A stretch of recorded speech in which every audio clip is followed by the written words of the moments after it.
Wheat Chex, Rice Chex, and good hot Ralston present Space Patrol! High adventure in the wild, vast reaches of space. Missions of daring in the name of interplanetary justice. Travel into the future with Buzz Corry, Commander-in-Chief of the Space Patrol! In today's transcribed adventure, Buzz and Happy have descended into a canyon on Venus to rescue a wounded space pilot. As they reach the injured man, a flash flood roars down the river, piling water up behind the dam above them. Hey, we gotta get him out of here quickly, Happy. The water's rising fast. Once we get into the ledge, we shouldn't have any trouble carrying him to the top. It's a landslide. Press close to the dam. Keep your head down.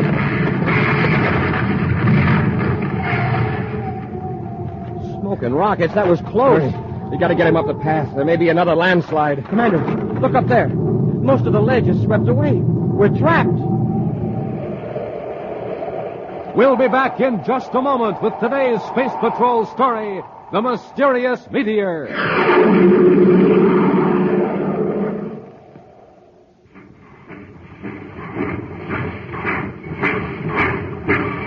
Do you hear that, gang? That's the Terra Express train trying to get up speed on ordinary fuel. Not very speedy, is it? But now listen to that same train with super fuel in its tank.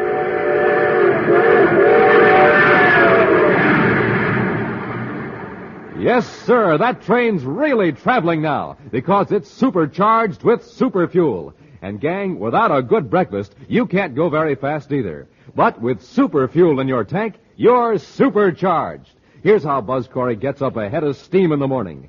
He has a good breakfast with Rice Chex or Wheat Chex, the super cereals that help to supercharge you. For taste, they're terrific. And for size, they're perfect because they both have that modern bite-sized design. So, gang, get off to a quick start in the morning the way Buzz Corry does. Get supercharged. Just eat a good breakfast with the Checkerboard Super Cereals and get them today in the red and white checkerboard packages. Rice Chex, Wheat Chex.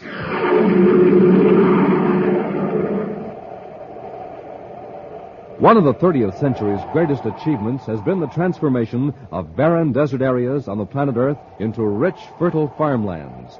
Buzz, Happy, and Major Robertson are in one of those regions now, completing inspection of a new spaceport at the Arizona city of New Arcadia, center of a thriving agricultural district.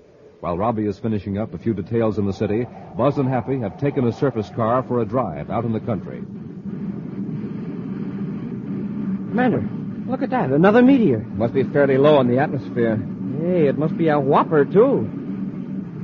Wow, did you see that? It got so hot it exploded. And what a flash. It lit up the whole countryside. Quite a show. I never saw one like that before. Oh, look, there's another one. Well, the Earth must be passing through a meteor shower. Hey, it looks like it's coming right at us. Well, when this one explodes, it ought to make quite a display. It better explode pretty quick before it hits. Hey, Commander, it looks like it's headed right for the city. Commander, it hit. It landed right in New Arcadia. Well, they're pretty deceptive, Happy. It could have struck several miles beyond. We'd better get into town. If it did land there, it'd be a terrible catastrophe.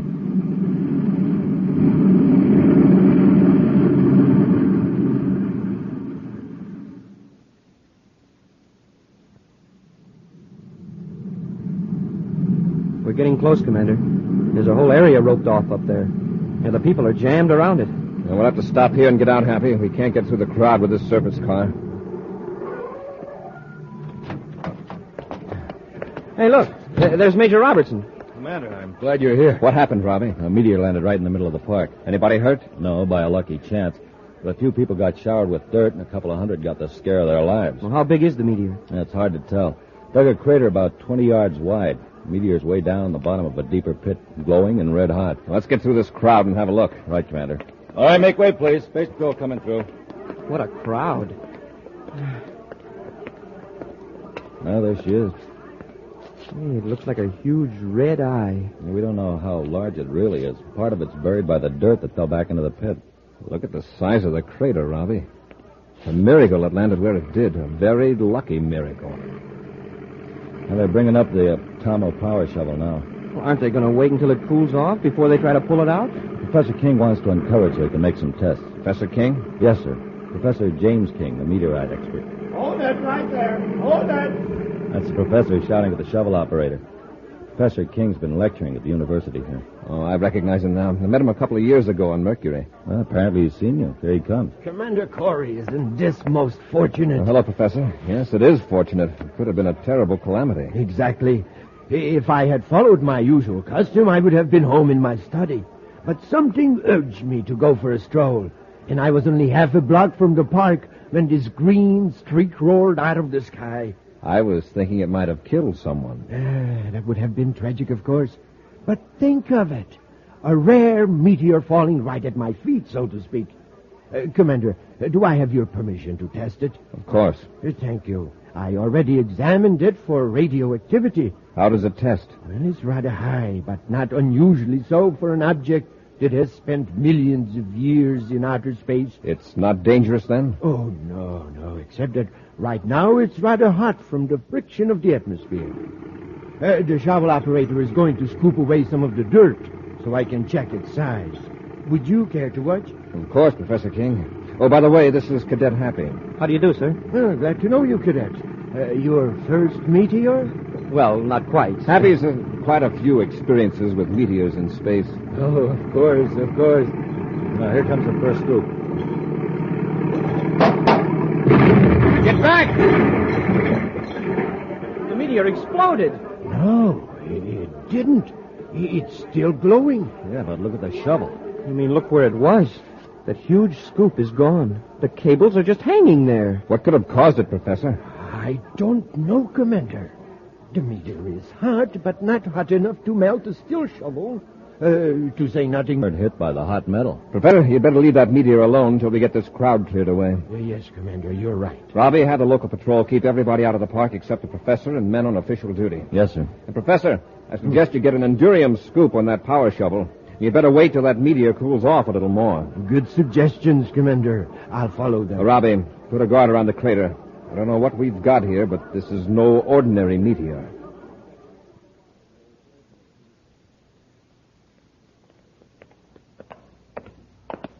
It's going to be a hot day, Commander. Yes, but it was cool last night. I hope the meteor has lost most of its heat. Oh, I see Professor King is already at the crater. With his power shovel, a lot of paraphernalia, it seems. Good morning, Commander. Good morning, Professor. Well, I made a few tests. What did you find out? The object has cooled considerably, although it's far too hot to touch. Well, I wouldn't advise touching it at all till we know a lot more about it. I managed to make a spectrographic analysis of it. It seems to be of ordinary meteorite composition, chiefly iron and nickel. The colors show a fair percentage of cobalt, copper, magnesium, and the common gases. Did you find anything to account for what happened to the steel scoop? No, young man. There were no unusual elements present. At least none have shown up. Commander, I'd like to dig that meteor out and have it shipped to Terra for a thorough test. It might be a pretty heavy load for a spaceship. Oh, I don't think so. I was able to make some magnetic detection tests. There isn't much more of it underground. It should only weigh about 500 pounds. Well, hand me that case, Happy. Before we start that endurium shovel, Professor, let's make a few simple tests. What kind of tests? We saw what happened to that hard steel last night, so I brought a few small samples of different metals. I thought we might toss them down on the meteor and see what would happen. It's an excellent idea. Let's go down into the crater a little farther. Fine.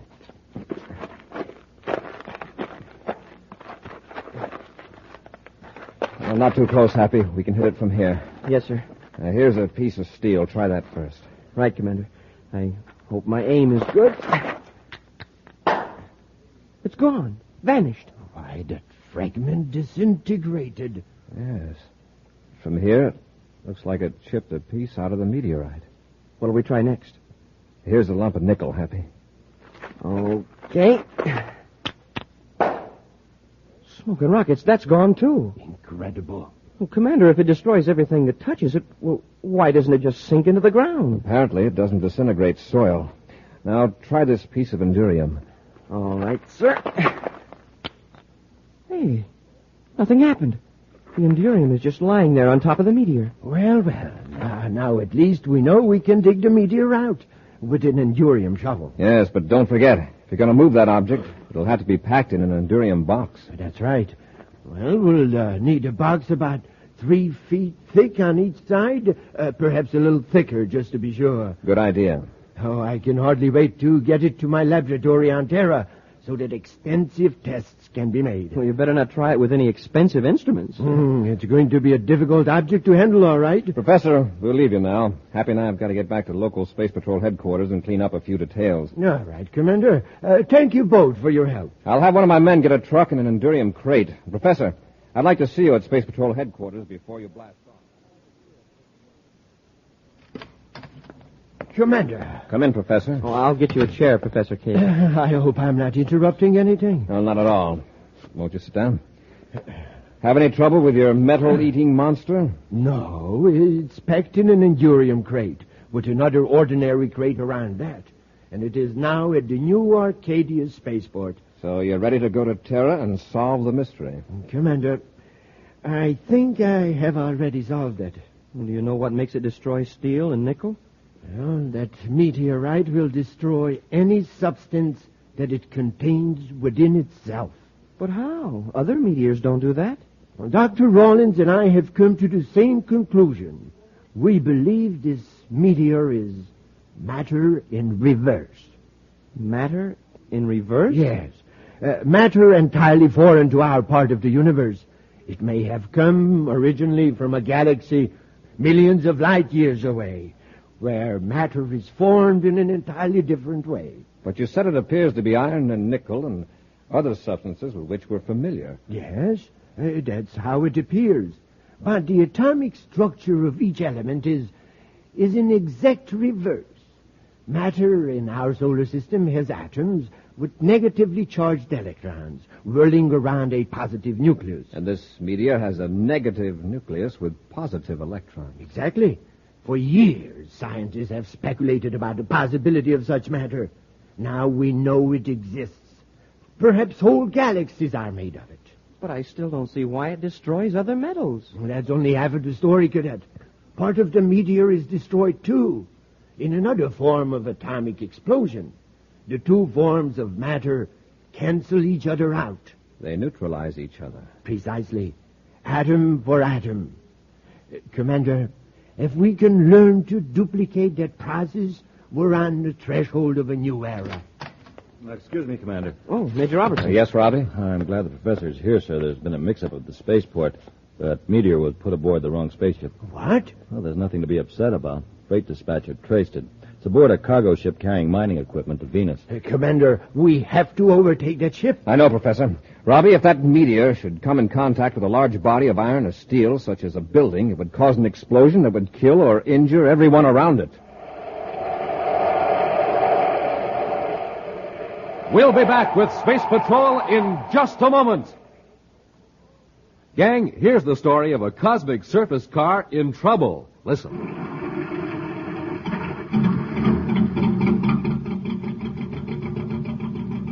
The trouble, it's got nothing to go on but ordinary fuel.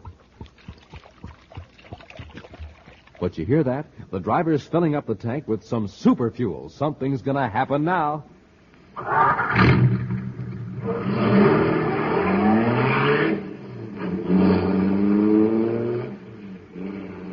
Boy, that cosmic surface car is really roaring. That's because it's supercharged with super fuel. And the same is true with you, gang. What happens when you don't have a good breakfast? You're just a putt-putt. But when you fill up your tank with super fuel, man, you're supercharged. Here's how Buzz Corry does it. He eats a good breakfast with a checkerboard super cereal, rice checks, or wheat checks. Wait till you taste them, gang. Boy, are they good. Flavor galore in every crisp, bite-sized biscuit. So, gang, get going. Eat a good super cereal breakfast and get supercharged. Get the super cereals today, rice checks, wheat checks.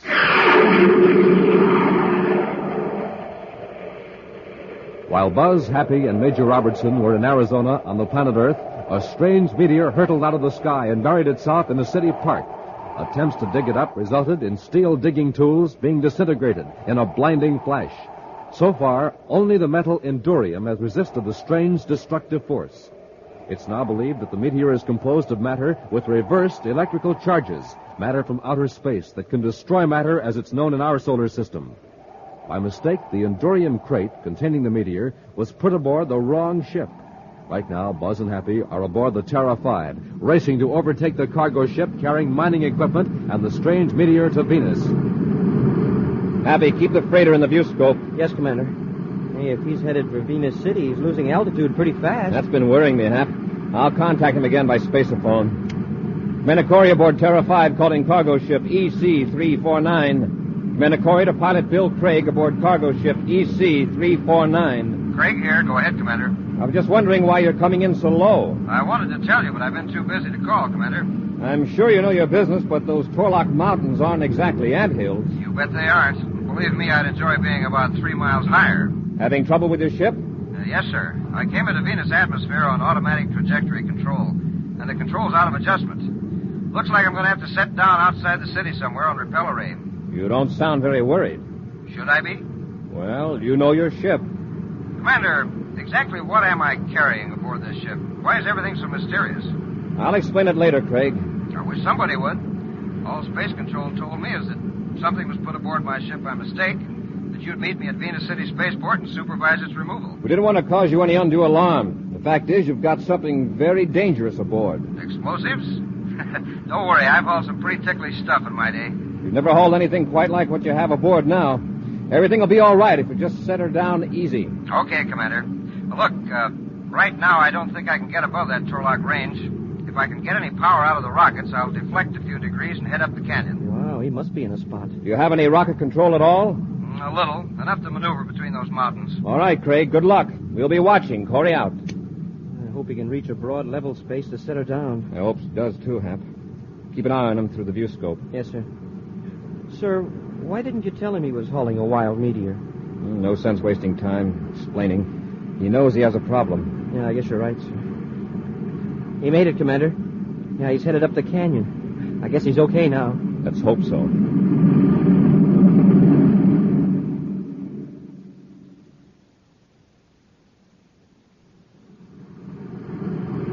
Hey, his speed's dropped way down, sir. He's losing altitude.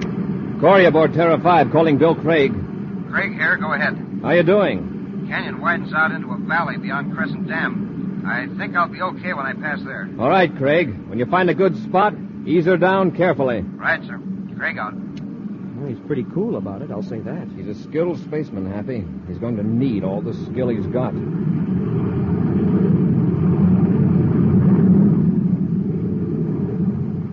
There's the dam up ahead. He's getting awfully close to that canyon wall. Yeah. He isn't going to clear the dam by more than a few... He hit the side of the hill. His ship's skimming along that shoulder. If it'll only hold together. Smoking rockets, Commander. I can't look. Did he hit the dam? Not quite. It's a bad crack up. It broke the hull open. It's hanging over a rock halfway down the side of the canyon. At least the meteor didn't explode. The seal on the Endurium crate must have held fast. We'll set the ship down on that flat stretch on the other side of the dam and get to Craig as quickly as possible. From the looks of that sky, there's an ammonia storm brewing. I hope it holds off until we get Craig.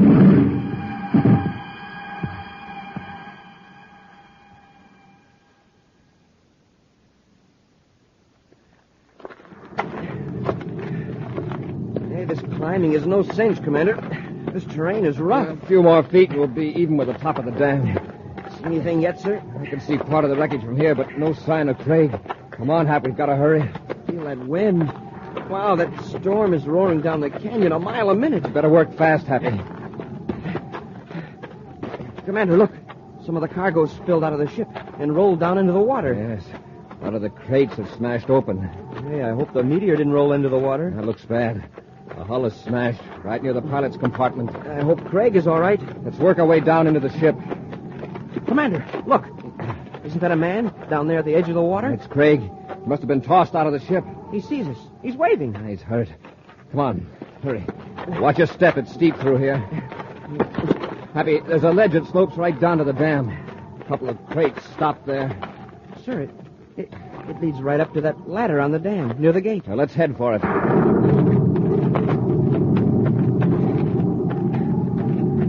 Sure lucky we trailed Craig into Venus instead of going on ahead to meet him at Venus City. All right.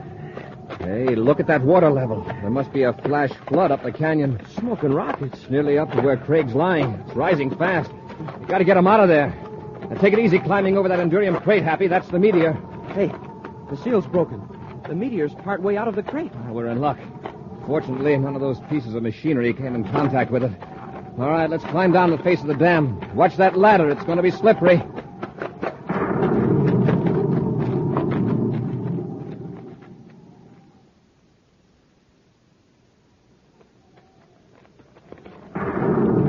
Commander, we'll have you out of here in a few minutes, Craig. Here, Happy, help me lift him to his feet. That's my right leg. I didn't mind the ship crashing, but bouncing down the mountain like a rubber ball was pretty rough. Can you put any weight on that leg, Craig? I'll try.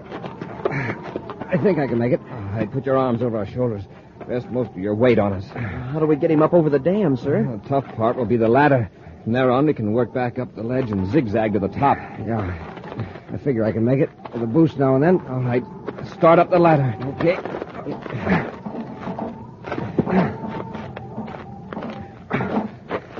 It's okay. I can make it. Look at that water. It's rising fast.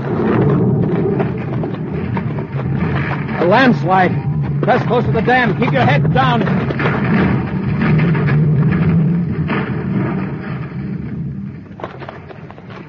Smoking rockets. That was close. Look at that.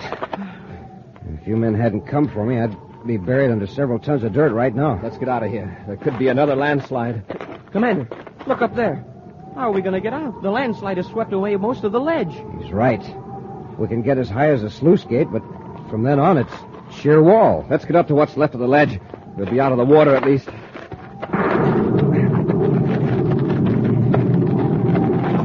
All right, Craig, get on the ledge. Okay. All clear. Go ahead, Happy.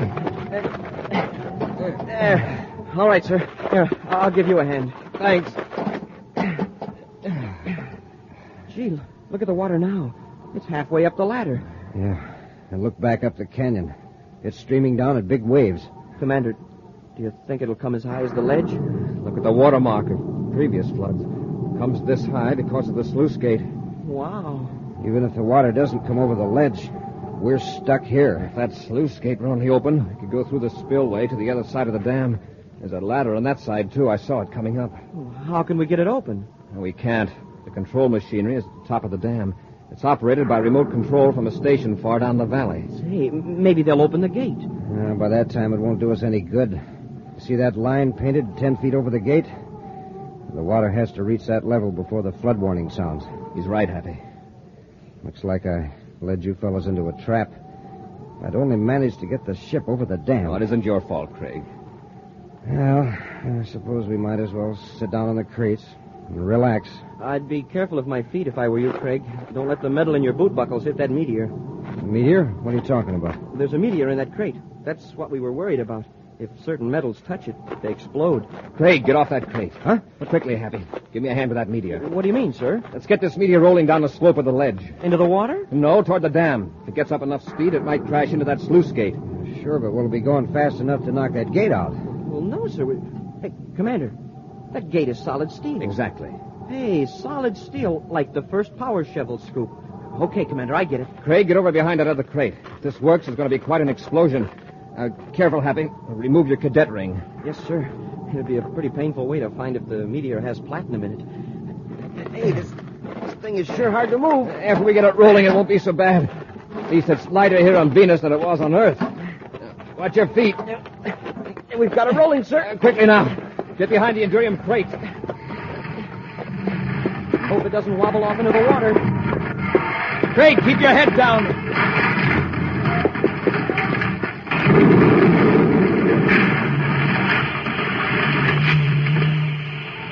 Commander, it worked. There's a great big hole in the sluice gate. Come on, let's get off this ledge into the spillway. Yeah, let's get through before the water does. Hey, Commander, can you see through the dam to the valley? There's our ship. Now, that's a beautiful sight. Commander, what about Professor King? What's he going to say? I'm afraid the professor will have to be content with telling another story about the big one that got away. An exciting preview of next week's thrilling Space Patrol adventure in just a moment. But first, gang, here's something that's more fun than anything you ever owned. Something that rates as the biggest value we have ever offered. Something new, different, exciting. I'm speaking of that wonderful new thrill, Space Patrol Space Binoculars. I call it a wonderful new thrill because this amazing piece of Space Patrol equipment makes it possible for you to see houses, buildings, cars, and people way off in the distance. Yes, sir, when you look through your Space Patrol Space Binoculars, you can see what's going on blocks and blocks away. And when you look through your Space Binoculars, you don't even have to hold them. No, sir, they have a strong elastic band that holds them snugly to your eyes. Makes you look like somebody from outer space, because when you wear your binoculars, they stand out from your eyes a full 3.5 inches. Now, that's right, I'm not talking about flimsy little goggles or a mask. I'm talking about real, honest-to-goodness 4-power binoculars with 4 pure lucite lenses. The real McCoy, in other words. Real binoculars. They're made of solid black plastic, and they have a bright red leather-like trimming that makes them look terrific. Overall, space binoculars are 5 inches wide, 5 inches long. And boy, oh boy, the fun you can have with them. You can see who's coming up the street. You can read signs way off in the distance. You can spot planes in the sky. And you can name the kinds of cars you see blocks and blocks away. And hey, when you look through the other end of your space binoculars, they smallify. Yes, sir, they do the opposite. Instead of making far-off things look close, they work the other way around. They make close things look far away. Lots of fun. Now, gang, to get a pair of these space binoculars, a pair exactly like Buzz Corry wears, do this. And, boy, you better do it quick because this offer soon ends. Just buy a box of Instant Ralston. Then, with your name and address, send 25 cents in coin and an Instant Ralston box top to Space Patrol, Box 686, St. Louis, Missouri. This offer good only in the USA and may be withdrawn at any time. Gang, if you don't think your space binoculars are tops, send them back and we'll return your money. The address again, Space Patrol, Box 686, St. Louis, Missouri. And now, a preview of next week's exciting Space Patrol adventure. Buzz and Happy are on the third moon of Jupiter in their spacesuits, attempting to pull Major Robertson out of a crevice into which he's fallen. Buzz has lowered Happy into the crevice where thousands of beetle-like insects are swarming, impervious to the cold and lack of atmosphere. Lower me a couple more feet, sir. Doggone these bugs. That's it, sir. Loop the rope under the Major's arms, Happy. Just a minute, sir. Till I brush off some of these insects. Some of them just won't brush off. They're awful. They're on my suit, too. Yes, and all over the Major's. Hey, Commander, they're eating through our spacesuits. We gotta get the Major out of there and get back to the ship. If these insects puncture our suits, we're finished. Be sure to be with us next Saturday for the exciting story, The Moon Beetles, when wheat checks, rice checks, and good hot Ralston again bring you Space Patrol! High adventure in the wild, vast reaches of space. Missions of daring in the name of interplanetary justice. Travel into the future with Buzz Corry, Commander-in-Chief of the Space Patrol. Space Patrol, an original Mike Moser production starring Ed Kemmer as Commander Corry and Lyn Osborn as Cadet Happy, was written by Lou Houston and directed by Larry Robertson. Other players were Norman Jolly, Ken Mayer, and Bela Kovac. Dick Tufeld speaking. Now, don't forget to tune in next Saturday and every Saturday when wheat checks, rice checks, and good hot Ralston again present the new exciting Space Patrol. Be sure to see another exciting Space Patrol story on your local ABC television station. Consult your local paper for time and channel. Space Patrol comes to you transcribed from Hollywood. This is ABC Radio Network.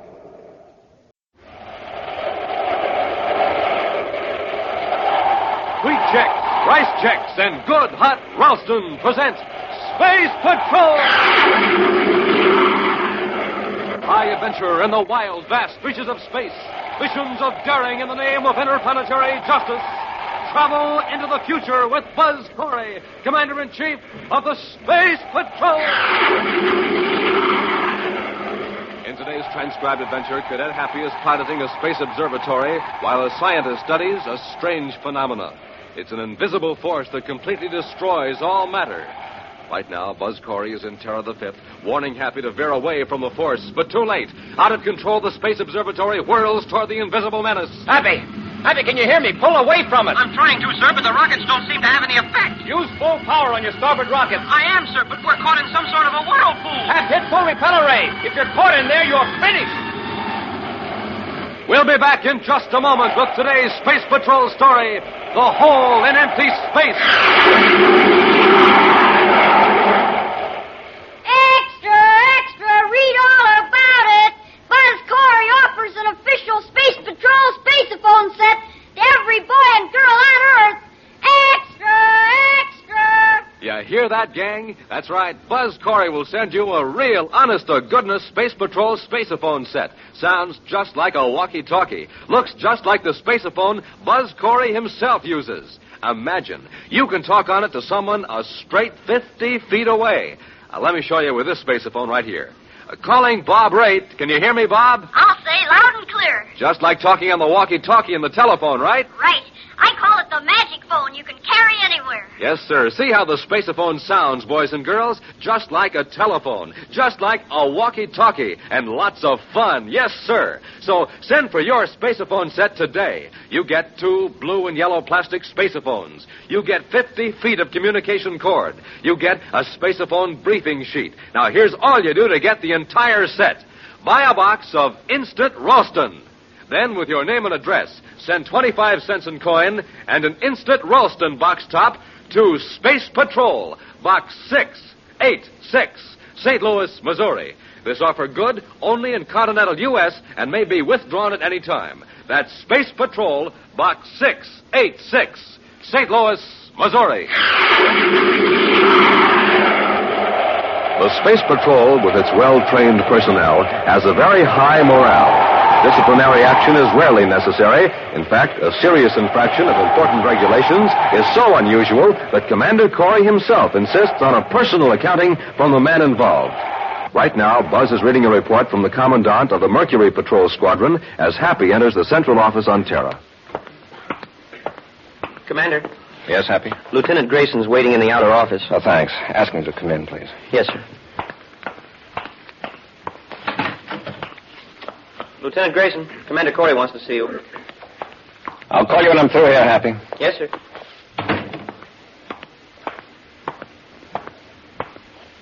Commander? At ease, Lieutenant. Sit down. Yes, sir. You have an exceptionally fine record. I've been looking it over, and so far I can find no explanation for your behavior the last few hours. I'm sorry, Commander. Is that all you have to say? Except that I'm ready to take the brainograph test. Lieutenant, it shouldn't be necessary to resort to the brainograph to obtain a routine report from a Space Patrol officer. I realize that, sir. You returned from a routine search mission, 3 hours overdue and with ammunition expended, yet you refused to offer any explanation. Those are the facts, Commander. I want a straightforward answer. Why didn't you file a report with your commanding officer? Commander, Colonel Gregory is a practical officer. He goes strictly by regulations, by routine. That's hardly a criticism, Lieutenant. I realize that, sir.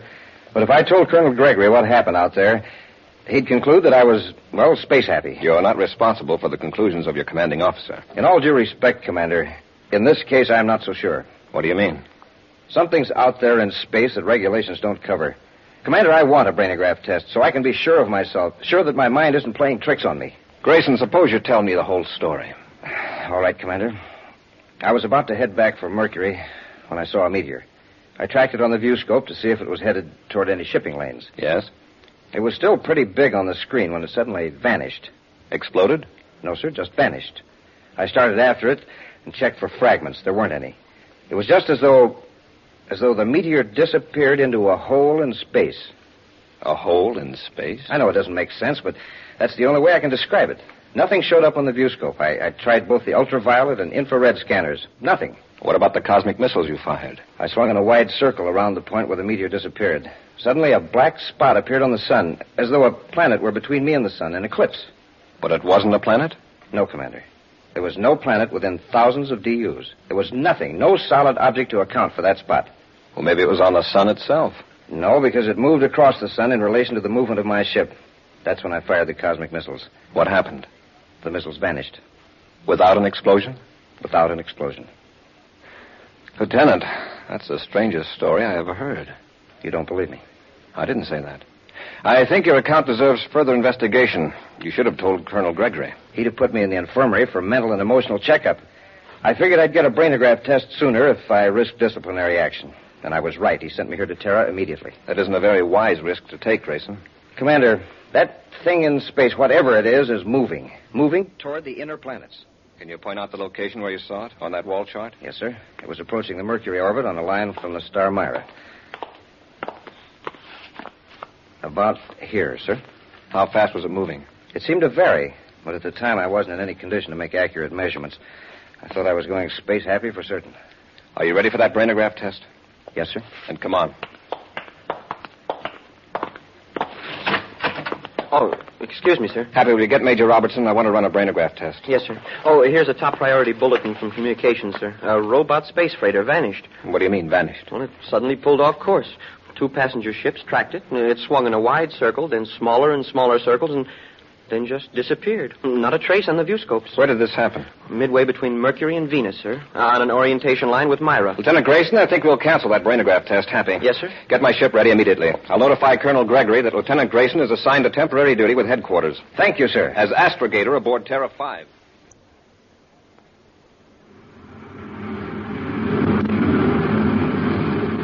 Commander, we're out beyond the point where the robot freighter vanished. Very good, Lieutenant. Happy, establish a zigzag course toward the sun. Yes, sir. We'll lace back and forth across the line between the sun and Myra. Reduce our velocity to 10,000 DUs. Right, sir.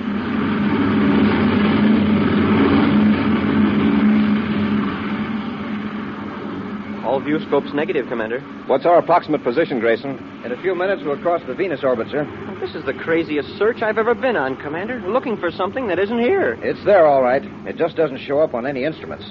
If you could have seen that meteor vanish, and those missiles... No, wait.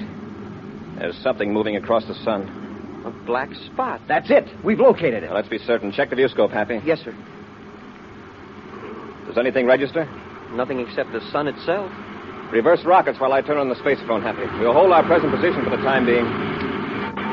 Commander Corry and Terra 5 to Major Robertson at Space Patrol Headquarters, Terra. Commander Corry to Major Robertson. Major Robertson here. Go ahead, Commander. Robbie, we're at the Venus orbit, Sun-Myra orientation. We found what we're looking for. What is it? We don't know. It's visible only as a black spot against the sun, and it definitely is not a solid object. Well, I've contacted Professor Jelka for you, Commander. He's aboard Space Observatory number 2 off Saturn.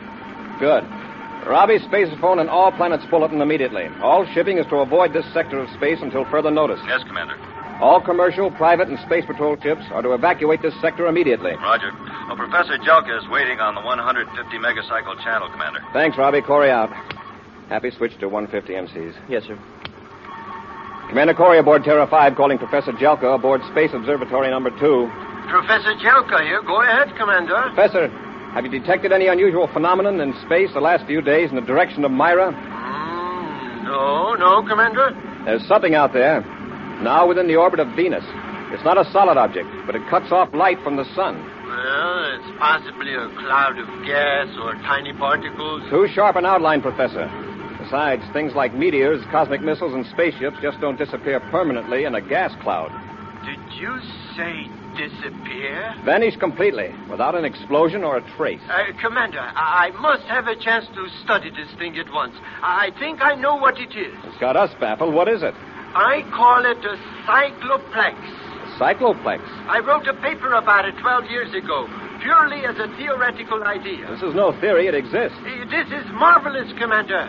With your permission, I pulled the Space Observatory out of the orbit around Saturn and head for your present location. Good. No ordinary instruments register it. You might have some that will. Set your vector for Pluto. Where that vector crosses the orbit of Venus, you'll roughly be at our position. Thank you, Commander. I'll contact you when I'm on the vector. Good. Corey out. Well, at least there's one man in the solar system who seems to have an idea what this thing is. I hope so. But what's more important, I hope he'll know what to do about it.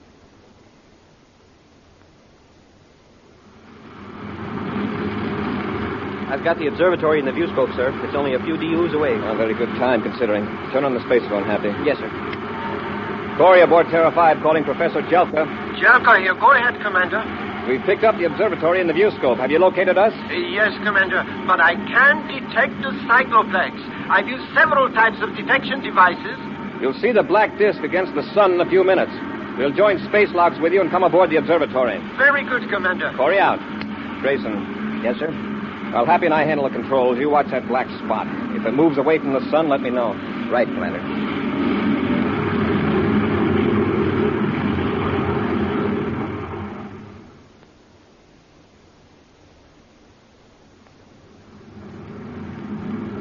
We're abreast of the observatory airlock, sir. Good. Stand by with magnetic holding field. Standing by, sir. Corry to Jelka. Go ahead, Commander. Professor, hold your space observatory on an even vector. We're going to make contact. Yes, Commander. Apply magnetic holding field, Happy.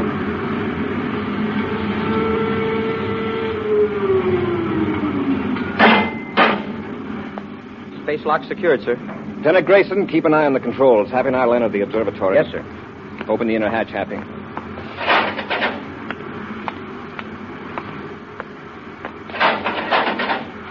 Press the release catch in the observatory hull.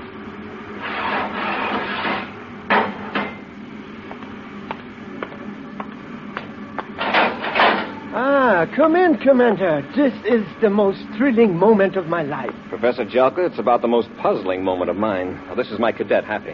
How do you do, Professor? How do you do? I tell you, Commander, this is a cycloplex, just as I described it 12 years ago. They really do exist. Fine, Professor, but tell me, just what is a cycloplex? Well, you might call it a hole in space.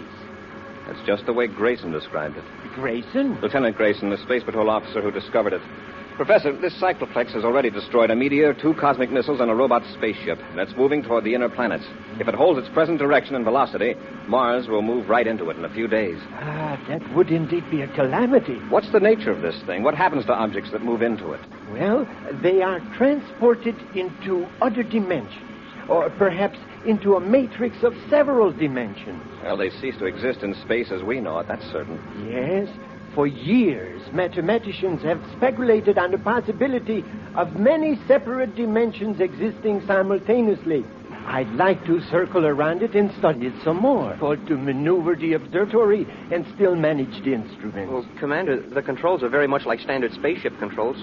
Couldn't I work them while the professor handles the instruments? That would be splendid. All right, Happy, you maneuver the observatory. I'll go back to our ship with Grayson. We'll keep you informed as nearly as we can on the location of the cycloplex. Commander, they're getting pretty close. I'll tell Happy to be careful. Commander Corry to Cadet Happy. Happy here. Go ahead, sir. You're veering pretty close to the cycloplex, Happy. Change your vector. The professor wants me to hold it on this heading, sir. His instruments are beginning to pick up something. Remember what happened to that robot spaceship, Cadet? But this isn't a robot, and the instruments are picking up something. We are on the verge of an exciting discovery, Commander. According to my theory... Well, right now, Professor, I'm relying on Grayson. He's had practical experience with this thing. Happy, this is an order. Pull away from the cycloplex. Yes, sir. Look at the observatory. It's whirling toward it. Happy, pull away from it. I'm trying to, sir, but the rockets don't seem to have any effect. Use full power on your starboard rockets. I am, but we're caught in some sort of a whirlpool. Pat, hit full repeller ray. If you're caught in that cycloplex, you're finished. We'll be back with Space Patrol in just a moment. Hi, gang. Space Patroller Dick Tufeld speaking from the planet Earth. Today I'm doing a man-on-the-street report. Going to see what some of these young fellas here on their way to school think about those 3 checkerboard super cereals, Rice Chex, Wheat Chex, and Instant Ralston. Now, here's a sharp-looking lad. Tell me, what did you say the very first time you tried delicious Wheat Chex, that bite-sized super cereal spun out of shredded wheat? What did I say? I said, Enough said, thank you. Now, here's a fine-looking boy. What do you think of Rice Chex, the bite-sized super cereal made of crisp and crunchy shredded rice? What did you say, for example, the very first time you tried it? Thank you, that's good enough for me. And here's another young man. Tell me, what's your opinion of Instant Ralston, the hot super cereal? Man, oh man, oh man, oh man. There you are, gang. That's what these fellows think about the checkerboard super cereals. The only 3 official cereals of the Space Patrol. Try them yourself. You'll say the same thing. Man, oh man, oh man, oh man. Get them at your grocers today in the red and white checkerboard packages. The super cereals that help to supercharge you Rice Chex, Wheat Chex, and to warm up your motor, good hot Ralston.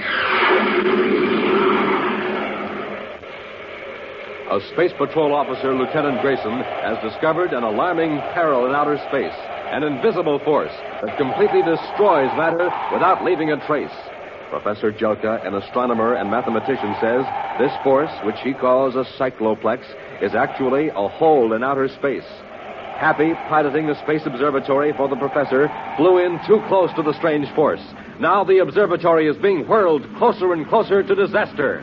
Meantime, Commander Corry and Lieutenant Grayson, in Terror the Fifth, are trying desperately to find a way to save Happy and Professor Jelka. Happy, did you repel array on full? Yes, sir. All rockets on the starboard side and stern as well. The observatory is being pulled faster than ever toward the cycloplex. Jelka never should have ordered Happy to go so close. Those observatories have a very low power ratio in proportion to their mass, Grayson. We can only give it a boost with our own power. You mean make magnetic contact with the observatory? Yes. Great idea, Commander. You realize what'll happen if we fail. I'm waiting your orders, Commander. Then let's go. You handle the magnetic holding field, Grayson. Yes, sir. Commander, what are you doing? We're going to tow you away from the cycloplex. Don't try it, sir. There's some sort of a whirlpool effect. A vortex, the professor calls it. Terra 5 may have enough power to pull itself and the observatory out of danger. But, sir, you can't. The sooner we act, the better chance we'll all have. Stand by for orders. Standing by, sir. We're ready to make contact, Happy. Grayson, apply magnetic holding field. Yes, sir.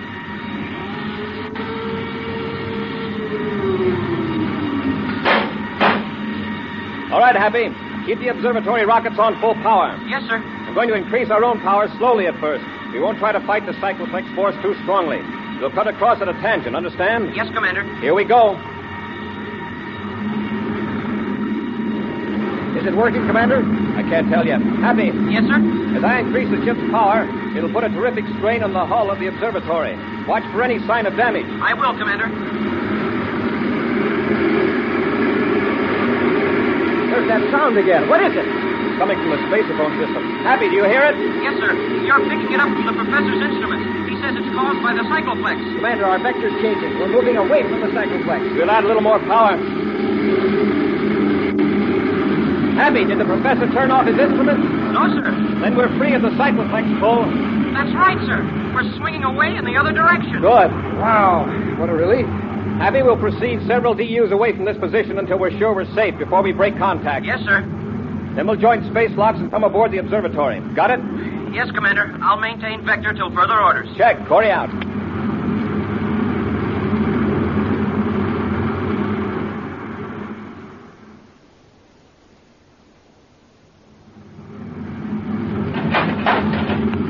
Come in, Commander.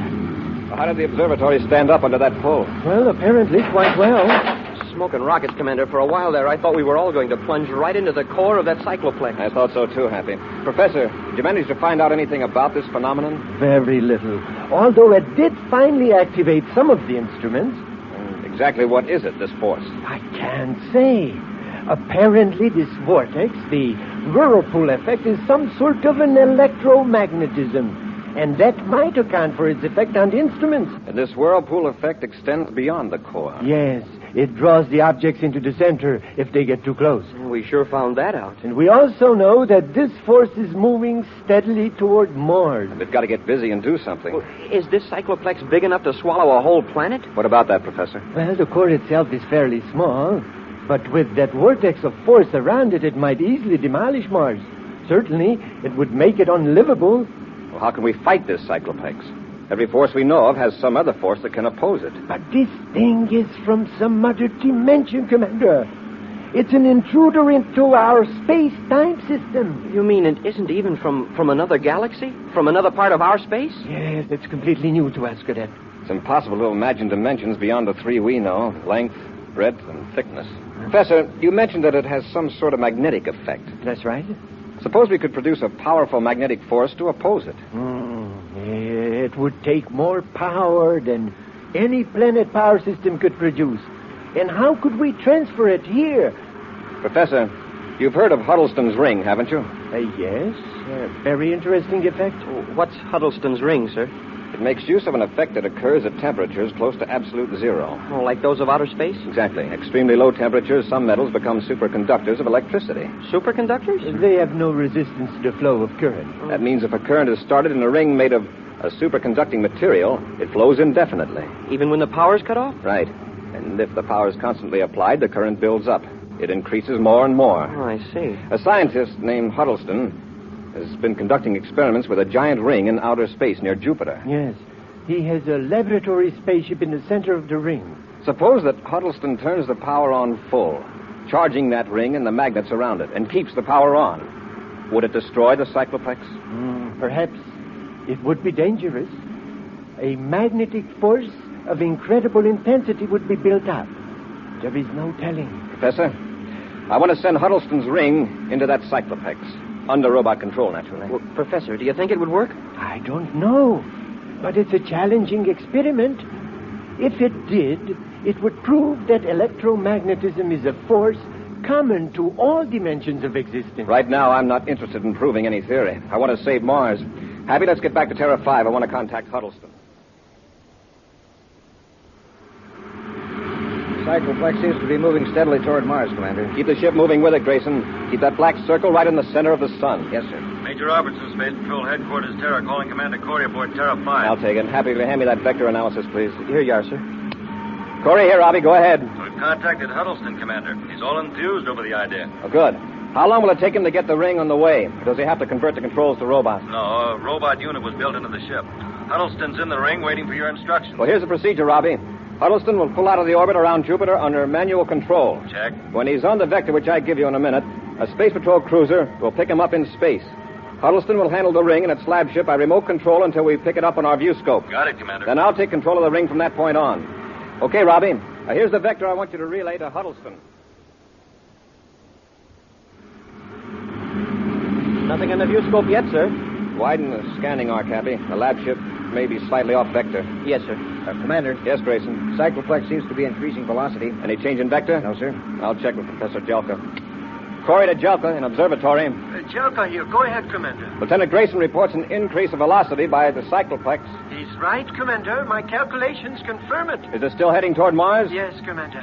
Is there any possibility of its changing direction? I'm afraid its motion is unpredictable. We don't know enough about it. Well, that's all, Professor. Thank you. Commander, look at the view scope. I never saw an image like that before. It isn't very clear, Happy. See if you can get rid of that blur. I'll try it, sir. No, sir. That's as clear as I can get it. I'll check with Robbie. Commander Corry to Major Robertson. Robertson here. Go ahead, Commander. We've picked something up in the view scope, but it doesn't look like Huddleston's ring and lab ship. You got a blurred blotch? Yes. Now, that's the ring, Commander. I've been tracking it from Jupiter. Huddleston says your screen's blur is a tremendous magnetic force. Right, Robbie. I'm ready to take over control of the ring. It's now 14:20 and 15 seconds, universal start time. Tell Huddleston the switchover will occur at 14:21. Corry out. The ring's approaching very fast, Commander. The robot control panel's ready, sir. Fine, Grayson. Happy you take over our controls. Yes, sir. Grayson, feed the viewscope data into the vector computer. Yes, sir. I want to get the ring headed for the target as soon as possible after switchover. It might be hard to control if that magnetic force builds up much higher. 10 seconds to switch over. Trajectory computed, Commander. Thanks, Grayson. 5 seconds. 3, 0. Now we'll find out if we've got the ring under control. Watch the viewscope, Grayson. See if the ring turns in the new vector. It's responding, Commander. Good. It's heading straight for the cycloplex now. Nothing to do but wait and hope it works.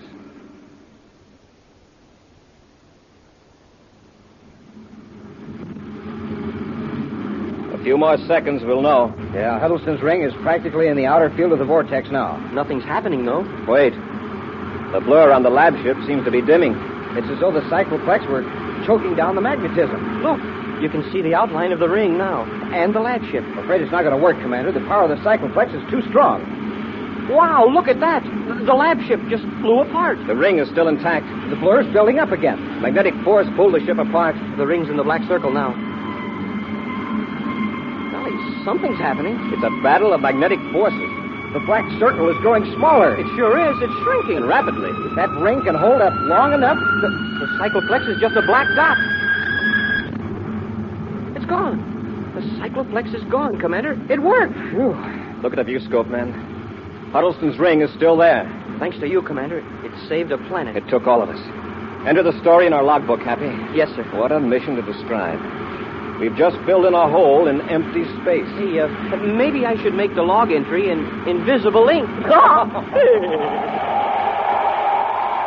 We'll be back with an exciting preview of next week's thrilling Space Patrol adventure in just a moment. Hey, it's got things popping everywhere. It's setting the world on fire. It's even stopping traffic. What am I talking about? I'm talking about the Space Patrol Spaceophone, and I'm going to tell you how to get a set. A set complete with 2 spacephones, 50 feet of communication cord, and an official briefing sheet on spacephoning. What an offer! What an invention! The magic phone you can carry everywhere. Sounds like the walkie-talkie in the telephone. Barrels of fun. You can talk to someone standing a straight 50 feet away. Now, I'll show you with this spaceophone here. Hello, Commander Corry. Hi, Dick. Hi, gang. Aren't these spacephones terrific? You can play Space Patrol with them just as though you were a real space patroller living up here on Terra. Yes, sir, gang. Your spaceophone will look exactly like the one space patrollers use. Only yours will be even more terrific because they're a special model made for use on Earth alone. And good-looking, too. Handsome blue and yellow plastic. Now, don't wait. Send for your spaceophone set today. Complete with 2 spacephones, 50 feet of cord, and a briefing sheet. Now, here's all you do. Buy a box of instant Ralston. Then, with your name and address, send 25 cents in coin and an instant Ralston box top to Space Patrol, Box 686, St. Louis, Missouri. That's Space Patrol, Box 686, St. Louis, Missouri. And now, an action preview of next week's exciting Space Patrol story. Buzz and Happy have been captured by 2 criminals and are aboard a relay space station near the Pluto orbit. While the criminals are removing a secret power unit, Buzz and Happy are locked in a passageway looking for some method of escape. The lights. What happened to the lights? They must have disconnected the Cosmolite power unit. They'll be coming through the passage in a minute to get us, Commander. They won't need to, Happy. Stecker has already figured out how he's going to get rid of us. How? When they get back into their ship, they're going to leave the relay station airlock open. What? In a few seconds, this passage will be a complete vacuum. Every bit of air will escape into space. Be sure to be with us next Saturday for the exciting story, The Glowworm Project, when Wheat Chex, Rice Chex, and Good Hot Ralston again bring you Space Patrol! And now, a special message from Commander Corry. Boys and girls, this is your commander. I'm now holding an important bottle. When empty, it's worth very little. When filled, it's the most valuable bottle in the world. I mean, when it's filled with the greatest gift one person can give to another, his own blood. America has millions of these bottles to fill, and any grown-up can fill them. So, gang, will you help me get that message across to every grown-up in the USA? Then do this. Join the Space Patrol Blood Boosters now. Space Patrol, an original Mike Moser production starring Ed Kemmer as Commander Corry and Lyn Osborn as Cadet Happy, was written by Lou Houston, directed by Larry Robertson. Other players were Bela Kovac, Ken Mayer, Dick Beals, and Norman Jolly. Dick Tufeld speaking. Now, don't forget to tune in next Saturday and every Saturday when Wheat Chex, Rice Chex, and Good Hot Ralston again present the new exciting Space Patrol. And be sure to see another exciting Space Patrol story on your local ABC television station. Consult your local paper for time and channel.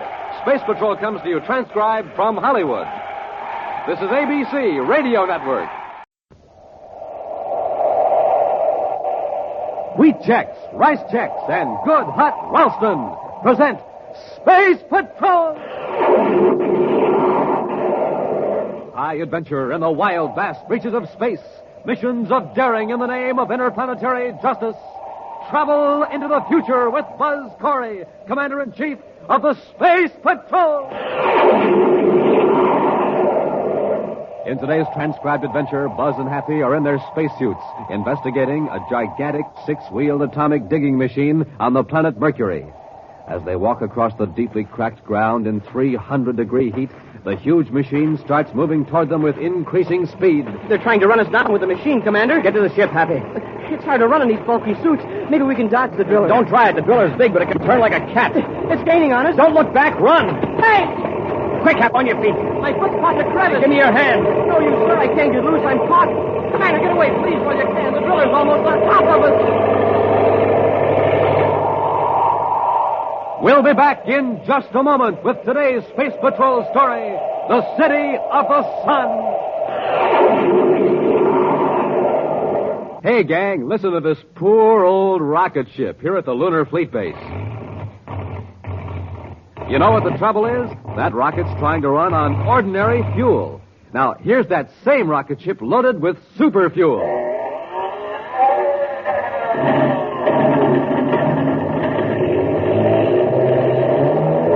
Now, that's what I call a real blast-off. And boys and girls, to get a bright and snappy start, you need super fuel, too, especially in the morning.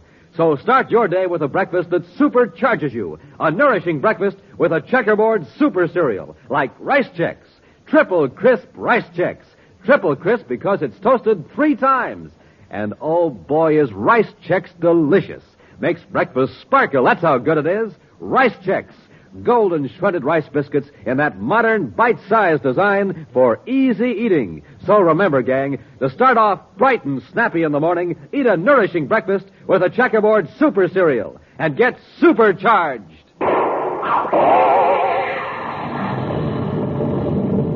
Today, try your spoon out on Rice Chex.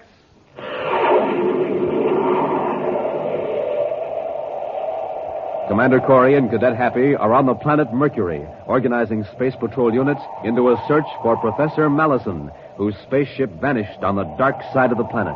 But now, a second emergency on another part of Mercury sends Buzz and Happy racing to the hot side of the tiny planet, to Solaria, the city of the sun. Who's behind the sabotage, sir? I don't know, Happy. That's what we've got to find out. But I've got a pretty good idea what the motive is. What's that, sir? Solaria has suddenly become very important because of the mineral deposits that have been found about 60 miles south of the city. South? That means it's hotter than the Solaria area. Well, how do they work it? With robot-controlled mining equipment operated from Solaria. And with spacesuits, a few technicians can work in 2-hour shifts on the mining site itself. Oh, and whoever sabotaged the power plant doesn't want those mining operations to continue. Probably cuts into their own source of revenue. I suppose this is more important, but I sure would have liked to locate Professor Mallison first. We've got the search units well organized, Happy. They'll comb the entire dark side of Mercury with infrared viewscope scanners. Well, do you think the professor could still be alive, sir? He's been missing over 4 days. That would be a long time to hold out in sub-zero temperature on the dark side of the planet. Well, how about the spaceophone signal picked up yesterday, though? That was from Mallison, wasn't it? It was his code, all right.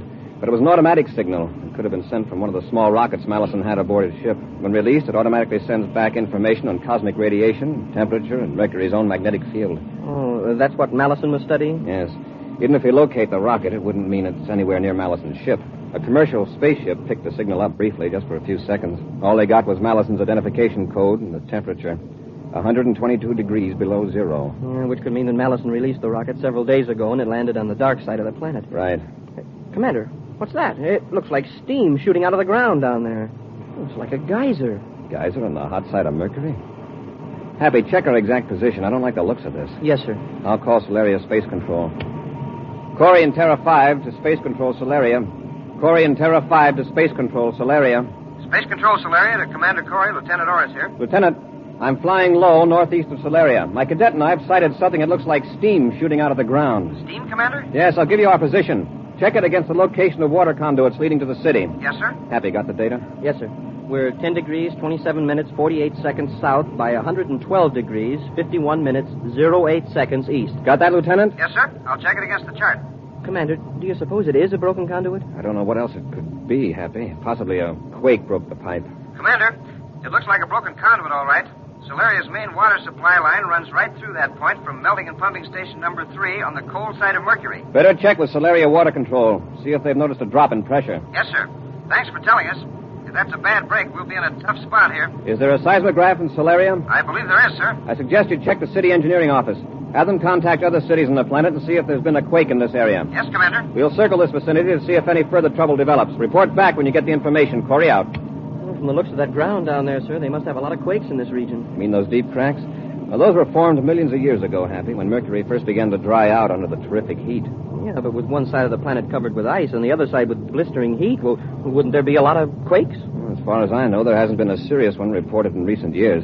We'll keep circling till we hear from Solaria. Can't we take it easy, Burdock? This is pretty rough ground. Well, these atomic drillers weren't made for comfort, Groff. And I want to get plenty of distance between us and that broken water conduit. We're going 70 with this thing. If we hit one of those cracks at the speed, we'll tip over. Just quit worrying. We're riding on 6 wheels. And each of them are 20 feet in diameter. And every wheel has its own power drive. I think we're in more danger of being spotted by a space patrol ship than we are of upsetting this monster. What do we do with the driller when we get to our spaceship? We just leave it. It's pretty well camouflaged to blend in with this cracked yellow ground here. We can find it again if we need it. You aren't planning to drill any more holes in the Solaria water supply, are you? Not right away. But this job will cause plenty of trouble. You think they'll be able to repair it? Probably. But with things like this happening, trouble with power and water, the rival companies are going to think twice about using Solaria as a base of operations. Hey, Burdock, watch it! He nearly tipped us over. Oh, just relax, Joe. We're almost to the ship.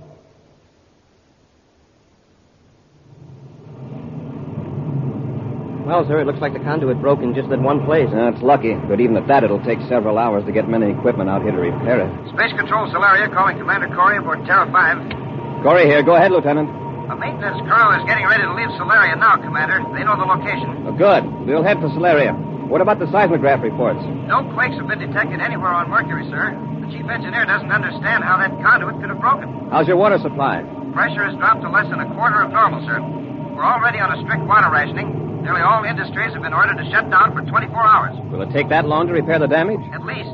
Oh, Commander, Colonel Henderson thought you might be interested in a report on Professor Mallison. Well, yes, I am. Have they found him? No, sir. But another automatic signal was picked up by a cargo ship, apparently from a grounded instrument rocket. It isn't much help. What do you mean? It's sending inaccurate information. The cargo ship pilot got a rough fix before the signal stopped. It's on the hot side of Mercury, but the temperature data was 122 degrees below zero. Same as the other report. The sending mechanism must have been damaged when the rocket landed. Yes, sir. Thanks, Lieutenant. I'll contact you when we reach Solaria. Corry out. All right, Happy. Get on vector for Solaria. Yes, sir. Hey, wait a minute. Look down there on the ground. What is it, Commander? See those gouges? A sort of crisscross pattern. Yeah, 2 rows of them. They're tracks. What would make tracks that far apart?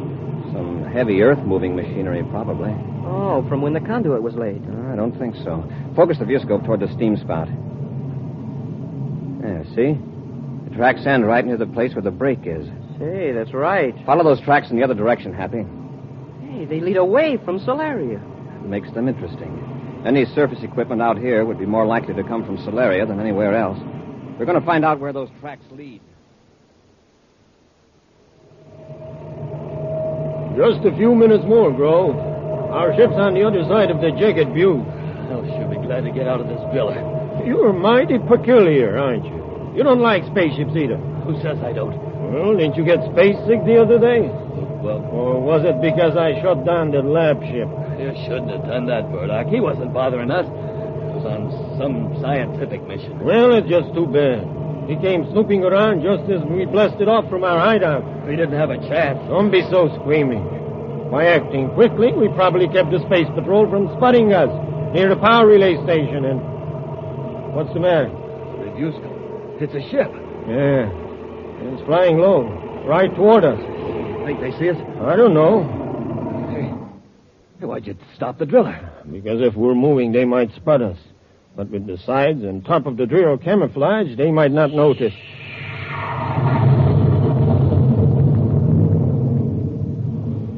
They went right over. It's a space patrol ship. They must have spotted the break in the water line. Yeah, but why were they going so slow? How do I know? We'll just sit tight and see what they're up to. Happy, look down there. The tracks stop. That's hard to tell. The ground must be packed almost as hard as concrete in some places. I'll circle back. Use the viewscope scanner. Yes, sir. Uh-oh. Hey, there is something down there. A hump of something. A small hill, maybe. Now look closer. Did you ever see a hill on wheels? Yeah, I can see it now. It's a big piece of machinery, and it's camouflaged. Happy, get our spacesuits out of the locker. I'm setting the ship down. Yes, sir. Check the refrigeration units in the suits carefully. We're going to be walking around in oven temperature down there. They must have seen us. Why would they land their ship clear out here? Just take it easy, Grove. We're safe in the driller. Nobody could get in unless we open the door. Somebody's getting out of the ship. 2 men. Hey, that's Terra 5, Commander Corry's ship. If we don't open up, Corry will go back to his ship and report us. They'll send a crew out here with cutting torches. If Corry gets back to the ship. How can we stop him? We'll stop him all right. You just wait and see. Wow, now that we're on the ground, that machine looks enormous. It's an atomic driller, Happy. The camouflage covers the drill part, but it's built to cover the toughest kind of terrain and drill through solid rock. Yeah, then that's what happened to the water conduit. Drilling into the main would be simple for that machine. It looks that way. Have your gun ready, Happy. Whoever's in there probably won't be too eager to answer questions. Hey, Commander, it's moving. They're making a getaway. Get back to the ship, Happy. Yes, sir. Commander, it's coming toward us. Run, Happy. They're trying to run us down. It's trying to run in these bulky spacesuits. Maybe we can dodge the driller. Don't try it unless you have to. That driller's big, but it can turn like a cat. The ground's so full of cracks and ditches. Commander, it's gaining on us. Don't look back. Run. Hey! Hap, on your feet, quick. My foot's caught in the crevice. Give me a hand. Run for it, Commander. They can't get both of us. You've got to get away. No, give me your hand, Hap. No, you, sir. I'm caught. Commander, look out. The driller's right on top of us. You've got to leave me. We'll be back with Space Patrol in just a moment.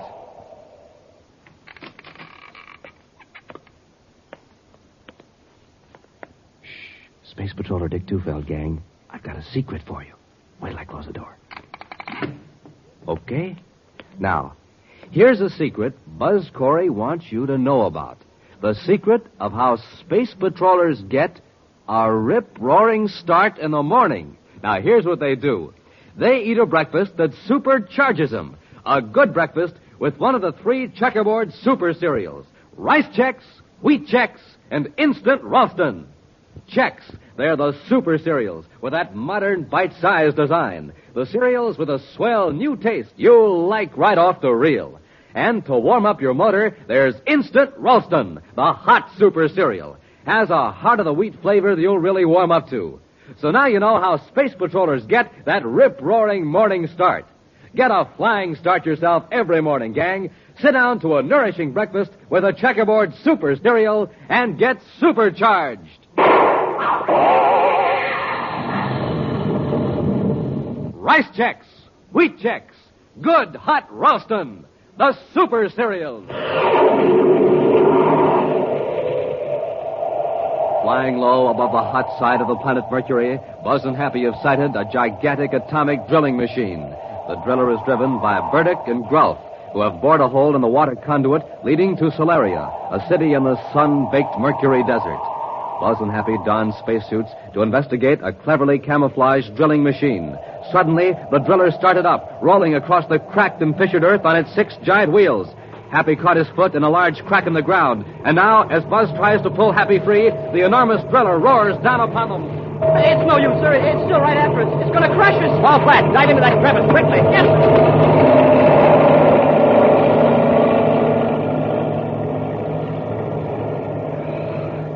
Happy, are you all right? I guess so, sir. I'm half buried in the dirt. Don't move yet.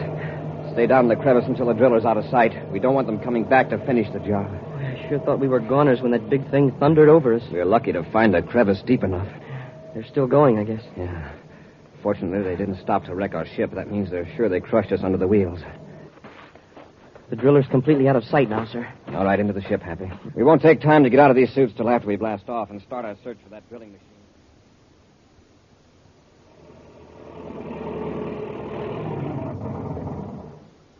Well, here we are. Here's your spacesuit, Burdock.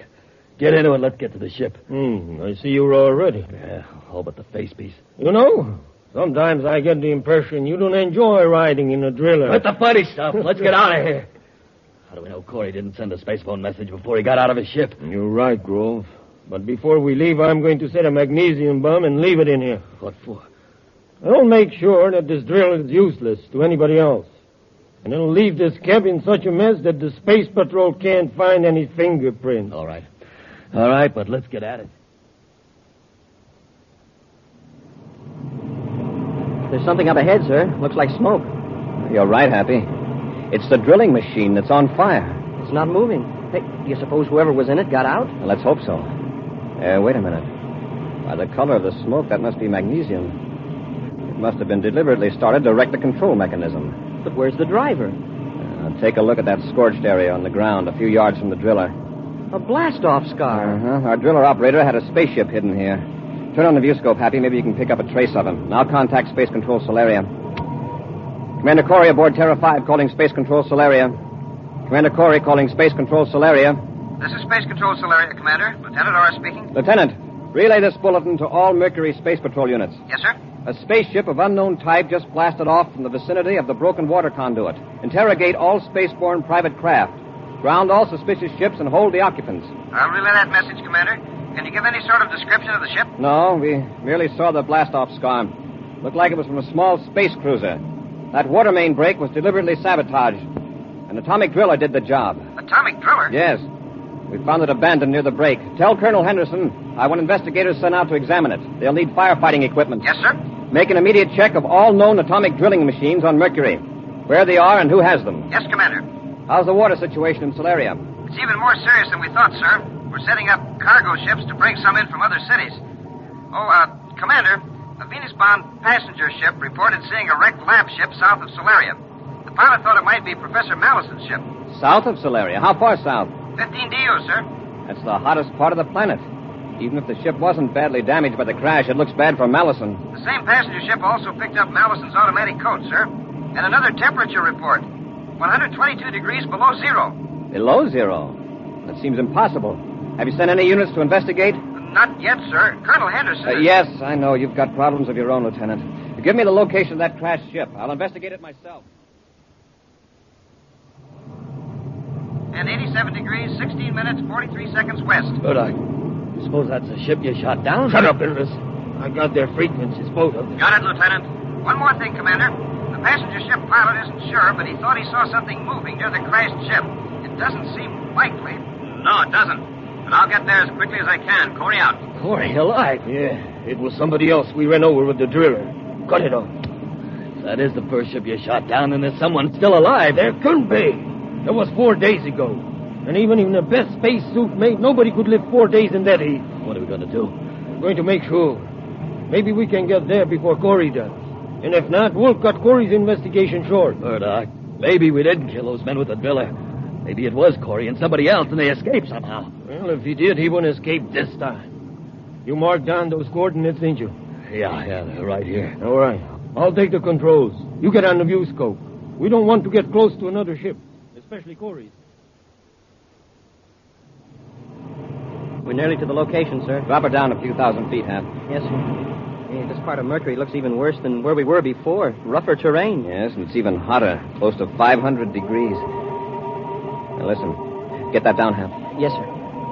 MLS 28. Mercury Lab Ship 28. That's Mallison's identification code. Temperature minus 122 degrees. Hey, it cut out. Minus 122 degrees. I got a fix in that signal, Happy. It's almost directly below us. Look. It's a cracked-up ship, all right. A lab job, too. Get your spacesuit on, Happy. Yes, sir. Whatever we do, we've got to do it fast. Hey, Commander, down there by that cliff. It's a man in a spacesuit. That's incredible. He's waving to us. Stand by for repeller ray. That's a lab ship, all right. Even in the viewscope, you can see it's pretty badly smashed up. Yeah, but we're too late. Corry's ship is landing right near it. What do we do? He'll probably go in to find what's left of Mallison. When he does, we'll swoop down and blast the wreckage, and then shoot up Terrified. Better not get so low, Burdock. They may see us. There's not much they can do about it. Anyway, I'm keeping between them and the sun. Nobody's going to look up at the sun, especially here on Mercury. Wait a minute. They're running right past the ship. Where are they going? Oh, maybe. Seeing something close to the cliff. Burdock, it's a man. And he's alive. After 4 days in the blast furnace down there, it's impossible. See for yourself. Must be Mallison. We've got to make sure that none of them get out of here. Get your spacesuits on, Grove. We aren't going to land. Not unless we have to.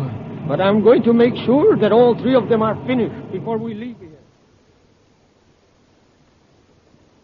Check your suit spaceophone, Happy. It's working okay, sir. And so's the temperature control. And we'll need it. All right, open the outer hatch.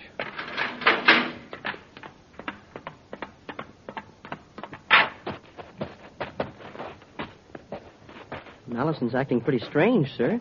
He just stands over there and motions to us instead of coming toward us. It's hardly a normal way to greet rescuers. Let's see if the spacesuit transmitter's working. Professor Mallison, this is Commander Corry. Can you read me? He's just waving more excited than ever. Professor, if you hear me, hold both hands over your head. He's doing it.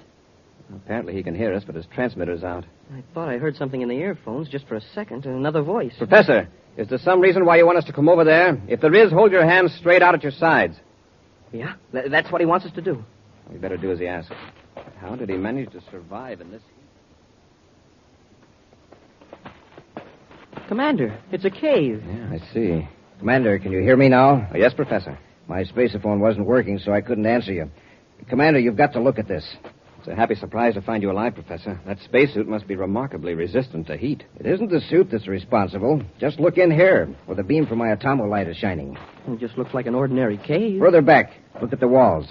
You mean that shiny blue-black mineral? Commander, that's ice. Ice? In this part of Mercury? Right. Thousands of tons of it, perhaps millions. That's how you manage to stay alive. It's cool in the cave. Yes, with 570 degrees outside. Inside, it's a constant 122 below zero. And your automatic rocket transmitter was right. Commander, do you realize what this underground ice means to Mercury? To the people of Solaria in particular? You mentioned millions of tons. A conservative estimate. Think how easily it could be melted and piped to Solaria. Only a matter of a few miles in comparison with the present haul of more than 1,000. It certainly is a timely discovery. Dozens of conduits can be built from here to Solaria at a fraction of the cost of the one line that was broken. A spaceship. Yeah, it must be a space patrol craft. Let's get to our ship, Professor. Believe me, this news will be welcome in Solaria. Well, what I don't understand is how all this ice could be underground in the hot part of Mercury. The rock above insulates it. This is not a new phenomenon by any means. Why, on the planet Earth, more than 1,000 years ago, Indians in the Arizona desert used to get ice from a natural cavern such as this. Hey, wait a minute. That's not a space patrol ship. It's a private cruiser. You're right, sir.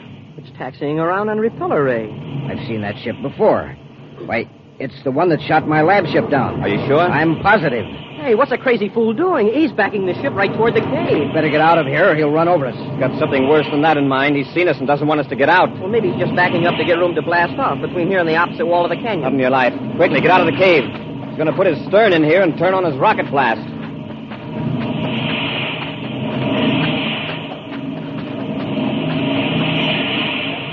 It's lucky we saw him in time to get out of the cave. Now get behind this rock. Maybe he won't see us from the ship. Hey, you're right, Commander. He's pushing the tail of his ship back in the cave with blasts from his forward rocket. Really intends to see that we don't get away from here. Now keep close to the rock. I think we'll be safe here. Hey, he's keeping his forward rockets on to hold the ship in the cave.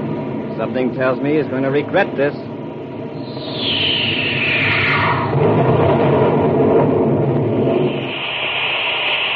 Wow, the ship's wrecked. He shot right across the canyon into the opposite wall. His hand must have slipped off the controls. No, Happy. The heat from his rocket exhaust turned the ice into steam, and it popped the ship out of the cave like a cork. We'd better get over there, Commander. They may be badly hurt. If they haven't got spacesuits on, they haven't a chance. Commander, I see somebody getting out.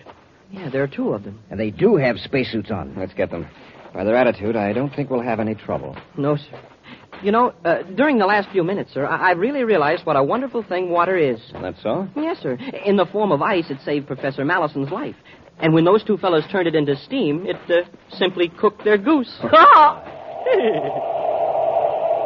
An exciting preview of next week's new Space Patrol adventure after this important question.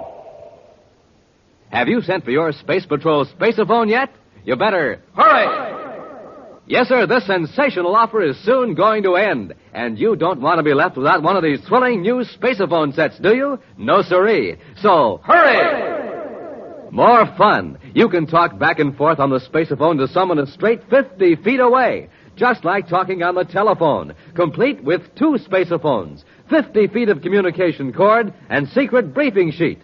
Now remember, these are official spaceophones, made especially for you on Earth. Real beauties, too. Gleaming blue and yellow plastic. Look exactly like the spaceophones Buzz Corry and the gang use. So don't wait a single day. Hurry! Yes, sir, you have to hurry, because this offer soon comes to an end. To get the complete Space Patrol spaceophone set, do this. Buy a box of Instant Ralston. Then, with your name and address, send 25 cents in coin and an Instant Ralston box top to Space Patrol, Box 686. St. Louis, Missouri. This offer good only in continental U.S. and may be withdrawn at any time. That's Space Patrol, Box 686, St. Louis, Missouri. And now for a preview of next week's exciting Space Patrol story. Buzz and Happy have just entered a spaceship in Neptune City Spaceport in search of a traitor against the United Planets. They pause in the open hatch a moment.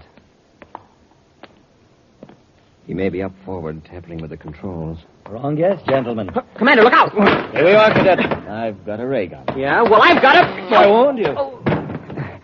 Carter, put down that gun. Don't try to get to your feet, Commander. What are you doing in this ship? Preparing it for its last voyage. There's an explosive hidden aboard. Time to go off 2 hours after blastoff. And you, my friend, will be aboard. Be sure to be with us next Saturday for the exciting story, The Queen of Space. Boys and girls, this is your commander. Do you know how life-giving oxygen is carried to the cells of the body? By the bloodstream.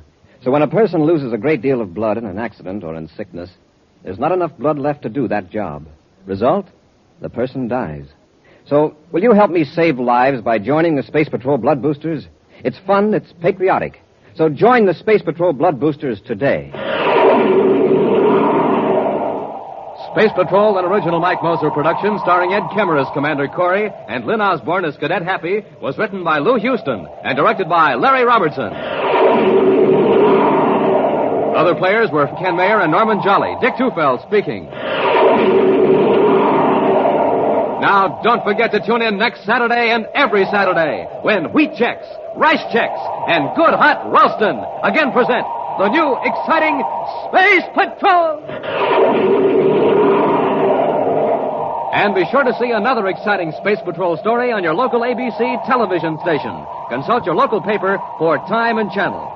Space Patrol comes to you transcribed from Hollywood. This is ABC Radio Network.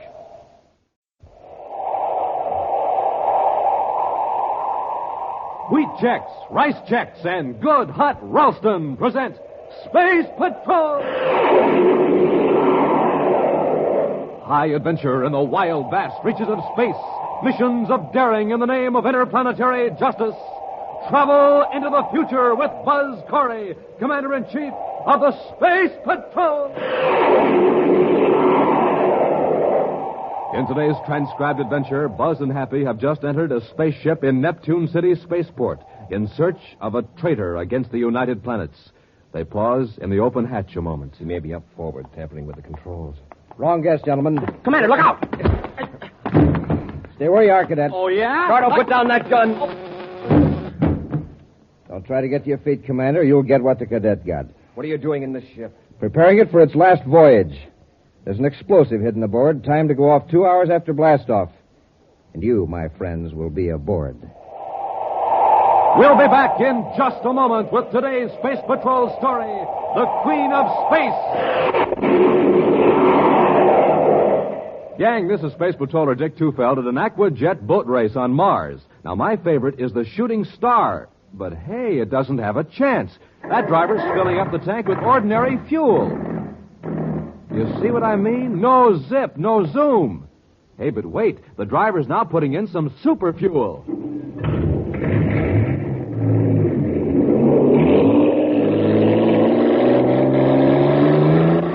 Wow, look at the Shooting Star go. Bound to be a winner now because she's supercharged.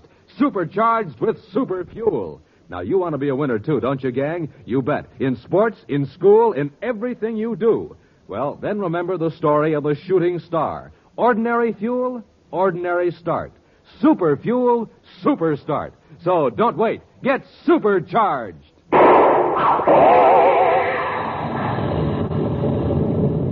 And, gang, get supercharged the way Buzz Corry does.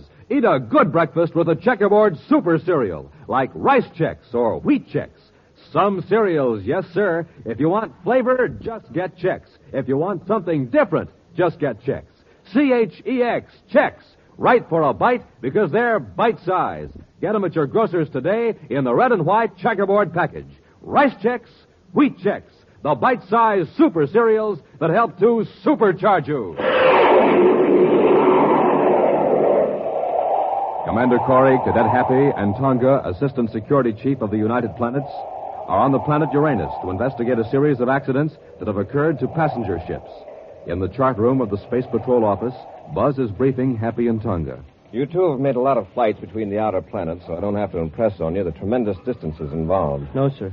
And you know that here in Uranus, we're outside the orbits of 7 of the 10 planets of the solar system. And yet we're barely halfway between the sun and Pluto. That's right. Now, everyone realizes that the companies running freight and passenger ships between Uranus, Neptune, and Pluto are working under handicaps. Yeah, the long hauls cut down on their profits. Right. A freighter could make 16 trips from Earth to Mercury, for example, while other freighters make only 1 trip from Neptune to Pluto. But that doesn't explain all these accidents on the outer planet runs. No, it doesn't, Tonga. At least not entirely. Unless the companies are cutting down on safety checkups to save money. Robbie and I thought that was the explanation at first. However, it's a pretty short-sighted company that would cut corners on inspections, especially when it keeps losing ships like Spaceways Incorporated. Now, one good thing, no passengers have been lost. No, not yet. It's our job to find out what the trouble is before any human lives are sacrificed. Well, from the reports, Spaceways Incorporated have had most of the accidents. Yes. Of course, they are a new concern. They haven't had the experience that transorbit lines have had. Commander, isn't Transorbit operated by a woman?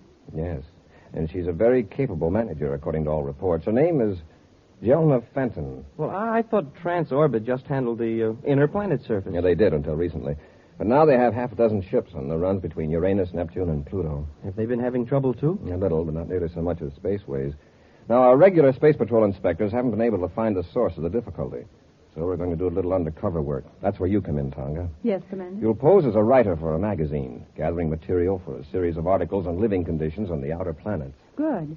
Then I can make trips from planet to planet without arousing suspicion. Yes, it'll give you a chance to observe conditions around spaceports and watch the personnel. What do you and I do, Commander? Well, for the time being, we'll just make routine inspections of Space Patrol bases and keep in touch with Tonga. How do you want me to contact you, Commander? Use your miniature spaceophone. Keep it with you at all times. I will. And don't use it when there's anyone around. When do I start? Immediately. There's a Spaceways passenger ship leaving Uranus for Pluto in the morning. Be aboard it. Right, Commander. Happy now blast off in Terra the 5th a few hours after your ship leaves.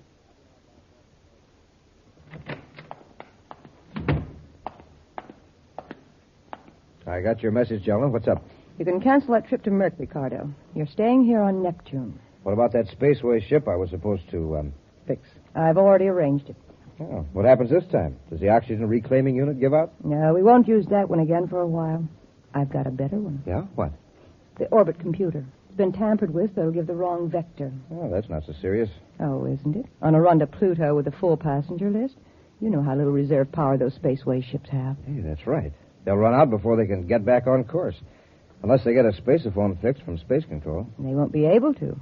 Halfway to Pluto, their spaceophone power unit will fail. A few more accidents like this, and nobody will get aboard a Spaceways ship. Which means that Transorbit will have all the business. I've sure got to hand it to you, Jelna. At first, I thought you were crazy to take on these outer planet runs. It would have been crazy if we were merely going to be satisfied with a few crumbs that Spaceways didn't want to be bothered with. If you keep on, Jelna, you'll be known as the Queen of Space. Queen of Space. You know, Cardo, I think I rather like. We're on vector, sir. Yes.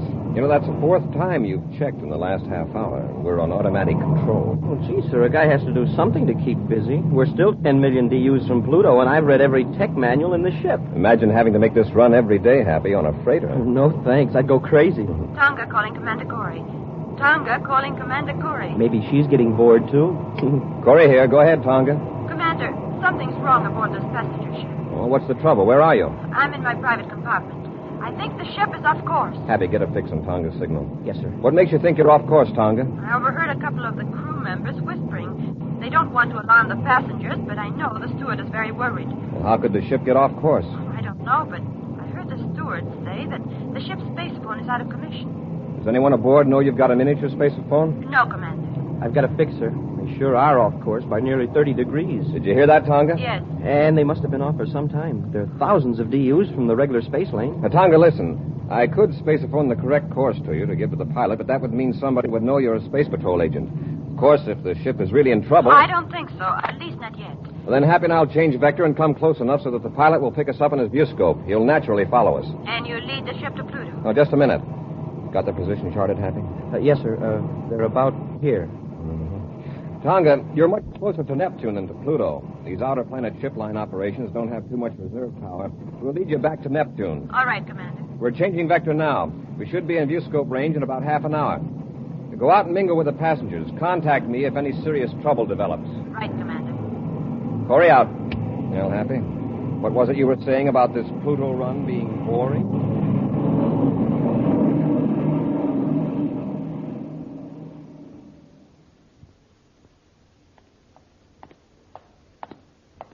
Here's that schedule of Spaceway's flights, Jonah.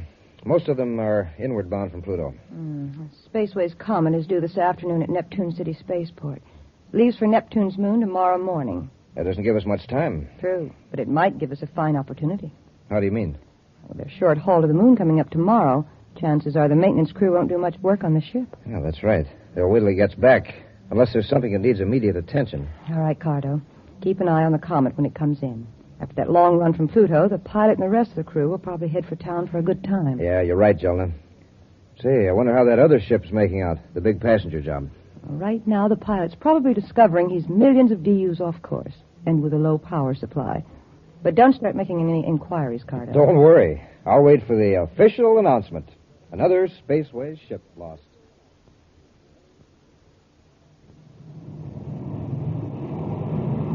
You think they see us, sir? They ought to. They show up strong enough in our view scope. Well, I hope the pilot has sense enough to follow us. He'll probably be very glad to, Happy. I want to change vector now. Watch the screen, see if he follows us. Yes, sir.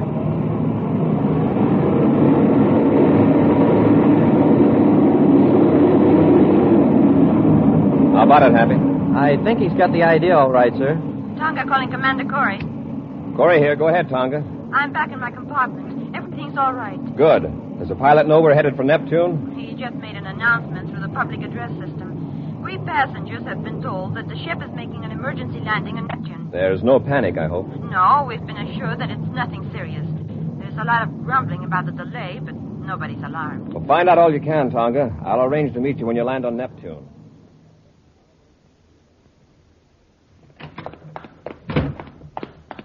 Jonah, something went wrong. What do you mean? That ship that was supposed to get lost on the run to Pluto. Well, what about it? Just landed here on Neptune, of all the rotten breaks. But the orbit computer did fail, didn't it? Yes, but a space patrol ship happened along, and the pilot followed him to Neptune. Did you say happened along? Yes.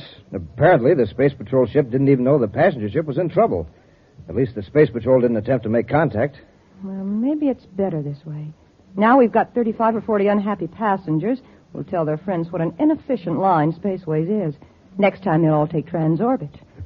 One thing I admire about you, Jonah, you always look on the bright side of things. How about the Comet?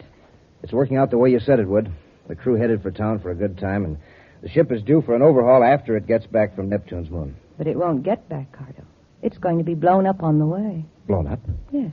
You can sneak aboard tonight and plant an explosive in one of the aft compartments. I suggest the emergency rations compartment. Suppose they check the ship before blastoff. It isn't likely they'd check the emergency rations before a short trip to that moon, especially when there's a major overhaul coming up in a couple of days. I've got it all worked out. The explosive will be in a regular emergency ration.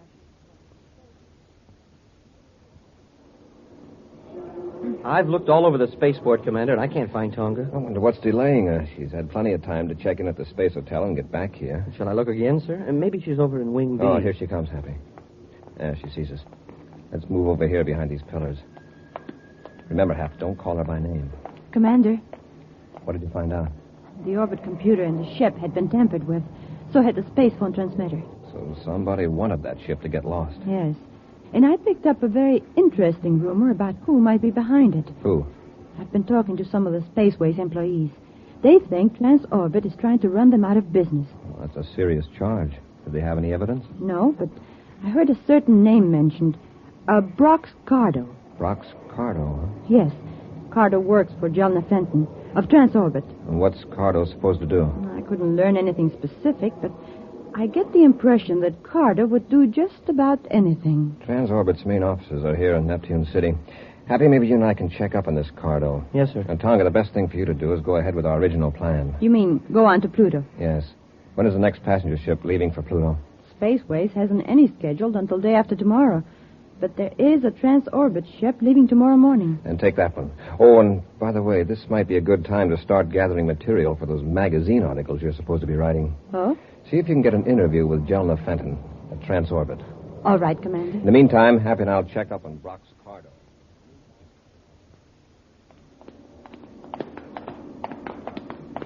Slow down a little, Happy. We don't want Cardo to suspect we're trailing him. Yes, sir. He's heading for that spaceship. Yeah, that's the Comet. Just got in from Pluto this afternoon. See, it's a beautiful ship, isn't it, sir? Yes, it's the pride of spaceways. Hold it, Happy. Cardo's getting in the ship. Yes.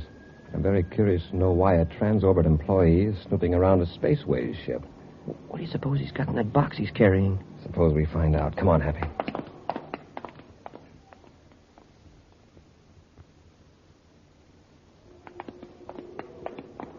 He's been in there a long time. Up the ladder, Happy. Let's find out just what he's up to in there.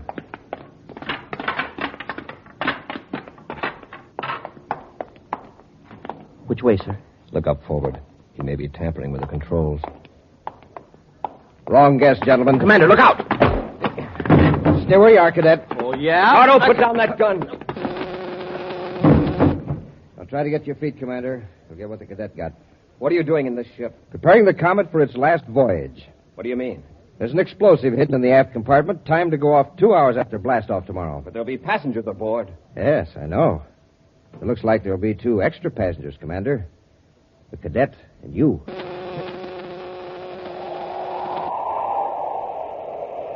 We'll be back with Space Patrol in just a moment. Gang, this is Space Patroller Dick Tufeld speaking from the Interplanetary School Stadium on Terra. Just saw a swell football game here. Listen to this crowd cheering the winners. Yes, it sure is fun when you're a winner, and here's something like that. Right, gang? But remember, to be a winner, you have to be supercharged. And here's the way to take care of that. Eat a good breakfast with Rice Chex or Wheat Chex, the bite-sized super cereals that help to supercharge you. Delicious? Why, there's sure plenty of zing in that Rice Chex flavor. And man, oh man, Rice Chex biscuits are toasted and toasted to make them crisper and crisper. And Wheat Chex? Ah, there's a flavor you'd fly to the moon for. Now remember, it's fun to be a winner, and hear this. So move right up and be a winner. Move right up to the table for a breakfast that supercharges you. A good breakfast with Rice Chex or Wheat Chex. Get them today, gang, and get supercharged.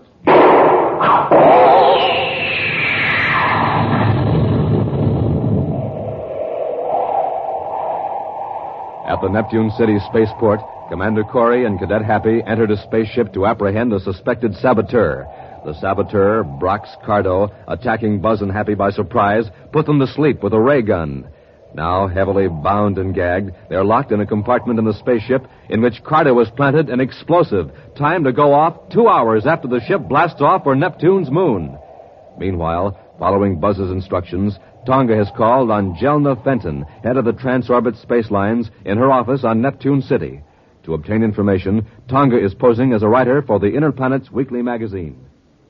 You've given me some very interesting facts, Miss Fenton. I won't take up any more. Jelna, Oh, excuse me. Oh, it's quite all right. I was just leaving. Oh, this young lady's writing an article about us for the Interplanet's Weekly. Well, that's fine. Thank you again, Miss Fenton. Goodbye. Goodbye. And I think you're very wise to take a transorbit ship to Pluto. Thank you. That girl's not much of a space traveler. She was on the ship that got lost. Frightened her to death. That's so? Now I am glad that ship got here safely.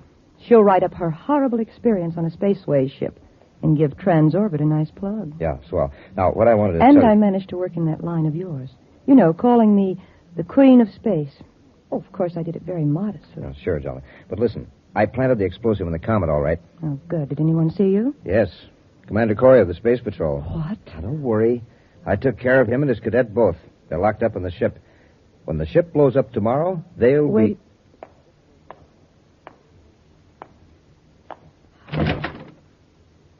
Thought so. She was listening. Who? That girl, the reporter. Oh, do you think she heard us? We've got to find out. Come on, Cardo. We'll follow her and see where she goes. If I can only get my hands free. We've got to get loose, Happy. There's a bomb aboard this ship. Cardo set it to go off, and the ship's about halfway to Neptune's moon. There. I'll untie your hands. Thank you, sir. I don't know how we're going to get out of this compartment, but we've got to. Well, when somebody comes aboard, maybe they can hear us pounding on the door. Possibly. This ship is heavily soundproof. Can't even hear the roar of the rockets when... I wonder. You mean Maybe we've already blasted off. It could be. Listen. No. I don't hear anything. There's no telling how long that ray gun put us to sleep. If we're in flight now, that bomb may go off any second. Well, let's try banging on the door. All right, Hap. Hey, open up. Open up. Anybody out there? Open up! Oh, wait a minute. Do you hear anything? Listen. Hey, somebody's heard us. Hey, Tonga! Commander. Happy, are you all right? Yes, Tonga, but how did you know we were here? I overheard Carter tell Jelna. Oh, so we haven't blasted off? Obviously not. Now we got to find that bomb and get it out of the ship. Yes, sir. Commander, I think Carter and Jelna are after me. They may think so, Tonga, but as a matter of fact, we're after them. As soon as we fix that bomb, we'll be on our way. Let's get at it, Happy.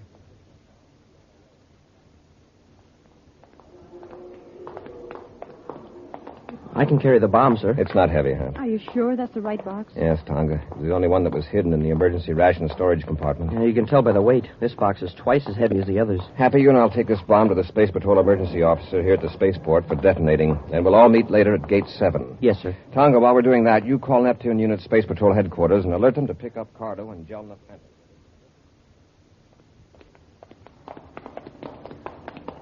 Look, there they are. We're too late, Jelna. That girl set them loose. Why didn't you give the commander and that cadet another blast with a ray gun? It would have kept them unconscious till after the comet blasted off. Oh, what difference does it make now? The girl found them. Makes a lot of difference. Commander won't lose any time in getting out an alarm for us.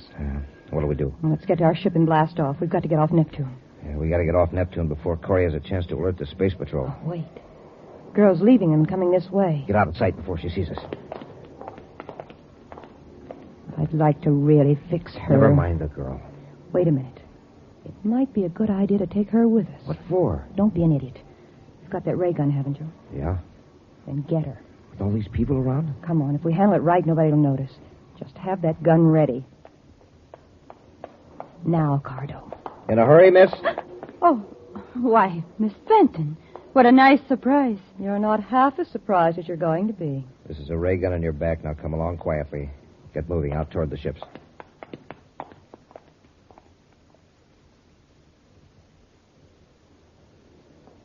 Tonga's not at Gate 7, Commander. I know, and she won't be. What? She never did call headquarters. I just checked. Tonga's not in the habit of disobeying orders. But what happened? Jelna Fenton's own private space cruiser just blasted off. I got the report from Space Control. Well, sir, do you think she has Tonga with her? That's what I'm afraid of, Happy. Get to our ship. We're going after them.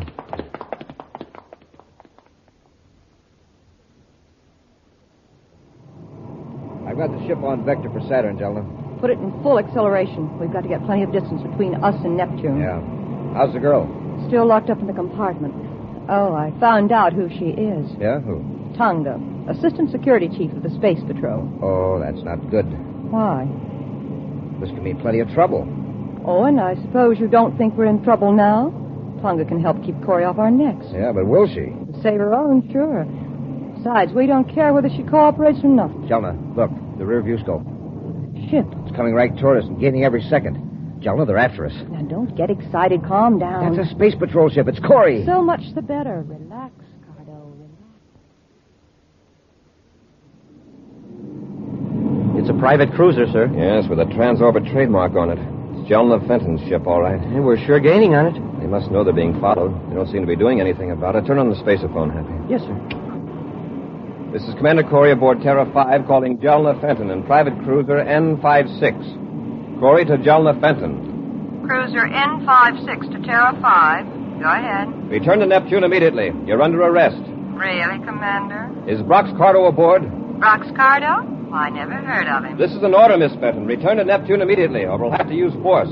It's very interesting, Commander, but I don't think you will. You wouldn't want to risk harming your Assistant Security Chief, would you? So you have Tonga aboard? That's right, Commander.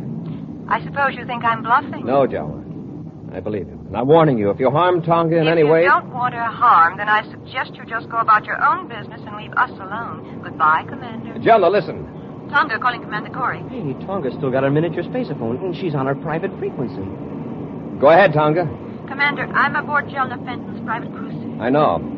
Happy and I are right behind you. I just talked to Jelna, and she refused to return to Neptune. I've tried to get out of the compartment, but I can't. It's locked. Well, listen, Tonga. Right now, Jelna has the upper hand. If we join airlocks with her ship, she'll carry out her threat to harm you. Well, she'll have to land sometime. Yes, but that still doesn't help your case. Where is your compartment? Amidships, on the starboard side. I'm going to try something, Tonga. Maybe a little risky, but in the long run, you'll stand a better chance of getting away. Anything you say, Commander. Whatever you do, don't let Jelna know I've talked to you by miniature spaceophone. Yes, sir. Obey their orders exactly. Corry out. Happy, while I put on my spacesuit, get me an atomic torch. Atomic torch, yes, sir. Hurry. I'll pull up close to Jelna's ship.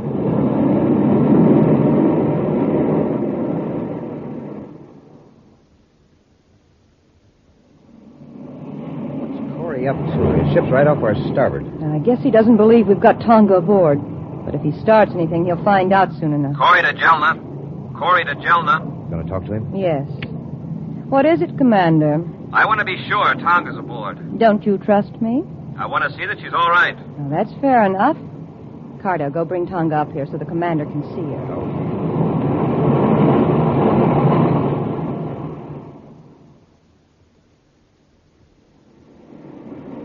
Keep pulling in closer to Jelna's ship, Happy. We're nearly touching now, sir. I'm going to keep back so they can't see that I've got a spacesuit on. You know what to do. Yes, sir. As soon as you tell Jelna that you see Tonga, I let our ship drop back a little, and you go out the airlock and jetpack over to Jelna's ship. That's right.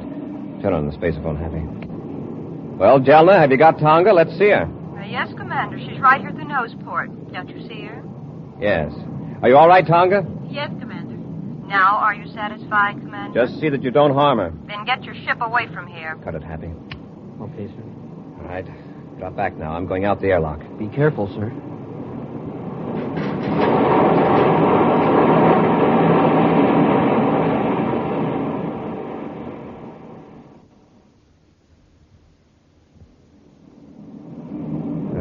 Corry's pulled his ship away. Good. He finally got some sense. I was afraid for a while he was going to connect airlocks. Would have been just too bad for Tonga if he had. I'll take her back and lock her up again. All right. Never mind. I'll take care of her. Corry! Commander! Don't reach for that gun, Cardo. Cardo! Send me your arm, Miss Fenton. Let go of me, Tonga. Let go. And stop struggling. Drop it, Cardo. All right, you asked for it. Now, just stay down there. How did you get aboard, Corry? Doesn't the spacesuit give you a hint? I came in through the airlock. I triggered the latch with an atomic cutting torch. Tonga, you can let go of Miss Fenton now. I've got her covered. Yes, Commander. We'll lock them up after I contact Happy. Commander Corry calling Cadet Happy. You made it, sir. Right, Happy. Tonga and I have got Cardo and Miss Fenton. She seems pretty unhappy. I suppose she's disappointed because there won't be an article about her in the Inner Planet Weekly. We'll tell her to cheer up, sir. There'll be a nice long one about her in the next Space Patrol crime report.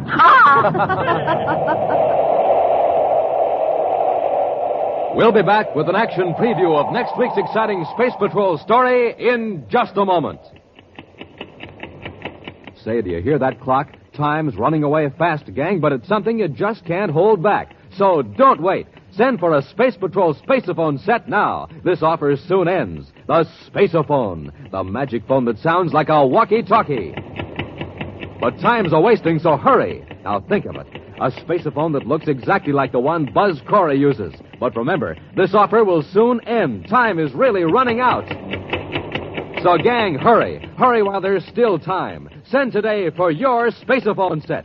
You can talk on it to someone a straight 50 feet away. But don't wait. Act now. This offer soon ends. You get 2 blue and yellow plastic spaceophones, 50 feet of communication cord, and a briefing sheet. Here's all you do. Just buy a box of Instant Ralston. Then, with your name and address, send an Instant Ralston box top and 25 cents in coin to Space Patrol, Box 686, St. Louis, Missouri.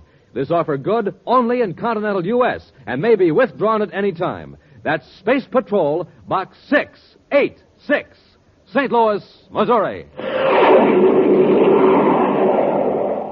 And now for a preview of next week's exciting Space Patrol story. Buzz and Happy are climbing the face of a steep cliff on the planet Saturn in pursuit of a criminal. At one side of them, a great waterfall thunders down 1,000 feet to the valley below. Colgar must have reached the top, Commander. I don't see him. It's amazing. He went up this cliff like a mountain goat. It's sure hard to get a foothold. Look out, Happy. There's a rock falling. Smoke and rockets. Wow, that was close. There are more coming. Press close to the side of the cliff. Hey, it looks like the whole top of the mountain is coming down on us. That's Colgar's work. He started a landslide. And it's coming down right on top of us. What are we going to do? Be Be sure to be with us next Saturday for the exciting story, The Giant Bubble, when wheat checks, rice checks, and good hot Ralston again bring you Space Patrol! This is your commander, gang, with a story about the warriors in your bloodstream. Do you know what they are? They're the white blood cells, and they're warriors against disease. When a person is sick, he often needs a whole extra army of these warriors. That's just one reason why it's vital to have a big supply of blood in hospitals. Will you help me remind grown-ups that America needs more blood donations? Then join the Space Patrol Blood Boosters. Don't wait. Join today. Space Patrol, an original Mike Moser production starring Ed Kemmer as Commander Corry and Lyn Osborn as Cadet Happy, was written by Lou Houston and directed by Larry Robertson. Other players were Nina Vera, Virginia Hewitt, and Norman Jolly. Dick Tufeld speaking. Now, don't forget to tune in next Saturday and every Saturday when wheat checks, rice checks, and good hot Ralston again present the new exciting Space Patrol! And be sure to see another exciting Space Patrol program on your local ABC television station. Consult your newspaper for time and channel. Space Patrol comes to you transcribed from Hollywood. This is ABC Radio Network.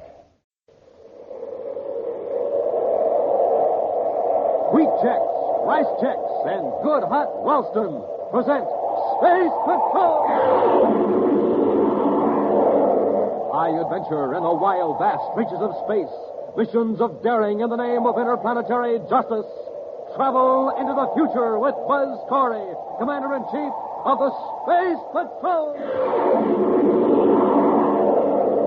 In today's transcribed adventure, Buzz and Happy are climbing the face of a steep cliff on the planet Saturn in pursuit of two criminals.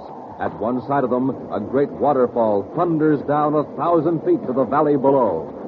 Colgar must have reached the top, Commander. I don't see him. They went up the cliff like a couple of mountain goats, and with hardly any footholds. Look out, Happy, there's a rock falling. Huh? Wow, smoking rockets, that was close. There are more coming, pressed close to the cliff. Hey, it looks like the whole top of the mountain is coming down on us. Colgar's work. He's going to the landslide. It's right on top of us. What are we going to do?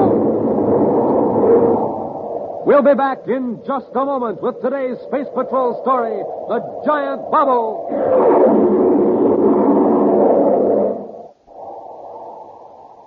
You can't buy it anywhere, gang. Today is positively the last time we can make this sensational offer. I'm speaking of a Space Patrol Spaceophone. The magic phone you can carry anywhere. The magic phone from mysterious outer space. The magic phone created in the secret laboratories of the Space Patrol. The Space Patrol Spaceophone. Imagine, you can talk on it to someone a straight 50 feet away. Complete with two blue and yellow plastic spaceophones. Complete with 50 feet of communication cord. Complete with secret briefing sheet. But remember now, today is absolutely the last time we can make this unusual offer. The Space Patrol Spaceophone. To get the whole set, here's what you do. Buy a box of Instant Ralston. Then, with your name and address, send 25 cents in coin and an Instant Ralston box top to Space Patrol, Box 686, St. Louis, Missouri. This offer good only in continental U.S. and may be withdrawn at any time. That's an Instant Ralston box top and 25 cents in coin to Space Patrol, Box 686, St. Louis, Missouri. In Commander Corry's central office at Space Patrol headquarters on Terra, Cadet Happy is puzzling over some reports from the security section as Buzz enters. Can't make head or tails of this thing. Happy, has Dr. Berman been in? Huh? Oh, beg your pardon, sir. What'd you say? Have you seen Dr. Berman? He was to meet me here. Oh, no, sir. He hasn't been in. Did the appropriation go through? Yes, Happy. I just got the Secretary General's approval. That ought to make Dr. Berman just about the happiest man in the solar system. Yes, sir. Which, judging by your expression, is more than can be said for you. What's the trouble, huh? Well, Major Robertson asked me if I'd check over these reports of intercepted messages, and I haven't been able to make much headway. There's unidentified spaceophone signals from Saturn. Uh-huh. All I can figure out is that the broadcasts seem to follow a time pattern, and they're in perfectly plain English, but, well, they just don't make sense. I know. One word keeps popping up in several of the messages. That is, if it is a word, Gleck. Now, what in the universe is Gleck? And no one else around here seems to know either. Well, all I can gather is that whoever is sending the messages doesn't like Gleck. And one message says, suggest getting rid of Gleck at source. Mm-hmm. Well, forget about it. Turn the folder back to Robbie. Yes, sir. Commander Corry? Oh, yes, Dr. Berman. Come in. Thank you. Happy, this is Dr. Berman, the inventor of a new process of constructing atmosphere shells. Oh, I've heard about it. Yeah, it's something to do with blowing a big bubble out in space, isn't it? That's right, young man. A bubble of transparent electroplast. Dr. Berman's method might entirely do away with the old cumbersome method of constructing atmosphere shells section by section and sealing them together. With electroplast, sir? Yes, Cadet. With a strong plastic developed in a plant on Venus, which has the peculiar property of remaining in liquid state when powerful electromagnetic waves of a certain frequency are penetrating it. Oh, I get it. You blow a bubble with it out in the vacuum of space, and while the stuff is soft. Exactly. When the magnetic waves are cut off due to the cold, the electroplast hardens almost immediately. Hey, it's almost like freezing a soap bubble. Nice comparison, Cadet. However, we've never quite been able to freeze a soap bubble. To my great regret, they always break. Well, maybe this will cheer you up, Doctor. The Secretary General has approved the appropriation as requested. Splendid. As I understand it, you're authorized to go ahead and construct a shell for the Venus satellite. The Venus satellite? Yes, Happy. The satellite is only a mile in diameter. It'll be completely enclosed by an electroplastic shell. Hey, that's great, but... Oh, wait a minute. You blow up the shell out in space, right? That's right. Far enough away from a planet so the electroplast will form a perfect sphere. Uh-huh. But how do you get the satellite inside the sphere? We cut the shell in half. Then several powerful spaceships move the two halves to the satellite, and the two parts are sealed. Then we install a space lock, and we've got a small, low-gravity world. Commander, I hate to rush off, but I'm very anxious to get back to Venus and get the project underway. Of course, Doctor. If there's anything I can do to help, just let me know. Thank you. My chief problem at first is to get several thousand cubic feet of Gleck out into space. Several thousand cubic feet of what? Gleck. Oh, you wouldn't know. Gleck is a technical slang for electroplast. I see. Well, where did the term come from? Oh, I don't know. You know how it is with slang. Probably some technician got tired of saying electroplast and invented the word Gleck. The term caught on. Well, goodbye, gentlemen. Goodbye, Doctor. Hey, Commander, hadn't we better tell him about the messages? No, Happy, not yet. Yeah, but one of those messages said, get rid of Gleck at the source. I know. And the source is Venus. Then someone on Saturn wants to wreck the doctor's project. I'll have Robbie assign a full monitoring crew to the Saturn frequencies. We're going to blast off for Venus and keep an eye on the plant itself.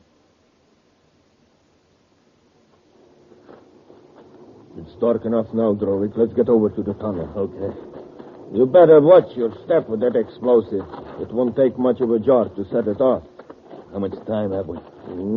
Exactly 10 minutes before the tunnel car comes out of the underground plant. But I can assure you we're going to be away from the plant area when the cargo of electroplast goes up. Cargo, I'm surprised there aren't any guards patrolling the grounds. Why should there be? Now, who would want to wreck Dr. Berman's project? You shouldn't have sold out to him.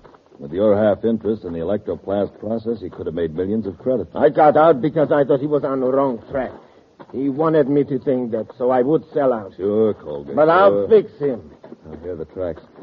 We just put the explosive on the rails? Wait. I've got a better idea. See that flat car off on the siding? Put the explosive on that and push it into the tunnel. Yeah, great idea. With the tunnel blown up, Berman can't get any electroplast out of the plant for weeks. It's going to be a job shoving that heavy car, though, so we better get started. Hold it, Hap. This is where the foreman saw the men. There they go, sir. Over that small ridge. That's where the tunnel comes out, the lower levels of the plant. Tunnel? Yes. The tracks lead to the spaceport where the electroplast is pumped aboard cargo ships. Well, what would they be doing out there this time of night? Well, let's find out. The odd foreman thought they were on some special detail. Well, it seems to me if they were on legitimate business, they'd carry atomo lights. Keep yours off until I tell you to turn it on. Yes, sir. All right. Now, shove the car. It's as heavy as if it were on Jupiter. Once we get it moving, it won't be so bad. How far are we going to push it? Just inside the tunnel. The track has a downhill grade. The car will coast. All right, Happy, turn on your light. Yes, sir. Somebody seen us? Keep shoving. Only a few more feet, and it will be on the main track. Hold it a minute. What are you men doing? Why don't you mind your own business? Get that flat car off the main track. Here comes the tunnel car. Let's go through it. No, you don't. Come back here. Let him go, Happy. We've got to shove this car back on the siding quickly. Yes, sir. Hate to let him get away, but we've got to clear the tracks.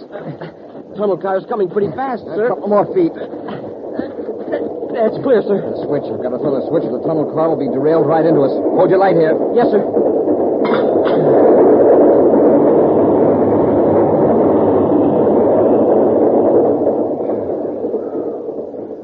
Wow, that was close. Yeah, but we made it. Just barely. Look what was on this flat car. A can of explosives. Come on, Happy. We'll go to the main gate and give some orders. Nobody's going to leave the plant.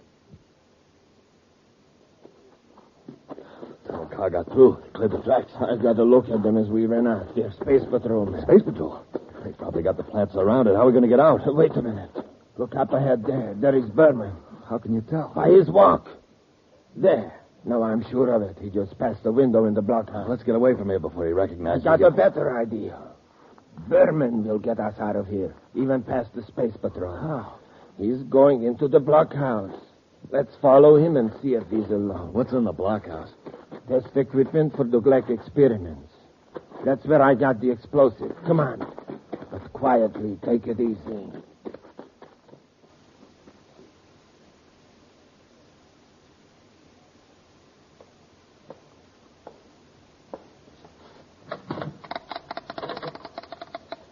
Done this all, Droid.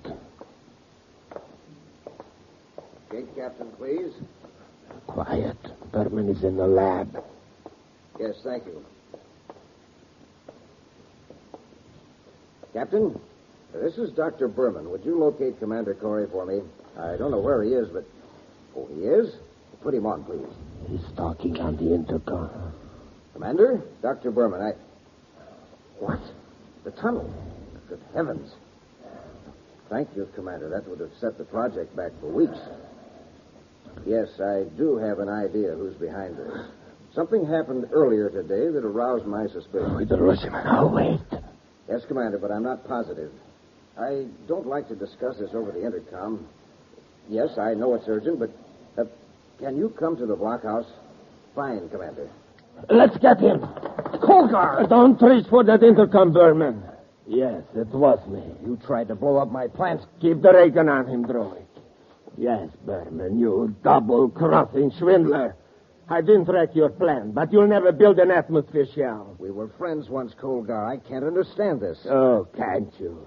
You tricked me into thinking you were failing in your electroplast research, so I would sell. But that was your decision. I was trying to be honest with you. You walked out on me when I needed your help. We haven't time to argue with him, Colgar. You're right, Droid. Berman, give me a pass so I can get out of the gate. A pass? Yes. A time-stamped pass with your signature for Drowick and me.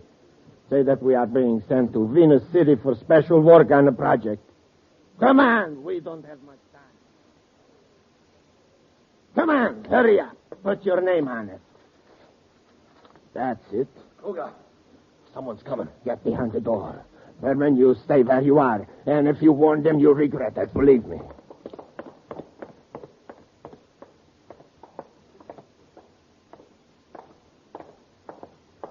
Right in here, Happy. Yes, sir.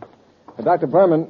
Oh, I didn't know you had company. Commander, Commander, look out! It's like throwing. Give me that ray gun. I'll give you something just as good. Now, stay where you are. Drowick, hold the gun on them a minute. Where are you going? In the next room. I'm going to fix up a few chemicals that will turn this blockhouse into a blast furnace. Then we'll lug these meddling space patrolmen in here with Berman. You'll never get out the gate. No, you don't watch it, Corey. What happened? Corey got clever.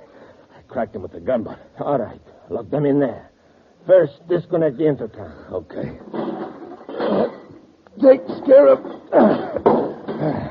Good. And by the time we're out of the gate, this blockhouse will be blown to pieces. And Corey with it.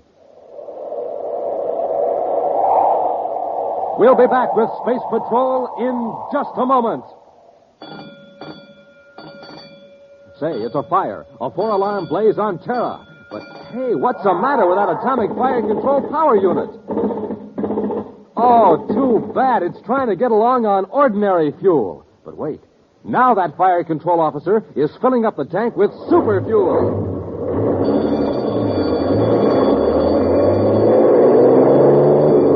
Wow, listen to that fire control unit go now. It's supercharged, that's what.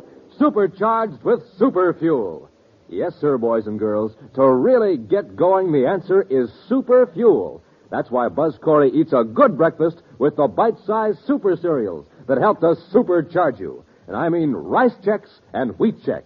Now, there's a couple of swell-tasting cereals. And, boy, both of them have that modern bite-sized design for easy eating. So, gang, get a quick start in the morning like Buzz Corry does. Eat a good breakfast with a checkerboard super cereal and get supercharged. Get them today. Rice Chex, Wheat Chex. Kolgar and Drovik are determined to destroy Dr. Berman's plans to employ a new process for constructing atmosphere shells. The two criminals have knocked Buzz, Happy, and the doctor unconscious, locked them in a blockhouse on the grounds of Dr. Berman's Venus plant. They have also prepared chemicals that will blast the interior of the building. Now, as Kolgar and Drovik head for the main gate, Buzz and Happy try to break their way out through the door. It's a cinch we can't break the door down. Let's see if we can rouse Dr. Berman. Maybe he's got a key on him. Yes, sir. Doctor. Commander, did they get away? Yes. You have a key to the door. We're locked in. Locked in? Yes, and there's going to be an explosion any second. They've wrecked the intercom, so we can't call for help. My keys? Where are my keys? Well, they must have taken them. Hey, Commander, how about the window? It isn't very big, but I think if we smashed it, we could get through. This metal chair ought to do the trick. It's no use. Hit it again. You can't break it, Commander. It's electroplast. Electroplast? Yes, my discovery. And it's sealing us up in a death trap. Wait. Didn't you say it turns to liquid when electromagnetic waves strike it? A certain frequency, yes. Commander, you've got it. There's a generator in this room. Where is it? This cabinet. Do you need any help? After I set the dials, throw the switch on the lower panel. Wait. Now. I've got it focused toward the window. Watch it. How long will it take to work? Just a few seconds. It's starting to melt. Hey, it's just like wax. I think we can get out now. Happy, help me slide the desk under the window. Hurry. Yes, sir. All right, Dr. Berman, you first. I'm really not much good at this sort of thing. If you don't get out, you'll never be any better. Just dive out, Doctor. It's not much of a drop. All right. Okay, Happy? Yes, sir. All right, Doctor. Look out below. Here I come. All clear, Commander. Come ahead. All right. Let's get away from here before it blows up.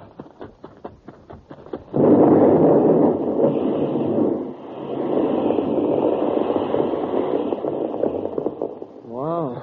We got away just in time. Commander, if you hadn't thought of that electromagnetic wave when you did... Lucky you had the equipment in the lab, Doctor. Happy, let's get to the main gate and see if our friends have escaped. We were too late, Doctor. The guard let them through. Yeah, but we'll get out on all planets alarm. They won't get far. I think. He was once my friend. Dr. Berman, I know this has been a terrible experience for you, but I've got to ask some questions. You know where Kolgar might go? No, I don't. Some time ago, I heard he was living on Saturn. Saturn's a big planet. Any particular area? I don't know. You'll have the Saturn spaceports watched. Now, Doctor, was there anything destroyed in the blockhouse which would delay the construction of the shell around the Venus satellite? Fortunately, no. And you can go ahead and direct the project out in space. Yes, I want to do it right away. The lab ship is ready. Good. Happy and I are going to keep an eye on things, just in case our friends Kolgar and Drovik decide to try something else.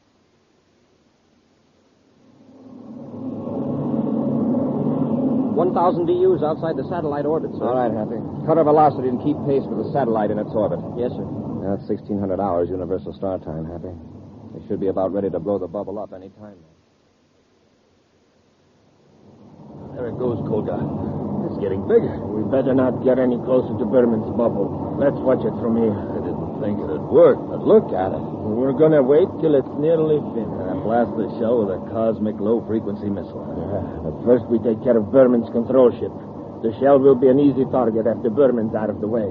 How did he get out of the blockhouse? We saw the explosion. Well, He won't get out of this explosion. Keep his lab ship in your side, Droid. The shell doesn't seem to be getting any bigger, sir. It is, though, Hap. Happy. Starboard view scope. A private cruiser? Yes. Heading in toward the lab ship. Let's go.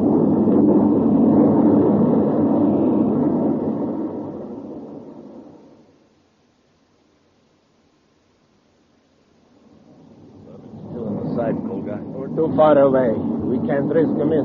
Hold your fire. If we get too close, he may spot us. So what? Those laboratory ships can't maneuver very fast. Hold on. A review scope. Space patrol ship coming in fast. We've been lining up on Berman. They've been lining up on us. Change vector, quickly. This is Commander Corry aboard Terra 5 calling the unmarked private cruiser. You're in a restricted space sector. Acknowledge immediately and change your vector. What do we do? Keep going. Commander Corry calling Colgar aboard unmarked private cruiser.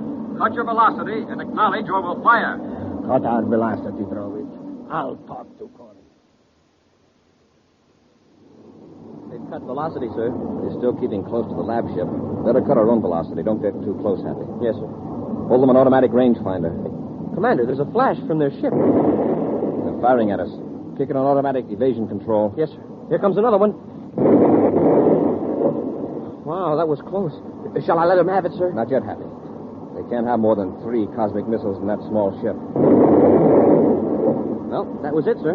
Can I let them have it now? Well, there isn't much point in firing on an unarmed enemy, is there? Well, no, but we can't let them get away. I don't intend to, but I want them to think they are. Well, they're barreling off on a new vector now. That's fine. Let them gain some distance. Kick the view scope up to maximum sensitivity. Yes, sir. We'll find out just where Mr. Colgar is going in such a hurry.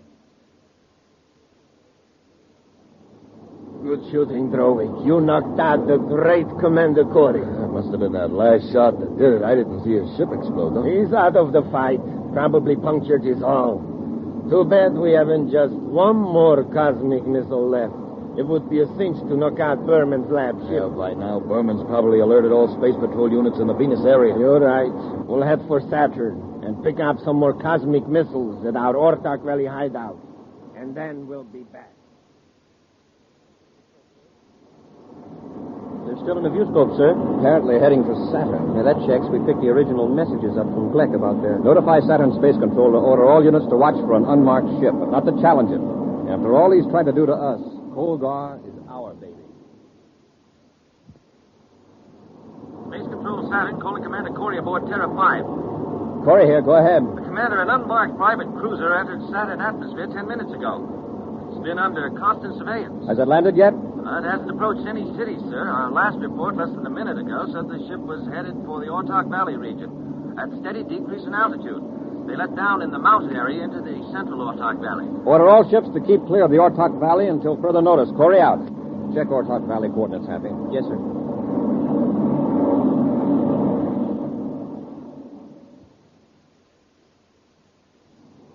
Terrifically low ceiling, sir. Yes. Keep her steady, Happy. We've got 1,000-foot cliffs on either side of us. Yeah, I'm checking them through the infrared view scope, sir. I've got something on the ground scope, Happy. Cut our velocity. It's a spaceship. Yes. The one we're looking for. Their landing ladder is down, so they probably aren't in the ship. Just like to see them try to take off now. Set her down, Happy.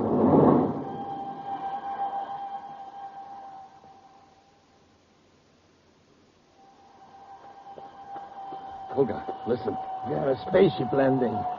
Space Patrol. It's Terra 5. Corry tricked us. What do we do? We have no missiles aboard, and we can't get back to the ship anyhow. There isn't time. I know. Up the cliff, huh?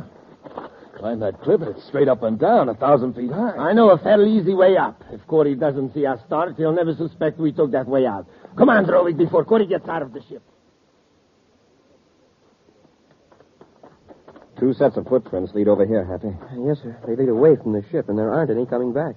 Apparently they're headed for the cliff. They may be holed up in a cave, so be careful. Yes, sir. Hey, they end right at the cliff. The ground is harder here. Still, we make footprints, so they climb the cliff. What? Why, it's practically a wall. Look here. Some fresh dirt has been kicked away. Well, if they can climb it, we can. Sir, listen. The roaring sound. Probably a waterfall farther up the canyon. Okay, Hap, let's get going.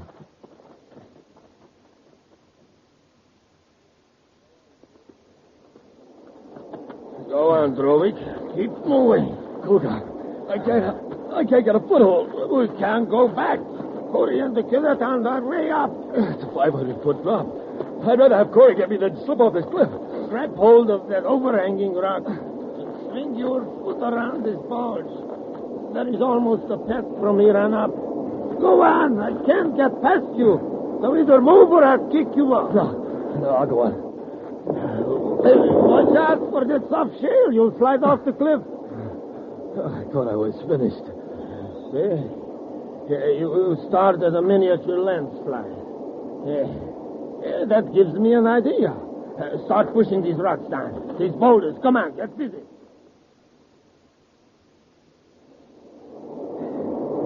They must have reached the top, Commander. I don't see them. They went up the cliff like a pair of mountain goats. Look out, Happy. Rocks are falling. Look. Smoking rockets. That was close. There are more coming. Press close to the cliff. Hey, it looks like the whole top of the mountain's coming down at us. That's Bulgar's work. He started a landslide. What are we going to do? Look, there's a ledge that leads over there toward the waterfall. Hurry. Be careful. Yes, sir.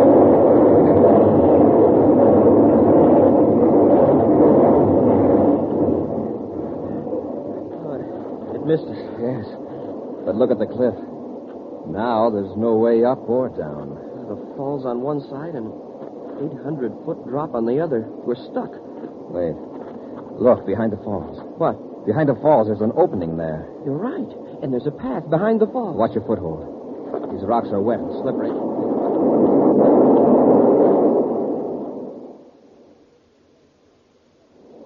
Well, I guess that landslide took care of them. Yeah, but how are we going to get down to our ship? It's a long way, but it's safer. Come on, let's get going.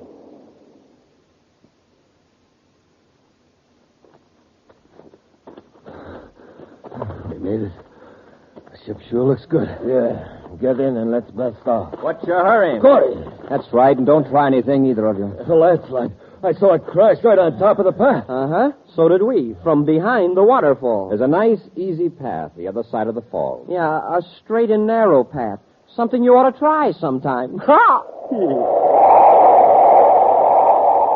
An exciting preview of next week's thrilling Space Patrol adventure in just a moment. Right now, gang, this is Space Patroller Dick Tufeld. And Commander Corry. We're here to tell you that today is the last time we can offer you the Space Patrol Spaceophone. You get a whole set, gang, complete with 2 spacephones. 50 feet of communication cords. And secret briefing sheets. So don't wait. Send for it today. Just like talking on the telephone. It's the magic phone you can carry anywhere. Looks exactly like the spacephones my Space Patrollers use on Terra. Talk on it to someone a straight 50 feet away. Use it indoors or outdoors. But remember, today is the last time we can make this offer. So don't wait. Send for your Space Patrol Spaceophone set today. Now remember, you get 2 blue and yellow plastic spacephones. One for you and one for the person you're talking to. And a secret Space Patrol briefing sheet. Now to get the whole set, do this. Buy a box of Instant Ralston. Then with your name and address, send 25... Wheat Chex, Rice Chex, and Good Hot Ralston present Space Patrol! High adventure in the wild, vast reaches of space. Missions of daring in the name of interplanetary justice. Travel into the future with Buzz Corry, Commander-in-Chief of the Space Patrol. In today's transcribed adventure, Buzz and Happy are stranded on the Martian desert, 100 miles from the nearest city. They've just come to an expanse of tiny green plants carpeting the desert for miles. Something's wrong with my throat, Commander. It feels tight. It's hard to breathe. Mine's the same way, Happy. Couldn't be the dust coming up from the ground, sir. No, it comes from the plants. Every time we take a step, the plants shoot out spores, poisoning the atmosphere. It's getting worse, Commander. What's still worse, these are poisonous lichens. Poison? What are we going to do, sir? We can't go back. Well, if we go on, these plant spores will paralyze our breathing muscles. We'll suffocate. We'll be back in just a moment with today's Space Patrol story, The Electronic Burglar.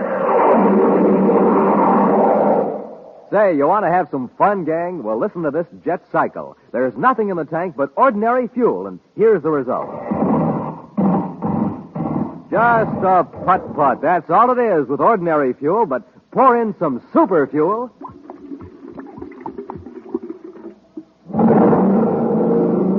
Wow, that jet cycle is supercharged now. Yes, sir, gang. When it comes to supercharging, you need super fuel. And the same thing is true of you, especially in the morning when you haven't had a bite to eat for hours. So to really get up ahead of steam, to really get set for a lightning takeoff, you have to get supercharged. And here's Buzz Corry's way of doing it. He eats a good breakfast with Rice Chex or Wheat Chex, the super cereals that help to supercharge you. Bite-sized Chex. Chex, the cereals that taste so good. Chex, the cereals that are so crisp, so absolutely different. So take a tip from Buzz Corry. Eat a good breakfast with a super cereal and get supercharged. The super cereals, Rice Chex, Wheat Chex. Even on the man-made planet Terra itself, few citizens are aware of the existence of the Maris Design and Development Company. Yet from Mercury to Pluto, there's hardly a man, woman, or child whose life isn't made more secure and pleasant because of the engineering know-how in the creation of electronic devices by the Maris Company. And so when Howard Maris reported that his Terra offices had been burglarized, Commander Corry assumed personal charge of the investigation. Right now, Buzz and Happy are standing before the damaged door of the Maris Company vault, questioning the perplexed and worried executive, Howard Maris. I can't understand why the alarm system didn't work. I set it myself last night, just as I always do. How do you set it? There's a lock switch in my private office. Once that switch is set, nobody can force an entrance to the building without setting off the alarm. Well, what if somebody had the key to the outside doors? If they used it before regular opening time, even a key would set off the alarm. The only sign of force, inside or out, is at the vault door. Mr. Maris, are you positive you set the alarm switch last night? Absolutely. And the alarm did work, you know. Yes, but several hours too late. By the time our men got here, the metal on the Endurium door had cooled where the atomo torch had melted it. It's the most baffling thing I've ever run into, Commander. Mm-hmm. One fact is pretty clear, Mr. Maris. Yes, what's that? Whoever did this job was extremely familiar with your operations. Are you suggesting it was an inside job? Yeah, it almost had to be. Just look at what was taken. Yes, the analscope plans. The most valuable thing in the vault. Well, excuse me, sir, but what is this analscope? It's a device for detecting mineral deposits hundreds of feet underground. It's 10 times more efficient than any other instrument or method we have. Those plans in the hands of someone who knows their value are worth at least 1 million space credits. Wow. Oh, excuse me. Yes, Maris here. Oh, very well. Commander, I'm wanted in my office. Would you excuse me, please? Surely, Mr. Maris. Go ahead. Thank you.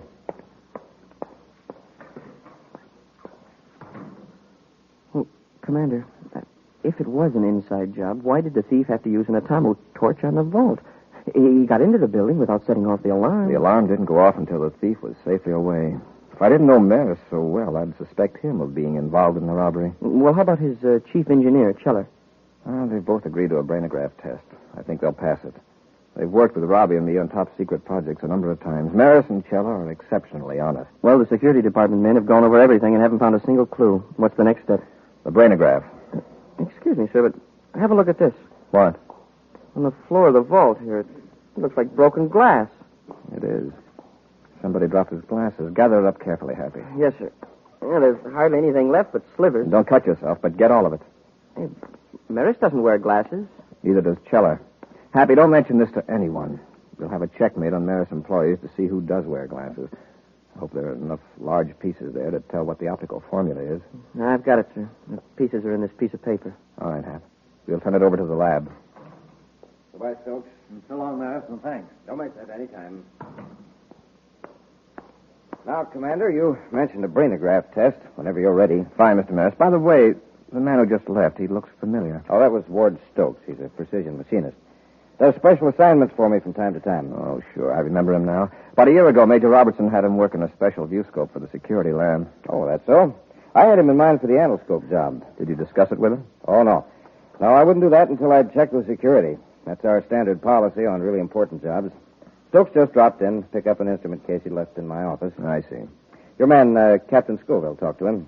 Captain Scoville and his men will remain on duty here for a day or two, Mr. Maris, checking the alarm system. Yes, Commander, I understand. They won't interfere with your regular operations any more than they have to. Now, if you'll get Cheller, Happy and I will take you to headquarters for the brainograph test.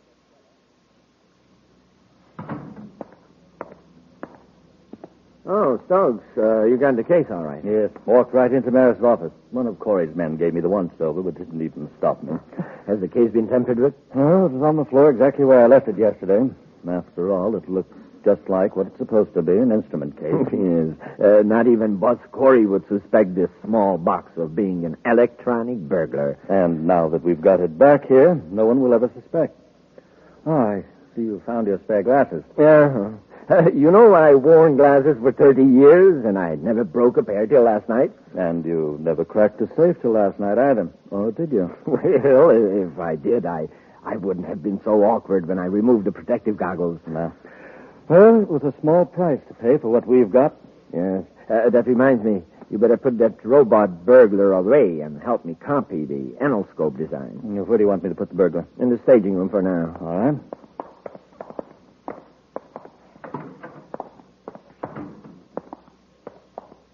This stage set's a great piece of work, even if I do say so myself.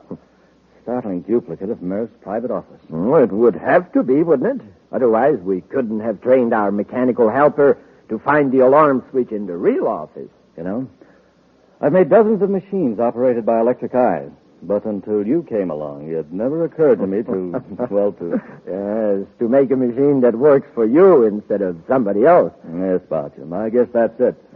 The toughest part of the whole job was getting a hold of Maris' burglar alarm key long enough to make a duplicate.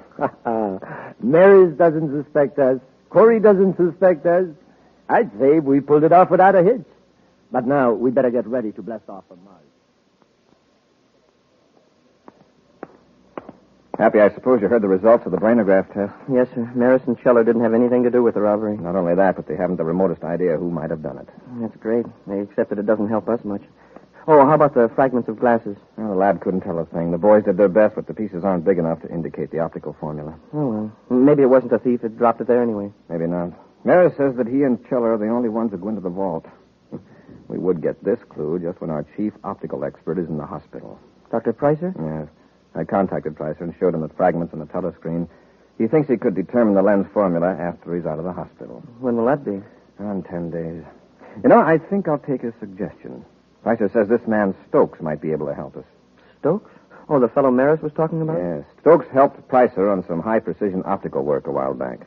Pricer thinks he's great. He could well be, with both Maris and Pricer raving about him. Now, let's pay him a visit, Happy, and see if he can put our glass jigsaw puzzle together.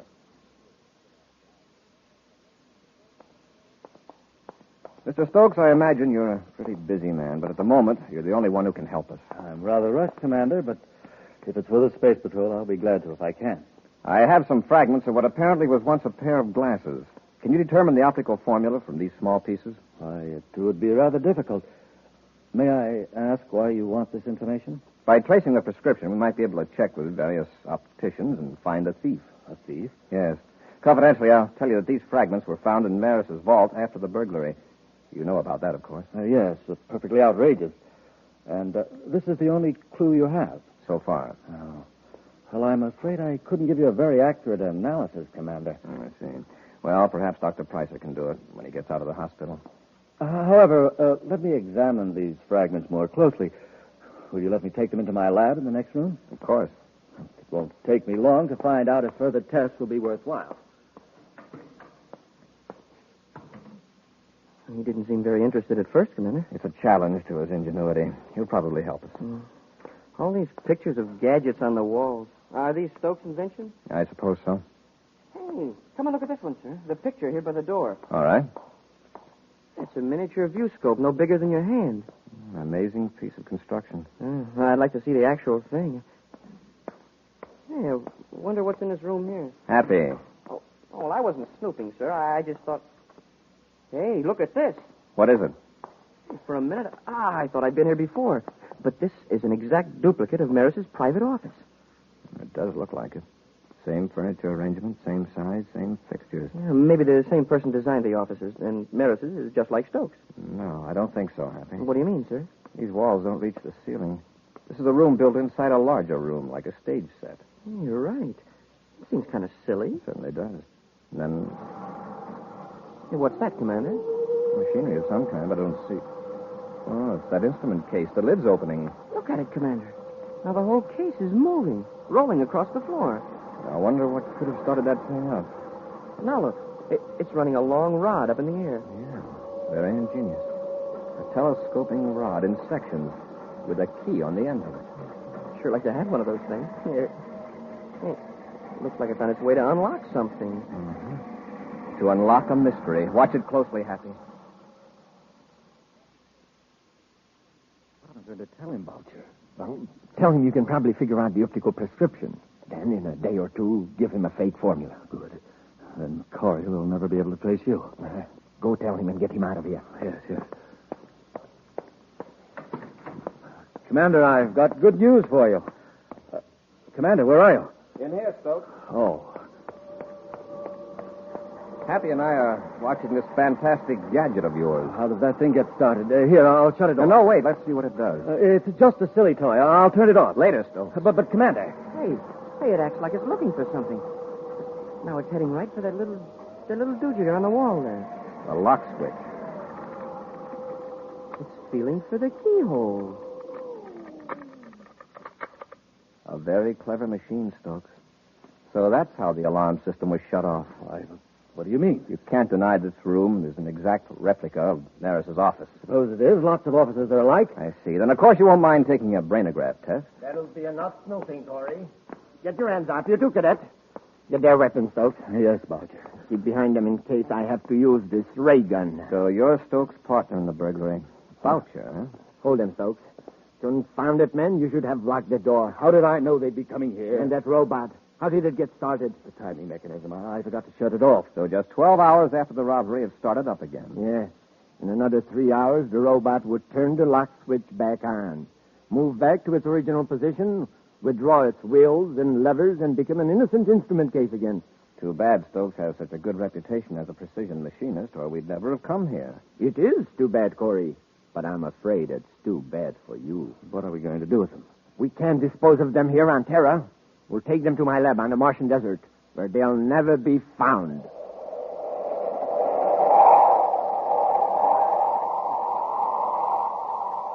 We'll be back with Space Patrol in just a moment. Say, gang, listen to this boy going to the breakfast table. He doesn't care if he ever gets there, does he? He doesn't like his breakfast cereal, that's why. No zip, no lift, no flavor. Now, here's a girl. Listen to how she goes to breakfast. She doesn't even bother about going. Same trouble. A cereal dull as can be. No taste, no tang, no nothing. Now, here's another youngster going to breakfast. No wonder he's in a hurry. He's really going for breakfast, because this fella does what Buzz Corry does. He has a checkerboard super cereal for breakfast every single morning. Rice Chex or Wheat Chex. The cereals with that modern bite-sized design for easy eating. And boy, it's not just the size that makes Chex easy to eat. It's that flavor. Man, oh man, Chex have a flavor that keeps that spoon of yours going up and down, up and down, up and down until the cereal bowl's empty. So get the cereals that have you sprinting to the table for them. The super cereals that help to supercharge you. Rice Chex, Wheat Chex. Buzz and Happy have been captured by two criminals who stole designs for a valuable new mineral detection device from the Maris Design and Development Company vault. The thieves, Stoke and Boucher, have locked a space patrolman in a compartment on a spaceship and are heading for a hideout on the Martian desert. Certainly aren't taking any chances, sir. My wrists are tied so tight, my fingers are numb. If we can work loose before the ship lands, we might be able to fight our way out of this mess, Happy. Keep at it. Yes, sir. They cut the rockets.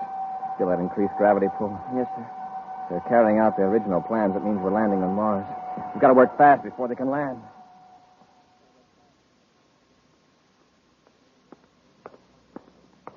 Unlock the compartment, Stokes. I'll keep them covered. All right.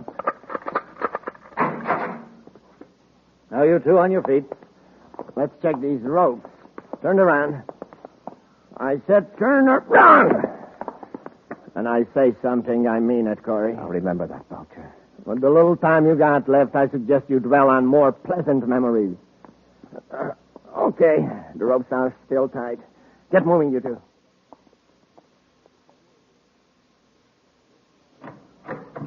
This is our little Martian hideout. Sure is a filthy little hideout. Well, maybe we'll let you clean it up before we do away with you. Let's get some heat on. I'm freezing. Stokes, You're going right back to the ship and blast off for Lowell City. You still think I should make contact with Thought? Yes. I'll stay here and guard Corry and the cadet until everything is set. Leave the designs here. I'll put them in the cupboard. All right. If you find everything safe in Lowell City, then make arrangements for getting the money from Tharp, and we'll hand over the designs. When do we get rid of Corry and the cadet? Just as soon as you get back. Nobody will ever find them out here in the desert. You better get going. Oh, I wanted to ask you a couple of things. Come out to the ship with me. Well, all right. I don't imagine you'll want to leave, Corry. But we'll lock the door just in case.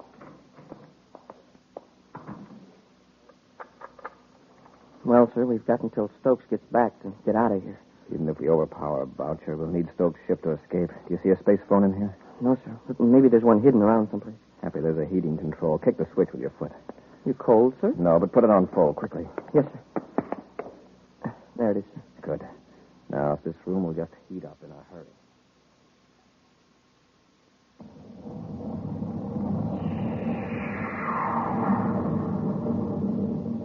Well, there goes Stokes. Now, when Boucher comes into this heated room, I have a hunch he'll have some trouble with his glasses.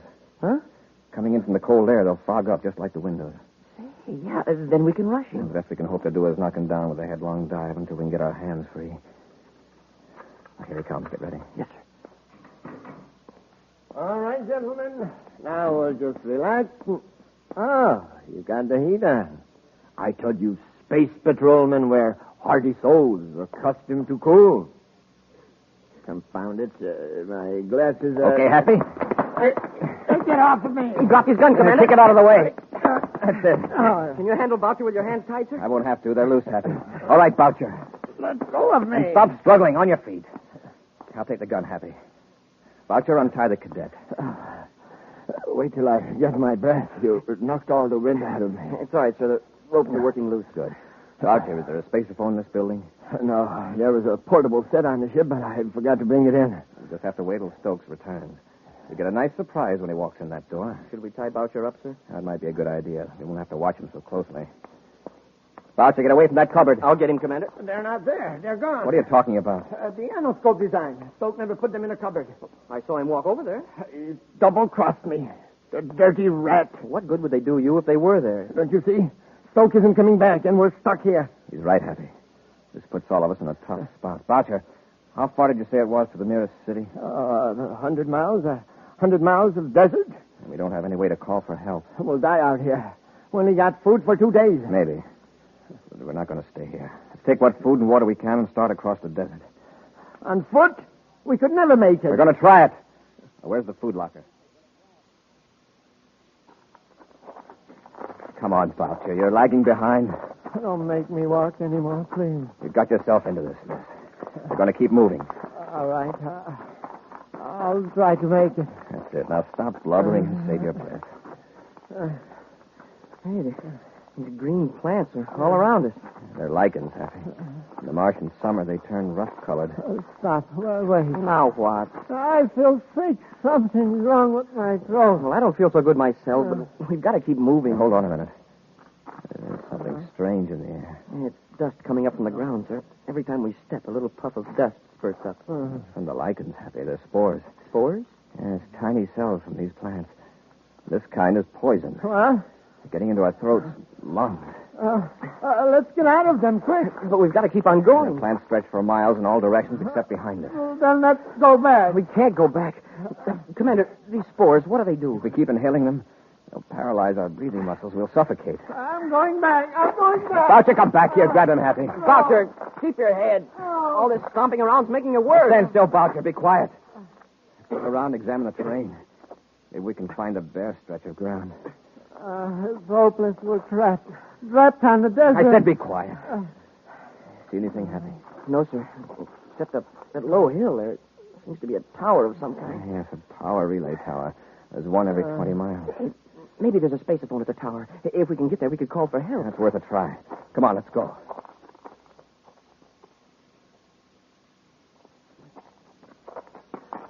Come on, Boucher. Just a few yards more. I Yes, I can hardly breathe. I don't see anything that looks like a spaceophone, Happy. Neither do I, sir. Just some wheels and gears. Those are to adjust the receiving and deflecting coils at the top of the tower.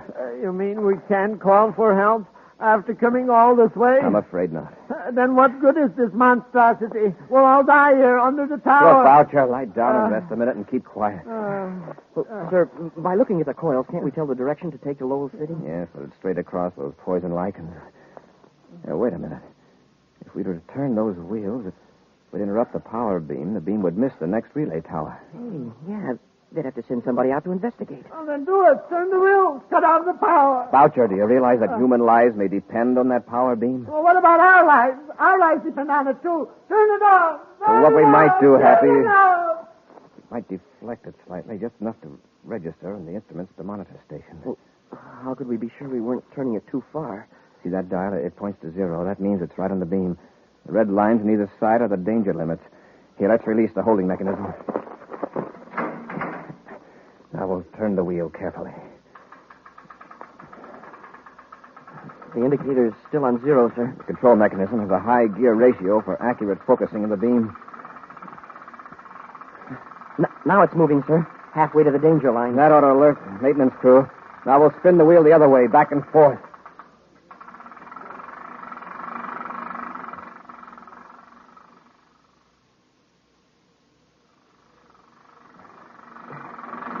Want me to take over again, sir? You must be tired. All right, Happy. Thanks. You've been doing that for half an hour and nothing happened. Turn the beam off. Clear off. That's the only way to make them pay attention. It'll be dark in a little while. Nobody will be able to see us. Commander, look. It's an atmosphere ship. And it's headed right for the tower. Well, wave to them. Make sure he sees us. He'll see us, don't worry. It's a power commission ship, all right, sir. See the big red circle on the hull? All right, Happy. He's coming in for a landing. Set the indicator back to 0. There it is, sir. I'll lock it in place. Control secured, sir. All right, let's get to the ship. We've got an appointment with Stokes in Lowell City.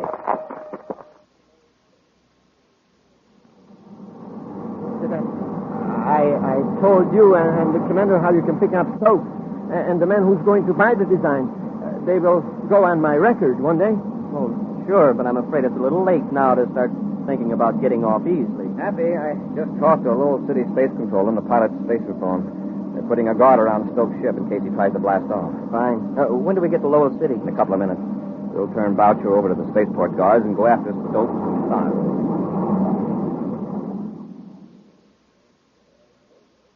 Well, Stokes, the design seemed to be complete. That all there, Mr. Tharp?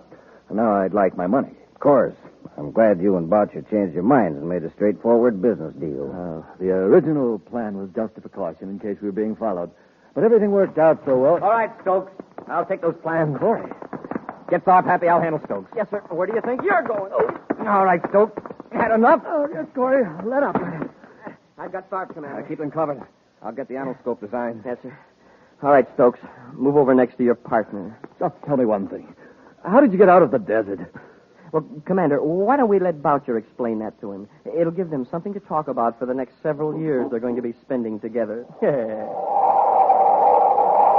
We'll be back with an action preview of next week's exciting Space Patrol story in just a moment. Say, you want to hear something funny? Well, listen to this.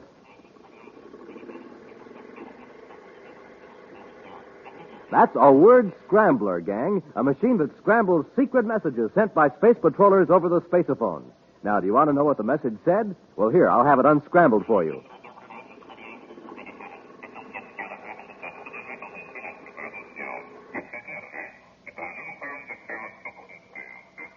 To get supercharged, eat a good breakfast with Instant Ralston. That's one of the most important messages a space patroller ever sent. Yes, sir, when you sit down to a good breakfast with good hot Ralston, well, boy, oh, boy, that's your day to shine. For Instant Ralston packs a wallop in every spoonful. It's rich whole wheat. Remember, rich whole wheat. That means it'll warm up your motor, tune up your thinker, help start off your day with a bang. Yes, that's the kind of start Buzz Corry gets. That's the kind of start you need to be a winner just like him. So come on, Space Patrollers, get supercharged. Eat a good breakfast with good hot Ralston. And now for a preview of next week's exciting Space Patrol story. Buzz and Happy are on Venus on a farm where food is chemically grown in large tanks. As they walk toward a building where Tonga is held captive, huge sun mirrors atop several tall towers turn ominously toward them. Smoking rockets, Commander. It's really getting hot all of a sudden. Yes, waves of heat. Even for Venus, this is unusual. Oh, my eyes. What a glare. Happy, don't look at those reflectors. They'll blind you. Let's run for the building and get out of this sun. Hap, look out. They're focusing those sun mirrors on us. A whole battery of them are pointed right toward us. Maybe we can dodge them. Run back this way. Commander, they've got us surrounded by those heat beams, and they're closing in. They hit us with all those at once. We're finished for good. Be sure to be with us next Saturday for the exciting story, The Space Shark, when wheat checks, rice checks, and good hot Ralston again bring you Space Patrol! And now here's a message from Commander Buzz Corry. Here's a little riddle. What is it that is scarce, valuable, and necessary, yet given away free? The answer is blood, the gift of life. Yes, when grown-ups give blood at the Red Cross Center, they don't receive money, but they do receive the wonderful, deep-felt satisfaction of knowing they helped save a life. Now, how would you like to help me get more people to save lives? Join my Space Patrol Blood Boosters. It's lots of fun, so how about it? Join today. Space Patrol, an original Mike Moser production, starring Ed Kemmer as Commander Corry and Lyn Osborn as Cadet Happy, was written by Lou Houston and directed by Larry Robertson. Other players were Bela Kovac, Ken Mayer, and Norman Jolly. Dick Tufeld speaking. Now, don't forget to tune in next Saturday and every Saturday when wheat checks, rice checks, and good hot Ralston again present the new, exciting Space Patrol! And be sure to see another exciting Space Patrol story on your local ABC television station. Consult your local paper for time and channel. Space Patrol comes to you transcribed from Hollywood. This is ABC Radio Network.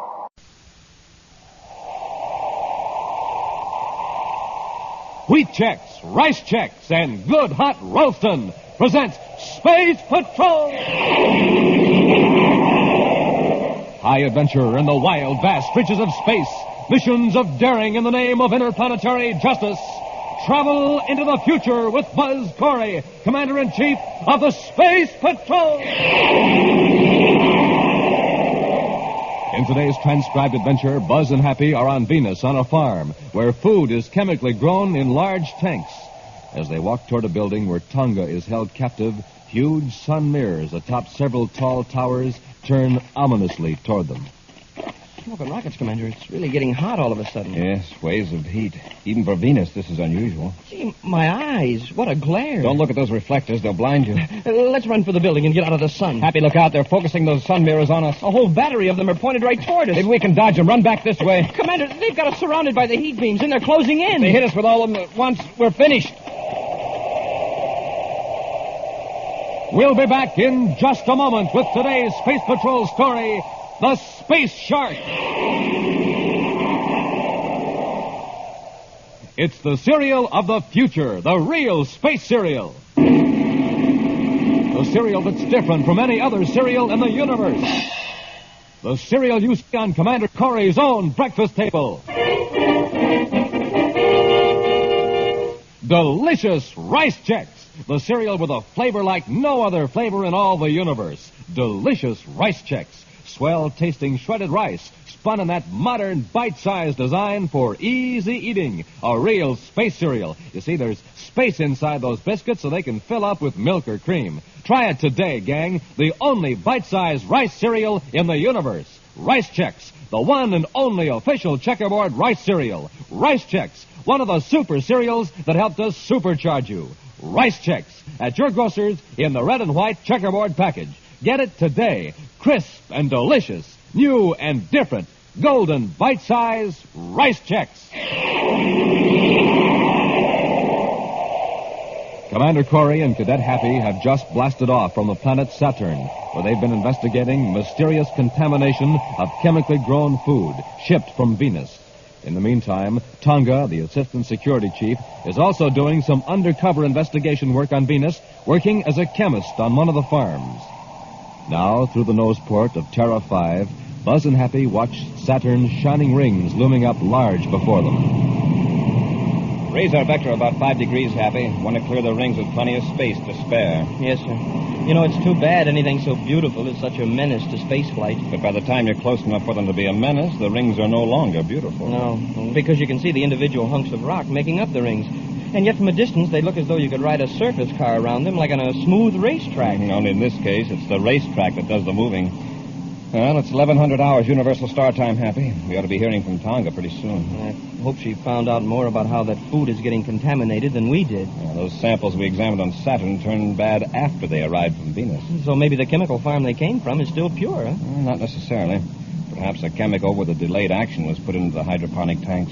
Tonga calling Commander Corry. Tonga calling Commander Corry. Corry here. Go ahead, Tonga. Commander, how soon can you come to Venus? We just blasted off from Saturn. It'll take at least 3.5 hours. Something wrong? Why, no, to the contrary. I found out how those harmful chemicals are getting into the hydroponic tanks. Good. A group of racketeers are trying to force the farm operators to pay for protection. They've bribed workers to put the contaminating chemicals into the tanks. Then, for the owners who pay the price, the tanks stay pure. Who's behind this gang? I don't know yet, Commander, but I think I will by the time you reach Venus. Where are you now? In the women's dormitory at the farm. I'm just about ready to report for work at the lab. If you leave your miniature spaceophone in your room, be sure you hide it carefully. I keep it with me, Commander. It's safer. You want us to come directly to the farm when we reach Venus? I'll let you know later, Commander.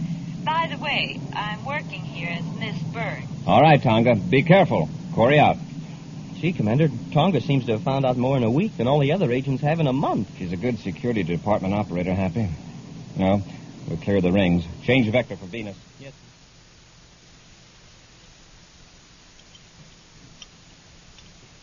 Ready for the spectroscope check on specimen 28, Mr. Baxter? All right, Miss Burns. Negative. Well, this whole group of samples tests pure. I hope we have as good luck on the next group. Oh, never mind that now, Miss Burns. I'll handle it. Oh, but I thought you wanted all these samples analyzed before the morning shift ends. There isn't much more to do. I'd like to have you take this report over to the superintendent's office. Why, yes, Mr. Baxter.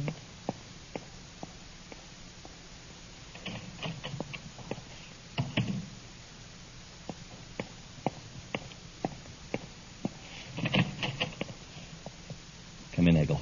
Where is she? I sent her on an errand. All right, that Space Patrol spy. I wonder how much she knows. Not very much. I've kept close watch on her ever since we found that she's a Space Patrol agent. But that was 3 days ago. She's been here a week.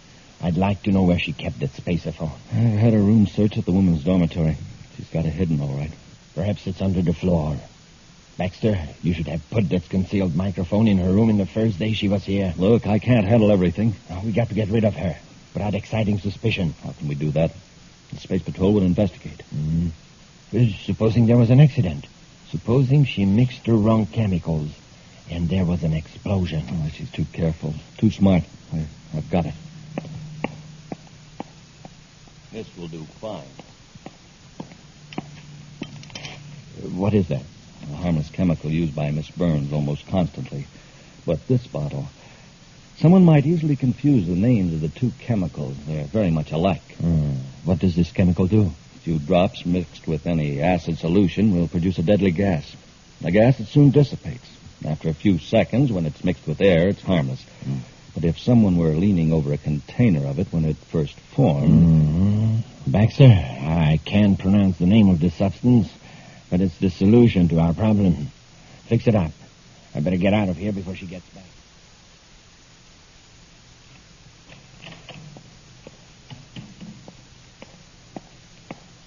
The superintendent said he'd check the report later, Mr. Baxter. Typical. He hollers his head off or something, then lets it sit on his desk for 3 days. Miss Burns, would you take over here? Of course. I've got to rush over to tank number 5. I'll be back as soon as possible. Right, Mr. Baxter.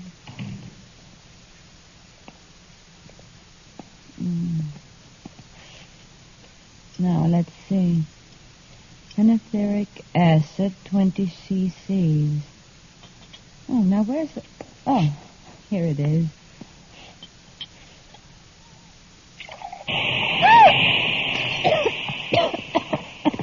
Oh.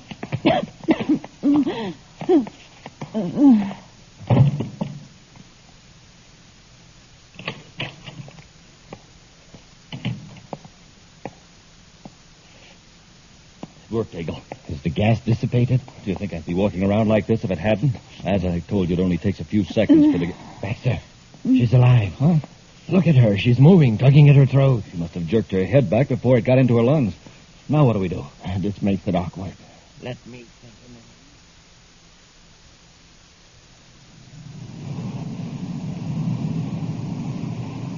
Well, at this acceleration, we'll reach Venus in half an hour, sir. Want me to take over? No, thanks, sir. I'd just as soon bring her in if I may. Well, fine with me. Happy. Listen, I heard something in the miniature spaceophone. So did I. I got her, Baxter. We'll load our Miss Burns into the surface car and take her to my hyperdramic farm. So somebody sees us. Tell them there was a slight accident. We can say I'm a doctor. Take her to a hospital. Commander, they've done something to Tonga. Quiet, Happy. Take her to your farm. When she comes to, we can make her tell how much she knows. We certainly can't work on her here. That's right, Eagle. I'll stay here and watch Miss Burns. We got to get a surface car. Go on, get moving. Tonga managed to click on her spaceophone, so she's probably not too badly hurt. I wish they'd keep talking so we could find out who they are and where they're going to take her. Baxter and Eagle. Eagle has a chemical food farm. Happy, you keep listening to your miniature set. I'll contact Venus Space Control and have them check on the location of a hydroponic farm owned by a man named Eagle.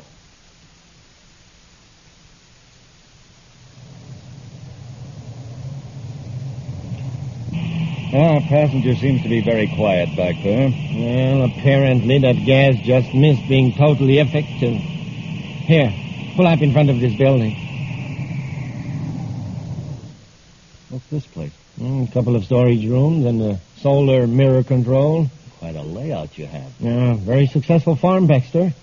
And you know, I haven't had a bit of trouble with contaminated food. I wonder why.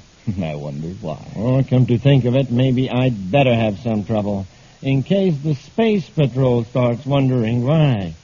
Well, come on, let's get her out of the car. She's still unconscious. We'll have to carry her. Yeah, all right, let's go. Spaceship. It's landing. Quick, get her inside. It's a Space Patrol ship. Why do you suppose it's coming here? It's the Commander ship. I've seen it a dozen of times on Terra. He must know the whole deal. How could he? The girl tipped him off. Probably has been waiting for days for some open move on our part. What do we do with her? Where's one of those storage rooms? Oh, wait. There isn't time for that now. Bring her in here. We got to stop Corry. Stop? How?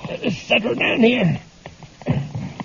Look, why don't we lock her up out of sight? Maybe we can bluff Corry out of it. He can't know anything. Well, he's obviously been to the other farm and knows the girl was taken away in a surface car. Well, nobody asked us any questions? No, but several people saw us. Why don't we get in the car again and get away from here? And be followed by Corry's spaceship? I'm not anxious to tangle with Corry. We won't have to. Come here. I'll show you something that will take care of Corry.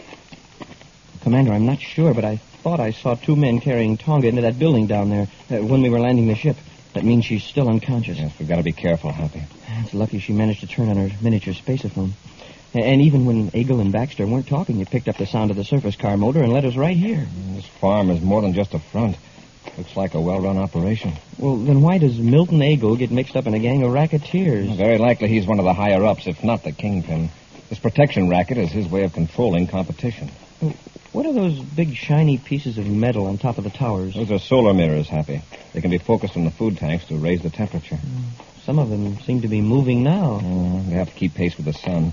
Also, if the mirrors were kept focused on one tank too long, it would scorch the plants, probably boil the water. Oh, I see. I'm not so sure our rival hasn't aroused interest, Happy, so be on your guard.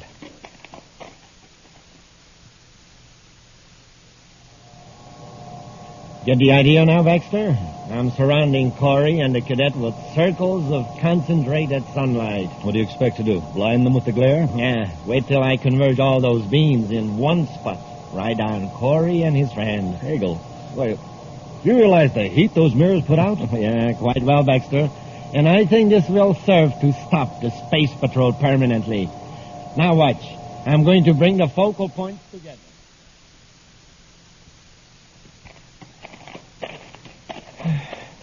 Gee, Commander, sure is getting hot all of a sudden. Yes, waves of heat. Even for Venus, this is unusual.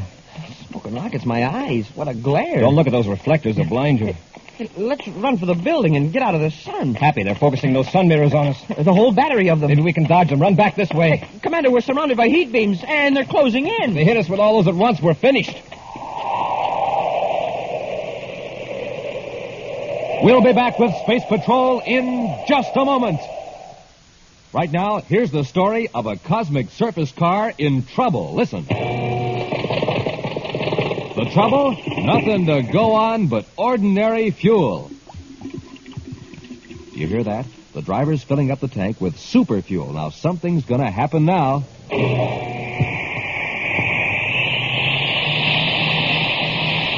Boy, that cosmic surface car is really roaring now. That's because it's supercharged with super fuel. And the same is true with you, gang.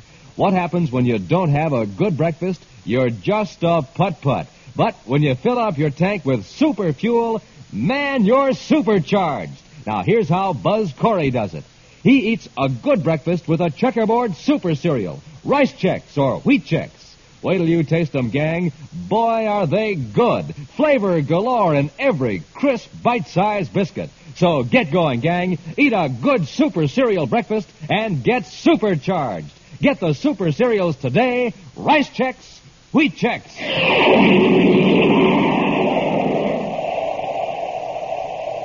Buzz and Happy are on the grounds of a chemically grown food plant on Venus in an attempt to rescue Tonga, abducted by two men who've been putting poisonous chemicals in the food tanks of competing operators. The two conspirators, Milton Eagle and Richard Baxter, have seen Buzz and Happy approach the building where they're holding Tonga. Eagle has focused several sun mirrors toward the two space patrolmen, surrounding them with heat beams. Inch by inch, the circles close in around Buzz and Happy as Eagle tightens the wall of searing heat. Look at them, Baxter. Ha! They can't move in any direction. Grass all around them is burning. Yeah, and a few seconds ago it was fresh and green. It must be stifling inside those beams. Look at them. Even from here, you can tell they're gasping for air. Well, we might as well finish them off. Oh, no, you don't. Grab her, Baxter. Let go of me. Get your hands off of that panel. Pull her away, Baxter. I'm trying to. Let go of me. Why'd you come away? Let go of me. I've got her, Eagle. Now I'll finish off Corry and... she cut off the beam. Get them on, quickly. There isn't time. Corry and the cadet are headed toward us. Drag the girl out to the surface car. Quick. Quit struggling, do you hear? Take your hands off me. We haven't got time to pamper you, Miss Burns. There. Now you can carry her. And hurry up, into the car. They're getting into the surface car. They've got Tonga. Hurry up. Stop! Hey, come back here! It's no use, Hap. Doggone it, a few more steps and we'd have made it. Back to the ship, we'll blast off and trace them. They won't be able to get far.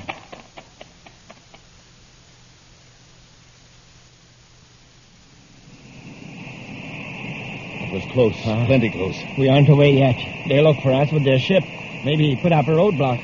Confounded girl. Why don't we get rid of her for good? Throw her out of the car. No, you fool. As long as she's with us, Corry won't get robbed. Where are you taking me? That's a good question. Where are we taking her? We're going to blast off for Neptune. Blasting up for Neptune? In this surface car? You must really have knocked her silly, Eagle. I got a spaceship in a private spaceport a couple of miles from here. With a little luck, we can blast off before Corry spots us.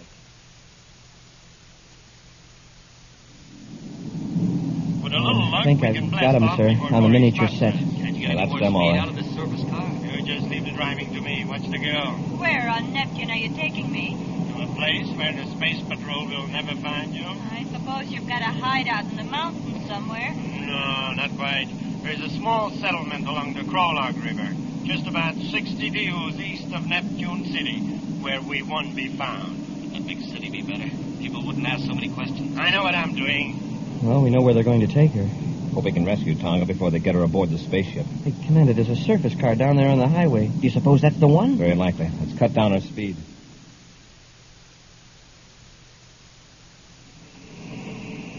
The spaceport isn't much further, Baxter. What kind of spaceship do you have? My, such an inquisitive woman. But I'll tell you, I'm rather proud of it. It's a Class B space cruiser, one of the largest private ships made. A Class B space cruiser. How nice. It must be Venus Registry, then. Yes, Venus Registry. Anything else you want to know? Eagle, we're being followed. By a surface car. None showing on a highway radar. No, a spaceship. It's pretty high up, but it's hovering. There's some binoculars in the compartment. See if you can make out what ship it is. All right. I don't like the looks of it. Why would a spaceship be traveling so slowly over this part of Venus? It's changing direction now. I can get these glasses, folks. It's a space patrol ship, Terra 5. Corry again.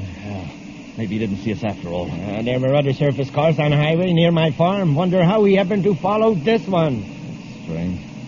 Miss Burns, why do you keep playing with that locket? Why, I didn't know I was. Give me that. How dare you? Oh, rather large for a locket, isn't it? Snap it open. Now, isn't this interesting? What is it, Baxter? Miniature spaceophone. So that's how Corey's been able to find us. We really ought to fix this girl now. Shut up, you fool. Turn that spaceophone off. Just a minute, Eagle. I know where you are and what you're up to. If either you or Baxter harm Tonga, both of you will regret it the rest of your lives. Oh, so your real name is Tonga, the assistant security chief. That's right. Corey, I got a proposition to make to you. What is it? If we turn Tonga loose, will you let us alone? You know I couldn't make a bargain like that. Well, I'm willing to take a gamble, Corey. I know you'll keep after us, but I'll trade Tonga for a few minutes' time. There's a small check a few hundred yards down the highway. I'll leave Tonga there. How about it, Corey? It's your best chance to get her back safely. All right, Eagle. I'll get you anyway, but I warn you, don't try to double-cross me. Cut the spaceophone off, Baxter. It's off. Here's the shack. We got to work fast.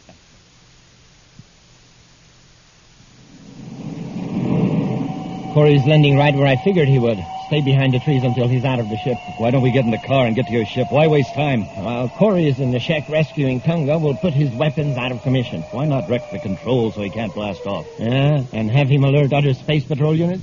Our best bet is to have Corey after us himself.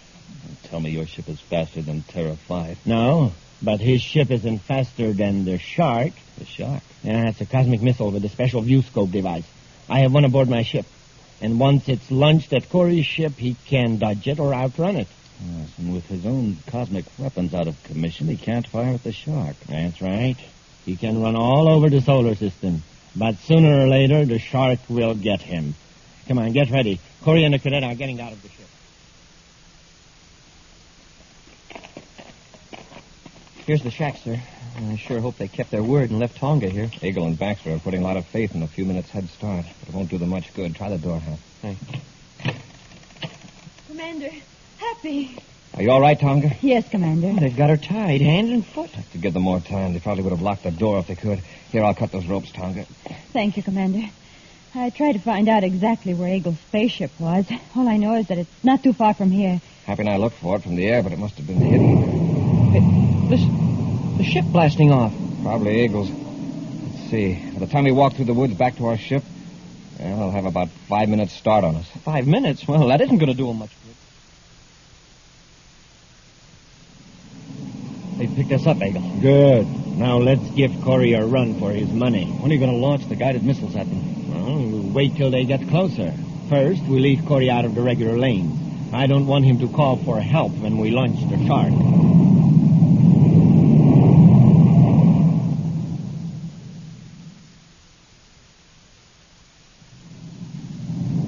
We aren't gaining very fast, sir. They must realize they can't escape. Turn on the spacephone, Happy, and I'll order them to surrender. Commander Corry aboard Terra 5 to Milton Eagle aboard Private Cruiser 398. Come in. Eagle to Commander Corry. Is something wrong, Commander? Eagle, the smartest thing you can do is surrender. Head for Saturn. It's the closest planet. Sorry. We have other plans. I order you to surrender. We're armed, you know. Oh, of course. Happy, stand by to fire a warning rocket. Yes, sir. Eagle, I don't want to use force unless it's necessary, but I'm prepared to do it. Commander, something's wrong with the firing mechanism. What? The electronic controls are out of order. What about number 2? Well, they're all out of order, sir. That's right, Commander. Baxter and I took care of that while you were rescuing Tonga. We can still overtake you, Eagle. Meanwhile, we can call units from Saturn. You're going to be pretty busy, Commander. Baxter and I are sending you a present. Catch. Eagle, if you fire on a space patrol ship, you'll be blasted out of space. Commander, look at the view scope. Something's leaving their ship. It's not a regular missile, sir. It's too slow. It may seem slow now, Cadet, but wait. Eagle, what did you just release? A weapon with your picture on it, Commander. It's gaining velocity, sir. It's a guided type missile with a cosmic warhead. Have fun. Eagle out. Happy. Change vector for Saturn. For Saturn, sir? Yes, and put on all the acceleration we can stand.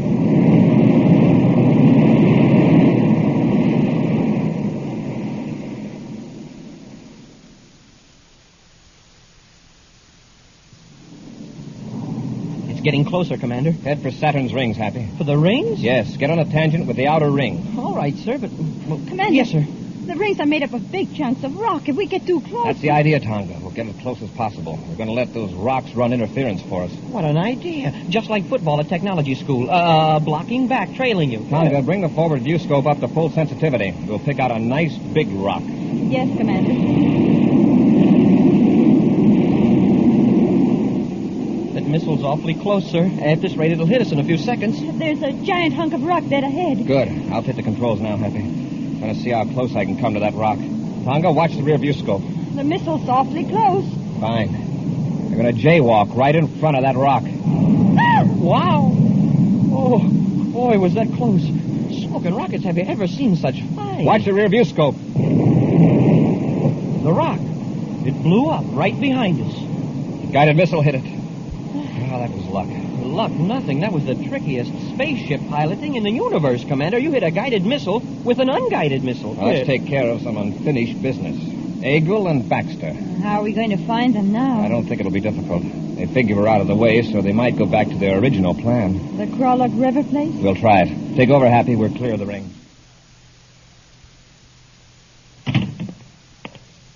Well, I lined up another ship for us, Baxter. Good. When do we leave Crawlock? In a few hours. One of my men is bringing a ship in from Neptune City. It can't be too soon to suit me. I don't like this place. Ah, what are you so jittery about? We don't have to worry about Corry anymore. I know. I just don't like Neptune. I'm used to Venus. You get plenty of sunshine. Get your hands up, Eagle. You too, Baxter. Corry. Get the weapons, Happy. Yes, sir. Corry, how did you... The guided missile, you couldn't have escaped the shark. The shark, if that's what you call it, stubbed its nose on a rock just off Saturn. As a pet, it wasn't too trustworthy. You were so sure you'd finish Corry, I told you not to come here. Nah, Baxter. No recrimination. We gambled and we lost. Take it easy, Baxter.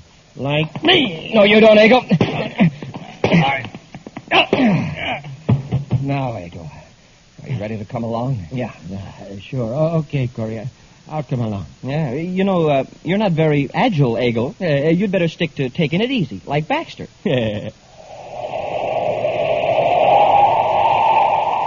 An exciting preview of next week's thrilling Space Patrol story in just a moment. Hey, watch out. Hold everything. Here he comes down the rink so fast his ice skates are melting the ice. Wow, that's a checkerboard kid. He's supercharged. And a good breakfast with a checkerboard super cereal did it. A breakfast with swell-tasting instant Ralston. Here he comes again. Stand back. Jumpin' Jupiter, that boy's a winner. He's got the speed of Buzz Corry himself. And how about you, gang? How about getting supercharged so you can whiz along just like that? Just do this. Have a good breakfast with Instant Ralston, the hot super cereal. The delicious hot cereal that helps to turn on your starter. Makes you bright as a light and helps to keep you right on the beam. That's what it does for the Commander. That's what it'll do for you. Here comes the checkerboard kid again on those flying ice skates. Don't wait, gang. Be a winner yourself. Get supercharged. Eat a good breakfast with the delicious hot super cereal, Instant Ralston. And now for a preview of next week's exciting Space Patrol story. Buzz and Happy and their spacesuits on a tiny asteroid are approaching a criminal who has stolen evidence that's needed to convict a crime syndicate. He's got the metal box, sir, with the evidence. All right, Chora. Come out of that crater and get into our ship. I'm getting into my own ship, Corry, and you're not going to stop me. All right, we'll come down and get you. Take one more step and I'll use this gun on you. All right, have it your way. I warned you. Drop, Happy. Wow, that was close. The gun chipped a hunk of rock loose as big as your head. Stand still, Happy. I think Chora means business. Yeah, he does. And it isn't funny business either. Be sure to be with us next Saturday for the exciting story, The Search for Asteroid X, when wheat checks, rice checks, and good hot Ralston again bring you Space Patrol! And now, an important message from Commander Buzz Corry. Did you ever read in the paper about a boy or girl saving somebody's life? Ever wish you could do something like that? Well, you can. Just join my Space Patrol blood boosters. Here's what we do. We try to get more people to donate blood to the Red Cross. When you get somebody to donate blood, you save a life. So, boys and girls, join my Space Patrol blood boosters today. Space Patrol, an original Mike Moser production starring Ed Kemmer as Commander Corry and Lyn Osborn as Cadet Happy, was written by Lou Houston and directed by Larry Robertson. Other players were Bela Kovac, Ken Mayer, and Nina Berra. Dick Tufeld speaking. Now, don't forget to tune in next Saturday and every Saturday when Wheat Chex, Rice Chex, and Good Hot Ralston again present the new, exciting Space Patrol. And be sure to see another exciting Space Patrol story on your local ABC television station. Consult your local paper for time and channel. Space Patrol comes to you transcribed from Hollywood. This is ABC Radio Network.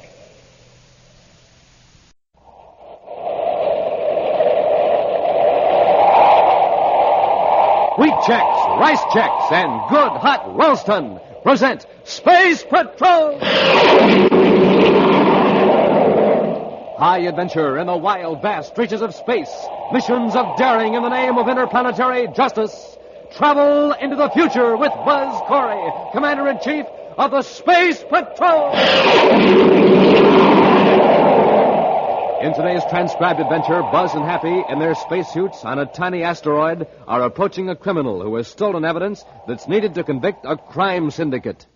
He's got the metal box, sir, with the evidence. All right, Chura, come out of that crater and get into our ship. I'm getting into my own ship, Corry.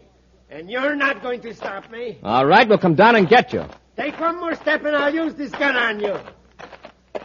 All right. Have it your own way. I warned you. Drop, Happy. Wow, that was close. That ray gun knocked a hunk of rock loose as big as your head. Don't move, Hap. I think Chura means business. He sure does. And it isn't funny business either. We'll be back in just a moment with today's Space Patrol story, The Search for Asteroid X.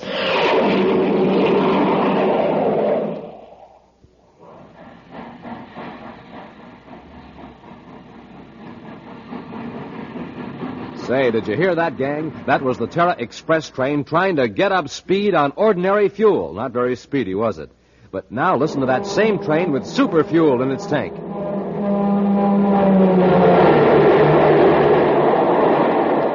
Man, that train is really traveling now because it's supercharged with super fuel. Now, gang, without a good breakfast, you can't go very fast either. But with super fuel in your tank, you're supercharged. Here's how Buzz Corry gets up ahead of steam in the morning. He has a good breakfast with Rice Chex or Wheat Chex, the super cereals that help us supercharge you. For taste, they're terrific. For size, they're perfect because they both have that modern bite-sized design. So, gang, get off to a quick start of the morning the way Buzz Corry does. Get supercharged. Just eat a good breakfast with the Checkerboard Super Cereals and get them today in the red and white checkerboard packages. Rice Chex, Wheat Chex.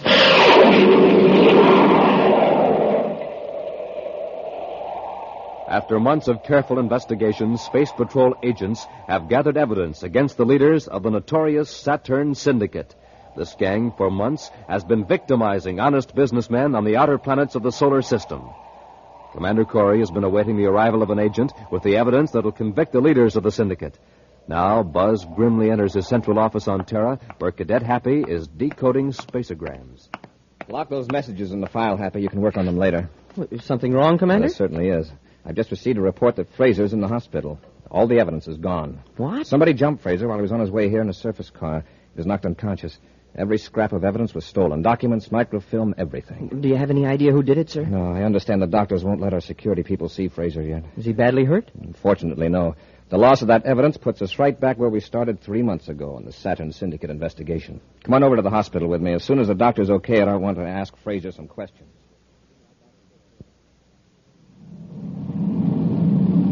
Cut your speed and go lower, Hundley. I think I see something down there. Where? Right near that small pond.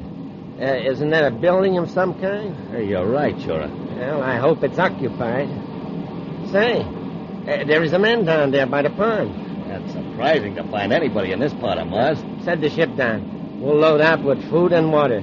Suppose this guy won't give us any? Well, then he'll get what our friend, the Space Patrol agent, got. Do you think you finished that guy, Chora? Who cares? We got the evidence. Yeah, but I won't rest easy until we get it hit on Asteroid X. Kick on the repeller ray. Repeller ray on.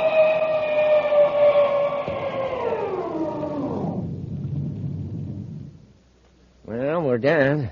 If we get enough supplies here, we can go into free fall near the asteroid belt till we decide what our next move is. I wonder who this guy is. He sure must like solitude. Now, we don't want any trouble if we can help it, Hundley. Let me do the talking. Don't you always? all right, let's go.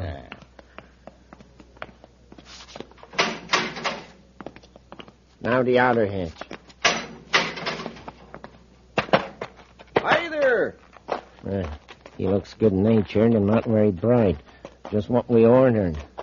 Hello, friend. Having trouble with your ship? No, but we're out of supplies, food and water. When we left Lowell City, we thought we had enough to get to Neptune, but looks as though I miscalculated. Well, I got plenty here, gentlemen. Come on in, take what you want. We'll pay you for it. Oh, no, I got plenty. Come on in the house and help yourselves. Right, that's mighty generous of you, Mr. Noonan. Marty Noonan. By the way, I don't believe I got your names. Well, I'm Steve Chura, and this is my friend Wally Hundley. Now about those supplies. Oh, sure. Sorry, you folks are in a hurry. But since you are, just come with me, gentlemen.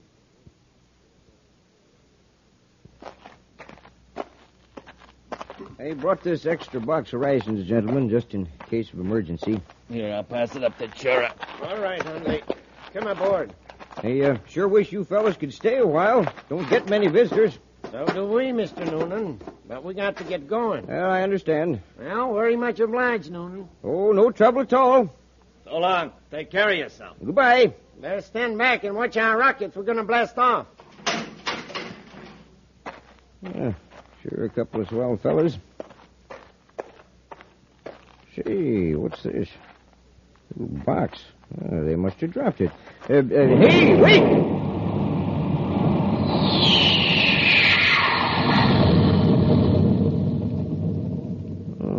This looks pretty important. Microfilm Reel 14B, property of Space Patrol.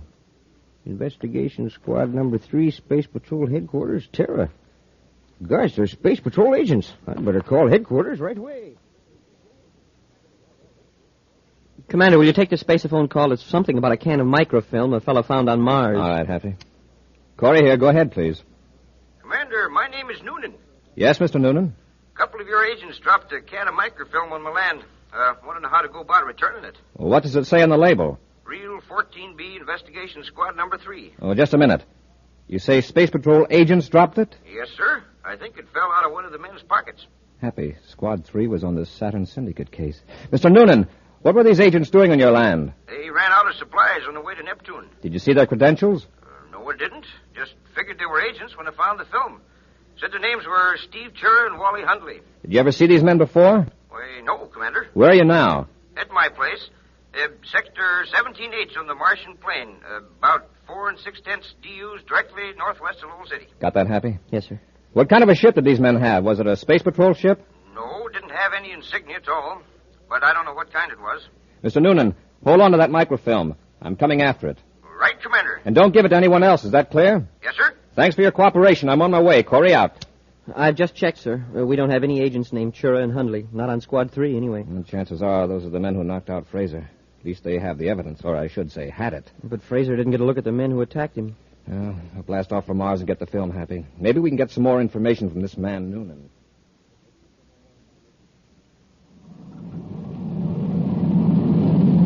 I finished decoding the patrol unit messages, sir. Good. Will you read them, Happy? Yes, sir. Quote, the Commander-in-Chief aboard Terra 5, Jupiter Patrol, searched Mars to Neptune orbit. No suspicious craft sighted. Unquote. From Saturn Patrol, same, negative. Neptune Patrol also replies a negative. Any more? Well, Patrol Ship 34A, Asteroid Belt, picked up an unidentified object in their view scope. They're investigating it. Happy? We're going right into Lowell City. And how about the microfilm at Noonan's place? Yeah, you can go after it in an atmosphere ship after we land. I'll call Noonan, describe the credentials you'll present to him to relieve him of my original order. All right, sir. See how much you can find out about those men he saw. Get a full description. Very likely their right names aren't Chura and Hundley. It's almost certain they lied when they told Noonan they were going to Neptune. Shall I bring Noonan back to Lowell City? If you think you can give us any useful information. Yes, sir. Well, we'll reach Mars in 20 minutes, sir. I'd better check Lowell City Space Control.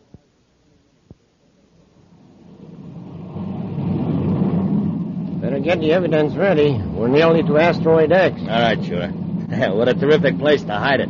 Even if somebody knew it was on an asteroid, how would they know which one? Now remember, Hunley, when we get to the asteroid, be sure to mark the exact universal start time to the 10th of a second. Why? Well, otherwise the orbit computer can pinpoint its location when we want to find the asteroid again. Yeah, I get it. Have you got the evidence ready to unload? Yeah, all except... Uh-oh. What's the matter? Reel of microfilm. I had it in my pocket. It's gone. Huh? What was it doing in your pocket? That spilled out when we took the stuff from the agent's surface car, so I just stuck it in my pocket.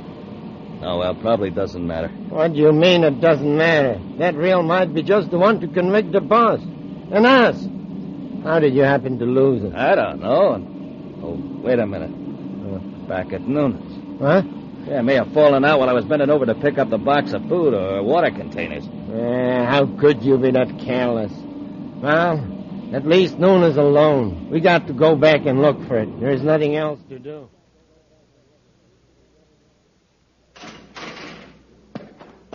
Hi there.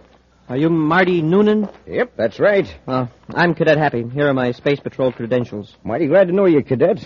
Commander Corry called me about you. Oh, here's your microfilm. Oh, thanks. There are several questions Commander Corry wanted me to ask you about these men. Sure, and Hundley? Well, I'll tell you what I can. Suppose we go in the house and have a bite to eat while we talk. All right, fine. It's a mighty fine-looking little atmosphere ship. How fast will she go? Oh, probably 1,200. On this trip, though, I averaged about 8:32. From Lowell City to here, 9 minutes and 54 seconds. Say. Yeah, about that. Let's see. I took off at... Hey, how did you figure that out so quick? Oh, I don't know. Answers just sort of come to me. Don't have to think about it. It's lucky, too. Because if I had to tell you how I do it, I'd get all confused and come up with the wrong answer. I have to figure everything out on paper or use the electronic computer in the ship. Well, first, Mr. Noonan, can you give me a description of these two men? Well, Chur is about 45, 6 feet tall, weighs about 210 Earth standard. Well, Mr. Noonan, you've given me a very complete description of these crooks, and their ship was very likely a Class C private cruiser from the way you describe it. Could you come to Lowell City with me, Mr. Noonan? I think Commander Corry would like to question you further. Why, of course. I'd like to get back as soon as possible. Do you mind if I use your spaceophone? Okay, Noonan. You two, Cadet, get your hands out. Sure, and Hundley. That's right. Don't make a move for your gun, Cadet, or I'll use this one. Okay. Which one of you has the microfilm? What microfilm? You know what microfilm. Noonan must have found it, or you wouldn't be here.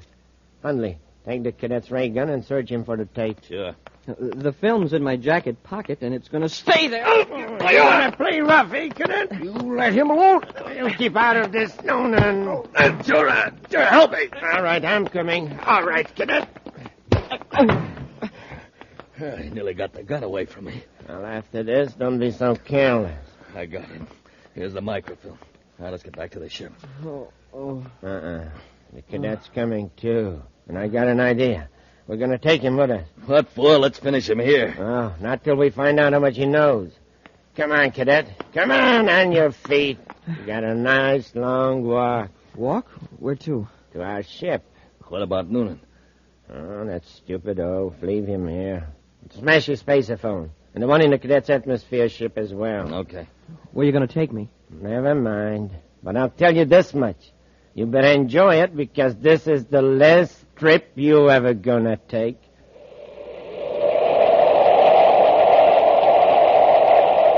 We'll be back with Space Patrol in just a moment. Gang, this is Space Patroller Dick Tufeld, and boy, am I excited. We have a new machine here at Space Patrol headquarters, and it's terrific. It's the flavor meter for testing the flavor of food. Now, I have a plain, ordinary cereal right here, so let's test it. The better it tastes, the louder it'll ring the bell. Now, all I do is place the cereal in this slot and push the button. Not much flavor there, is it? Let's put in some other ordinary cereal and see what happens.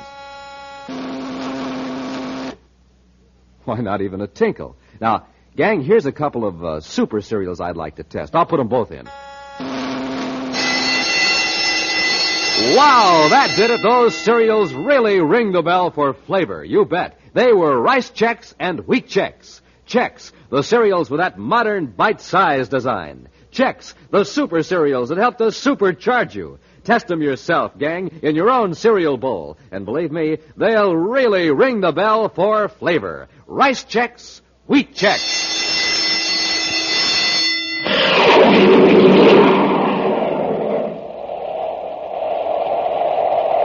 Commander Corry has sent Happy to Marty Noonan's isolated dwelling on the Martian plain to recover some stolen evidence, a roll of microfilm. Noonan and Happy were surprised by Chura and Hundley when the thieves returned for the film. After smashing Noonan's spaceophone, the criminals have taken Happy to their ship, leaving the unconscious Noonan locked in his house. Meanwhile, Buzz, in Lowell City, has tried in vain to contact Happy or Noonan by spaceophone. Commander Corry to Space Patrol, Lowell City. Space Patrol, Lieutenant Barton here, Commander. Lieutenant, I've been unable to contact my cadet on any of the Space Patrol frequencies. And Noonan doesn't answer either, so I'm blasting off to see what the trouble is. Would you like an atmosphere ship, sir? No, a spaceship in case I need it. I'll go in Terra 5. Keep monitoring those frequencies. If you hear from either Cadet Happy or Marty Noonan, notify me on my private frequency immediately.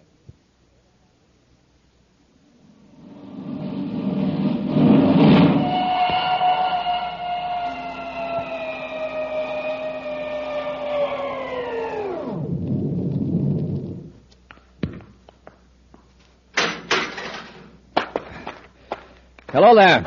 Are you Marty Noonan? Yes? I'm Commander Corry. Where's Cadet Happy? Sure, and Hundley. They took him away, and they got the microfilm. I tried to stop them, Commander, but they knocked me out. They smashed my spaceophone and the one in the cadet ship there, too. Do you know where they took him? No, by the time I came to and broke out of my house, they'd blasted off. They'd locked me in. Did you hear anything that would give us a clue as to where they were going? No. All I remember was that one of them said we ought to be able to get there by 1,500 hours, but I don't know where they meant. How long ago did they blast off? About an hour and a half ago. Say, Commander, I'd like to help you find them. All right, come aboard. Thanks, Commander.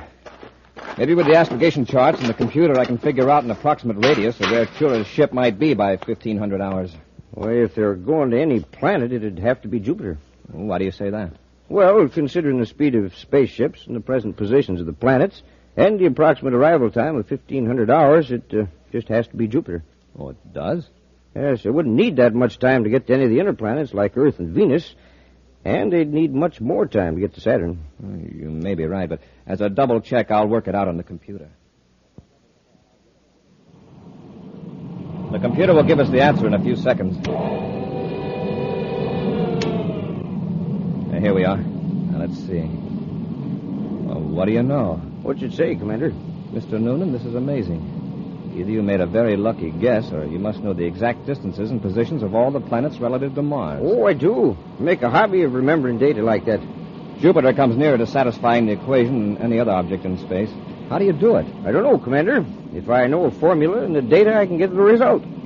But if I stop to think how I do it, I get all confused. There's only one thing wrong. They couldn't quite reach Jupiter by 1,500. Of course, they may be heading for one of the moons. I'll check the astrogation chart again. Could be Ganymede, Commander, assuming we're right on the time factor. We'll see. Mr. Noonan, you've hit it again. The astrogation chart puts moon number 3, Ganymede, very close to the vector. Ganymede's a good-sized moon. There are a lot of places to hide on it. The most we can hope for right now is that we're headed in the right direction.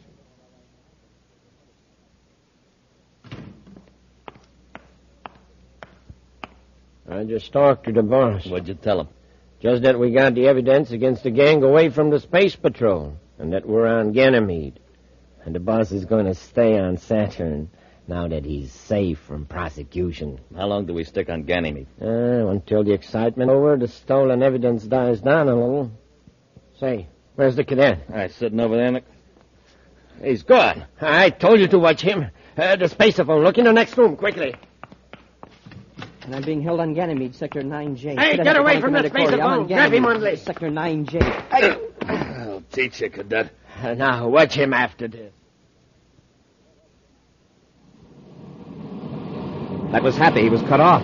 Sounded to me like somebody hit him. Sector 9J. That pinpoints the location, Mr. Noonan. We'll make a slow glide approach and land with repeller ray. Maybe Chura and Hundley won't hear the ship.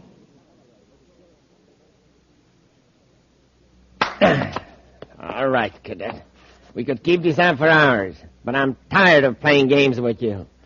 Does Commander Corry know who knocked out the Space Patrol agent? Now, come on, answer me. Oh, you're wasting your time, Chura. I'm all for getting rid of the cadet right now. After that spacephone call he tried to make a while ago, he's too much of a risk to have around. I'm afraid you're right, Hundley. We'll take him away from the building and use the ray gun on him. Now, let's get at it. Get your hands up, you two. Corry! Commander, you got here just in time. Mr. Noonan put me on the right track, then we heard your spaceophone call. Chura, where's the Saturn Syndicate evidence? It's where you'll never find her. They put it on an asteroid, sir. Somewhere in the asteroid belt, but I couldn't tell you which one. There are thousands of them. I'll untie your hands, Cadet. Thanks. Look out, Noonan. Too late, Corry! Shoot, Commander! I can't. He's holding Noonan as a shield. So long, Corry! Are you all right, Noonan? I'm sorry, Commander. That's okay. After him, quick. He's locked the door. Hundley, have you got a key to this door? Sorry, Commander. Chura has the only one. Search him. I'll see if I can smash the door.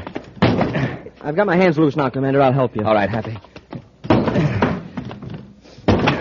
Can't find a key on him, Commander. Just this slip of paper. Uh-oh. It's Chura's ship. He's getting away. Well, we still have you, Hundley. Hey, Mr. Noonan, don't throw that paper away. That's the coordinates of the asteroid. All right, Cadet. I'll hang on to it. Once more, Happy. The door's giving. There she is. Escort our friend Hundley to the ship. Come on, let's get after Chura.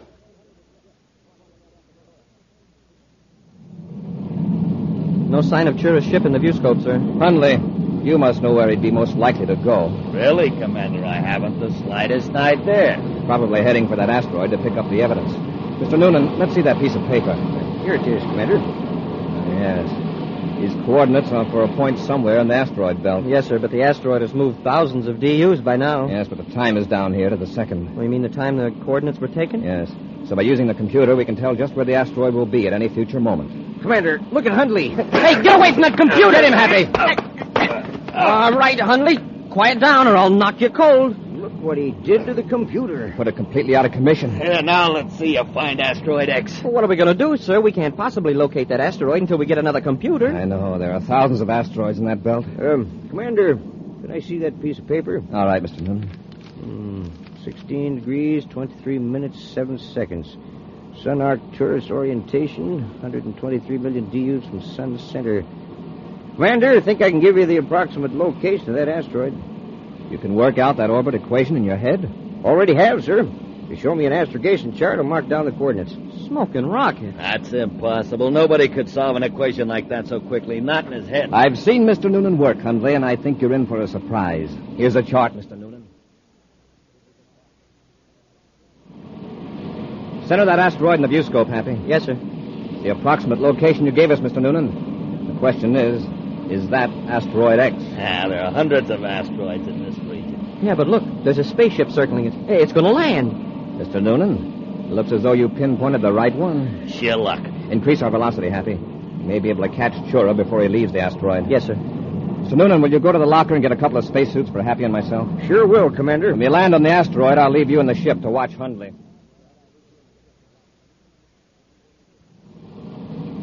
There's Chura, sir, in that small crater. We'll set down between him and his ship. Cut rockets. Rockets out, sir. Hit repeller ray. Repeller ray on, sir.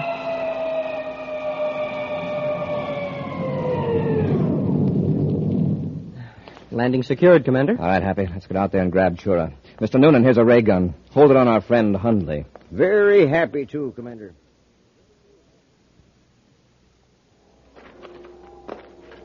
He's got the metal box, sir, with the evidence. All right, Chura. Come out of that crater and get into our ship. I'm getting into my own ship, Corry, and you're not going to stop me. All right, we'll see about that. Now take one more step and I'll use this gun on you. I warned you. Drop, Happy. Oh, that was close. That blast knocked loose a hunk of rock as big as your head. Next time I'll widen the angle, and I won't miss. Shall we rush him, sir? Don't try it. Move 1 inch closer, Corry, and you're finished. There's nothing we can do. Back to the ship, Happy. Yes, sir. Commander, isn't there any way we can get him? Just get into the ship. Close the hatch. Yes, sir. Well, he can't hold out there very long without food and water, sir. Do we just wait? He had to give up eventually, but he destroyed the evidence before he surrendered. I guess there's nothing to do but blast off. Turn your transmitter signal to low output so Chura can't hear us. Yes, sir. All set. Hey, Commander, He'll have to pass right by this hatch to get to his own ship. Yes, there's one weapon that might work. Right here in this container. Liquid air. But how... Unfasten the bracket. Well, yes, sir. Now, as he passes the hatch, open it as quickly as possible. And I'll open the valve on the nozzle. We'll squirt a jet of liquid air at Chura. But what good will that do? Is the pressure strong enough to knock him down? No, but the temperature out there in that asteroid is minus 240 degrees. Liquid air freezes at minus 218. Yeah, but I still don't see... There he is. Open the hatch, Happy, quickly. Good shot, sir. It's hitting him. I'm trying to spray it over his hand. Hey, Corry, what are you trying to do? Fight with a water pistol? There, I got his hand. Turn that off, Corry, or I'll put a blast charge into your ship. Well, I can't raise my arm. That's right, Chura. Your gun hand is encased in a mass of frozen air. Yeah, that'll hold him, Happy. Hey, he's just standing there like a statue. Let's go out and bring him into the ship. He's harmless now. Well, what's funny, huh? He thought he was hot stuff, but now he'll have to be defrosted. We'll be back with an action preview of next week's exciting Space Patrol story in just a moment. Say, gang, did you ever hear the robot mastermind work? It's the amazing Space Patrol machine with a mechanical brain. It knows the answer to everything. Now, listen while I ask it some questions. What's the only hot cereal Buzz Corry ever eats? The hot wheat cereal that helps to supercharge him. Instant Ralston. Right, Instant Ralston, the hot super cereal that helps to supercharge you. And when you want a hot cereal that's really delicious, what do you ask for? Instant Ralston. Right, Instant Ralston. And when the morning's cold and you want to warm up your motor? Instant Ralston. Yep, the robot mastermind is right on the beam. So remember, to get supercharged, eat a good breakfast with... Instant Ralston. Hey, the robot mastermind answered for me. Instant Ralston. I can't stop it. Instant Ralston. Instant Ralston. The robot mastermind has the right idea, so get it today. Instant Ralston. Instant Ralston. Instant Ralston. Instant Ralston. And now for a preview of next week's exciting Space Patrol story. Buzz and Happy have been locked in a building by two criminals who have blocked their only means of escape by pouring sodium-potassium alloy on the stairs. The liquid metal has burst into flame on contact with the air. Commander, the heat is terrible. We're going to face something worse than heat when the automatic fire extinguishing system starts to work. But, sir, the water will put the fire out and we can escape. Not with this alloy, Happy. It burns in air, but when water hits it, it explodes. What? The second that spray starts working, this whole building will be blown to bits. Smoking rockets unless we find a way out. That means we'll be blown to bits, too. Be sure to be with us next Saturday for the exciting story, The Lady from Venus, when wheat checks, rice checks, and good hot Ralston again bring you Space Patrol! Now, gang, a word from Commander Buzz Corry. Can you answer this question? What group of boys and girls are doing all they can to get grown-ups to donate more blood? These boys and girls are helping their country and having fun, too. They're my Space Patrol blood boosters. And I'd like you to join them today, right now. And here's something else I'd like you to do, too. Tell your mom and pop to buy the Christmas seals that the National Tuberculosis Association mails out. Christmas seals help fight TB. Just think, TB kills one person every 17 and a half minutes. So join the fight. Buy the beautiful Christmas seals of the National Tuberculosis Association. Space Patrol, an original Mike Moser production starring Ed Kemmer as Commander Corry and Lyn Osborn as Cadet Happy, was written by Lou Houston and directed by Larry Robertson. Other players were Bela Kovac, Ken Mayer, and Norman Jolly. Dick Tufel speaking. Now, don't forget to tune in next Saturday and every Saturday when wheat checks, rice checks, and good hot Ralston again present the new exciting Space Patrol! And be sure to see another exciting Space Patrol story on your local ABC television station. Consult your local paper for time and channel. Space Patrol comes to you transcribed from Hollywood. This is ABC Radio Network.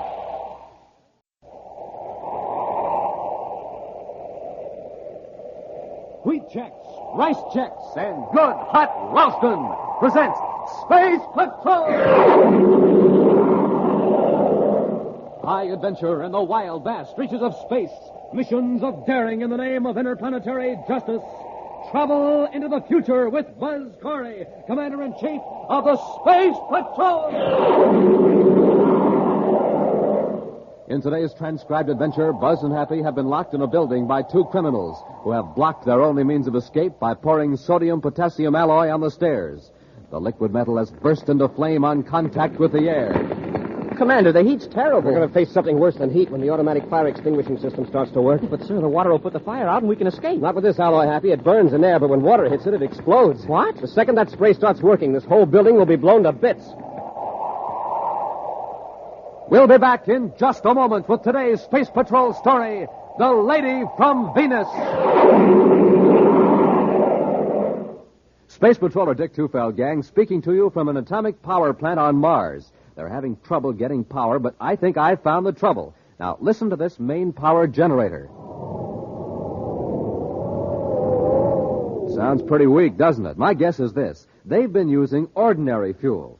So let's see what happens when I put in this super fuel.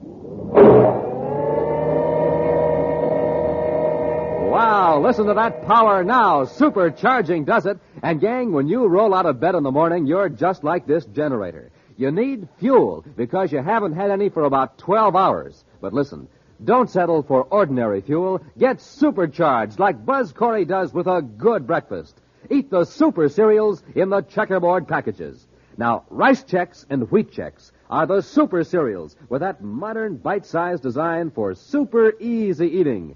Rice Chex is bite-sized shredded rice, triple toasted. And Wheat Chex is bite-sized shredded wheat, baked crisper than a cracker. Super power in every bite. Now remember, pulling up to the breakfast table is like pulling into a filling station. So get supercharged every morning. Pick up your cereal bowl and say, "Fill her up, Mom. Wheat Chex. Fill her up, Mom. Rice Chex."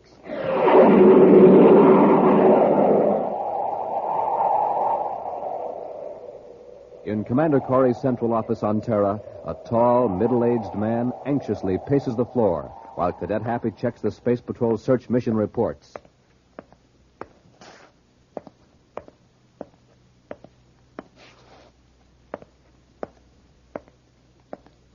There are some magazines on the table, Mr. Stratton.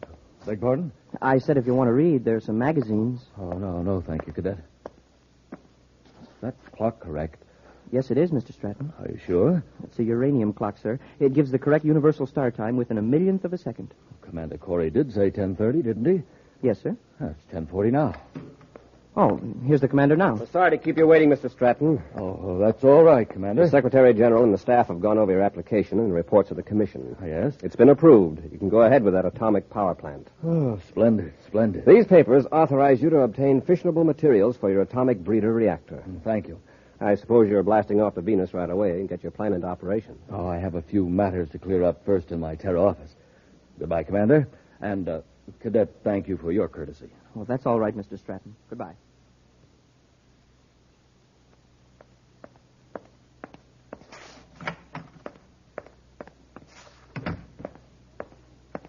Congratulations, Mr. Stratton. Oh, what can I do for you?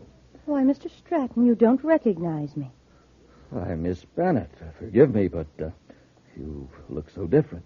Don't tell me I've aged that much in 5 years. Oh, no, it's not that. It's I'm a blonde now instead of a brunette.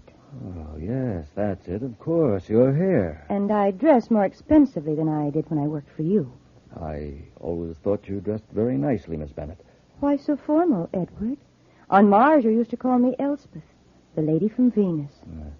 What are you doing now, Elspeth? Oh, that's better. Well, right now I'm in the manufacturing business on my own. Well, we're competitors, eh? No, not entirely, Edward.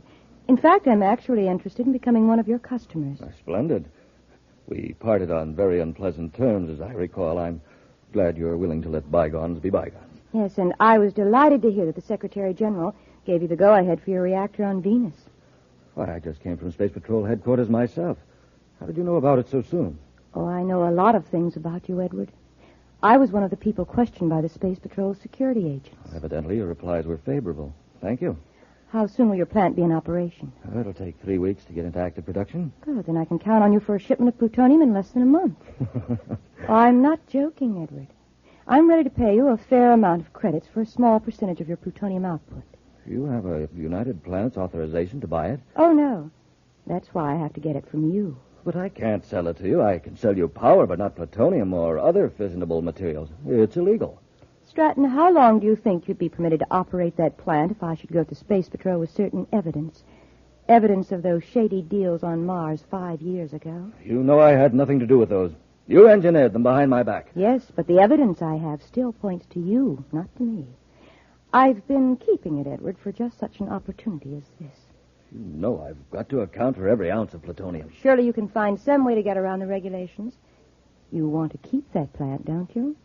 That's blackmail, Elspeth. Blackmail? When I'm paying you for the plutonium? Well, that's unfair. I never thought you'd stoop to anything like this. You'll send the plutonium to the Elbin Company on Mars. There's a fake company I've organized to receive certain illegal materials. So you're operating on Mars? No. I just want to be sure the plutonium's hard to trace. For your protection as well as mine. I'm still the lady from Venus. So I'll see you in a month. Remember, I'll be expecting my shipment in a month. Goodbye for now, Ed.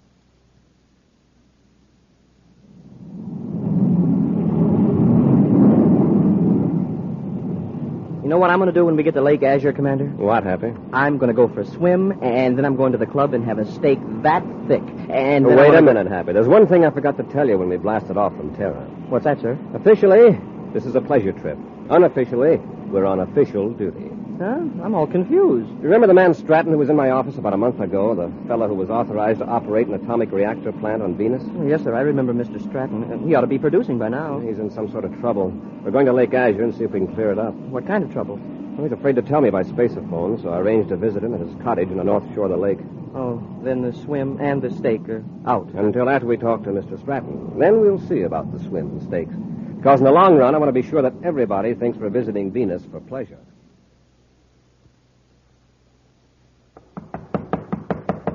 Just a minute. Oh, Elspeth. Yes, Edward. I heard you were resting here at Lake Azure after getting your plant into operation, so I thought I'd pay you a visit. Well, aren't you going to ask us in? Mr. Stratton, this is my assistant, Ivan Almond. How do you do? Hello. Shake hands with him, Edward, or Ivan will think you don't like him. He's very sensitive. Yeah. Shake, huh? Easy, Ivan. Mr. Stratton will probably need his right hand to correct a little mistake he made. Mistake? Yes. One of our representatives inside your plant informed us that you shipped a crate to the Elbin Company on Mars yesterday. That's right, I did. I followed your instructions. Yeah, except you didn't put plutonium in the crate. What a waste of time and money it would be for us to pick up that crate of worthless metal and haul it back to Venus. Oh, worthless metal? Yes. So I brought Ivan with me to persuade you to correct this oversight. You like me to work him over, Miss Bennett? Well, that's up to Mr. Stratton. Yes, I'll correct the oversight. Good. But the next time you make a mistake, Ivan will work you over, as he calls it. And I'll turn my evidence over to the Space Patrol. It won't happen again. See that it doesn't. Come on, Ivan. All right, Miss Bennett.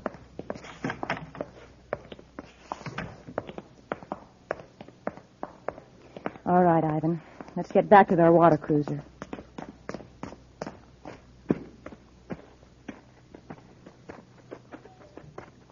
Miss Bennett, look.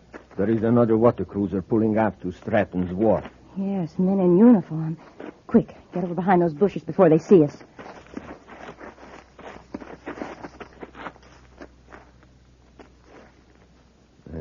From here, they look like space patrolmen. It's exactly what they are. It's lucky we beached our cruiser down at the cove. What are they coming here for? We're going to find out. Get in the bushes. We can watch from here. Hadn't we better get to the cruiser and shove off? Wait, Ivan. The tall one's Commander Corry. Yeah. I heard at the hotel that he was due in today for a rest. That Space Patrol High Brass has it pretty soft. If he's here for a rest, why would he come directly to see Stratton? It looks very suspicious to me. If he's double-crossed... They are on the wharf now. Let's get going. No. Wait till they get in the house. Then we'll slip up and see if we can hear what's going on. Oh, Mr. Stratton, we didn't see anybody. And there was no boat at the wharf. They must have come here in a surface car, then. They could have, all right, along the Lakeshore Road. Who were these people? Elspeth Bennett and a man named Ivan Almond. They're the reason I asked you to come here. They're trying to force me to sell them plutonium illegally. I see. One of their spies in my plant found out about a fake shipment I tried to trick them with, so they came here to threaten me. Threaten you? With violence, you mean? Yes, and... Well, Commander, I'm going to tell you the whole story. It may mean that the government might take my license away, but I'll not be blackmailed into committing a crime. Blackmail? Well, how could they? Your record's clean. Let me give you the facts. This Elspeth Bennett worked for me 5 years ago on Mars. Without my knowledge, she put over several very dishonest deals. Here's exactly what she did. In order to make it look as though I were responsible, she faked a series of orders. Fool, he's blabbing the whole story. Maybe Corry will not believe him, huh? The Space Patrol will investigate us, and we can't afford that. At any rate, we can't get any plutonium from Stratton now. Let's get out of here before Corry comes out. If Corry finds our plant, we're finished. Ivan, we've got to take care of Corry, the cadet, and Stratton. I can't handle all three of them. They are armed. I'll fix it so you can take the Space Patrolman by surprise. You wait in the bushes near the lakeshore. I'll pretend to be in trouble. While they're rescuing me, you can jump out and overpower them.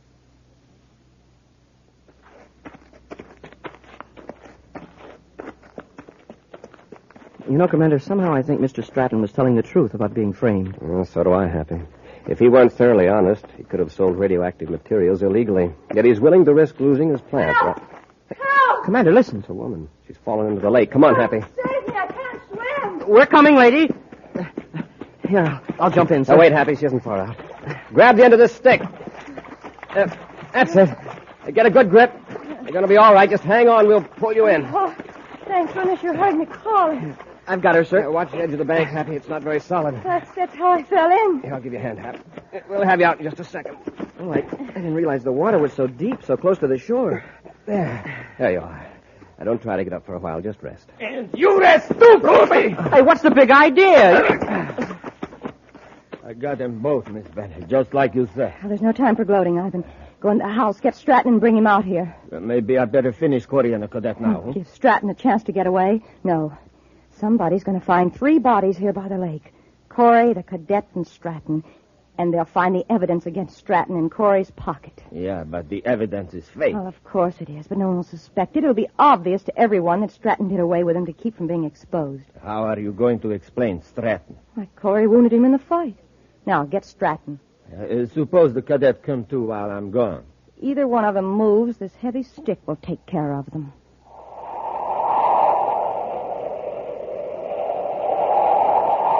We'll be back with Space Patrol in just a moment. Say, gang, what do you need for a good morning and a good start? A nourishing breakfast with rice checks or wheat checks. That's what. The super cereals that help to supercharge you.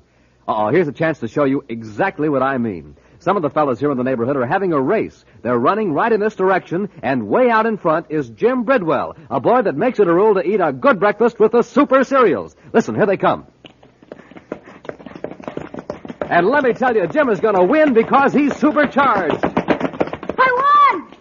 There, Jim did win, which just goes to show you that to be a winner, you have to eat a winner's breakfast. So latch on quick, gang, to Rice Chex and Wheat Chex, the super cereals that help to supercharge you. Hi, Space Patroller. Hi, Jim. Nice job of running you did there. Supercharged, that's me. That's what I was telling the gang, that you eat the super cereals. Sure do. Rice Chex and Wheat Chex.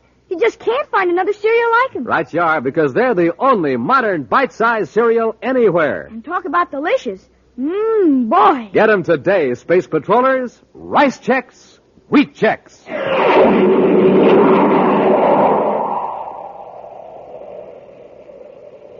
Edward Stratton, operator of an atomic reactor plant on Venus, is being blackmailed by a former employee, Elspeth Bennett, into selling plutonium illegally. Buzz and Happy went to Lake Azure on Venus to get Stratton's report and were knocked unconscious by Elspeth's assistant, the burly Ivan Almond. Now, while Ivan goes to bring Stratton out of his lakeside cottage, Buzz and Happy regain consciousness to find Elspeth standing over them with a heavy club. Don't get any ideas about rushing me. I've got you covered. Commander, look. She's holding the same stick we used to pull her out of the water. If you think I won't use it, just make a move to get up. Oh, Cadet, what are you looking so pop-eyed about? Look, right over your head. There's a snake hanging from that tree limb. Oh, now, really? Don't try any childish tricks on me. He's right, Miss Bennett. It's a poisonous snake. Oh, who do you think you're fooling? We're not fooling. You better move, Miss Bennett. And you'd better not, Commander. It's ready to strike. And so am I. Look out, Commander. I warned you, Commander. Let go of that stick. I was hoping you'd swing at me. Now, give me that club. I don't want to hurt you. There.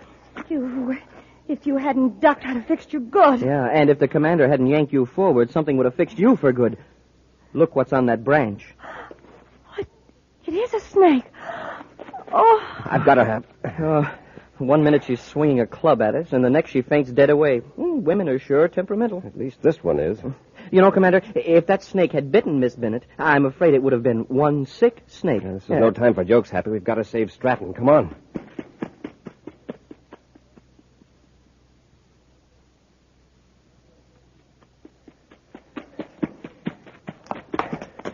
I hope we're in time. Commander. Stratton, are you all right? Yes, I'm all right. Where's Ivan?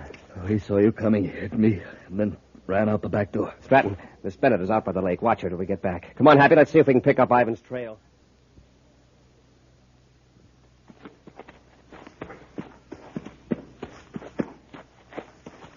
Wait, Ivan. Miss Bennett, I thought they captured you. I saw Corry and the cadet run toward the cottage. No. Corry struck me and thought I was unconscious. Ivan, did you finish Stratton? No. I didn't have a chance. Corry and the cadet arrived too soon. Miss Bennett, we better get in the boat and shove off. Corry may have trailed me through the brush. All right, let's get across the lake to our spaceship. Help me into the boat.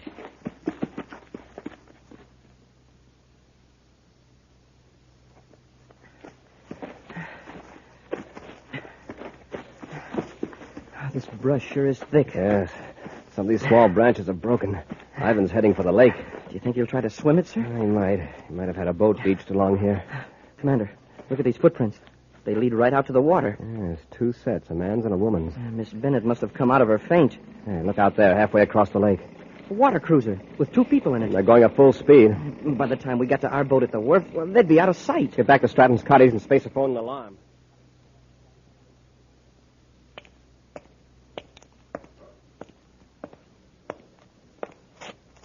I'm sorry that Bennett woman got away. I got to the lake shore, she was gone. Don't worry, Mr. Stratton. The commander's alerting the lake patrol. She won't get very far.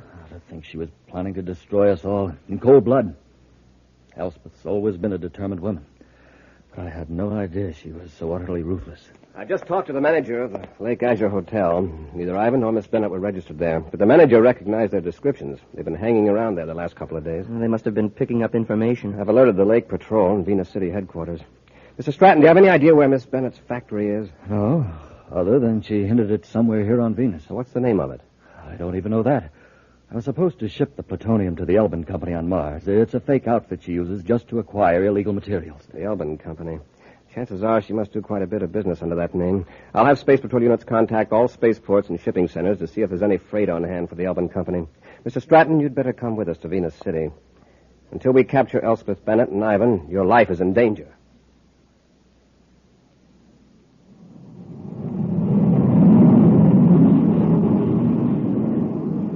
Miss Bennett, the plants are in the other direction. You are way off vector. We're not going to the plant right now. We're going to Venus City to pick up some freight. What for? There's an electromagnetic pump waiting to be picked up, and it's got the Elbin Company name on it. Sooner or later, Corey's going to trace us through the Elbin Company. But, Miss Bennett, we can't get a magnetic pump in this ship. It's too small. We'll hire a surface truck from the warehouse and drive to the plant. There's another ship there. We'll pick up some documents I need and then blast off for Jupiter. Corey'll never find us there.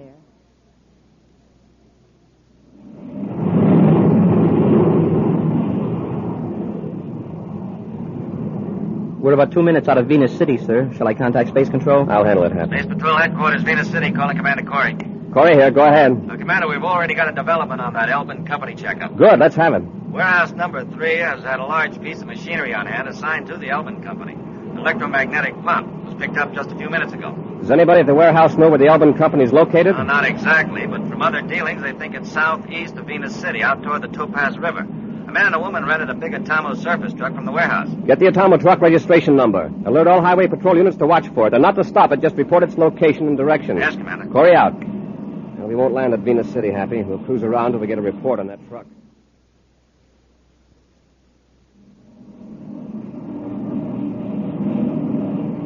I've got the Atomo truck in the viewscope, sir. It's the only vehicle on the highway for miles. Well, that must be it, then. Check that chart of the Topaz River region. Yes, sir. What manufacturing concerns are marked there? Well, there's only one, sir, but it doesn't say what it is. No. When the truck arrives, we'll be there.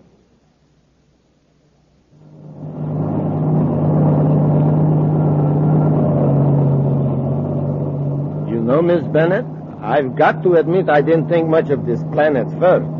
But we sure got Corry off our trail now. With that electromagnetic pump out of the warehouse, there's nothing on Venus to give him a hint where our plant is. What about the spaceship we left at the freight yard? The false registration will throw Corry even further off the trail. Do you want to go to the administration building first and get those papers? No, stop here, by the reactor equipment building. What for? Just stop the truck. I'm going to leave orders for my men to get rid of all equipment which might connect this plant with illegal radioactivity work. We'll go in here and take a quick inventory. Well, I can tell you what is in there. A container of sodium-potassium coolant, heat exchanger, a receiving tank. Yes, I know, but I don't want any slip-ups. Come on, get out. It's going to be a job to dispose of all that, and a real shame to destroy it. It'll just be hidden. A few months from now, I'll set up a plant on another planet. Nobody's going to stop the lady from Venus. I can promise you that. Now, come on. All right, Miss Bennett. Ivan, stay where you are. Corry! Quick, into the building. Stop! Quick, open the door. Up the stairs. We can cross to the next building with a catwalk.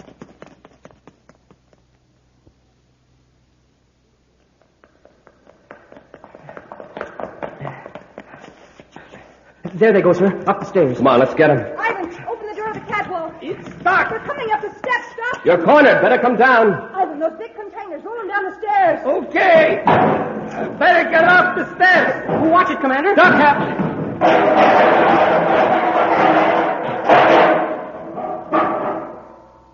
Shall I roll this one now? Ivan, wait.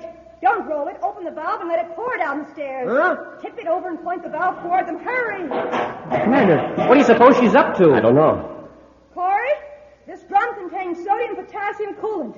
It's used in atomic breeder reactors to carry off heat from the reactor core. When it's exposed to air, it will burst into flames.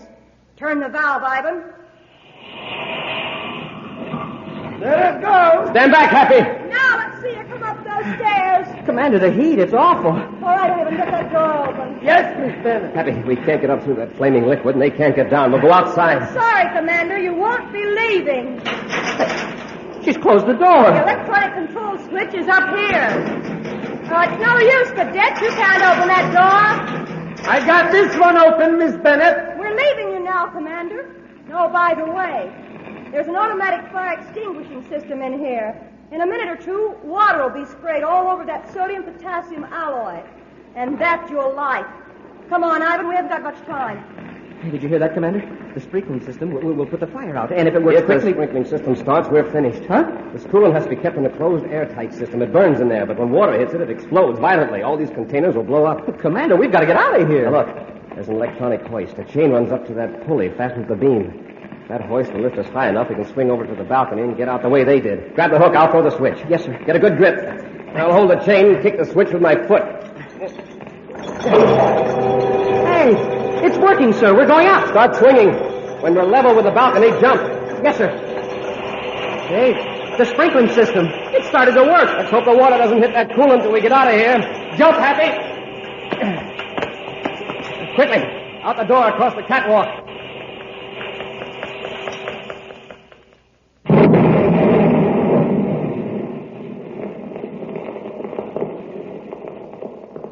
There it goes. 3 whole buildings blown to bits. Yes, and Commander Corry along with them. Now, come on, let's get to the ship. Let's use my ship. It's closer. Corry! Hold it, Ivan. Corry, you couldn't have escaped. But we did, which is something that's never going to happen to a certain lady from Venus. Yes, sir, Commander. When she teamed up with Ivan Ammon, it sure was an evil omen.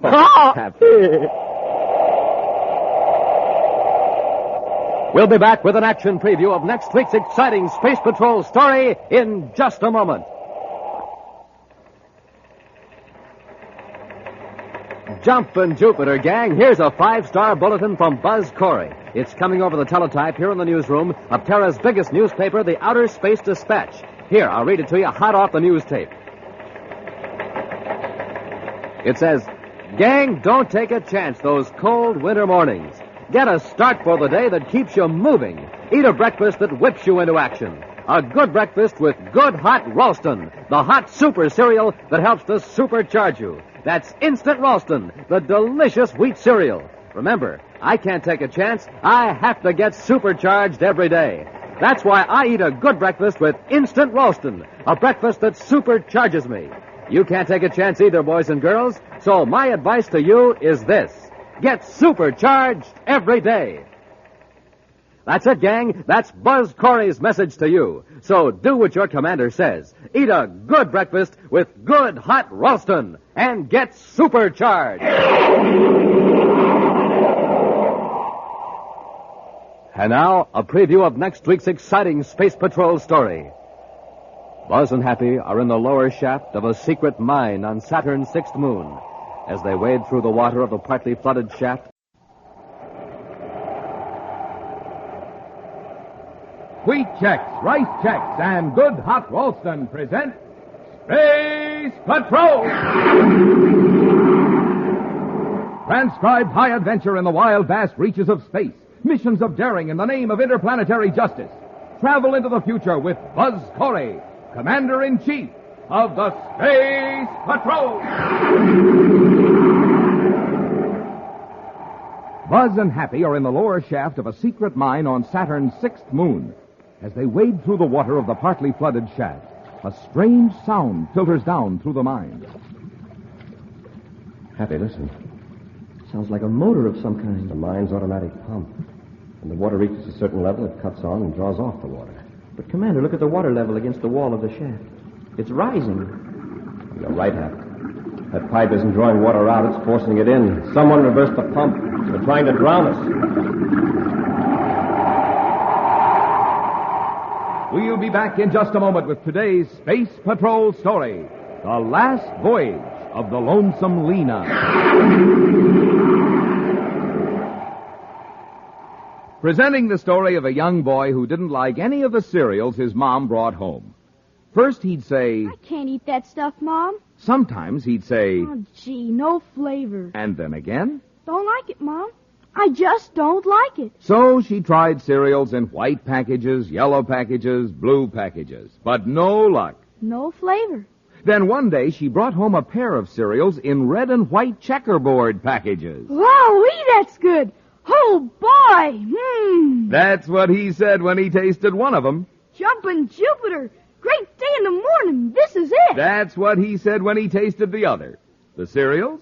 Rice Checks and Wheat Checks, gang.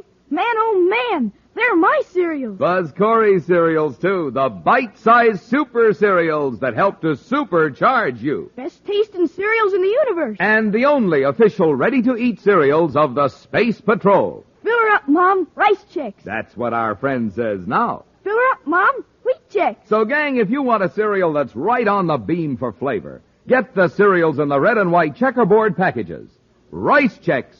Wheat Checks.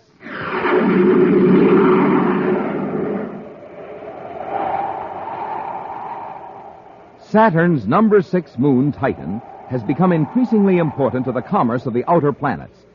However, rumors of illegal activity on Titan have caused Commander Corry to send Tonga, his assistant security chief, to the Saturn satellite to investigate. Now, Buzz and Happy aboard Space Patrol battlecruiser Terra 5, headed for Titan, are talking to Tonga by spaceophone, as she reports from the satellite's chief settlement, Titan Center. So you find that the chief black market items are processed foods and medical supplies, huh? That's right, Commander. What about those reports we received in the uranium mine? Was there anything to the sabotage rumors? Well, there was no actual sabotage, but about 2 weeks ago, a couple of men did try to get inside the guarded area. Were they captured? No, they got away. But there haven't been any recent incidents. Have you found out who's behind this black market food situation? No, but there's a lot of talk about a Captain Kruger.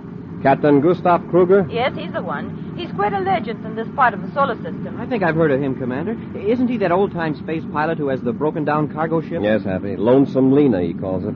He's been shuttling back and forth between Saturn's moons for years. I've never heard of him being mixed up in anything dishonest. Who gave you this information? A man named Sherwin McCurdy, for one. He's behind a lot of this new development in Titan. Kruger has given McCurdy some trouble, but I don't think McCurdy takes the old gentleman too seriously. Have you met Kruger? No, not yet. He just got back from Saturn. He's at Titan Central Spaceport repairing his ship. We'll have a talk with him when we land. Meet us at the spaceport and we'll go over together. Yes, sir. Corey out. Well, stand by for landing, Happy. Standing by, sir. Kill rockets. Rockets out. Hit repeller ray. Repeller ray on, sir.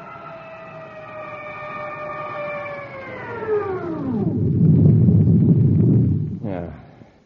Now, let's button up the ship, and then we'll have a chat with Captain Kruger.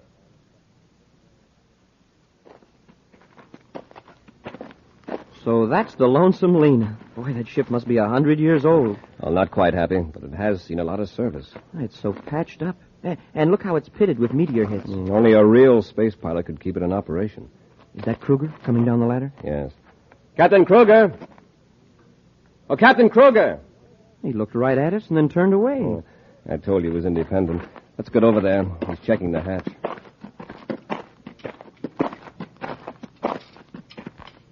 Well, how's the ship, Captain? Good for another 50 billion GUs. With you handling it anyway. Remember me, Commander Corry? Yeah, I recognized you. This is my cadet, Happy. Very glad to know you, Captain. Have some calcium seeds, Cadet? Some what? Calcium seeds.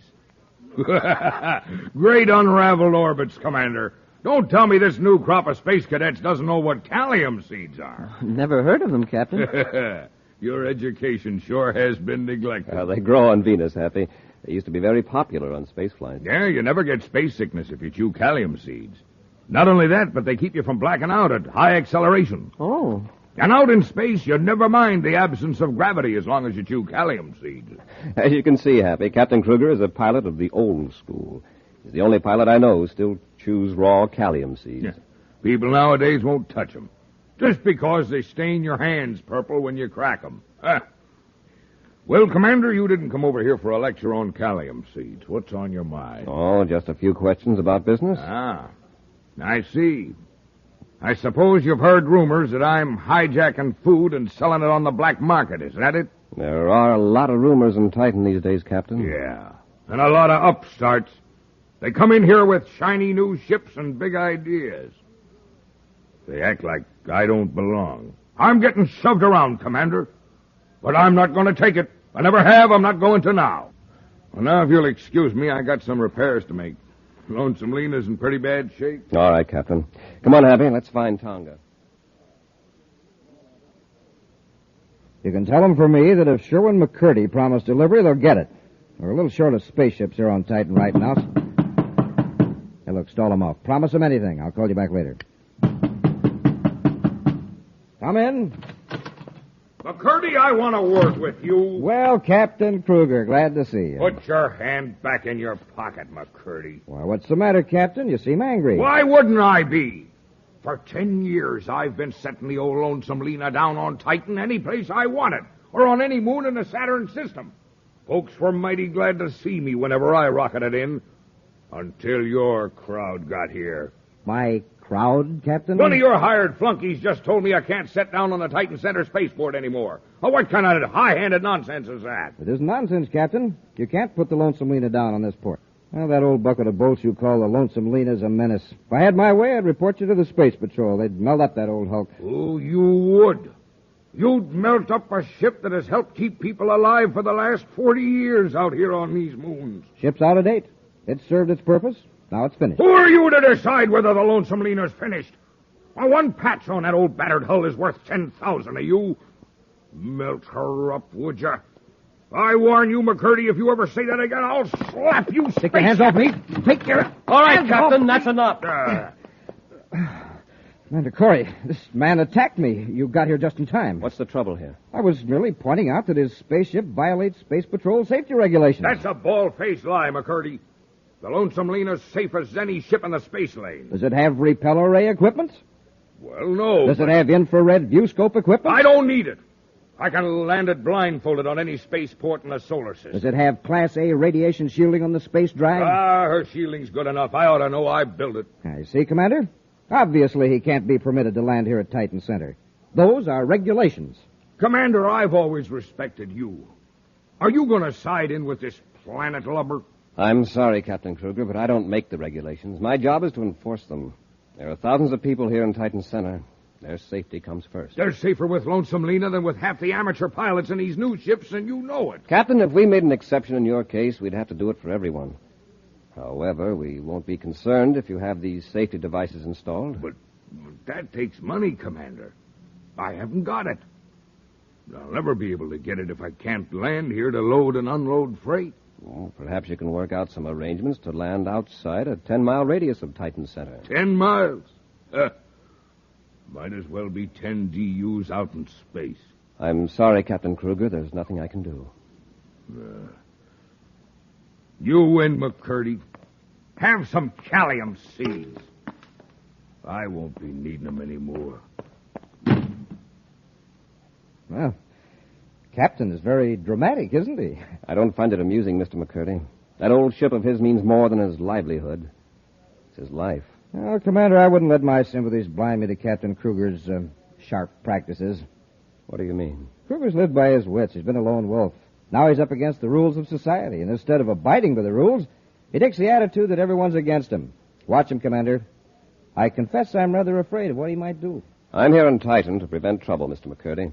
That's why I came to see you. I'd like to talk to you about conditions here. Of course. Sit down. All right, now, I just want to make an appointment. Have a few matters to talk over first with my assistant security chief, Tonga, back at our temporary headquarters. I see. How about later today? That'll be fine, Commander. I'll look forward to it. So the captain is really sore, huh? Yeah. In a way, I can't blame him. Oh, Tonga, did you tell the commander about the uranium mine? Uranium mine? Yes, the big one, halfway around Titan. Someone is planning to tap the mine, dig into it from a natural cavern on the other side of the mountain so they can steal the ore, or sabotage the mine. Who's behind this? I don't know. But I do know that some mining equipment has been hidden in the cavern. And I know the location. They are being very careful. The crust tunnel is being worked only when the cavern is on the night side of Titan. It's daylight there now. I think Happy and I ought to take a look at it. Do you want me to go too, Commander? No, you stay here in Titan Center. Call Sherwin McCurdy. Tell him I won't be able to keep that appointment. May not be back in time. There's the mouth of the cavern, sir. There's been plenty of activity around here, too, by the looks of the ground. Yeah, there's a pipe leading from the cavern. A drainage pipe. Machinery right inside the cave. Looks like a pump. A pump? Apparently they have to keep pumping water out of the shaft inside the cavern. Get your atomo light, Hap. We'll have a look inside.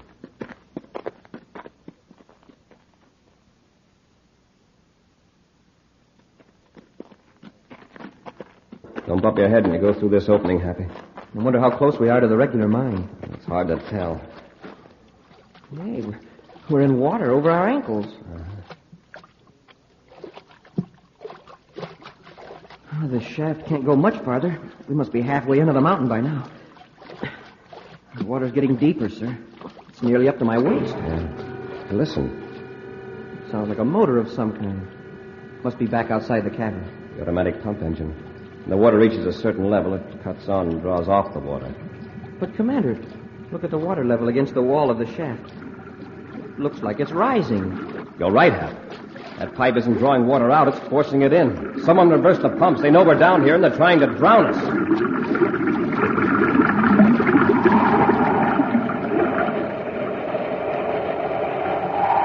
We'll be back with Space Patrol in just a minute. They call him Whizzer, and there's not another boy in the neighborhood who can play basketball half as well. What's your secret, Whizzer? No secret. I just get supercharged every morning. You mean you have a good breakfast with a checkerboard super cereal? You bet. Rice Chicks, Wheat Chicks, or Instant Ralston. That's how Buzz Corry gets supercharged. That's how I get supercharged. Say, how about those Chex? They're plenty delicious, right? I'll say. And they're bite-sized. And they're the only cereals in the universe that have that modern bite-sized design. And there's only one cereal in the universe like Instant Ralston. I love it. That's the hot super cereal. Helps you to think fast, act fast. And play basketball fast. You said it. Instant Ralston is a cereal for winners and whizzers. That's what you are, a winner. How about you, gang? Wouldn't you like to be Whizzer? Get supercharged. Eat a good breakfast with a checkerboard super cereal. Don't wait. Get 'em today. Rice Chex, Wheat Chex, good hot Ralston.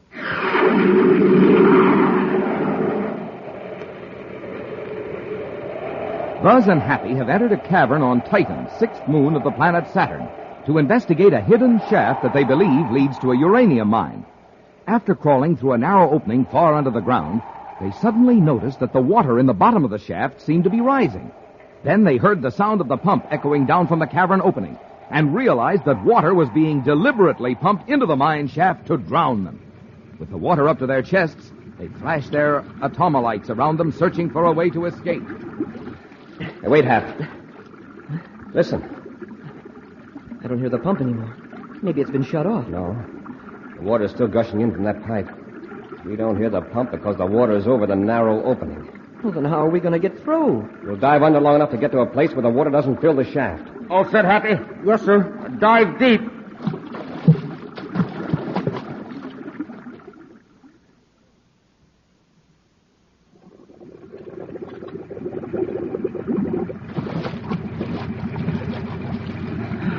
We made it. Yeah.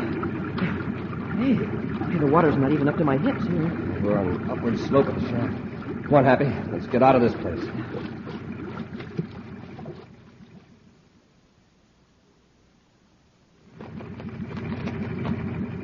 I'll shut it off.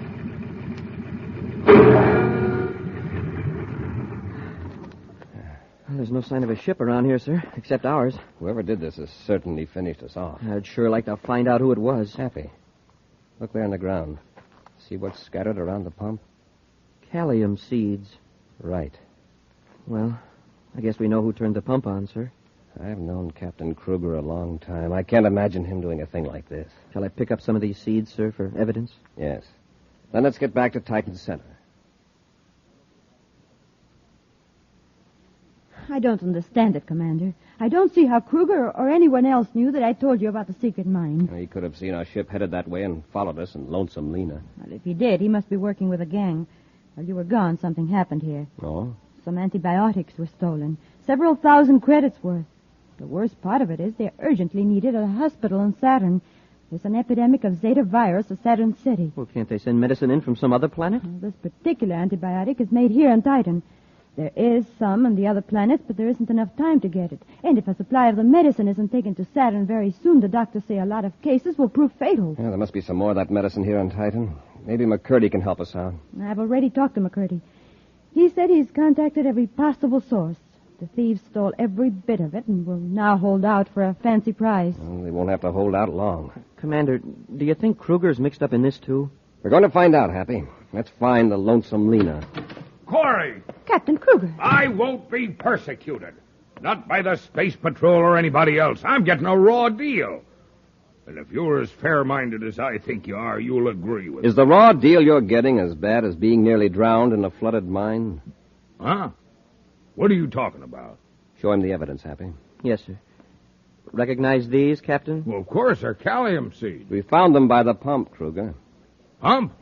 What pump? In the opening of the secret shaft near the uranium mine. I'm not interested in any uranium mines. I want justice. Commander, look what that McCurdy has done to me now. You see this paper? It's a doctor's order telling me I can't make any more commercial space flights. McCurdy has been trying to get the official doctors on me for months. We finally succeeded.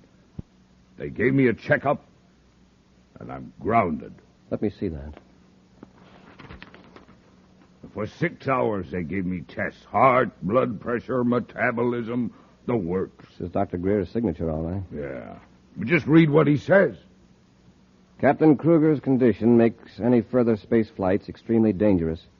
As a space physician, I deem it inadvisable for Captain Kruger to be permitted to operate any commercial spacecraft for reasons of his own safety and the safety of others. Signed, Dr. Melvin Greer. What am I going to do now, Commander? I'll starve to death. I'd rather go quick blasting off on a spaceship. Just a minute, Captain. This physical examination must have taken several hours. I just told you it did. Then you couldn't have been at the mine. Mine? I haven't been near any mine. I haven't been anywhere but in the doctor's office getting needles stuck in me. And that isn't all. While the doc was working on me, there was a gang of inspectors checking over Lonesome Lena. Official Space Patrol inspectors? Yeah. That's another thing McCurdy's been trying to arrange for months. I admit I've been dodging inspection because I knew what they'd say. Me and Lonesome Lena were both out of commission. I'm sorry about that, Captain Kruger. Yeah, you're sorry. But you can be thankful for one thing. This examination clears you of suspicion. Someone has been trying very hard to implicate you in a serious crime. Well, that's not news to me, Commander. I have an idea who it might be. You mean McCurdy, sir? Now, wait a minute. I know McCurdy has it in for me, but I'd say this for him. He tried to get Dr. Greer to postpone the physical examination. Oh, he did. After trying for months to bring it about. Yeah, but it didn't do any good. The doc said I was too slippery an old cuss to take chances with. So I was stuck. Happy. Tonga, we're going to find McCurdy. Captain, you stay around close in case I need you. Don't worry, Commander. I won't be going anywhere. There he is, sir. Heading for that atmosphere ship. He certainly seems in a hurry. Tonga, wait here. Come on, Happy. McCurdy, wait a minute. He's running for the ship, sir. McCurdy, hold it. I want to talk to you. What is it, Commander? I've got a few questions I'd like to ask. Of course. We've just come from your office. From the looks of things, you left in a hurry. In fact, it looks as though you didn't intend to come back. Should that concern the Space Patrol, Commander? Possibly. Where were you going? I happen to have business at Torquemine on the other side of Titan. Now, if you'll excuse me... Not until you explain that purple stain on your hand. What? That purple stain on your hands, could it be from calcium seeds? Calcium seeds? Why, what would I be doing with calcium seeds? Scattering them around a pump, maybe? That package you're holding, what's in it? This has gone far enough. Stand back and get your hands up. You ought to be quicker than that, McCurdy. Oh, let go of that ray gun. That's it. Now, don't try anything like that again. Commander, this package he's got. Look at the label. Acro Laboratories, Titan Center. Antibiotics. This must be the medicine that was to go to Saturn. Take it back to Tonga. We'll blast off for Saturn right away. You won't get off Titan in your ship, Corry. Why not? I put your controls out of commission so you couldn't follow me. And there isn't any other ship on the satellite except my atmosphere ship. And that won't take you there. I'm afraid he's right, Commander. You'll have to space a phone to Saturn for a ship to come and get us. Oh, but that will take hours. And the situation on Saturn is critical. Commander! Yes, Captain? Well, I see you got McCurdy. Yes, and the medicine. Yeah, but McCurdy's wrecked our ship. There's no way to get off of Titan. Well, how about the Lonesome Lena? But Lena's grounded. Just a lot of official space jabber. She'll still fly. And by Jupiter, I'm taking you all to Saturn. You'd better let me take your ship, Captain, after what the doctor said. Commander, I know you're the best pilot in the solar system, but Lena's sort of, well, temperamental. She's got a lot of quirks and things. If she isn't handled just right, well, she just might go all to pieces. Are you sure you're willing to risk a blast-off in Lena after what the doctor said? Commander, I'm safer in Lonesome Lena than anywhere in the universe. Then let's go. Come on, McCurdy. We're taking you with us. Not in that pile of junk. It isn't safe. Get going. The ship's condemned. You have no right to endanger my life. Why, you low-frequency crook. As though your life was worth a gallium seed. Let's go. Bring the medicine, Happy. All right, everybody. Sit tight. We're going to blast off. Look at those controls. Why, well, they're just patched together. Keep quiet, McCurdy. All right, Captain, when you're ready. Wait just a minute. I got a few more adjustments to make here. Like I said, Lena's temperamental. You sort of got a sense what to do. I admit I have never seen a control set up like this. Are you ready, everybody? Yes. All set. Let her go.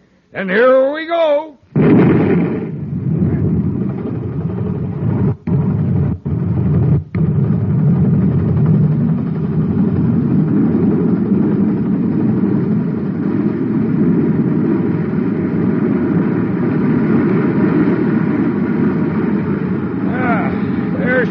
Commander.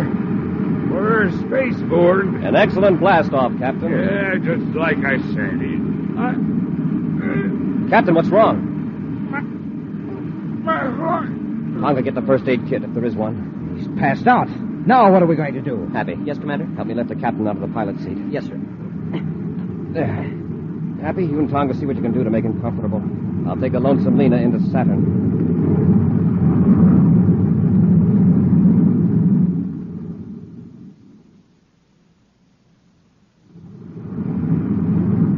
How you doing, Commander? All right so far, Happy. We're 2 minutes out of Saturn City Spaceport. How's the captain? He seems to be coming out of it, sir. Tonga's trying to make him lie down back aft. He had me worried for a while. I hope he can take the landing. It'll be just as bad as the blast-off with this antiquated equipment. Have you space-phoned the hospital, sir? Yes. The The chief physician says that if we get the medicine there in half an hour, we'll be in time. Oh, we can do that easy. Yes, I can land this Hulk without crashing. Stand by for landing. Commander! Captain Kruger! I just couldn't make him stay in the bunk, Commander. Oh, I'm sorry I conked out on you, but I see you got everything under control. You think you can handle the landing, Commander, or do you want me to? I'd better take her in, Captain, in case you... Oh, sure. But if I just might make a suggestion... But that's it! Thunder and comets, Commander, you sure know how to handle Lonesome, Lena. Here we go. Brace yourselves.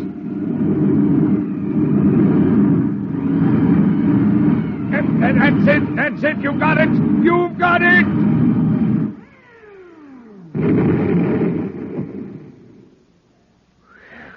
We made it. Captain, are you all right? Oh, just fine. That was a great landing, Commander. I couldn't have done better myself. Say, you took that pretty well. Oh, I found some calcium seeds back aft. Nothing like 'em for space flying. You have some, Cadet? This time you've got a customer, Captain. I don't feel so well.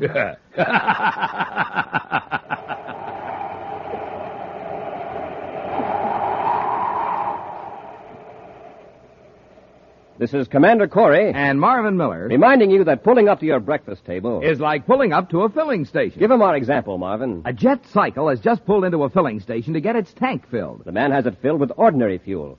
Listen.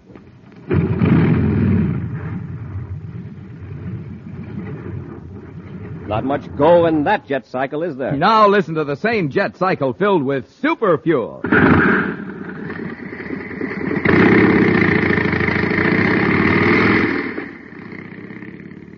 That cycle's flying like a rocket now because it's supercharged with super fuel. Same thing is true for you, gang. To get going in the morning, you need super fuel, too. So get supercharged the way space patrollers do. Eat a good breakfast with Instant Ralston, the hot super cereal. Instant Ralston helps you to think fast. And act fast. So remember, when you pull up to your breakfast table, it's just like pulling up to a filling station. You're there for fuel. Super fuel.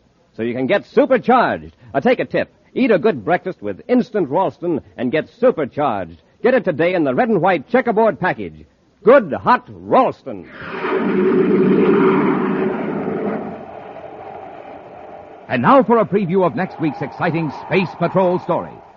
Buzz and Happy have gone to the offices of John Crozer to rescue a noted scientist abducted by Crozer. I know Professor Hegman is somewhere in this building, Crozer. Take us to him. Why, Commander, you're mistaken. Oh, no, we're not. Don't sit there under that sun lamp. Take me to Hegman. Well, all right, Corry. If you insist. Hey, my eyes! Turn that lamp off! Get him, Happy! I can't see! Here's yours, Cadet. Now, Corry, I'm going to finish you off permanently. Be sure to be with us next Saturday for the exciting story, The Brain Bank and the Space Binoculars, when wheat checks, rice checks, and good hot Ralston again bring you Space Patrol! And now, gang, here's a word from Cadet Happy. Boys and girls, this is Cadet Happy. Do you know how life-giving oxygen is carried to the cells of the body? By the bloodstream. So when a person loses a great deal of blood in an accident or in sickness, there's not enough blood left to do that job. Result? The person dies. So will you help me save lives by joining the Space Patrol Blood Boosters? It's fun. It's patriotic. So join the Space Patrol Blood Boosters today. Space Patrol, an original Mike Moser production, starring Ed Kemmer as Commander Corry and Lyn Osborn as Cadet Happy, was written by Lou Houston and directed by Larry Robertson. Other players were Marvin Miller, Nina Barra, and Norman Jolly. Don't forget to tune in next Saturday and every Saturday when wheat checks, rice checks, and good hot Ralston again present the new exciting Space Patrol! Be sure to see another exciting Space Patrol story on your local ABC television station. Consult your local newspaper for time and channel. Space Patrol comes to you transcribed from Hollywood. This is ABC Radio Network.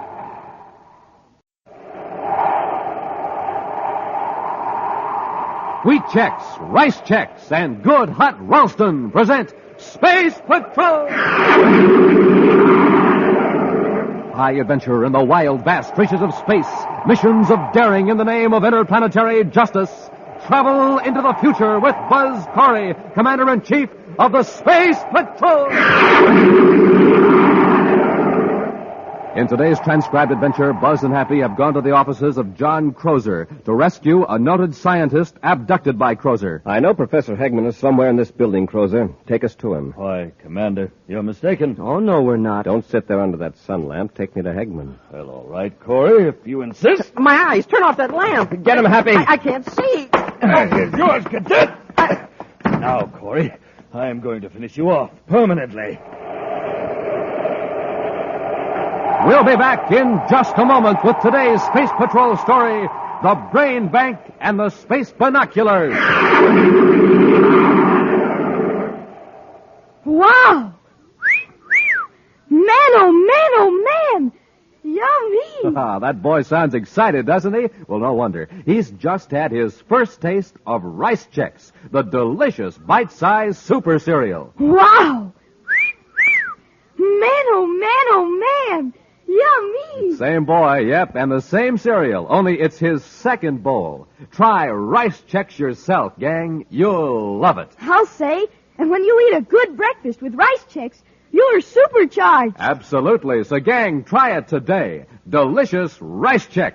And hey, today's the day for the biggest news ever announced on Space Patrol. So stand by, and I mean with pencil and paper, for the most sensational message you ever heard on Space Patrol.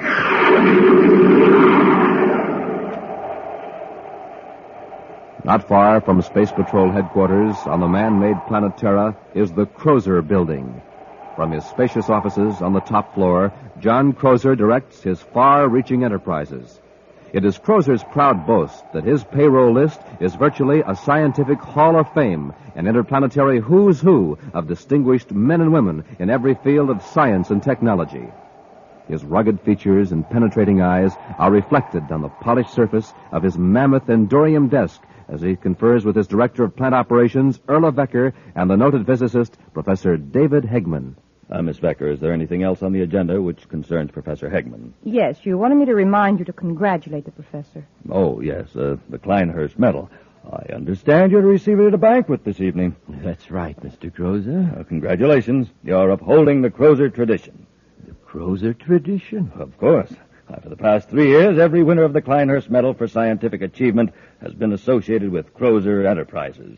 Oh, I understand that the medal is given for work, which I did before I joined your organization. Well, I speak in jest, more or less. Well, that completes our conference, Professor. I have something to tell you, Mr. Crozer. Yes? I am forced, with regret, of course, to submit my resignation. Your resignation? I don't understand, Professor. Well, it's my doctor's orders.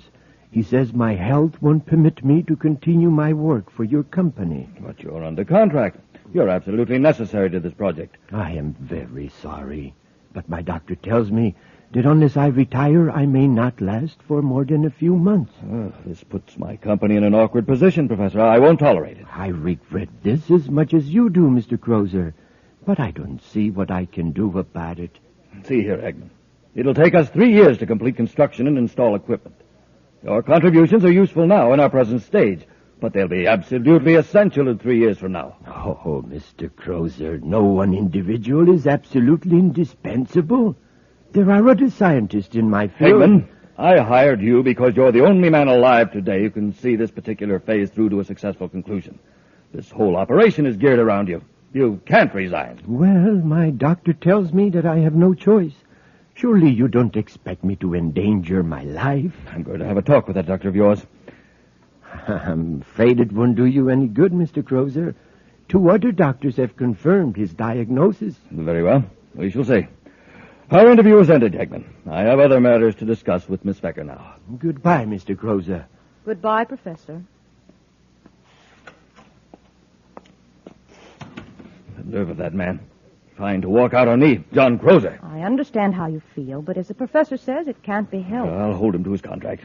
He's got to keep working for me. That project must be finished as I planned. You can't force him to disobey his doctor's orders, contract or no contract. Look here, Miss Becker. You're director of plant operations. It's up to you to find a way out of this. Well, let's face facts. Hegman's brain will be of most value to us 3 years from now. But he's got to retire immediately, so he's out of the picture. If there were only someone else with his knowledge.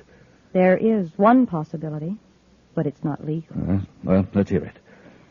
Suppose Professor Hegman were to be put in suspended animation for 3 years. Then, when he's revived, his health will be exactly as it is now. He'll be able to do a few months of work when he's most needed. Of course, Hegman wouldn't consent to it. Well, that's immaterial to me. We'll do it by force. That's an admirable idea, Miss Becker. We'll literally be establishing a brain bank. We'll put Hegman's brain on ice till we're ready to use it. There's only one catch. How are we going to explain his disappearance? Leave that to me. You locate some suspended animation equipment and get it here. When we get it set up, we'll bring Hegman to my office for one more conference.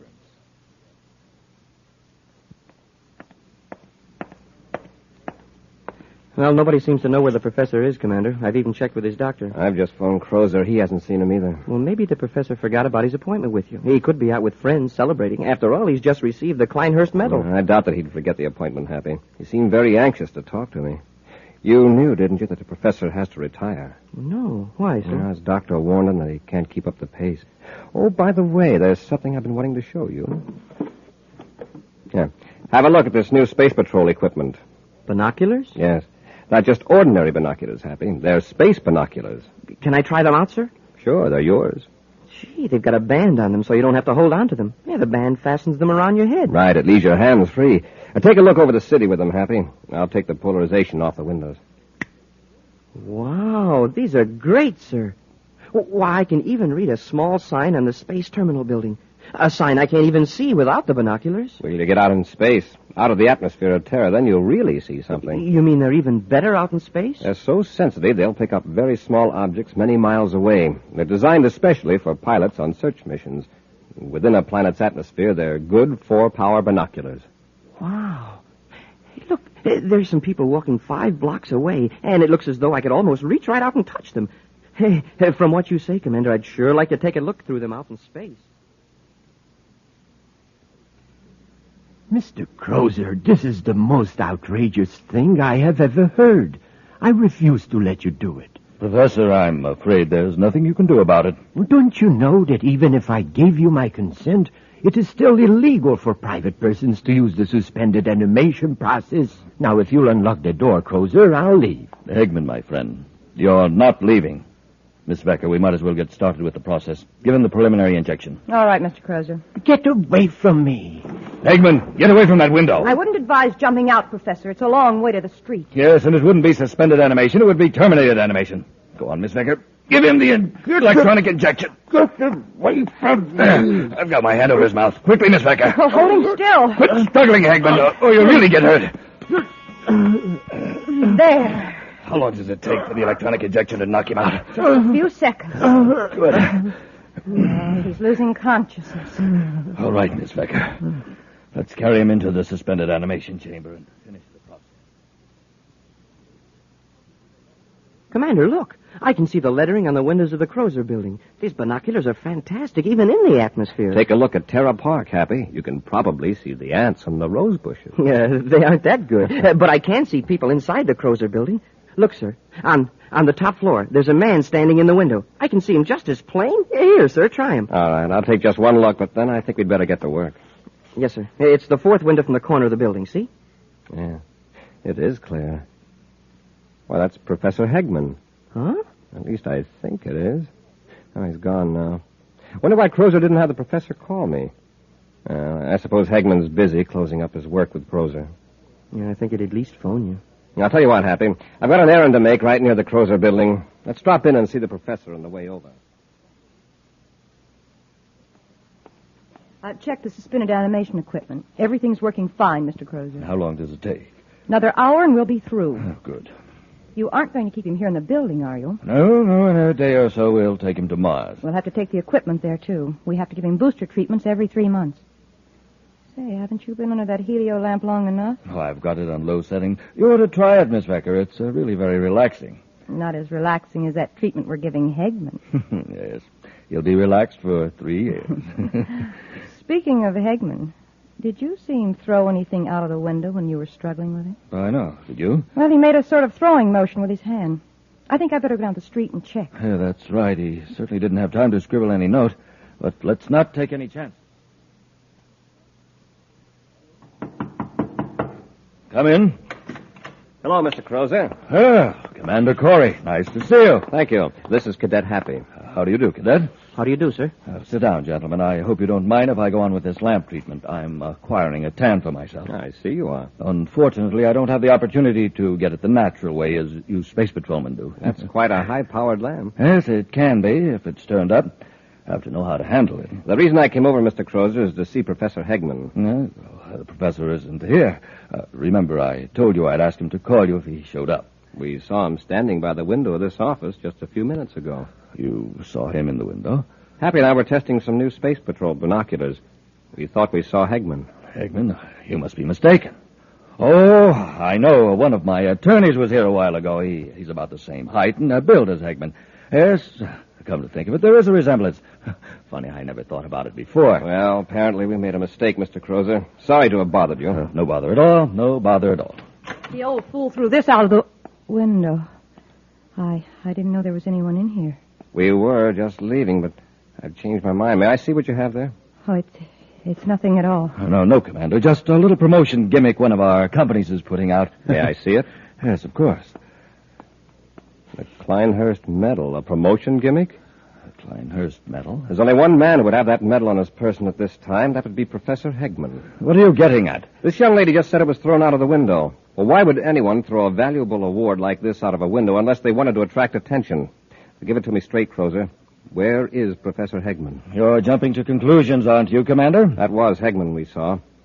If you're not trying to hide something, why are you and this woman so evasive? Why did you lie about the medal? You've got Hegman somewhere in this building.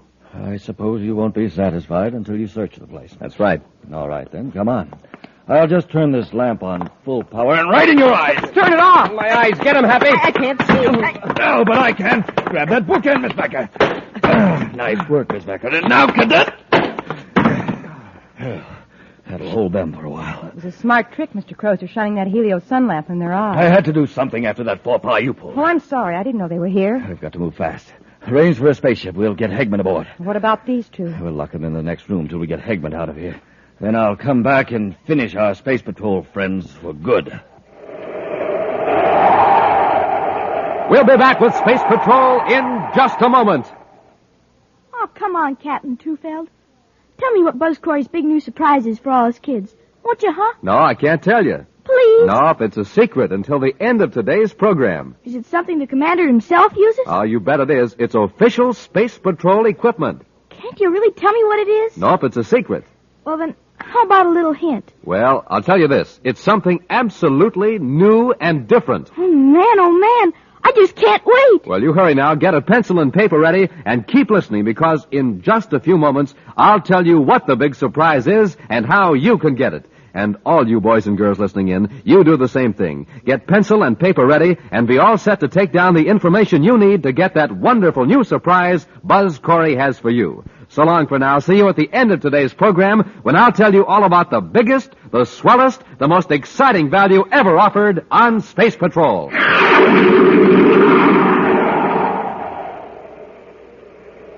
John Crozer and his assistant, Erla Vecker, have placed Professor Hegman in suspended animation, intending to revive him 3 years later to finish vital scientific work on a vast project Crozer is managing.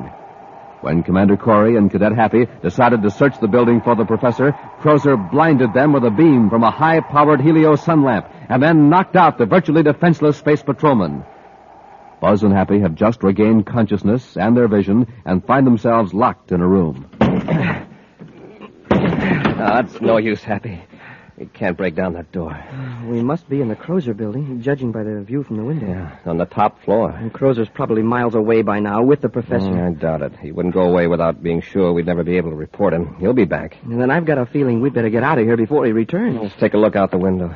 Say, maybe we can attract the attention of somebody in another building. Oh, it's locked, too. Yeah, there's a ledge out there. If we break the window, we could crawl on the ledge to another window. That's not my idea of a pleasant stroll, 50 stories out. It's not mine either, but it's a lot safer than what Crozer has in mind for us. Yeah, this chair ought to do the trick. Turn your head, Happy. Watch out for the glass. You want me to go first, sir? Wait till I knock these sharp splinters loose. Okay, let's go. I'll boost you up. I can make it now, sir. Wow, what a long way down to the street. Don't look down, Happy. Lie flat on the ledge and crawl. Yes, sir. I hope we can find another open window along here. I wish this ledge was wider. I feel like a tightrope walker. Oh, easy, Happy. Oh, my knee slipped off. For a minute, I thought I was a goner. Don't try to hurry. Commander, we're in luck.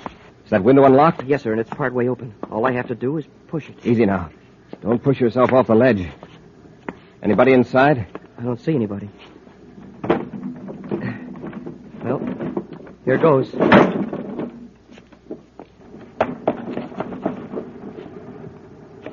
Nobody in here, sir. Watch the door.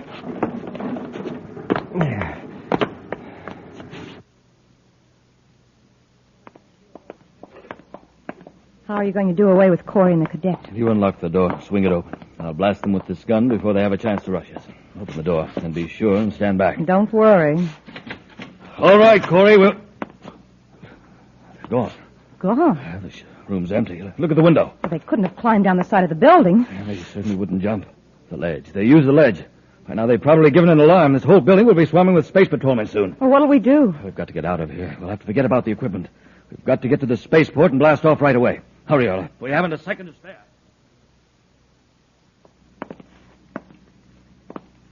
Take it easy, Happy. All right. Open the door.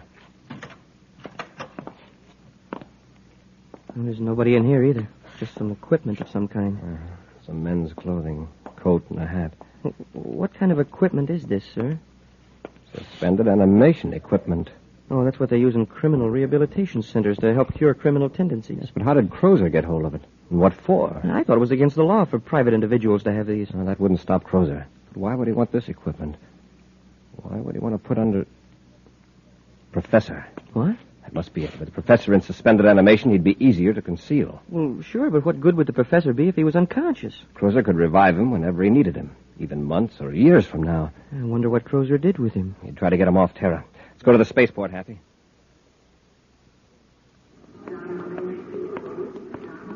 Happy, I've just checked with the space control dispatcher. There was a slip-up. Crozer blasted off. Didn't they try to stop him? The order to hold him wasn't relayed to the dispatcher in time. How long ago did Crozer blast off? About 15 minutes ago. But I've got a description of his ship. Come on, Hap, let's get aboard Terra 5. We're going after them.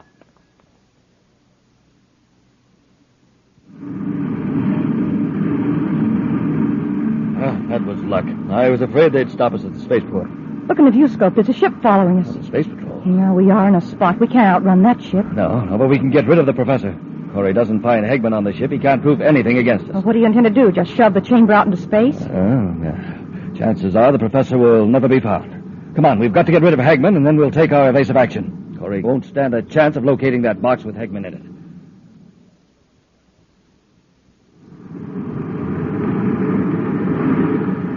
We're gaining on them, sir. All that crazy flying Crozer's doing isn't getting him anywhere. He's trying to delay the inevitable as long as possible. Maybe I can talk some sense into him. Turn on the spacephone, Happy. Yes, sir. Commander Corry aboard Terra 5 calling John Crozer in private cruiser T431. Commander Corry calling John Crozer. This is Crozer. Go ahead, Corry. Go ahead. This hide-and-seek isn't getting you anywhere. It's just a matter of minutes. Play it smart and give up. You talked me into it, Corry. But at least I gave you a run for your money. What do you want me to do? We'll pull alongside and join airlocks. All right, Corry. Just a warning, Crozer. Don't try anything. Corry out.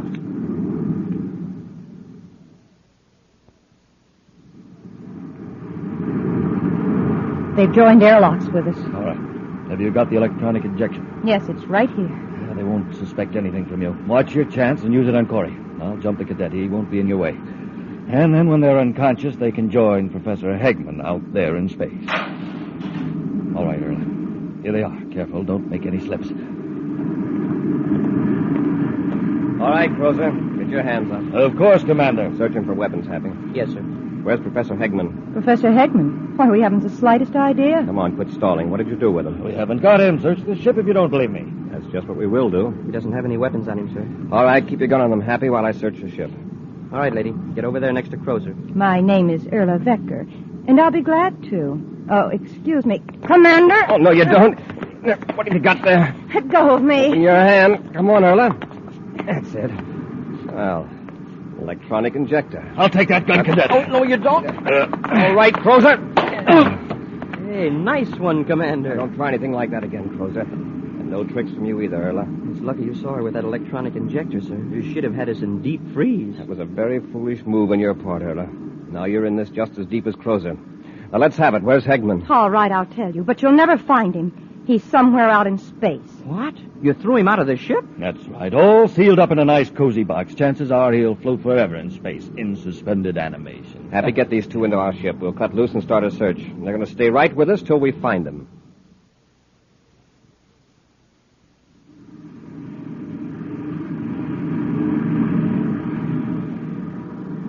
Nothing, sir. That blip turned out to be a small meteor. You're just wasting your time, Corry. That box with Hegman in it is just a speck in space. Your view scopes won't show it unless you happen to be very close. We'll just keep looking. I've got the view scope on full sensitivity and wide scanning, sir. I'm afraid the view scope isn't much help. Well, here, let's try these. The space binoculars. It's a long chance, but it might work. Scan in a slow arc, Happy.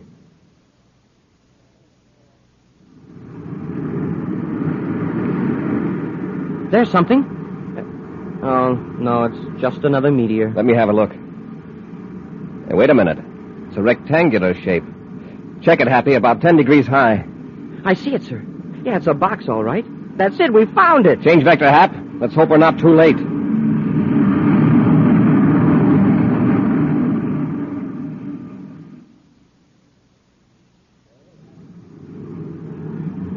There it is, Happy. Yeah, I can see it now through the view scope, even without the binoculars. Stand by to fire forward braking rockets. Standing by, sir. Fire rockets. Yeah, that'll stop us, Happy. All right, get the spacesuits. We'll pull the box into the ship. And Crozer, we'll just lock you and Erla in a compartment till we get the professor aboard.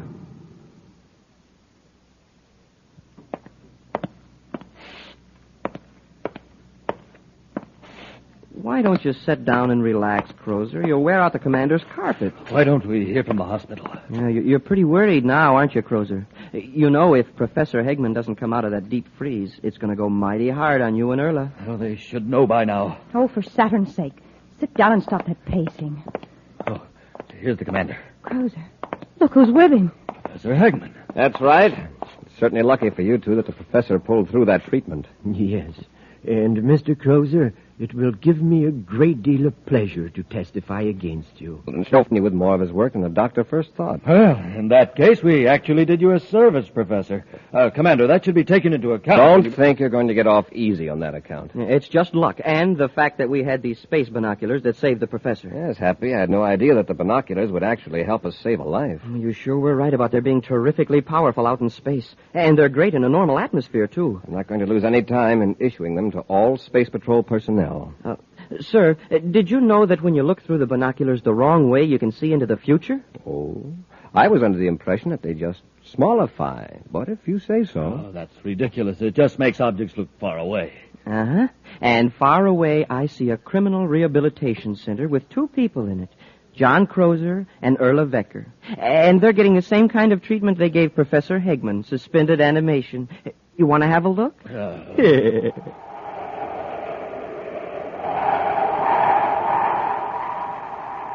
In just a moment, we'll give you an exciting preview of next week's thrill-packed Space Patrol adventure. But first, gang, oh boy, first of all, here's that big, wonderful surprise we promised you. Get your pencil and paper, get all set to go. This is the greatest value we've ever offered on Space Patrol. Commander Corry, you tell the gang what this terrific new item is. Boys and girls, our surprise for you is a pair of those wonderful new Space Patrol space binoculars. Binoculars like the ones I used today when I spied the professor floating in that box way, way off in the distance, remember? Gang, you'll be able to see way, way off in the distance with the Space Patrol binoculars you get, too. Yes, sir, these binoculars are 4 power binoculars with 4 lenses. And when you look through them, they make people, houses, buildings, cars, everything else blocks and blocks away look bigger and nearer and clearer. No adjusting necessary. The lenses are fixed focus lenses. Why, you don't even have to hold these wonderful binoculars up to your eyes. You wear them like official outer space headgear.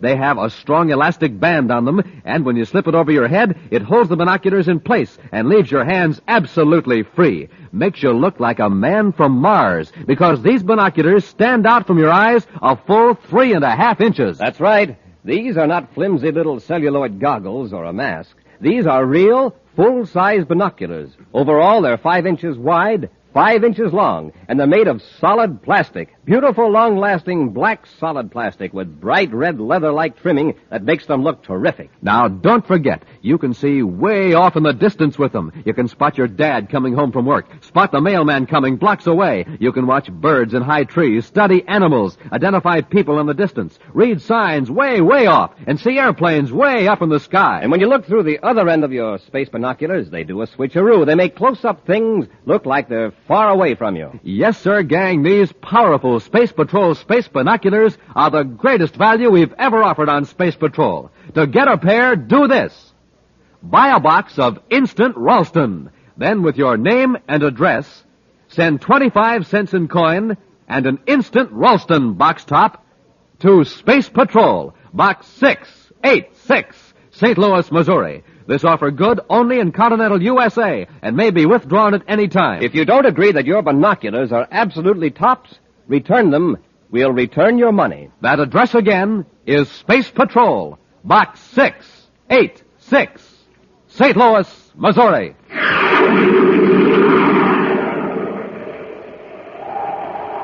Buzz and Happy are approaching a building where the Secretary General's daughter Carol is held captive. Suddenly, they become aware of a tingling, painful sensation and a ringing in their ears. Hey, it's getting hard to walk. I feel like I had a big weight on me. I can hardly move either, Happy. Nora must be using some kind of ray on us. A paralyzer ray? I think it may be worse than that. They're undoubtedly in an ultrasonic beam. Get back to the ship. Get out of range quickly. I can't. I can't make it. Happy, get up. You've got to get up. Here, I'll help you. I can't even crawl. My head, there's 1,000 needles in it. If we don't get out of this beam, it'll tear us to pieces.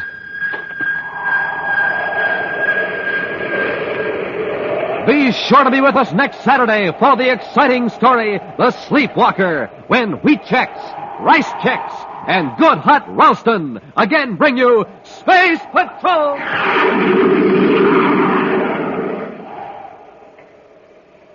Space Patrol, an original Mike Moser production starring Ed Kemmer as Commander Corry and Lyn Osborn as Cadet Happy, was written by Lou Houston and directed by Larry Robertson.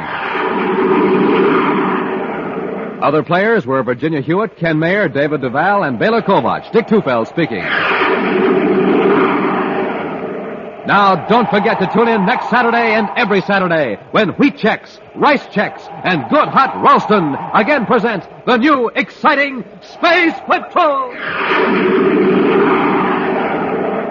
And be sure to see another exciting Space Patrol story on your local ABC television station. Consult your local paper for time and channel. Space Patrol comes to you transcribed from Hollywood. This is ABC Radio Network.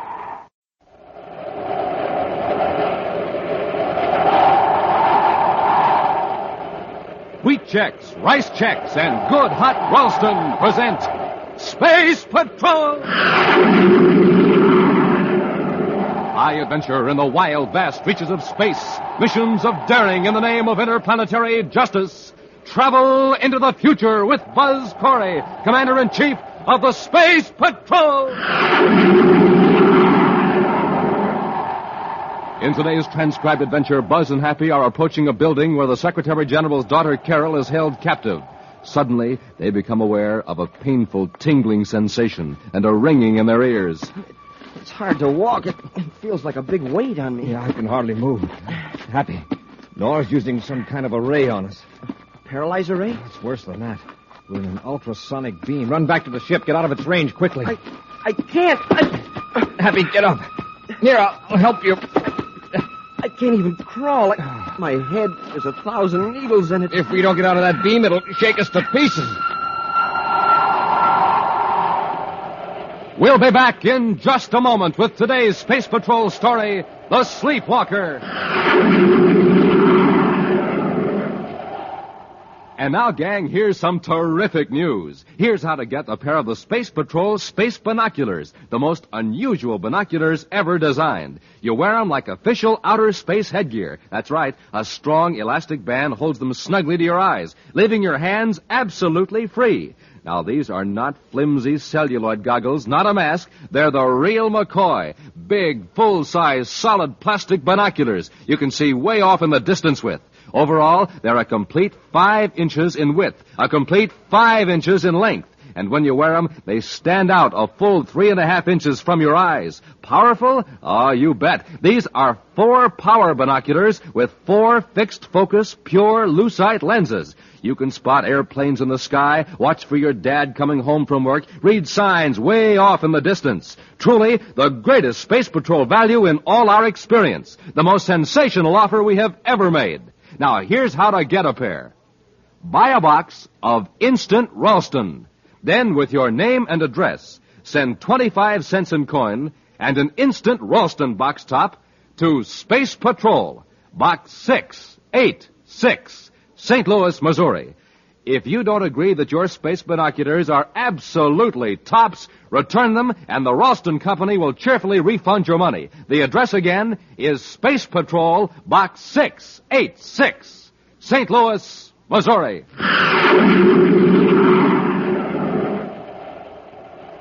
2 hours ago, in the Neptune City office of Interplanetary Transport Service, a small white light on a control panel flickered and changed to red. A few seconds later, the traffic supervisor of the big private passenger service clicked on his spaceophone. Space Patrol Search Command. This is the Interplanetary Transport Service Neptune office. Our ITS passenger ship N157 is overdue on 2 quarter-hour message-to-base reports. This ship last reported at 17:45 Universal Star Time on regular Terra-Neptune space lane. 900,000 DUs out of Neptune and has not reported to Space Control Terra. This office requests... Within minutes, Space Patrol Search Command ships fanned out from Neptune, sensitive viewscopes scanning space for the missing passenger ship. 90 minutes later, in Commander Corry's central office on Terra, Cadet Happy sits before a spaceophone, tensely waiting a report from Neptune. Happy. Nothing new so far, sir. Cut down the amplifier. Thanks. I've just got a report from the communications center from the Space Patrol Search Unit. They found the N157 out beyond the Neptune orbit. What was wrong, Commander? Passengers and crew had been mysteriously put to sleep. To sleep? Why? To cover a robbery, it seems. Well, was the thief still aboard? No, we don't know yet. Chances are he was working with a Confederate who met the passenger ship out in space and took the thief aboard. But we know what's missing. One of the passengers who was the first to revive is making quite a disturbance about it. Can't say that I blame him. He lost 500,000 credits. 500,000? Wow. Well, it's partly his own fault. He had them packed in an ordinary suitcase and didn't even ask for a guard. Well, why in the universe was he carrying that much money around? He's a space construction contractor named Reese Bixby. Took over the government artificial satellite job after the other contracting firm defaulted. Oh, yeah. He's the man who boasted he could finish the satellites within 6 months. He can probably do it, too. Fortunately, he's a much better space engineer than he was a guard of his money. Well, the money isn't hid aboard the ship then, huh? Apparently not. The ship has been searched. The only clue so far is that 2 passengers are missing. We don't know who they are until all the passengers revive, so interplanetary transport can check the passenger list. And then we'll know who's missing and who took the money. Unless the thieves were traveling under assumed names, which they probably were. To me, this looks like the work of the Sleepwalker. Oh, the crook who's been stealing plant payrolls by putting people to sleep. Right. But up till now, at least he hasn't committed any other form of robbery. Yeah, it seems that this Sleepwalker walks in other people's sleep. Yeah, that he does. Interplanetary Transport Service, Neptune office, calling Commander Corry, Space Patrol Headquarters, Terra. Corry here, go ahead. This is Interplanetary Traffic Supervisor Jenkins, Commander. The 2 missing passengers are a man and a woman. The man is listed on the roster as William Knight. And the woman? My assistant is checking the names now, Commander. You hurry with that, please? William Knight. Make a note of that, Happy. Yes, sir. I have the other name, Commander.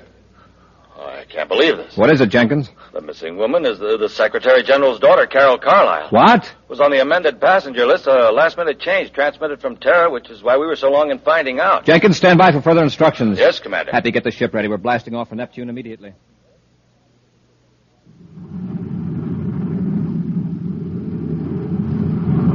I wish we'd get a report from the Neptune Search Command, sir. Well, by this time, the other ship could be thousands of DUs away, Hap. And we haven't the slightest idea of what kind of ship to look for. Carol shouldn't have made a trip without notifying the Space Patrol. Carol calling Commander Corry.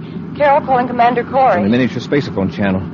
Carol, thank goodness you're safe. Oh, Buzz, I was taken off of a passenger ship inside the Neptune orbit. Yes, we know that. Happy and I are headed for Neptune now. Where are you? In the aft compartment of a private cruiser, Class C. You know the registry number? Yes, it's PCV-85. I got a look at it when it joined airlocks with the passenger ship. Then you weren't affected by the sleep gas? No, I was in my compartment. When I came out, a man grabbed me and forced me to the other ship. Well, what man? What's his name? Well, he was one of the passengers. His partner calls him Woody. Woody Noor. Who's his partner? He was piloting the private cruiser. His name is Bob Morgan. You know where they're taking you? No, all I know is that... Buzz, someone's coming. Hide your miniature spaceophone, Carol, but leave it on. Corry out. I've changed vector toward their position, sir. Good, Happy. Increase our acceleration to 4 Gs.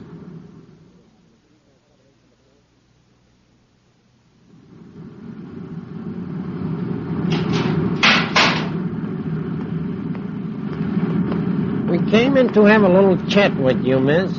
What's your name? You mean you don't know? Why should we? It was the money we were after. Yeah, it's too bad you weren't in the lounge with the rest of the passengers. Or maybe it's a good thing. How would you like to join up with us? Yeah, we can make it very profitable for you. Nice-looking kid like you would go far in our organization. Why, of all the insulting... So you want to play rough, huh? Well, I'll be glad to oblige you. Let go of me! Let her alone, Morgan. Just get her identification. No dame's going to slap me and get away with it. Send me her purse. All right, Woody. Hey, look at that bracelet on her arm. Jupiter emeralds. I'll bet they'd bring in a few credits. She must be some big shot's daughter. I've changed my mind, Woody. This dame is an extra bonus. Shut up, Morgan. Do you know who we got here? It's the Secretary General's daughter, Carol. Of all the passengers in that ship, we had to grip the one who could give us the most trouble. Let's go back and take her out front so we can watch her every second. They've left the compartment. I hear the sound of their rockets in the spaceophone. The ship will be easy to follow on our viewscope finder. I've got a rough 3-point fix on their trajectory. If they keep on that vector, it'll bring them close to Venus. Got to cut down the distance between their ship and ours. If we don't get them in the viewscope before they land and cut their rockets, we'll lose them.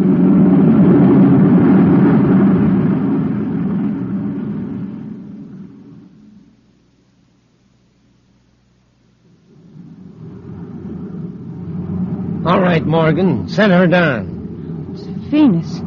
By the looks of the landscape, we're near the Southwest Sea, close to the Tycho Mountains. That's right, Miss Carlisle. Nobody will ever find this hideout. Cut your rockets, Morgan, and don't overshoot the rocket port.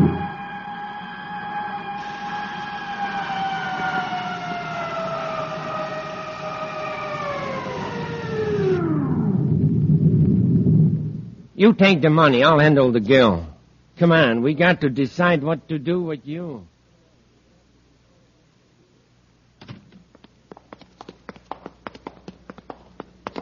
All right.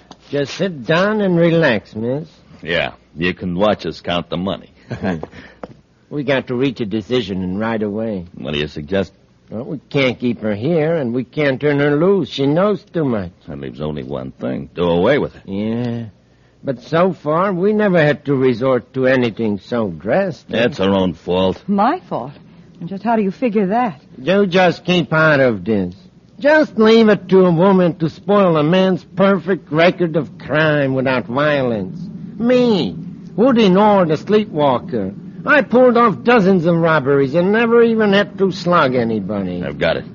You can take some of this money and hire somebody else to take care of her. Morgan, have you no code of ethics? The principle is the same. Ethics. Hey, listen, the spaceship.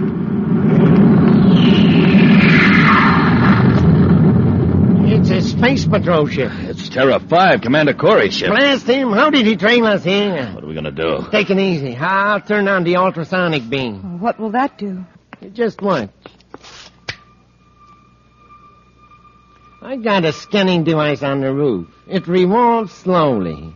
And when a beam is interrupted by a moving object, ultrasonic waves are focused on it.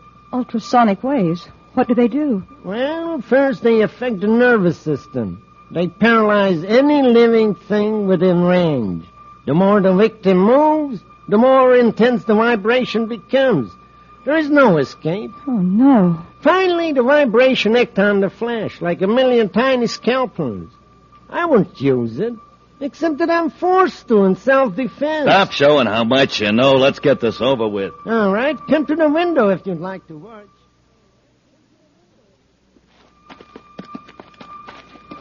I thought I saw somebody at the window up there in the hideout, Commander. They've seen us. Keep your ray gun in its holster, Happy. Suppose they start firing at us. You may be taking them by surprise. If not, well, Woody Nora has never used physical violence before in his other crimes. Let's hope he doesn't start now. If you come up here ready to shoot, he may get panicky and harm Carol. He probably figures his own best chance is to... Commander, I feel sort of funny. So do I. A tingling sensation. There's a ringing in my ears. Do you notice it? Yes. It's not exactly a sound, yet... Hey, is this uphill or something? It's hard to walk. It feels like a big weight was put on me. I can hardly move. Happy, Nora's using some sort of ray on us. A paralyzer ray. Oh, it's worse than that. Look up there on the roof. See that big metal cone? It's following us. We're in an ultrasonic beam. Get back to the ship, Happy. Get out of its range quickly. Happy, get up. Here, I'll help you. Commander, I can't even crawl. My head, it feels like it's got 1,000 needles in it. If we don't get out of this beam, it's going to shake us to pieces.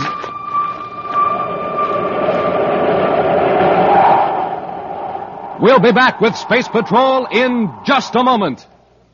Say, gang, listen to this. Poor old motor. It's got nothing to go on but ordinary fuel. I say, but listen to this.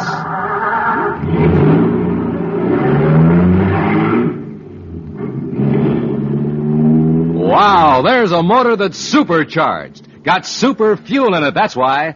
Now, gang, you know the same is true of you. When you have ordinary fuel for breakfast, what are you? Just a putt-putt. But when you have super fuel for breakfast, well, that's when you can be a super somebody, because you're supercharged. So, gang, eat the super fuel Buzz Corry has in the morning. A power breakfast with wheat checks or rice checks, the bite-sized super cereals. Good?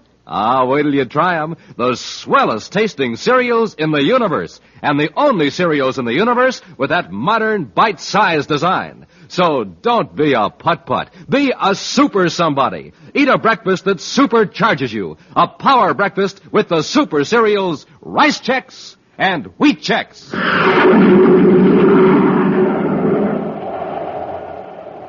Woody Nor and Bob Morgan have stolen 500,000 United Planets credits from a passenger ship and abducted the Secretary General's daughter, Carol, because she was the only person aboard the spaceship who could identify them. However, Buzz and Happy were able to follow the thieves' spaceship by tracing through Carol's miniature spaceophone.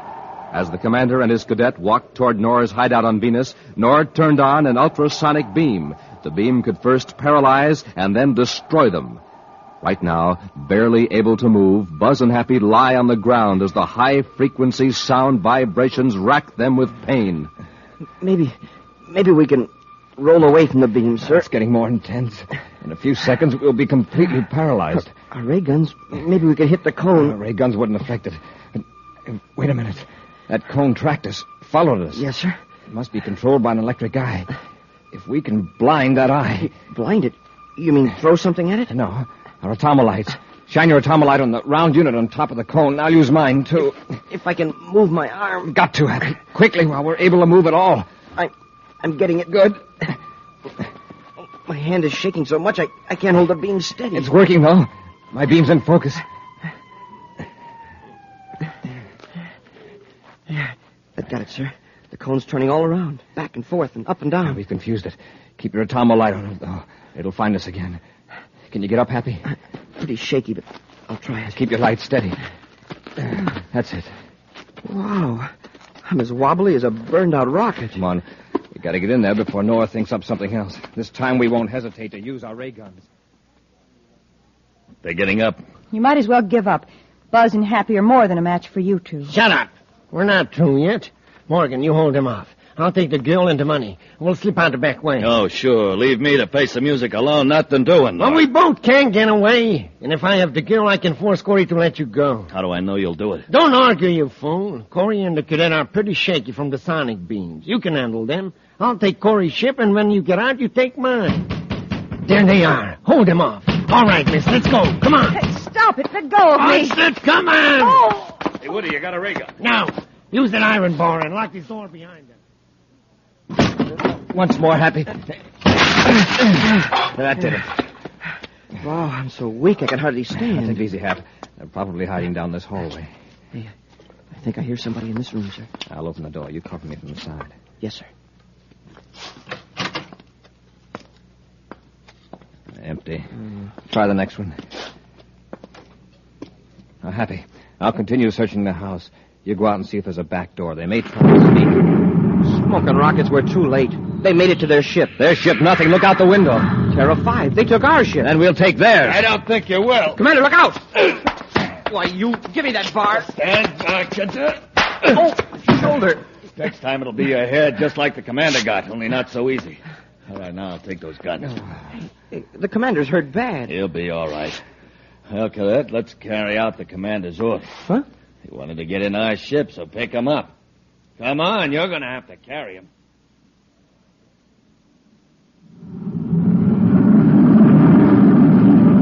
Morgan to Nor. Morgan calling Nor. Nor here. What happened? Everything worked out fine. I have 2 passengers. They're resting secured back aft. Good work, Morgan. You blasted off without any difficulty then. A little. Everything's fine now. What's next? Say, if we're going to talk business, switch over to the scramble circuit. Okay. Go ahead. Well, we'll rendezvous near the uncompleted artificial satellite. What about our passengers? Well, unload yours on the satellite in spacesuits, and without the jetpacks. Then I'll transfer to our ship. What about the girl? I'll leave her in Terra 5. All comfortable and secure, except for one little thing. All right, Corry, Cadet. Get into the airlock. You aren't going to drop us off in empty space. If I was going to do that, I wouldn't have shut off the rocket. When you open the outer hatch, you'll step right off onto the unfinished artificial satellite, the one swinging around Venus. What about Carol? Is Nora going to leave her with us? She won't be far away. Now get out. Close your helmets and step out. I want to know what you're going to do with Carol. You're going to get a blast of this ray gun if you don't move. I'll tell you about Carol when you're outside the ship. There's Terra 5, sir. But why is Nor stopping it so far from the satellite? Happy, stand clear of Morgan's ship. I think he's getting ready to blast away from the space platform. That's right, Corry. Going to pick up Nor and we'll be on our way. What about Carol? Leaving her in Terra 5, several hundred yards away. But we're leaving a time bomb in the ship with her. What good is that going to do you? The ship's destroyed. There'll be no chance of it being sighted by another ship. No one will look for you two on this unfinished space platform. Not for weeks. Why can't you give Carol a chance? Put her here with us. Wouldn't you prefer to have her go quickly instead of suffering from hunger and thirst? Besides, Nora and I like to think of you two watching, waiting for that explosion.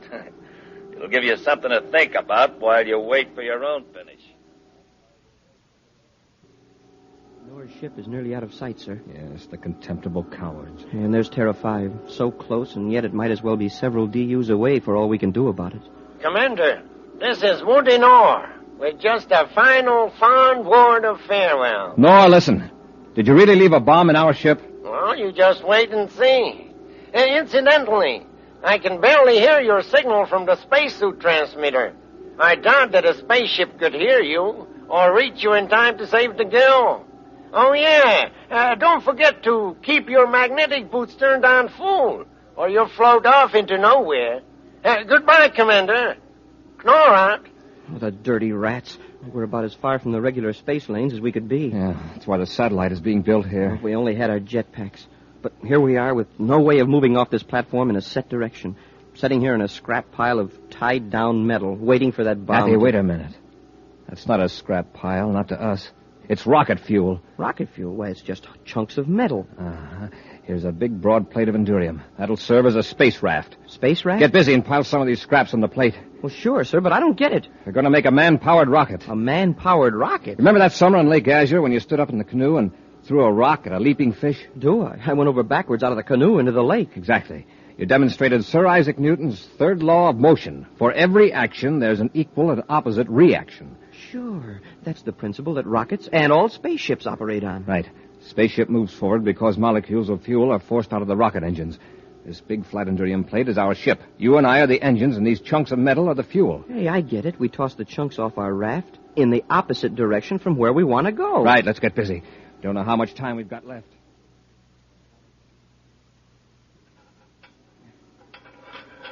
There. That's enough scrap metal, Happy. Get on the raft and brace yourself firmly. Yes, sir. Now, let's throw together and smoothly, or we'll zigzag. I'll give us a start by pushing away from the satellite with my hand. Make sure your magnetic boots are firm on the raft, or you'll be in trouble. We're moving.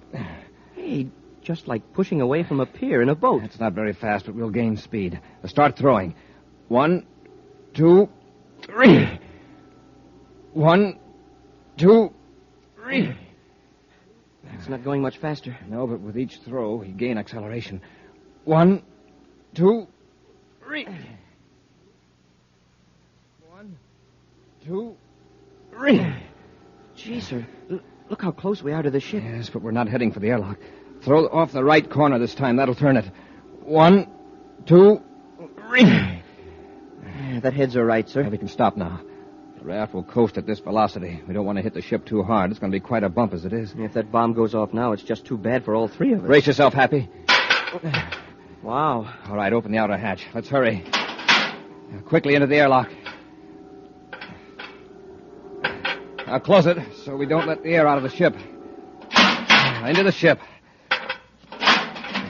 Carol, where's the bomb? Open your faceplate, Happy. She can't hear you. Oh.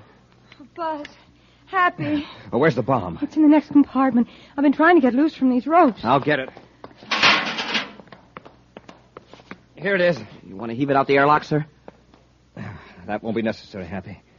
I've cut off the time mechanism. Oh, what a relief. I've been lying here expecting every second to be the last. Now we've got to get Knorr and Morgan. Do you have any idea where they're headed? Well, I remember Woody Knorr saying something about taking part of the money to a place in Lowell City on Mars. You remember where in Lowell City? Well, let me see. I think I can, but I'm so upset right now. All right, Carol, you relax. Happy now, blast off for Lowell City.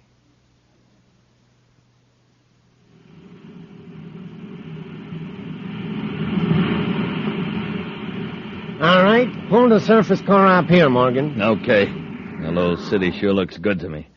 Hey, sure this guy can get rid of these credits for us without getting caught? Oh, yeah. He's got a perfect setup. He spreads the stolen credits among the bank's funds. Gives us other money for the hot stuff. Less 10% for his services. Okay, let's get out of the car. I'll bring the load. Help you with your luggage, gentlemen? Corry. Run for it, Morgan. Oh, no, you don't. Hey, let go of me. And this one's for that sonic beam. If that's a gun you're reaching for, drop it. I've got Morgan, sir. Hang on to him, Happy. Get up, Noah, on your feet. All right. Don't need me anymore. You got off that space platform, but how? Didn't the ship explode? No. We got to the bomb about 2 minutes before it was set to go off. Somebody rescued you. It's impossible. There wasn't a ship near enough to get you in time. No living person could help you off that satellite. Yeah, you're right, Nor. No living person did. But somebody did help us. One of the greatest scientists who ever lived. A man whose name was Sir Isaac Newton.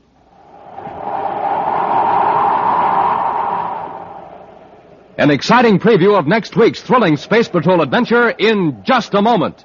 But first, this is your commander, Cadet Happy, and Captain Dick Tufeld, gang. We're going to tell you how to get a pair of those sensational new Space Patrol space binoculars that you can see way off in the distance with. Now remember, you don't have to hold these binoculars up to your eyes. You wear them on your head like outer space headgear. They're form-fitted to your eyes, and a strong elastic band holds them snugly on. Now, these are not flimsy little celluloid goggles or a mask. They're real, full-size, 4-power binoculars with 4 pure lucite lenses. Real binoculars 5 inches long, 5 inches wide, made out of solid black plastic with a bright red leather-like trimming. And when you wear them, these big, handsome space binoculars stand out from your eyes a full 3.5 inches. Remember, these are 4-power binoculars. This means they make objects way off in the distance look 4 times closer. You can spot airplanes in the sky, boats on the water, far-off objects on land.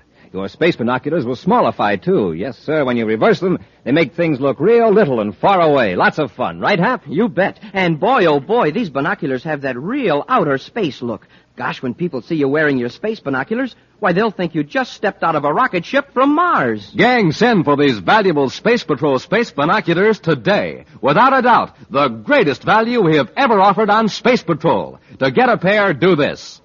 Buy a box of Instant Ralston. Then, with your name and address, send 25 cents in coin and an Instant Ralston box top to Space Patrol, Box 686, St. Louis, Missouri. This offer good only in USA and may be withdrawn at any time. If you don't think your space binoculars are really tops, return them, and the Ralston Company will refund your money without question. That's Space Patrol, Box 686, St. Louis, Missouri. And now, a preview of next week's exciting Space Patrol story. A strange fever, the wandering fever, has struck the planet Neptune, and people are leaving by the thousands. Happy, who's been on Neptune with the commander, has caught this strange fever and taken off alone in a spaceship. As he flies under the influence of the fever, he mutters to himself and is unable to heed the voice of Commander Corry coming over the ship's spaceophone receiver.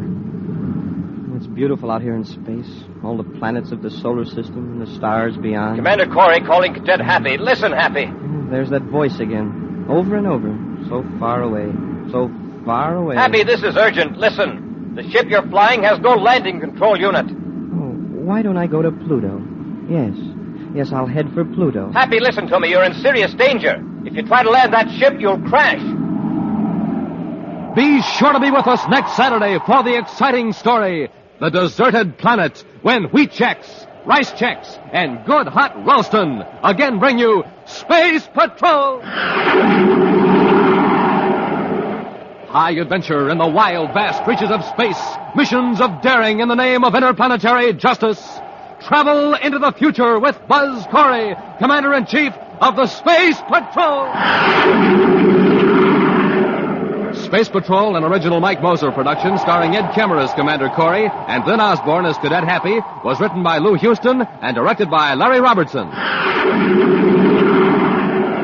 Other players were Ken Mayer, Virginia Hewitt, and Bela Kovac. Dick Tufel speaking.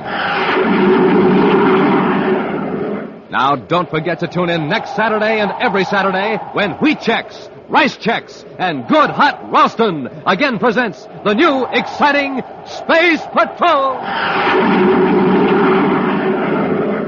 And be sure to see another exciting Space Patrol program on your local ABC TV station. Consult your paper for time and channel. Space Patrol comes to you transcribed from Hollywood. This is ABC Radio Network.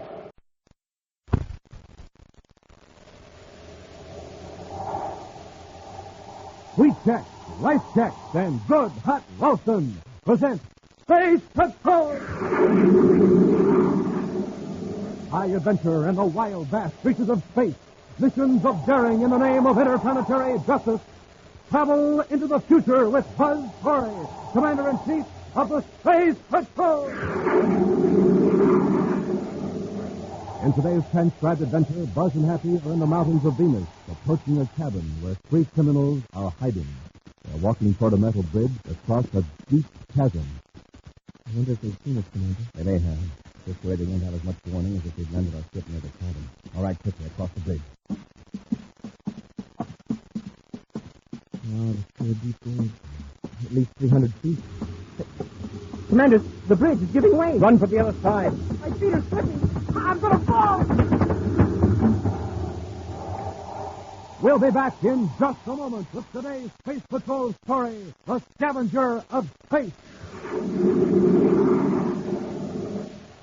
Hi, gang. Captain Dick Tufel reporting. And Captain Jack Nars reporting. We're going to tell you all about those wonderful new Space Patrol space binoculars. We're going to tell you how to get them, how to use them, what they look like, what they do, the fun you can have with them, the thrills you can have with them. Space Patrol space binoculars. Gang, you can see way, way off in the distance with them. People, houses, and cars, blocks and blocks away, look nearer, bigger, clearer. You'll wear them on your head just like outer space headgear. They stick out from your eyes a full 3.5 inches. Makes you look like a strange person from another planet. Wear them when you're watching sports and when you play Space Patrol. spot airplanes in the sky. Caught your dad coming home from work while he's still way, way down the block. Have fun with them no matter where you go. One end magnifies, makes faraway objects look close. The other end does a switcheroo, makes close objects look far away. Not flimsy celluloid goggles or a mask, but real, solid plastic binoculars with a beautiful leather-like trimming. Giant size, too, 5 inches wide, 5 inches long. The greatest value ever offered on Space Patrol. But we can only offer it for a limited time. Now, to get a pair, do this. Buy a box of instant Ralston. Then, with your name and address, send 25 cents in coin and an instant Ralston box top to Space Patrol, Box 686, St. Louis, Missouri. This offer good only in the USA and may be withdrawn at any time. That's Space Patrol, Box 686, St. Louis, Missouri.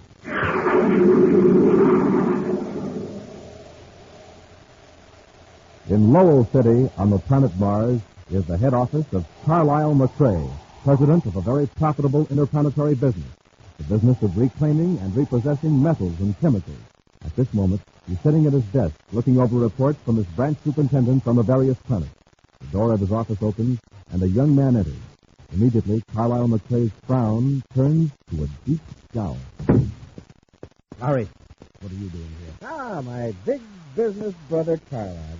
How's the old junk man? Don't use that expression to me. Why, Carlyle. Everybody calls you the junk man. That is, except those who call you the Scavengers of Space. It's a term of respect to your great business abilities. Get out of the office. Ah, take it easy. I'll show you something. Have a look at this. Here's a list of your bets. Oh, that's unkind. No, brother, it's an itemized catalog of intended purchases. Materials which the United Planets government will be buying from private firms during the coming year. Huh? Classified information. You stole it. Of course. If you don't want it, I'll take it back. Wait a minute. You deliberately took these secret papers out of the pile. Now you will be in it again. Oh, no, I won't. Fool, you're an employee. When they find out it's missing, you'll be the first one they'll suspect. And then I'll be ruined. Brother of a thief. Hello. Why don't you set up for a change and just listen? In the first place, I didn't take them out of the file. And no one will suspect me because I went on leave of absence from the commission office 3 days before the papers were taken. Then how did you get them? I'm trying to tell you. The head of my department's an incompetent character named Donald Hall. Yes? He can't keep up with his work during office hours, and he doesn't want the higher-ups to find out. So he's been taking some of his work home with him at night. You hijacked him one night and took the papers. Oh, you catch on quick. Did you know you did it? Now, if this ever gets out that my brother's a crook, I'll never get another government contract. It can't get out. Paul himself won't let it. How do you mean? See, it's against security regulations to take secret documents out of the building. Now, Donald Hall isn't going to admit he violated regulations, so he'll cover up the theft somehow to protect himself. You know, Larry, perhaps I've misjudged you. Thanks, Carl. Now, if you think this information can be of use to you... Of use? Oh, why, we can clean up. Now, I suppose you'll be needing a little money. Sit down and let's work out the deal. Donald Hall's office is over there, Happy. Oh, I see it, Commander. United Planets Purchasing Commission. Mr. Hall seemed very upset about something, but he wouldn't tell me what it was over the phone. Mr. Hall? Commander Corry, something awful has happened. Oh, can I speak to you? It's all right. This is Cadet Happy. How do you do, Mr. Hall? Fine. Commander, I want to show you something. Will you come this way, please? All right. Come on, Happy. The filing cabinet. This morning I opened this one to get some documents and found this. Oh, it's sort of a spooky poke. Exactly. What is it? This drawer is supposed to contain classified information. Somebody has apparently poured acid in here and converted all those papers to this soggy, indistinguishable mess. Who has access to the file? Why, all of the employees in my section. 18 to be exact, including myself. Why would anyone do a thing like this? It's obviously sabotage. A deliberate destruction of these documents. Perhaps. You'll find out quick with a brainograph. Brainograph? Yes, I'll put all of your employees through a brainograph test. If they know anything about this, it'll show up. Are they available for a test? Why, yes, except one. He's away on a leave of absence. He's been gone for several days. We'll test him anyway. If he's innocent, he hasn't anything to worry about. Who is he? Larry McRae. I believe he went to Mars. Lowell City, to be exact. We'll look him up. All right, now if you'll show me an index of those destroyed documents and a list of your employees. All right, Larry. Here's an advance on the money we agreed on. Thanks, Carlyle. Now listen, don't spend it. Don't do anything to arouse suspicion. When your leave is over, go back to Terra and your job with the purchasing commission. Understand? Sure. Look, I'll pick up a couple of things in the next room. Be right back. Now, don't worry about a thing. McRae, go ahead. Miss McRae, you don't know me, and please don't ask any questions. I have some vital information concerning your brother, Larry. My brother? Yes, sir. Let's have it. He's to be questioned about some documents which were destroyed in the office where he worked on Terra. Document? What document? Please, no questions. Just that I happen to know that the Space Patrol is putting all employees of the purchasing section to a brainograph act. Why do you think my brother would be concerned? Just who is he? Naturally, Mr. McRae, I don't suspect your brother of any wrongdoing. This is just a friendly tip. For all I know, he may welcome a brainograph act. I have no doubt that he will. Well, in that case, he can get a free trip back to Terra. Commander Corry is coming to get him right away. Goodbye, Mr. McRae. Who is that? I don't know. You're in a jam. Corey's coming here to give you a brainograph test. What? I can't face that. The whole thing had come out. I've got a place on Venus where you'll be safe. You can take one of my ships. I'll blast off right away. Wait, you'll need some more money. It's in a safe at the chemical lab near the spaceport. I'll give you the address and the combination of the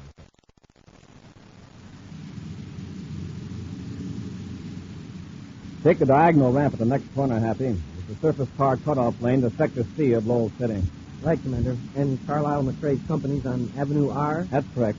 Well, if Larry McRae is involved in this sabotage, he wouldn't have gone right to his brother's place of business. Well, maybe not. At least he hasn't made it difficult for our Martian agents to locate him. But Larry may have some subconscious knowledge of subversive activity in the purchasing section. The brainograph will reveal it. No, we certainly didn't get anything from the other employees.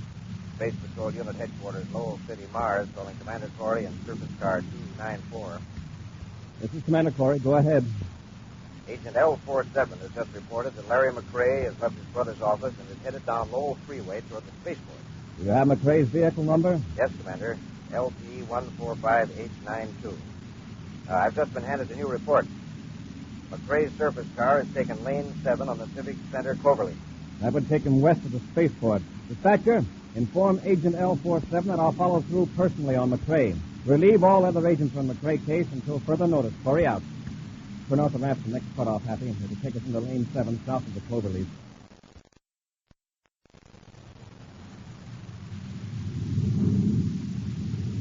I've sighted Larry McRae's surface car, Hap, through the space binoculars. It's the blue one, quarter of a mile ahead of us. Oh, yeah, the one turning off the main lane? Yes. It leads to an industrial plant of some kind, a very small one. Our friend Larry McRae could be running an errand for his brother. Okay, Happy. Follow him into the plant yard.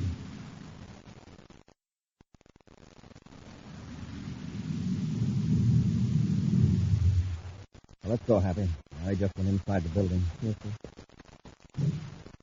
Well, this plant doesn't seem to be in operation, Commander. One of Carlisle McRae's properties, all right. McRae Synthetics, the sign says. I thought he was chiefly in the junk business. Only in a very general sense. He's not in this room. He's gone through toward the rear of the building.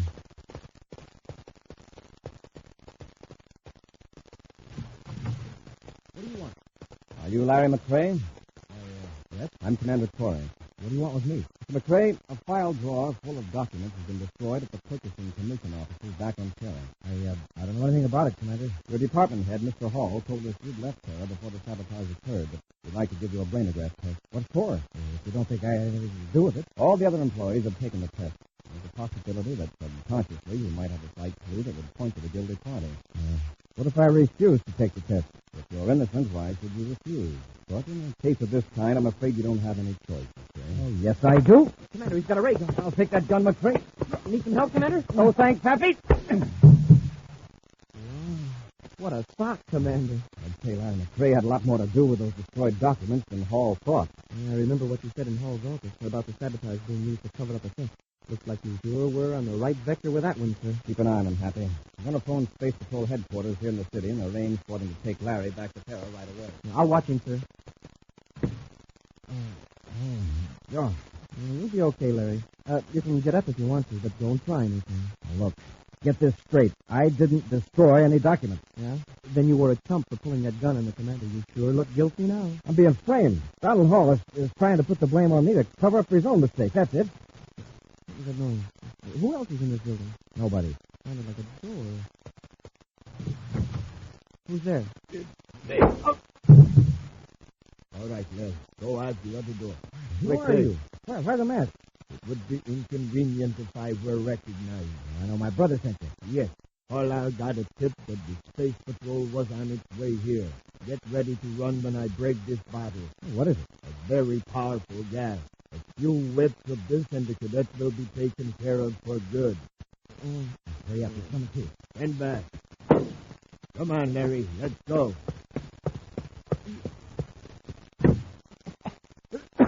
Commander, Commander.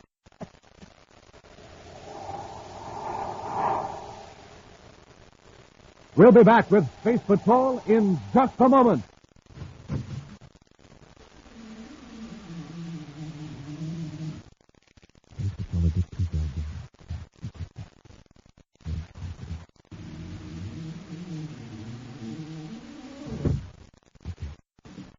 Here's a secret Buzz Corry wants you to know about. The secret of how space patrollers get a rich, roaring start in the morning. Here's what they do. They eat a breakfast that supercharges them. A power breakfast with one of the 3 checkerboard super cereals, Rice Chex, Wheat Chex, and Instant Lonesome. Chex. They're the super cereals with that modern, bite-sized design. The cereals with a swell new taste that you'll like right off the reel. Now, to warm up your motor, there's Instant Lonesome, the hot super cereal. Has a heart of wheat flavor you'll really go for. So now you know how space patrollers get that rich, roaring morning start. Gang, get a flying start yourself every morning. Sit down to a nourishing breakfast with a checkerboard super cereal and get supercharged. Rice Chex, Wheat Chex, and good hot Lonesome. They're the super cereals that help to supercharge you.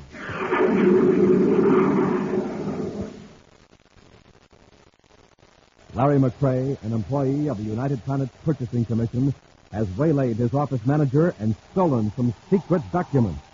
The minor executive, Donald Hall, has not reported the theft, but has told Commander Corry an entire drawerful of documents has been destroyed by acid.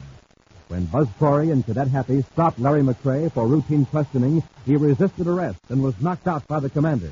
But while Happy was guarding Larry, a mysterious masked man attacked the cadet, and after bursting a bottle of poisonous chemicals, helped Larry McCrae escape. Right now, Happy is lying on the floor, nearly overcome by the deadly fumes. Commander. Okay, Happy, bring McCrae out. Happy! Commander. Don't try to talk now. Wait till we hit the fresh air.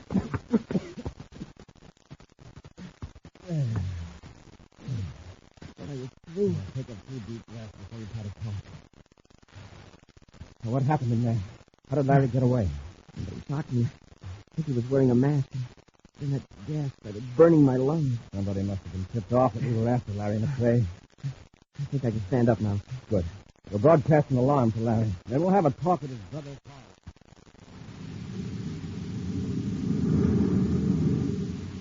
I don't know who you are, but thanks for the help. Just keep driving. And don't look around toward the back seat. I'm keeping my head down so no one will see this map.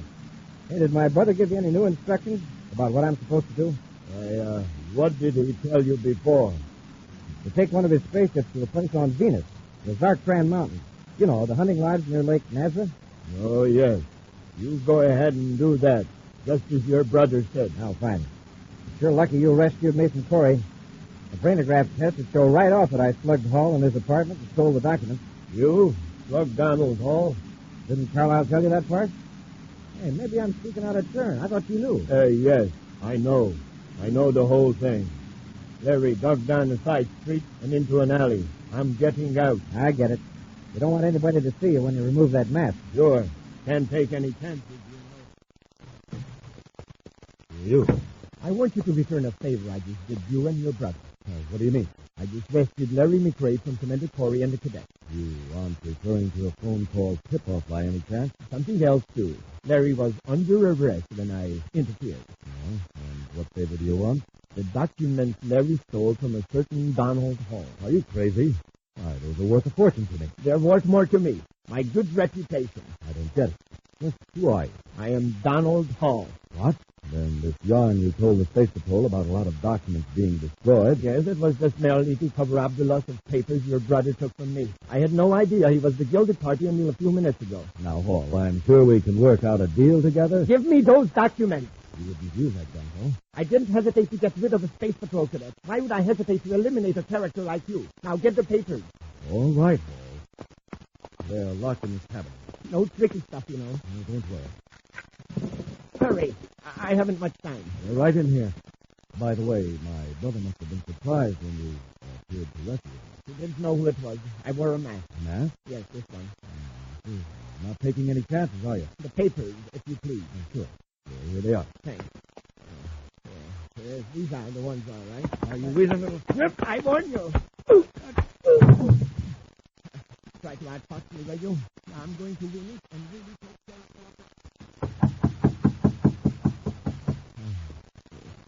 Who's there? Space Patrol. Oh, come in. Commander Corry, this is Cadet Happy. Yes, Commander. Oh, look at his head. What happened? Nothing. Just a fall, but very clumsy. Seems to be a lot of clumsiness lately. You didn't get that many bruises from one fall. Who did it? As I tell you, I fell. I get dizzy spells. All right, have it your way. We came here to find out where your brother was headed after he left that chemical plant of yours near the spaceport. Brother? I haven't the slightest idea. Did he come back here? I told you, I don't know. Commander, look at this. I found it on the floor. Oh, man. Do you wear this at work, Carlisle? It's a dust rag. A dust rag with eye holes. Hand it here, Happy. Yes, sir. It has a strange, pungent odor. Very powerful and unpleasant. Smell the mask, Happy. Ooh, that's the same smell as that chemical back there where I got plugged. Exactly. Carlisle, either you rescued your brother, or the man who did came here afterward and dropped that mask. Probably in a fight with you. I don't know anything about it. The mask, I mean. All right, Carlisle. You don't want to press charges against the man who attacked you. That's your affair. Come on, Happy. Yes, sir. Sorry to have bothered you, Mr. McRae. Goodbye, Corey. Commander, you must know something. Can't you arrest him? I could, on suspicion. Did you notice that open file cabinet with the papers disarranged? Yes, sir. Whoever dropped that mask could have come to Carlisle's office after some papers. Probably the papers Larry stole. And by the looks of Carlisle, the other guy got him. I think I know who that other guy might be. Huh? Who? While I was talking to Lowell City Space Patrol, I learned that Donald Hall is here on Mars. Oh? Yes, it seems he came to consult a certain doctor. Well, what's our next move? Well, for one thing, we'll just keep an eye on Carlisle and McRae. If he makes a move, we'll follow him. Any reports since I've been out of the office, Happy? Not on Carlisle McRae, sir. He's still at his office, according to the last report from our agent 5 minutes ago. Space Patrol calling Commander Corry. Corey here, go ahead. Carlisle McRae is preparing to leave Mars, Commander. Our agent at the spaceport reports McRae's private cruiser is being given a pre-flight check by his chief engineer. We'll blast off ahead of him and pick him up after he leaves Mars. Corey out. Let's get to our ship, Happy.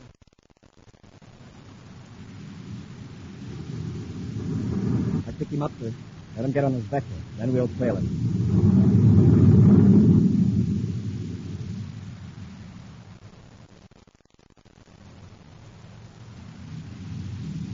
Setting his ship down about a mile from Lake Nazareth. Carlisle sure picked a good hideout for his brother. If we hadn't trailed him here, we never could have found him. There are 2 other ships down there, near what looks like a mountain lodge. 2 ships? Yes. There's a deep gorge near the lodge with a bridge across it. We'll set our ship down the other side of that hill and sneak up on them across the bridge.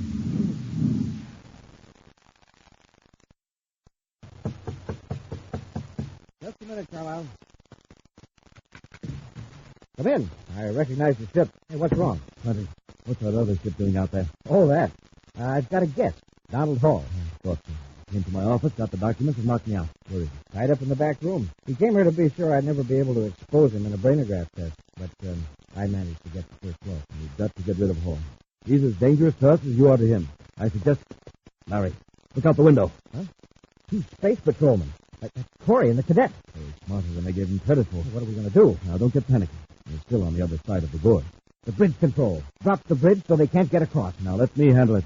Wait just a few seconds more. I wonder if they've seen us, Commander. They may have. But this way, they won't have as much warning as if we'd landed the ship near the lodge. All right, quickly, across the bridge. Oh, there's still a deep gorge. At least 300 feet. Commander, the bridge is giving way. Run for the other side. My feet are slipping. I'm going to fall. I've got you, Happy. Grab the railing. Hang on tight. Oh, I'm sure I'd lose my grip. You're lucky you grabbed me. Hold for both of them. The bridge is hanging straight down. Climb up the railing, hand over hand. Use the braces as a ladder. All right, sir. I'm going to 10 feet from the top. Well, that takes care of them. Yeah. They'll never survive that 300-foot drop to the bottom of the gorge. Neither will Donald Hall. Oh, is that what you're going to do with him? Yes, there isn't time for anything more fancy. Let's get him. Okay. I'll have to get you a new hiding place. Ah, the McClay brothers. Corry! That's right, you're both under arrest. We'll see about that. Happy, take care of Larry. Yes, sir, try this for size, Larry. And now, Carl, let's see how tough you really are. Oh, God, that's enough, Corry. I've had enough. Okay. We got Donald Hall here? Yes. This is in the back room. He's here. I'll do it, sir. He's here all right, sir. All tied up. Commander, you've got to listen to me. I didn't steal any documents. Honest. I merely took them home to catch up. You could have kept yourself out of the worst, Jan, by telling me that at first. Now there are quite a few counts against you, including freeing of an official prisoner and an attack on a cadet of the Space Patrol. Hey, you know, Commander, as a cadet, I can say that this is probably the only time I ever heard of anybody getting into trouble by doing too much homework. Ah!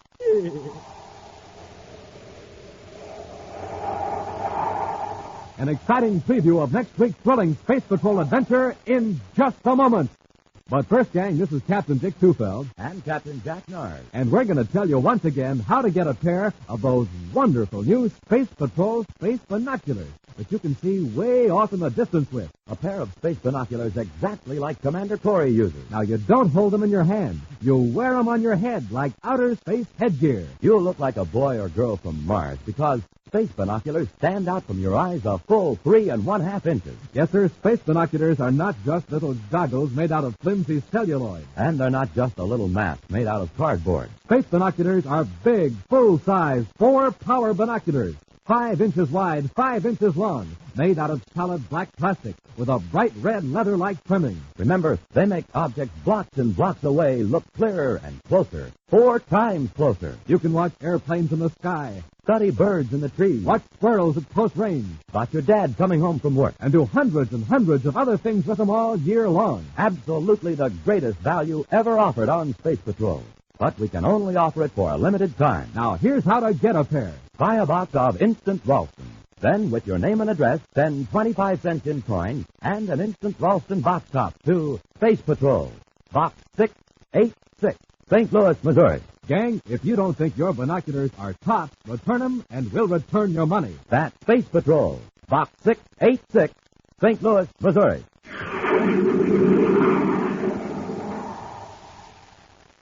And now, a preview of next week's exciting Space Patrol adventure. 2 criminals are holding Tonga in the subcellar of a Venus skyscraper. As Buzz and Happy advance toward the men, they pass a large ventilating tunnel covered with a metal screen. One of the men throws a switch, and behind the screen, the blades of a giant fan start to whirl. They turn the ventilator fan on. Rush them, Happy. I can't stay on my feet. Keep away from the grating. Move. The air blast pulled me against the grating. Got me, too. Try to pull loose, Happy. The wind's too strong. Commander, the grating is sliding out. Pull, Happy. Pull hard. If we don't get out of this tunnel, we'll be pulled into the fan. Be sure to be with us next Saturday for the exciting story, The Top Secret D-Ray, when Wheat Chex, Rice Chex, and Good Hot Lonesome again present Space Patrol! Space Patrol, an original Mike Moser production starring Ed Kemmer as Commander Corry and Lyn Osborn as Cadet Happy, was written by Lou Houston and directed by Larry Robertson. Other players were Ken Mayer, Norman Jolly, and Bela Kovac. Dick Tufeld speaking. Now, don't forget to tune in next Saturday and every Saturday when Wheat Chex, Rice Chex, and Good Hot Lonesome again present the new exciting Space Patrol! And be sure to see another exciting Space Patrol program on your local ABC TV station. Consult your newspaper for time and channel.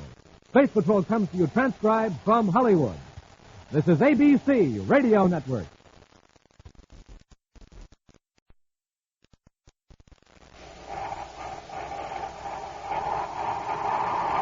Wheat Chex, Rice Chex, and Good Hot Ralston present Space Patrol!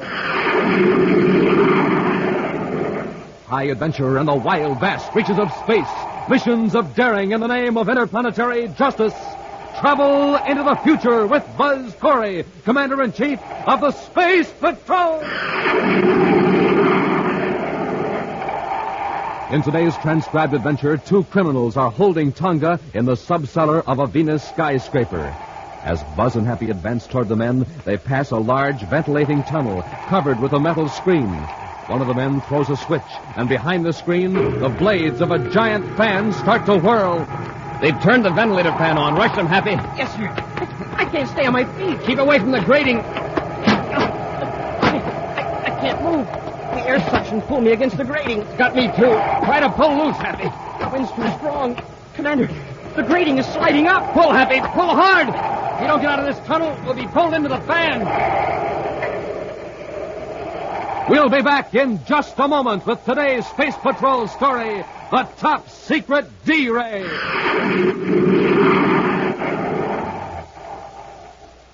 Boy, oh boy, gang, here's something I'll bet you just never dreamed you could own. I mean a pair of those amazing new Space Patrol space binoculars. A pair just like the Commander uses himself. Now, you know how he can look way off in the distance with his space binoculars? Well, kids, you can do the same with yours. You can read signs blocks and blocks away, watch far-off traffic, study birds in high trees, and do lots and lots of other things with your space binoculars all year long. Now, these are not flimsy goggles or a mask. These are great big plastic space binoculars that stand out from your eyes a full 3.5 inches. Why, you don't even have to use your hands when you're looking through space binoculars. They have a strong elastic band that holds them snugly to your eyes. It's swell for playing Space Patrol because then your hands are free to drive your rocket ship or to hold your cosmic smoke gun. Now remember, these are real fixed-focus 4-power binoculars with 4 pure lucite lenses. Real binoculars 5 inches long, 5 inches wide. The greatest offer we've ever made on Space Patrol. But, gang, the offer soon ends, so don't miss out. Send for your space binoculars today. Just buy a box of Instant Ralston. Then, with your name and address, send 25 cents in coin and an Instant Ralston box top to Space Patrol, Box 686, St. Louis, Missouri. If you don't agree that your binoculars are tops, send them back and we'll return your money. That's Space Patrol, Box 686, St. Louis, Missouri.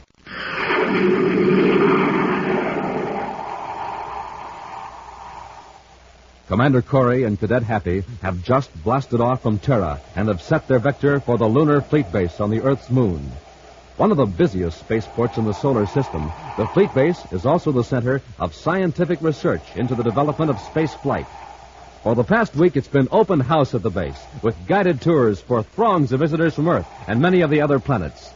Tonga has been assigned to special duty at the base to see that security regulations are observed. Buzz and Happy plan to spend 2 days at this moon spaceport and then bring Tonga back to Terra. Mind if I tell you something, sir? What, Happy? Well, I didn't say anything one way or the other, but, well, I'm certainly glad I wasn't assigned to duty at the fleet base this week. Somehow I get the impression that you don't exactly care for the idea of herding tourists around. Oh, it might have been fun for a couple of days, but, gee, a whole week. Why, I'd rather fly through the Meteor belt in a birdcage. I know what you mean. Just the same, Visitors Week at the lunar base has been fine for public relations. You'd be surprised at the number of people who are on the moon this week who've never made a space flight before.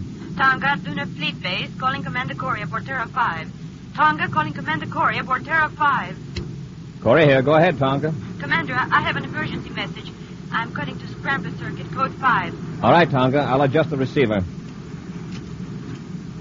Code 5 circuit cut in. Go ahead. There has been a security leak on the D-Ray project here at the base. The D-Ray project? Yes, Commander. A strip of microfilm containing the basic designs has been taken from the files. Do you have any idea when the theft occurred? Within the last 3 days. Order the base commander to declare condition red and ground all spaceships. The thief may still be on the base. Condition red is already in effect, Commander. Colonel Jacobson issued the order 20 minutes ago. Good. That film must not be smuggled off the base. Tonga, cut on your tape recorder and take this message. Feed it through the public address system at the spaceport every 10 minutes. Ready, Commander. Here's the message. Attention, everyone, base personnel and visitors. No film of any kind is to be taken from the base until checked by security officers. Film that is cleared will be sealed and returned to passengers after they're permitted to board their ships. Film not surrendered to security officers will be automatically blanked out by cancel ray machines as passengers and luggage pass through the gates. To preserve your personal films, follow these regulations. End of message. I have it recorded, Commander. It will be put on the base PA system immediately. We don't want to keep innocent people on the base longer than necessary, so run the films through inspection as rapidly as full security methods permit. Yes, Commander. Happy and I will arrive at Lunar Fleet Base in approximately 3 hours. We'll contact you upon arrival. Corry out. Commander, what is this D-Ray project? The D-Ray is a new defense ray. It can make any unfriendly spaceship completely powerless, even at great distances. It neutralizes all electrical fields. Yeah, it would cut off all controls so you couldn't maneuver the ship or fire weapons. You couldn't even use the spacerphone or viewscope. And those are the plans that have been stolen? Yes, and that means that somebody could build a D-Ray to use against Space Patrol ships, if they got away. That's why we have to get that microfilm back. Smoking rockets. I want to spaceophone Major Robertson and have him transmit the pictures and records of everyone suspected of espionage to the Lunar Fleet Base. Take over the controls, Happy. Yes, sir. And keep it on vector. Yes, sir.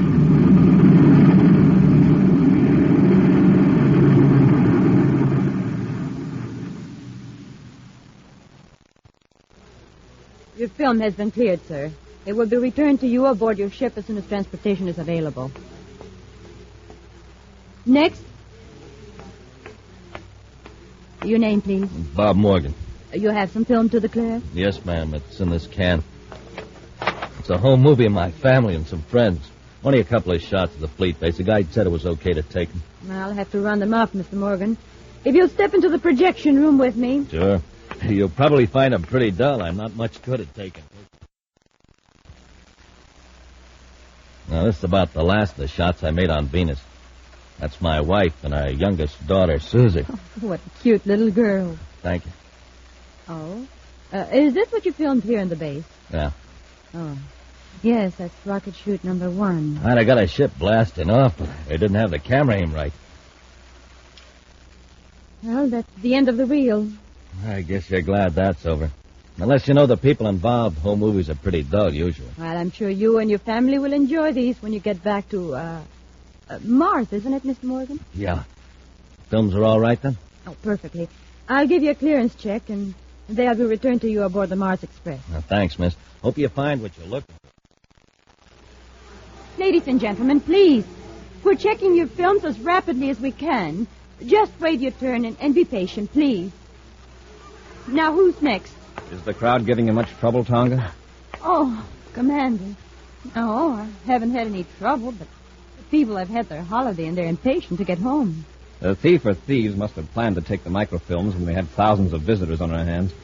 Can we go somewhere where we can talk? Well, we can use the room next to the projection room. Fine. Let's go. Happy will be with us in a few minutes.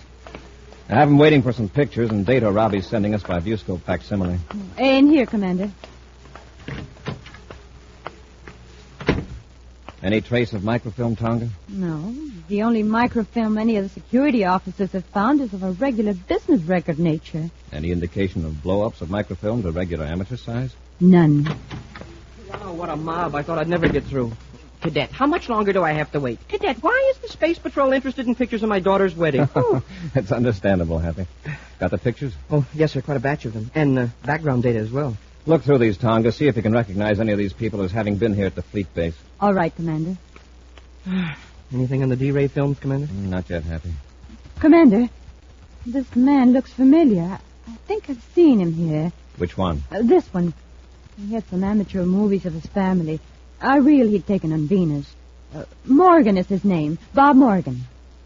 Very interesting. According to the record, Morgan was picked up on Mars last week.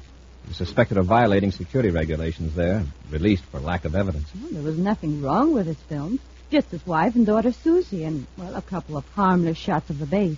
Yes, but look at this. Morgan was also questioned on Venus with a certain Art Robertson, also released for lack of evidence. Say, Morgan doesn't have any children. In fact, he isn't married. What? Now, why would a man lie about a perfectly harmless amateur film? Tonga, have you got someone who can take over your duties here? Captain Thornton has been working with me. He will assume your duties. You're to blast off for Venus City and try to get a line on Morgan's friend, Art Robertson. Happy and I'll head from Mars to check on Mr. Morgan. As soon as you have any information, relay it to me through Space Patrol Unit Headquarters. Can't you speed up that projector, Morgan? I'm tired looking at these phony home movies. You're tired of them.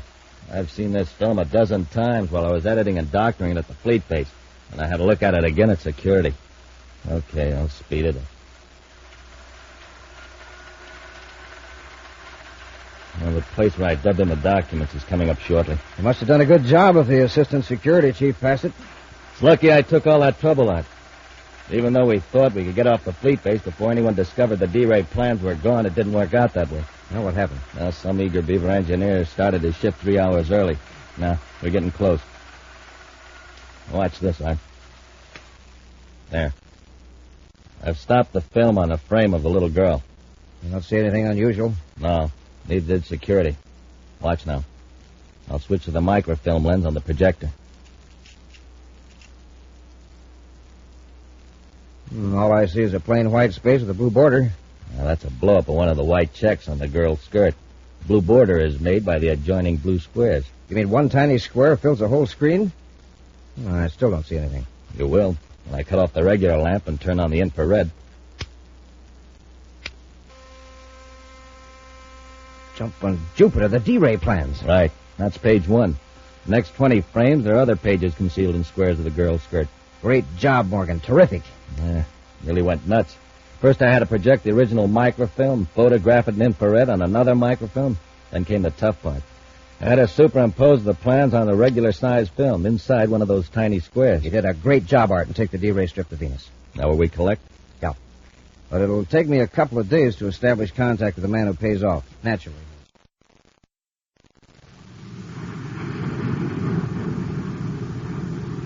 Four minutes out of Lowell City, sir. Take over for the landing, Happy. Tonga at Venus City Space Patrol Headquarters, calling Commander Corry aboard Terra 5. Tonga calling Commander Corry. Corry here, go ahead. I've been checking on Art Robertson, Commander. Got the word earlier than I thought I would. Let's have it. He left here for Lowell City about 5 days ago. Then there's a good chance he came to Mars to meet Morgan. One of our agents at Lowell City has found Morgan's location. Stay in Venus City, Tonga. Find out who Robertson's friends are. See if you can run down any definite contacts or connections between Robertson and Morgan. Yes, Commander. Happy and I'll handle things at the Lowell City end. Corry out.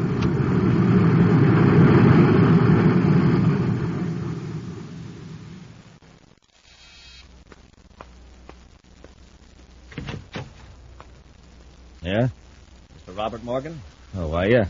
I'm Commander Corry of the Space Patrol. This is Cadet Happy. We'd like to talk to you. Sure. Come in, gentlemen. After you, sir. Mr. Morgan, you brought back some film from the Lunar Fleet Base, I believe. Yeah, that's right. I have the clearance certificate from your security officer.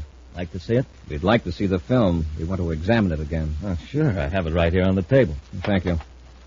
Here, Hap, take care of this. Yes, sir. Anything wrong, Commander? I mean, with the film? I hope not. Oh, by the way, is your wife home? Oh, she's visiting her sister in Jupiter City. I see. And your daughter Sally is with her, I suppose. Yeah, and Sally's with her. Mr. Morgan, unless I'm mistaken, when our security officer was running the film at the base, you told her your daughter's name was Susie. Why, we call her Sally as a sort of a nickname. In our files, Mr. Morgan, you're listed as being single. Well, I'll tell you. Actually, that film belongs to a friend of mine. I thought I could get it through inspection quicker if I acted as though it were mine. I realize now it was foolish and unnecessary. We'll give the reel a very thorough examination at the security lab. You'll hear from us then. Fine, Commander. Say, that's a pretty fancy projector. I was just noticing that, Happy. An expensive professional model, isn't it? Yes, hobby of mine. It's got a lot of extra gadgets on it, too. And they seem to be similar to those in the security lab. Mm-hmm. A turret with several different lenses, including one for microfilm, and with an infrared attachment. Hey, we could run it off right here. Say, Morgan. Get him, Robertson. It's a space patrol. Hey, look out, Commander! Commander! You warned him too late, Cadet. We got here just in time. Get the film. What do we do with Corry and the cadet? We got to get him out of here. We'll have to take him to Venus with us. Maybe on the way we'll finish him off without leaving a clue.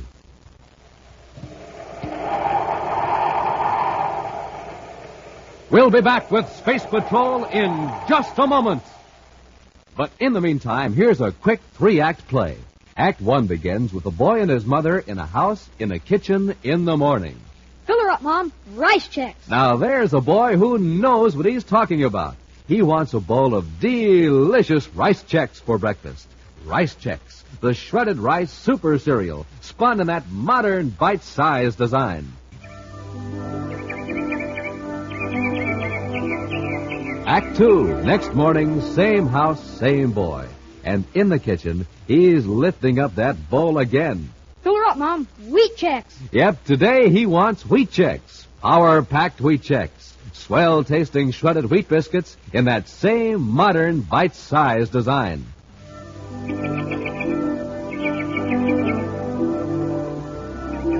Third act, third day. Same kitchen, same boy. Fill her up, Mom. Instant Ralston. Yes, sir. Today he wants to warm up his motor, so for him it's Instant Ralston, the cereal with flavor galore. Good hot Ralston.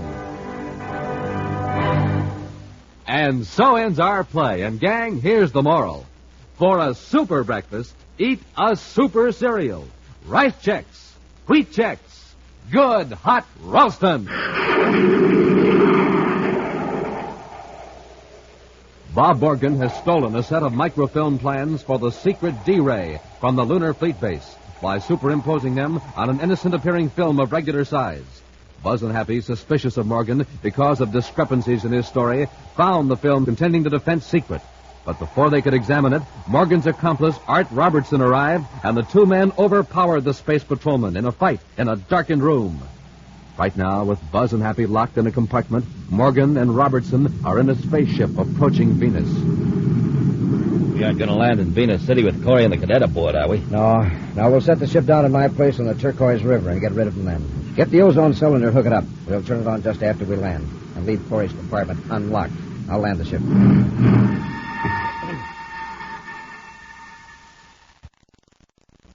Commander, they've landed. I wonder where we are. Listen.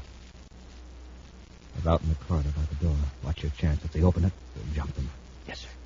Leave them in there, Morgan. We'll attend to them when we come back. Okay. Sounds like they're leaving the ship or something. Did you hear a click just then? I don't think so, sir. I think one of them was about to open the door when the other one called him away. Try the handle. Right, sir. It's unlocked. Open the door a little. Listen. Hear anything? I thought I heard the hatch close. Let's get out of here. Happy. Look out the viewport. There they are. Yeah. Heading for that little building. By the looks of the landscape, we must be on Venus. And if I'm not mistaken, there's the Turquoise River. It sure looks like it. I wonder what they're up to. We've got our weapons, or we could rush them. Yeah, well, maybe we could take them by surprise when they come back. There's D-Ray plans at stake. I don't want to risk failure. We'll blast off in their ship and space a phone to Venus City for help. It's a great idea, sir. They can't get very far away, even if they do try to escape. We can watch them from the air. Come on, let's get to the cockpit. Boy, this is really a break. We needed one. I have an idea that Morgan and Robertson were ready to see that we didn't get out of this. There. All secured for blast-off, sir. And let's go.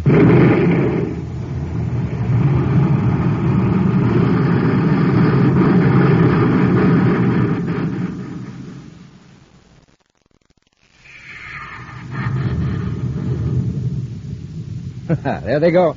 Yeah, just the way you planned it. How long will it take for that ozone to take effect? Just a couple of minutes. After a few lungfuls of that contaminated oxygen, they'll get sick and dizzy. Before they can land, they'll black out. And there'll be a terrible tragedy on the Space Patrol records. Where's your submarine? It's hidden under the wharf on the river. Come on, let's get down to it. We'll maintain this altitude, Happy, and keep circling over them. I can see them in the viewscope, sir. They're heading for the river. Do you see any boat they could escape in? What's the matter, Hap? Oh, nothing, sir. My eyes blurred for a minute, that's all. No. No, there's no boat near the wharf. I'll put that spacephone call through now. Commander Corry aboard private cruiser VP-784 calling Space Patrol Venus City. Commander Corry aboard private cruiser V... What was that number, Hap? It's on the panel, sir. Oh, smoke and rockets I can hardly see. Commander Corry calling Space Patrol Venus City. Commander, the controls. Oh, thanks, Hap. Yeah. I feel sick. Something's wrong with the air in this ship. Happy, quickly. See if you can find a couple of spacesuits. Yes, sir. Hurry. The suit's hard to get on. I feel so weak. I'll help you, Happy. There. Now close the facepiece. Let's hope the oxygen supply works. Is your suit receiver working, Happy? Yes, sir. I read you. Take several deep breaths. My head's clearing already. So is mine. Then check the view scope. Do you see Morgan and Robertson? No, sir. Last I saw of them, they were headed for the wharf. Do you suppose they're swimming across the river? Well, keep watching, Happy. I'll check the air analyzer and see what's wrong. Of course, they might have gone back to the building while we were putting on our suits. Boy, I sure thought I was going out there for a while. No wonder. The ship's air indicator's in the red. A few more breaths and we'd have been finished. Hey, there is a boat down there. It's coming out from under the wharf. It's an odd-looking craft. Hey, now it's gone. It sank. Submerged is more accurate. A miniature sub. Right.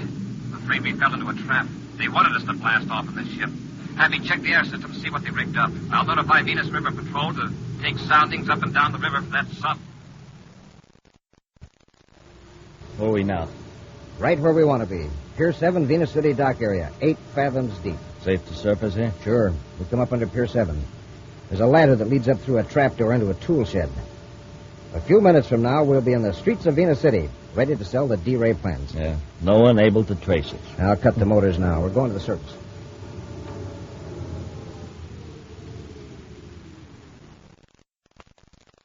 We hit Venus City at just the right time. The streets are deserted. Yeah. Turn left at this corner. We'll walk over to the business section and hail a surface taxi. No. Sorry, lady. Why don't you look where you're going? I beg your pardon, but you came around the corner. Yeah, our fault. We're sorry. Wait, you're Bob Morgan. We're in a hurry. Wait, you're under arrest, both of you. We're bumping into you? Don't be stupid. She's from the fleet base, a security officer. That's right. You have to come with me to headquarters. That's what you think. Let go of me. Put your hand over her mouth so she can't yell. Okay. Hold still, you. We can't ever spread the news we're in town. Drag her into the alley. Leave her there? No. The new building my company is moving to is a block from here.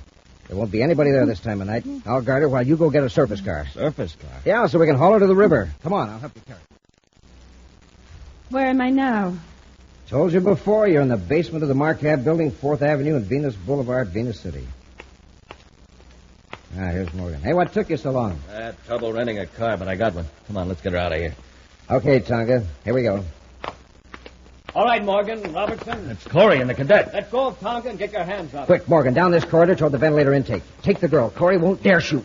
Let go. Come on. Commander! They're getting away, Commander. After them, Happy. Robertson, it's a dead end. Go to the far wall. We'll make a stand there. Come on, you. Commander! You haven't got a chance. With that girl here, we can bargain with Corry. All right, press back into this corner, under the switch box. You might as well give up, you two. Come and get us. Come on, Happy. You crazy. Left our ray guns in the sub. Corry will have to pass in front of that big grating. When he does, I'll throw the switch. What'll that do? There's an 8-foot ventilator fan back there.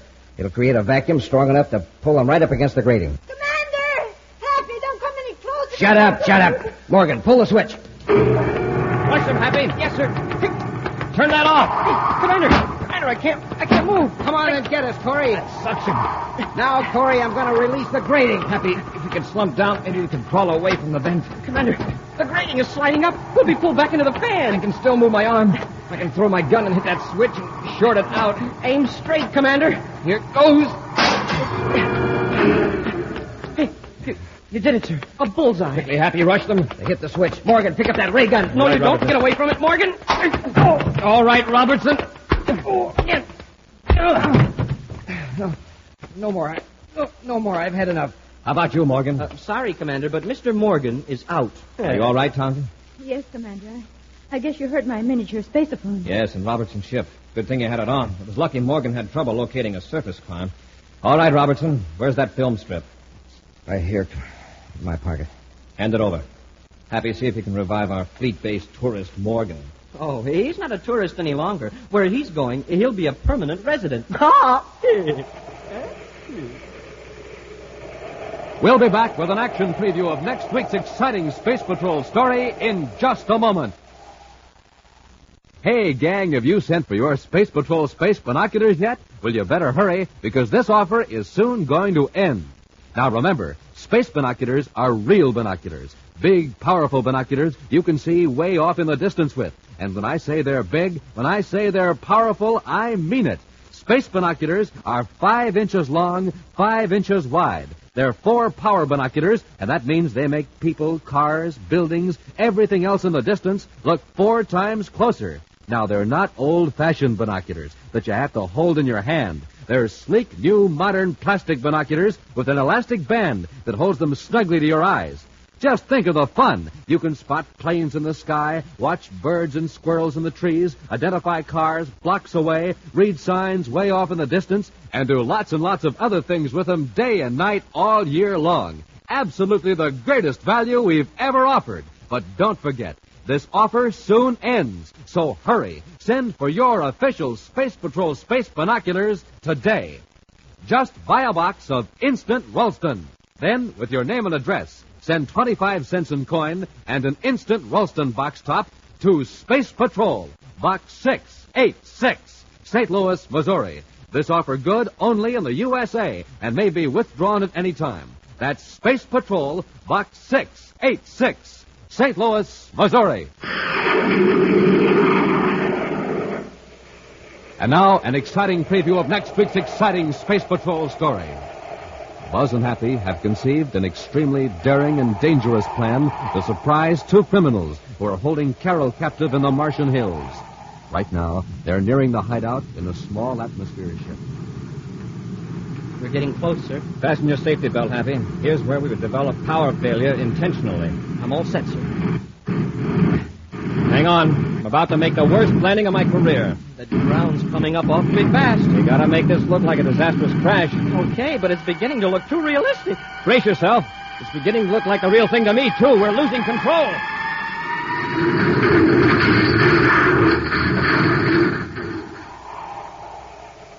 Be sure to be with us next Saturday for the exciting story, Crash Landing, when Wheat Chex, Rice Chex, and Good Hot Ralston again present Space Patrol! Space Patrol, an original Mike Moser production starring Ed Kemmer as Commander Corry and Lyn Osborn as Cadet Happy, was written by Lou Houston and directed by Larry Robertson. Other players were Norman Jolly, Ken Mayer, Nina Vera, and Stephen Robertson. Dick Tufeld speaking. Now, don't forget to tune in next Saturday and every Saturday when Wheat Chex, Rice Chex, and Good Hot Ralston again present the new, exciting Space Patrol. Be sure to see another exciting Space Patrol story on your local ABC television station. Consult your local paper for time and channel. Space Patrol comes to you transcribed from Hollywood. This is ABC Radio Network.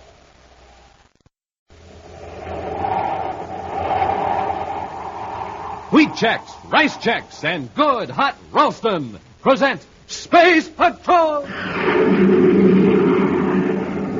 High adventure in the wild, vast reaches of space. Visions of daring in the name of interplanetary justice. Travel into the future with Buzz Corry, Commander-in-Chief of the Space Patrol.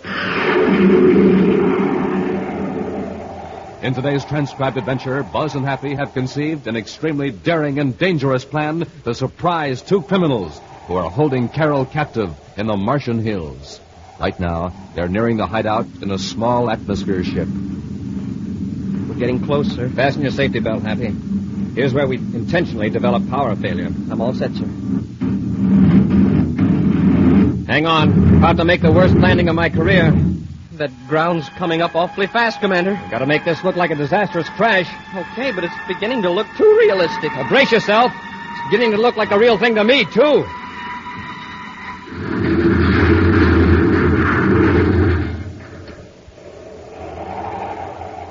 We'll be back in just a moment with today's Space Patrol story, Crash Landing. Yes, it's Space Patrol, but first, a direct broadcast from the yard of Public School Number 10 on the planet Terra. It's recess here, gang, and I've got my eye on a fast-moving boy named Jeff Fisher. Man, is he supercharged. Hey, Jeff, come on over here and tell the gang how you get supercharged every morning. I just do it the way Buzz Corry does it. I eat a good breakfast with a checkerboard super cereal, like Rice Chex. Rice Chex? Say, that Rice Chex is real swell eating, right? I'll say. And it's bite-sized, too. Only bite-sized rice cereal in the universe. Only rice cereal for me, boy. It's plenty keen. You betcha. So, boys and girls, don't you think it's about time you tried Rice Chex? Remember, to think fast, to act fast, you have to eat a breakfast that supercharges you. A power breakfast with a checkerboard super cereal. So today, make it Rice Chex, the delicious bite-sized super cereal that helps to supercharge you.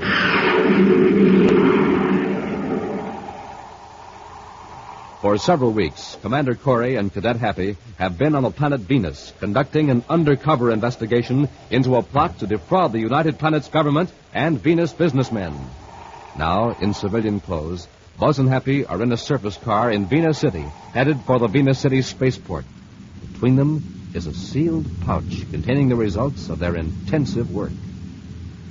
There's a private space cruiser waiting for us just inside the east gate. Well, sir, do you think Vio knows that you've been investigating him personally? No, I can't be sure, but by using private chips instead of Terra 5 or other official chips, we stand a good chance of not being detected. Well, it sure was a bad break running into Carol last night in the lobby of the Venus Hotel. Well, luckily, I don't think anyone overheard when she called out our names. I looked around very carefully. You told her why we were in civilian clothes. Mm-hmm. She may be able to help us now that she knows the facts. It looks like we picked a good time to blast off from Venus, Commander. The whole east end of the spaceport is deserted.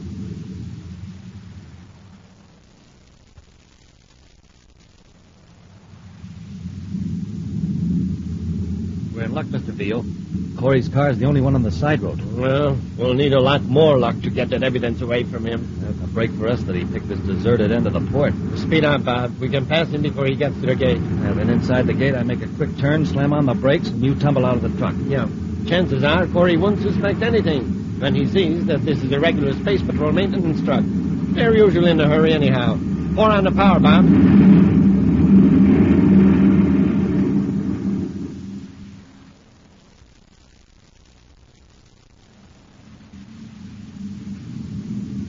Car behind us. They're blinking their lights to pass. By the way they're closing in, they must be in a hurry. Slow down a little and pull over. Yes, sir. Be on your guard in case they try anything.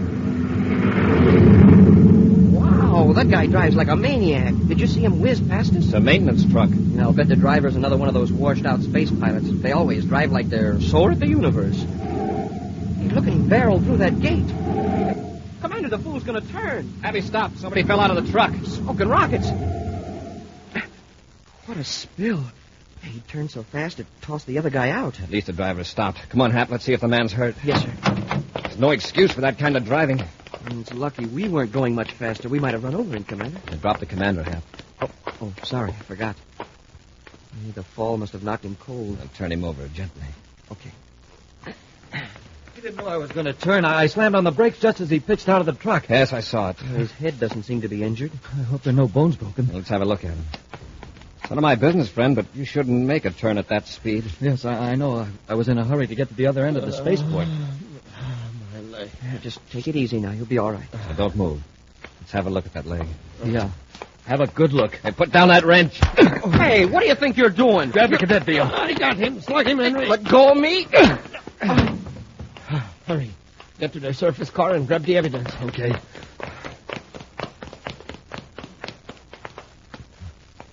There is a dispatch case in the seat of the car. That must be it. Take a look in the back, just in case. We want to get all of it. There's nothing back there, Veal. All right, come on. Let's get to the truck. Look down the road. Here comes another surface car. It's headed right for the gate. We'd better get the truck rolling before they get here and start asking questions. We won't stand a chance in that truck. Let's take a spaceship. Huh? Hurry. We can blast off before the car gets here.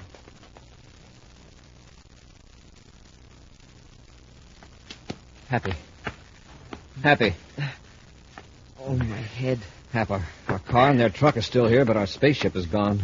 I thought I heard a blast off, but I figured it was inside my head. I heard another car approach, but it didn't come through the gate. It must have turned down the road paralleling the fence. The evidence, sir. Did they get it? Yes, it's not here. I guess our undercover work wasn't so undercover after all. It must have been Vio, and he and his partner have taken our private cruiser. Well, maybe we can get another ship and blast off after them. First, let's go to local headquarters and spread an alarm. You drive that truck, and I'll take the surface car.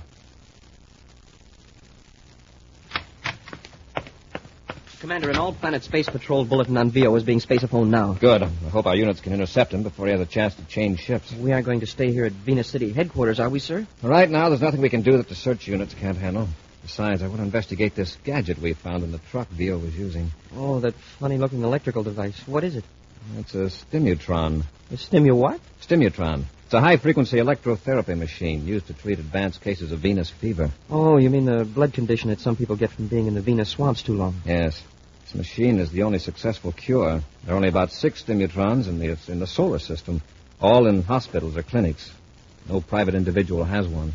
Well, then what was this one doing in the truck? Stolen, probably. Stolen by someone who needs the treatments, who doesn't dare go to a regular hospital. You mean VO has Venus fever? Or one of his gang. I'm notifying all doctors to report anyone applying for stimutron treatment. Well, didn't VO spend a lot of time around those Zyrola plantations in the swamps, arranging crooked deals? Yes. If he's got Venus fever, he made a bad bargain when he traded that evidence for the stimutron. Oh, by the way, sir, did you get that message from Carol? Yes, she called 2 hours ago. I guess she thought we'd be on our way to Mercury by now. But she checked out of the hotel. I just contacted the manager. Checked out? I thought she was going to stay here a week. I guess she suddenly changed her mind. She left orders for the hotel to forward her luggage to Mercury. They don't have any idea where she is. I wonder why she decided to go to Mercury all of a sudden. I hope it isn't her plan to follow us. Well, if it is, she's going to get a surprise when she lands on Mercury and finds out that we aren't there.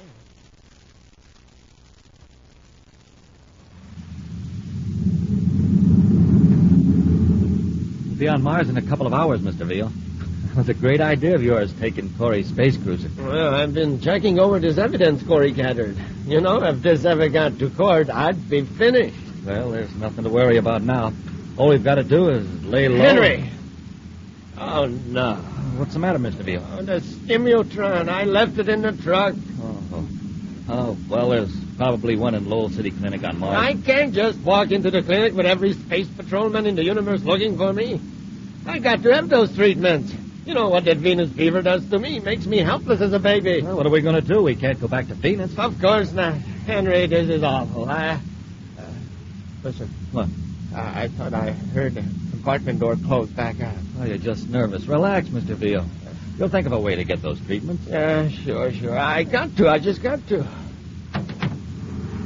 Buzz, Happy, I hope you won't be angry with... What are you doing aboard?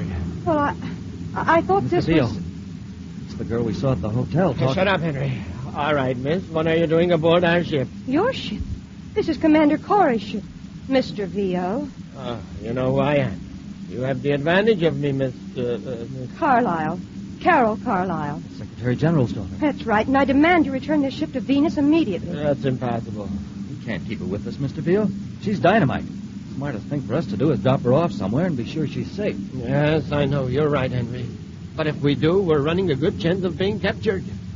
Why did you have to spoil everything by being aboard? I had some information to give Commander Corry about you, Mr. V.O., and your friend Bob Henry. I was going to tell them where they could find you. Well, your attempt at playing detective has put you in a delicate position, and me in a dangerous one. Can't let anything happen to her, Mr. Veal. I'd say it's worth the risk to see she's returned safely. Wait a minute.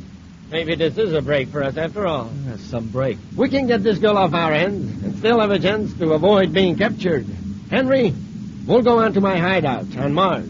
I know how we can contact Corry without the risk of being captured.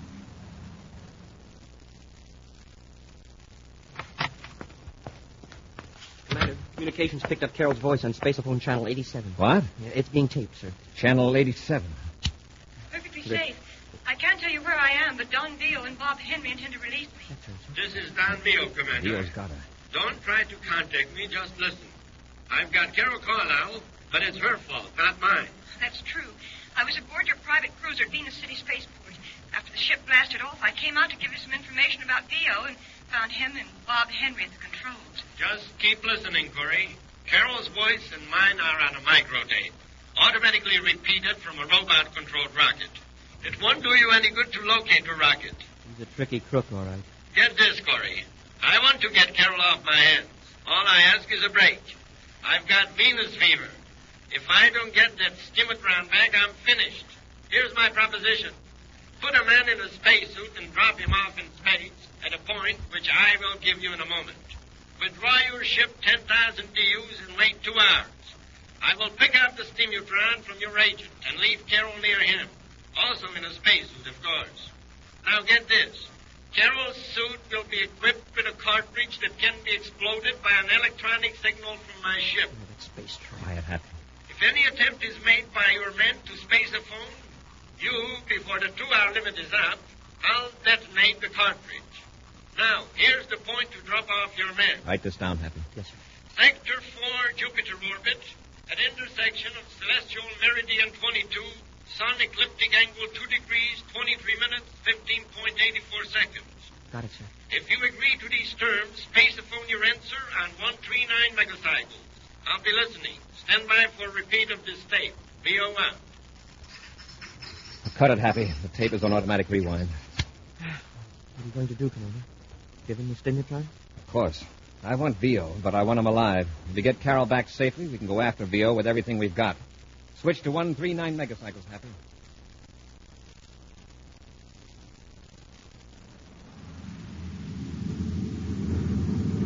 As I computed, Happy, this is the location VO specified. I'll reverse rockets and stop the ship. Right, sir. I'll get into my spacesuit. Well, there's the stimutron. What about that gadget I'm supposed to attach to VO's ship? Oh, right here. It's a miniature spaceophone transmitter. With a magnetic attachment to hold it to the hull of the ship. It's set to start sending a signal 2 hours after it's fastened to the ship. All right, into the airlock, Happy. Don't waste your spacesuit transmitter until I contact you. Remember that explosive cartridge in Carol's suit.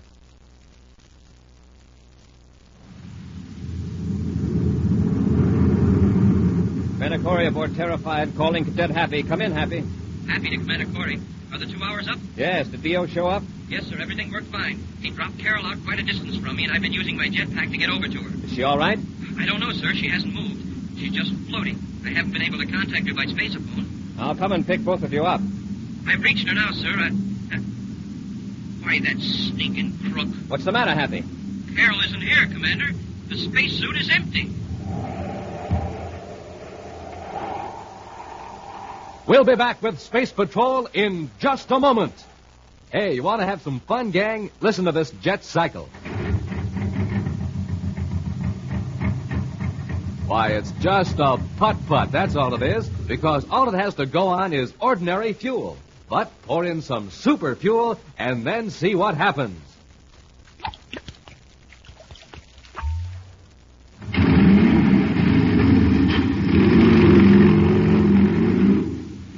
Wow, that jet cycle is supercharged now. Yes, sir, when it comes to supercharging, there's only one answer: super fuel. And the same thing holds true for you, especially in the morning when you haven't eaten for hours.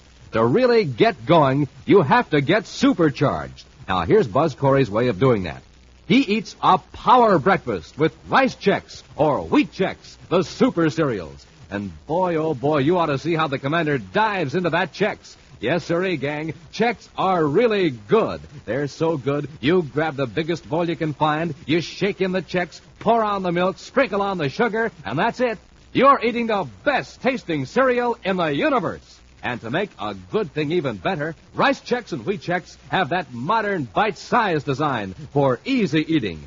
Zip, zip, zip. That's how easy it is to eat checks. Now remember, gang, a rip-roaring breakfast with checks is Buzz Corry's way of getting supercharged. So get going in the morning the way he does. Get out a big bowl and fill it with rice checks or wheat checks, the super cereals that help to supercharge you.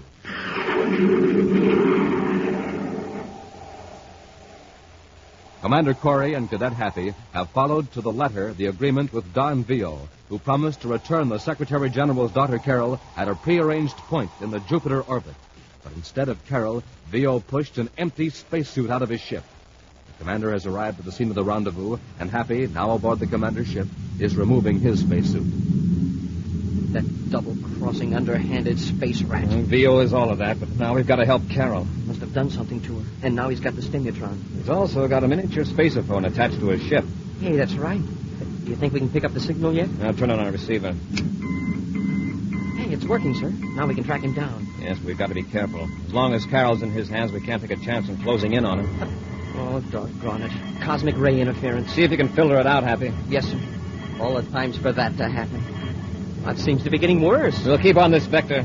Maybe we'll pick up the signal again.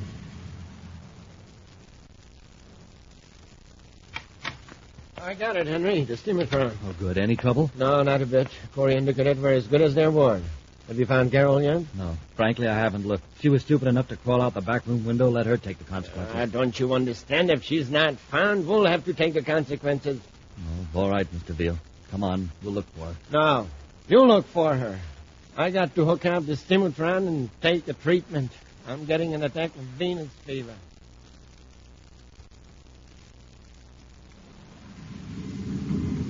The interference is gone, sir. I've got a fix on the signal. Good. It's coming from the direction of Mars, and the source is stationary. Then Vio has landed. We'll head for Mars and locate the ship.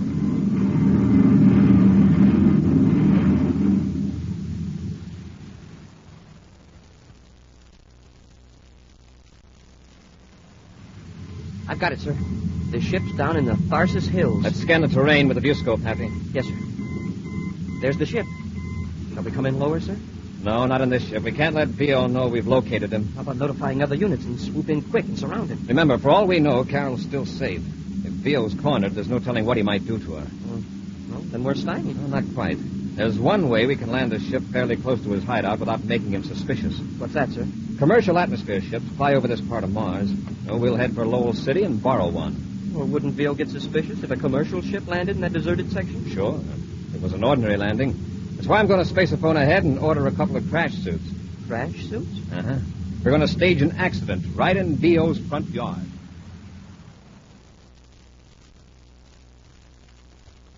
Carol! Miss Carol, I see you. Don't try to get away. Come here. You little fool. Where do you think you're going? I thought I could get to a relay station. There isn't one for miles. Besides, you're heading the wrong direction. Now, come back to the shack. And if I refuse? Then I'll carry you back. Why don't you be sensible? When the sun goes down, you'll freeze out here. What was the idea of running away in the first place? Vio was going to return you to Corry. I don't trust him. Well, one thing's certain. You won't survive the night out here in this hill. So you might as well trust us. It's to our advantage now to get you back safely. All right. Well, now you're showing some good sense for a change.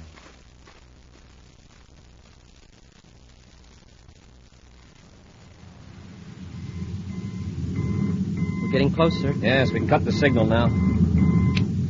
Well, fasten your safety belt, Happy. Here's where we've developed power failure. I'm all set, sir. I guess. Now, Hap, here's where I make the worst landing of my career. Nervous? When I put the shock suit on, I thought I could jump off a skyscraper in it, but now I'm not so sure. Near that knoll, Hap. 100 yards from Vio ship. Now, brace yourself. Here we go.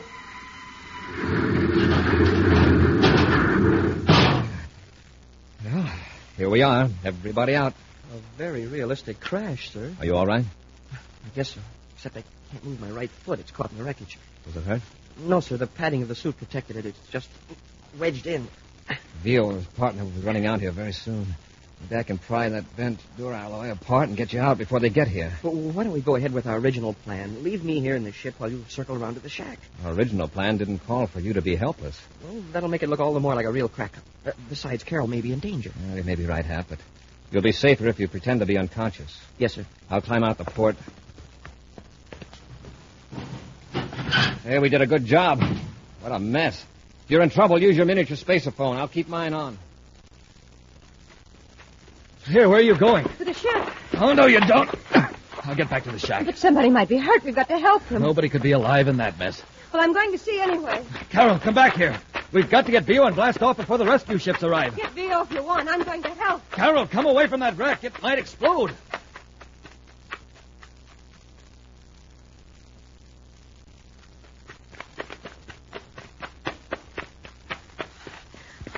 Oh, pilot. I can get him out. It's all right. Happy. How are you hurt? No, I'm okay. The commander and I planned it. Miss Carol, get away from that wreck. It's Bob Henry, Vio's partner. Pretend you don't know me. Miss Carol, if you don't get away from here... It's unconscious. Why don't you go get Mr. Vio? Yeah, now, isn't it lucky he was wearing a crash suit? Stand back, Carol. Let me have a look at him. Oh, Corey's friend, the cadet. All right, snap out of it, cadet. Leave him alone. Quit playing possum. I heard you talking to Carol. All right. Quit shaking. I'll get out of the ship. I can't. My foot's caught. Oh, it is. Well, I guess you won't be much trouble. just to make sure. What are you going to do? Give the cadet an anesthetic. Don't hit him. Oh, my hand. Why, that blow never even phased it. It's the shock suit, stupid. And if you come near me, I'll clout you into the next sector of Mars. There's no use bothering with you. Commander's probably around here somewhere. I've got a way to handle both of you. What are you going to do? Plant this cartridge in the wreckage where the cadet can't reach it. No. Give me that. Get away. Hey, don't shove her around like that. She'll get worse than shoving around in a minute. There. Now, if I have to detonate that cartridge, cadet, well, with all these metal fragments and the remaining fuel trickling through the wreckage, there ought to be quite an explosion. Henry, you can't do that. And it's up to you to see that I don't have to. Come on, Carol. I'll get Vio in the detonating control. And, Cadet, if Corry's smart, he'll let you stay alive to see us blast off. Go on in, Carol. Hurry up. Yeah, good work. You found her. Did you hear that crash, Vio? Yeah, I saw the ship hit the other side of the knoll. I was going out when I saw you and Carol run over. No survivors, I suppose? Too many. Vio, we've got to get out of here. Corry and the cadets staged that crash. What? Cadet's pinned in the wreckage. Corry's probably around somewhere. Come on, then. We got to get to our ship and blast off. Wait a minute. Where's that detonator unit? The one that explodes these cartridges. It's on the shelf. What do you need that for? Let's get out of here. I planted a cartridge in the wreck to take care of Corry and the cadet. Okay, now let's go. We'll have to take Carol with us for protection. Corry will send a flock of patrol ships after us. Come on, Carol, let's go. Take your hands off of me. Let go of her, Vio. Keep your hands up. You too, Henry. Oh, Buzz. Corry, we're blasting off. Put that gun away and step aside. If you don't, I'll fix that cadet of yours for good. Buzz, he means it. Henry put one of those electronic cartridges in the wreckage. And all I've got to do is press this button and transmit a signal that'll blow that wrecked ship to bits. Play it smart, Corry. Give me that gadget, Henry. I warn you, don't come any closer. One more step and your cadet's a goner. We'll see. Right, press the button, Henry. Right. Oh, Buzz! Corry, I didn't think you'd make me do it. Oh, well, it was a wreck anyway. Happy, I thought that... Carol, stand back. Rush them, Henry. Carol, get out of the way. Henry, get the gun. Oh, no, you don't. Oh! Have any more ideas, Vio? No. Buzz, I nearly died when that wreck exploded. I thought that Happy would be blown to bits. I caught a glimpse of Happy through the window. He'd already gotten out of the ship. I couldn't tip you off in front of these two. I'd pried myself out of the wreck with a hunk of loose metal. Happy, let's get these characters into their ship and take them to Terra. Yes, sir. Come on, Henry, on your feet. Vio, where's that pouch full of evidence you stole from us? They destroyed it, Buzz. They burned it. Yeah, at least we got ahead of you there, Corry. Now you can't convict us of larceny and fraud. That isn't going to help you, Vio. No, compared with what we've got on you now, larceny and fraud are going to sound like flattery. An exciting preview of next...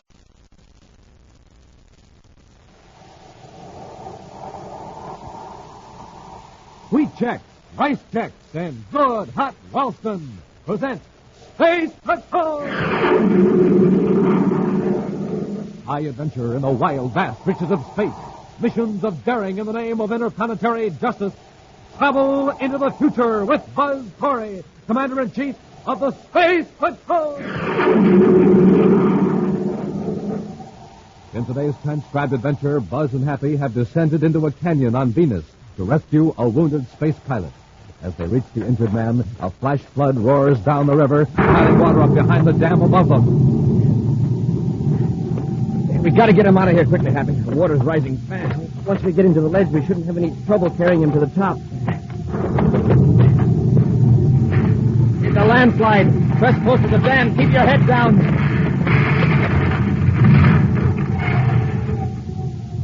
Smoke and rockets. That was close. We gotta get him up the path. There may be another landslide. Commander, look up there. Most of the ledge is swept away. We're trapped. We'll be back in just a moment with today's Space Patrol story, The Mysterious Meteor.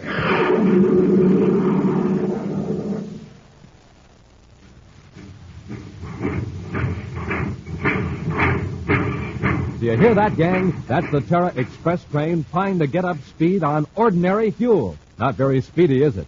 But now listen to that same train with super fuel in its tank.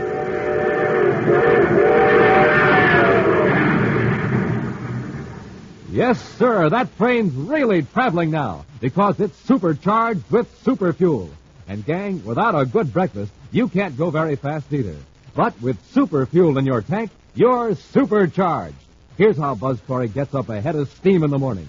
He has a good breakfast with Rice Chex or Wheat Chex, the super cereals that help to supercharge you. For taste, they're terrific. And for size, they're perfect because they both have that modern bite-sized design. So, gang, get off to a quick start in the morning the way Buzz Corry does. Get supercharged. Just eat a good breakfast with the Checkerboard Super Cereals. And get them today in the red and white Checkerboard packages. Rice Chex, Wheat Chex.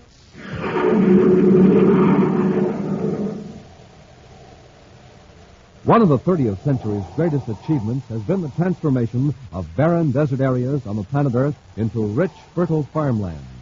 Buzz, Happy, and Major Robertson are in one of those regions now, completing inspection of a new spaceport at the Arizona city of New Arcadia, center of a thriving agricultural district. While Robbie is finishing up a few details in the city, Buzz and Happy have taken a surface car for a drive out in the country. Commander, look at that. Another meteor. Must be fairly low in the atmosphere.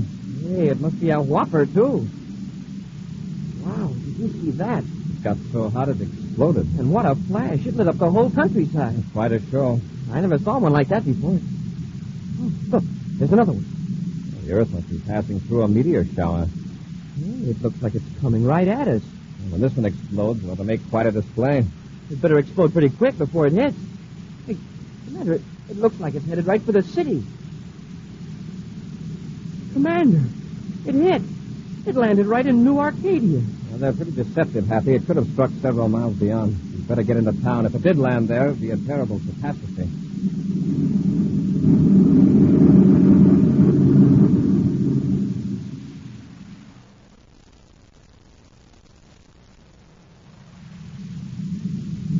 We're getting close, Commander. There's a whole area roped off up there.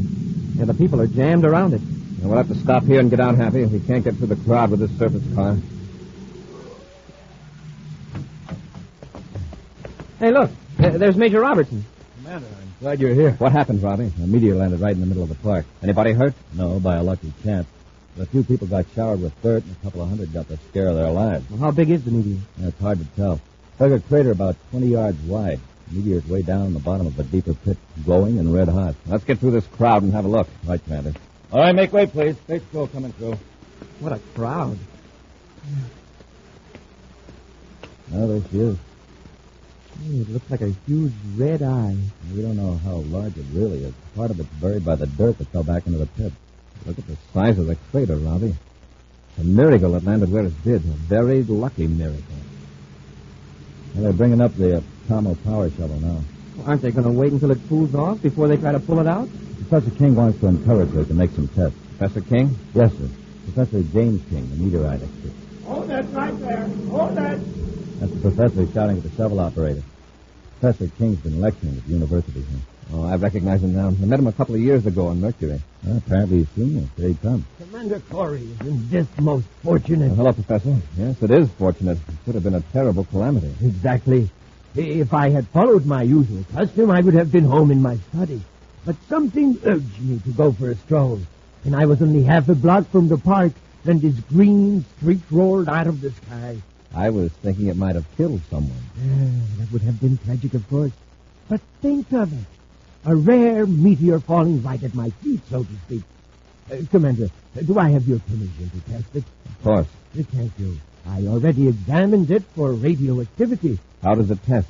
It's rather high, but not unusually so for an object that has spent millions of years in outer space. It's not dangerous, then? Oh, no. Except that right now it's rather hot from the friction of the atmosphere. The shovel operator is going to scoop away some of the dirt so I can check its size. Would you care to watch? Of course, Professor King. Oh, by the way, this is Cadet Happy. How do you do, sir? Glad to know you, Cadet. Your first meteor?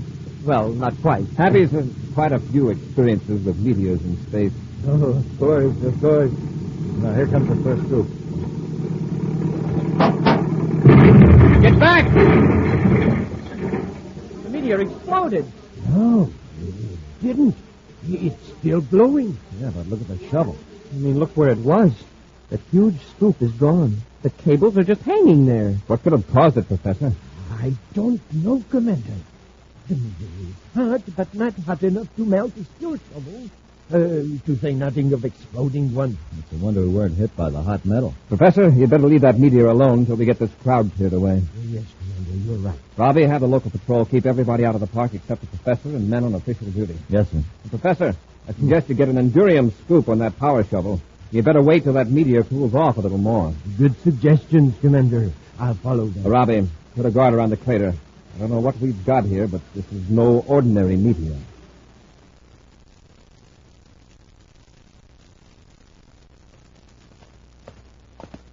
It's going to be a hot day, Commander. Yes, but it was cool last night. I hope the meteor has lost most of its heat. Oh, I see Professor King is already at the crater. With his power shovel and a lot of paraphernalia, it seems. Good morning, Commander. Good morning, Professor. Well, I made a few tests. What did you find out? The object has cooled considerably, although it's far too hot to touch. I wouldn't advise touching it at all till we know a lot more about it. I managed to make a spectrographic analysis of it. It seems to be of ordinary meteorite composition, chiefly iron and nickel. The colors show a fair percentage of cobalt, copper, magnesium, and the common gases. Did you find anything to account for what happened to the steel scoop? No. There were no unusual elements present.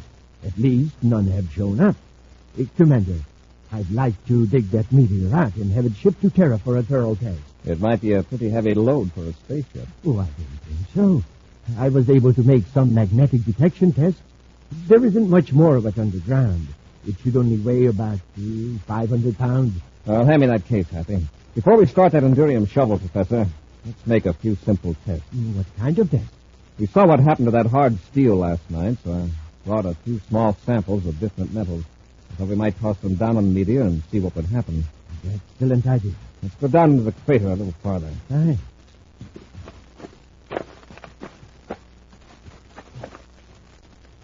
Well, not too close, Happy. We can hit it from here. Yes, sir. Now, here's a piece of steel. Try that first. Right, Commander. I hope my aim is good. It's gone. Vanished. The fragment disintegrated. From here, it looks like it chipped a piece out of the meteor. What'll we try next? Here's a lump of nickel, Happy. Okay. The rockets, that's gone, too. Well, Commander, if it destroys everything that touches it, well, why doesn't it just sink into the ground? Apparently, it doesn't disintegrate soil. Now, try this piece of Endurium. All right, sir. Hey, nothing happened. The Endurium is just lying there on top of the meteor. Well, now at least we know we can dig the meteor out with an Endurium shovel. Yes, but don't forget, if you're going to move that object, it'll have to be packed in an Endurium box. That's right. Well, we'll need a box about 3 feet thick on each side, perhaps a little thicker, just to be sure. Good idea. Oh, I can hardly wait to get it to my laboratory on Terra so that extensive tests can be made. Well, you better not try it with any expensive instruments. It's going to be a difficult object to handle, all right. Professor, we'll leave you now. Happy and I have got to get back to local Space Patrol headquarters and clean up a few details. All right, Commander. Thank you both for your help. I'll have one of my men get a truck and an Endurium crate. Professor, I'd like to see you at Space Patrol headquarters before you go. Commander. Come in, Professor. Oh, I'll get you a chair, Professor King. I hope I'm not interrupting anything. No, not at all. Won't you sit down? Have any trouble with your metal-eating monster? No, it's packed in an Endurium crate with another ordinary crate around that. And it is now at the new Arcadia spaceport. So you're ready to go to Terra and solve the mystery? Commander, I think I have already solved it. Do you know what makes it destroy steel and nickel? Well, that meteorite will destroy any substance that it contains within itself. But how? Other meteors don't do that. Dr. Rawlins and I have come to the same conclusion.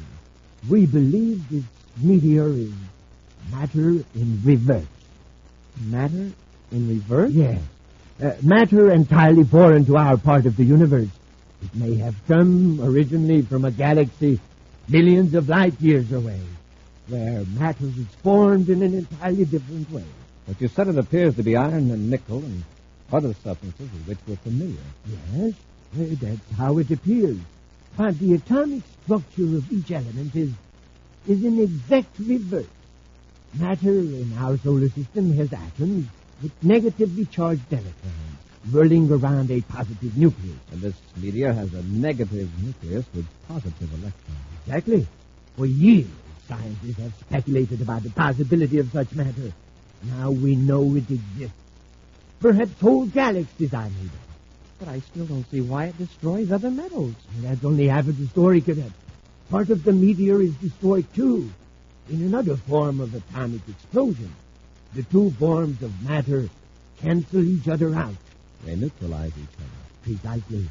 Atom for atom. Commander, if we can learn to duplicate that process, we're on the threshold of a new era. Excuse me, Commander. Oh, Major Robertson. Yes, Robbie? I'm glad the professor's here, sir. There's been a mix-up at the spaceport. That meteor was put aboard the wrong spaceship. What? Well, there's nothing to be upset about. Freight dispatcher traced it. It's aboard a cargo ship carrying mining equipment to Venus. Commander, we have to overtake that ship. I know, Professor. Robbie, if that meteor should come in contact with a large body of iron or steel, such as a building, it would cause an explosion that would kill or injure everyone around it. We'll be back with Space Patrol in just a moment. Gang, here's the story of a cosmic surface car in trouble. Listen.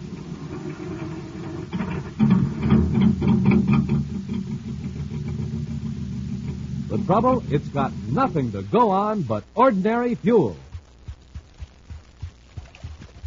But you hear that? The driver's filling up the tank with some super fuel. Something's going to happen now.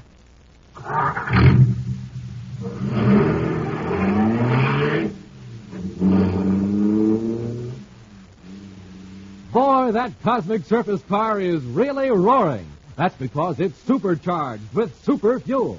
And the same is true with you, gang. What happens when you don't have a good breakfast? You're just a putt-putt.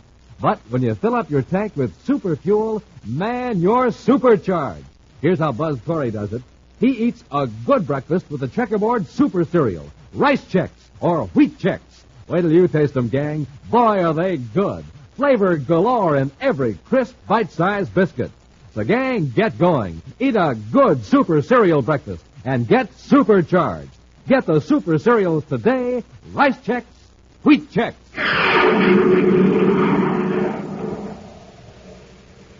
While Buzz, Happy, and Major Robertson were in Arizona on the planet Earth, a strange meteor hurtled out of the sky and buried itself in a city park. Attempts to dig it up resulted in steel digging tools being disintegrated in a blinding flash. So far, only the metal Endurium has resisted the strange destructive force. It's now believed that the meteor is composed of matter with reversed electrical charges, matter from outer space that can destroy matter as it's known in our solar system.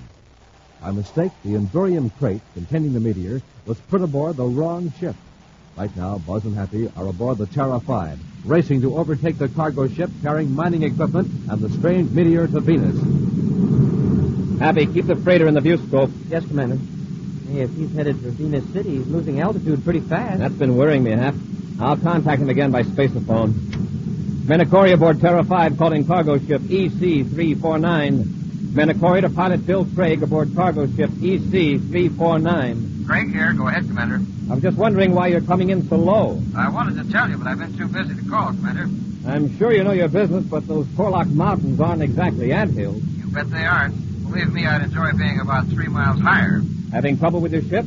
Yes, sir. I came into Venus atmosphere on automatic trajectory control, and the control's out of adjustment. Looks like I'm going to have to set down outside the city somewhere on repeller aid. You don't sound very worried. Should I be? Well, you know your ship.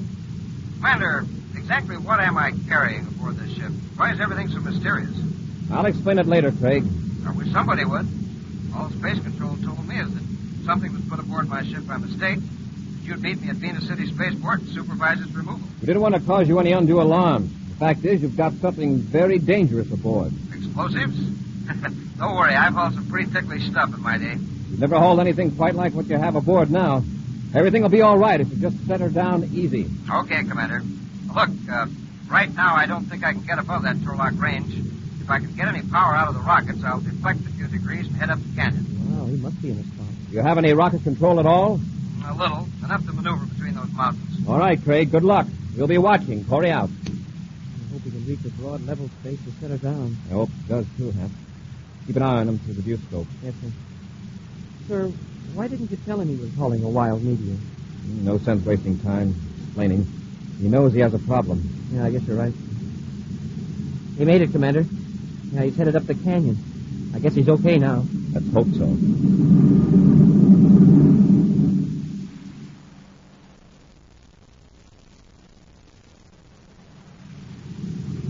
Hey, his speed's dropped way down, sir. He's losing altitude. Corry aboard Terra 5 calling Bill Craig. Craig here, go ahead. How you doing? Canyon widens out into a valley beyond Crescent Dam. I think I'll be okay when I pass there. All right, Craig. When you find a good spot, ease her down carefully. Right, sir. Craig out. Well, he's pretty cool about it, I'll say that. He's a skilled spaceman, Happy. He's going to need all the skill he's got.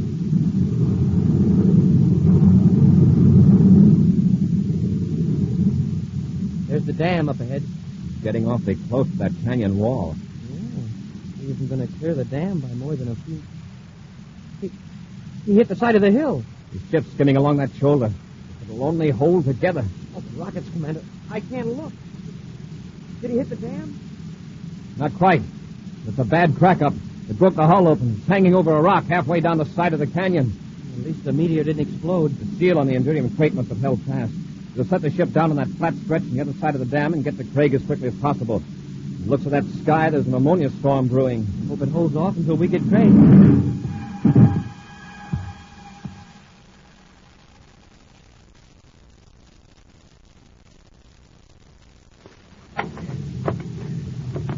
Hey, this climbing is no cinch, Commander. This terrain is rough. A few more feet, we'll be even with the top of the dam.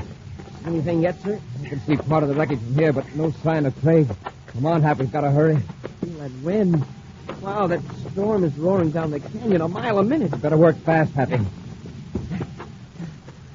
Commander, look. Some of the cargo's spilled out of the ship and rolled down into the water. Yes. One of the crates is smashed open.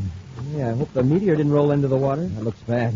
The hull is smashed right near the pilot's compartment. I hope Craig is all right. Let's work our way down into the ship. Commander, look.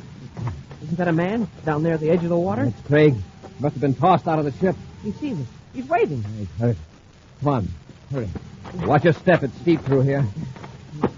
Happy, there's a ledge that slopes right down to the dam. A couple of crates stopped there. Sure. It leads right up to that ladder on the dam, near the gate. Now, let's head for it.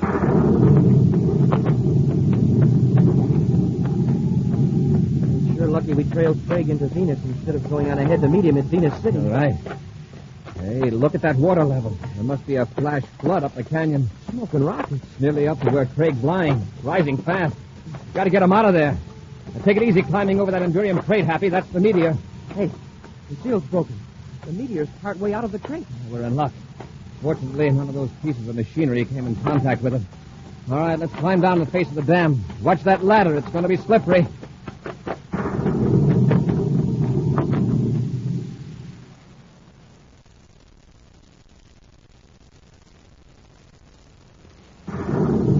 Commander, we'll have you out of here in a few minutes, Craig. Here, Happy, help me lift him to his feet. That's my right leg. Didn't mind the ship crashing, but bouncing down the mountain like a rubber ball was pretty rough. Can you put any weight on that leg, Craig? I'll try. I think I can make it. All right, put your arms over our shoulders. Rest most of your weight on it. How do we get him up over the dam, sir? The tough part will be the ladder. From there on, we can work back up the ledge and zigzag to the top. Yeah. I figure I can make it with a boost now and then. All right. Start up the ladder. Okay.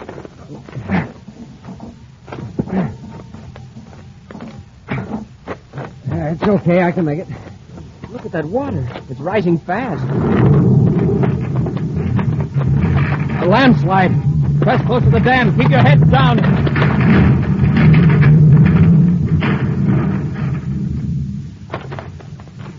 Fucking rockets. That was close. Look at that. If you men hadn't come for me, I'd be buried under several tons of dirt right now. Let's get out of here. There could be another landslide. Commander, look up there. How are we going to get out? The landslide has swept away most of the ledge. That's right. We can get as high as the sluice gate, but from then on, it's sheer wall. Let's get up to what's left of the ledge. We'll be out of the water at least.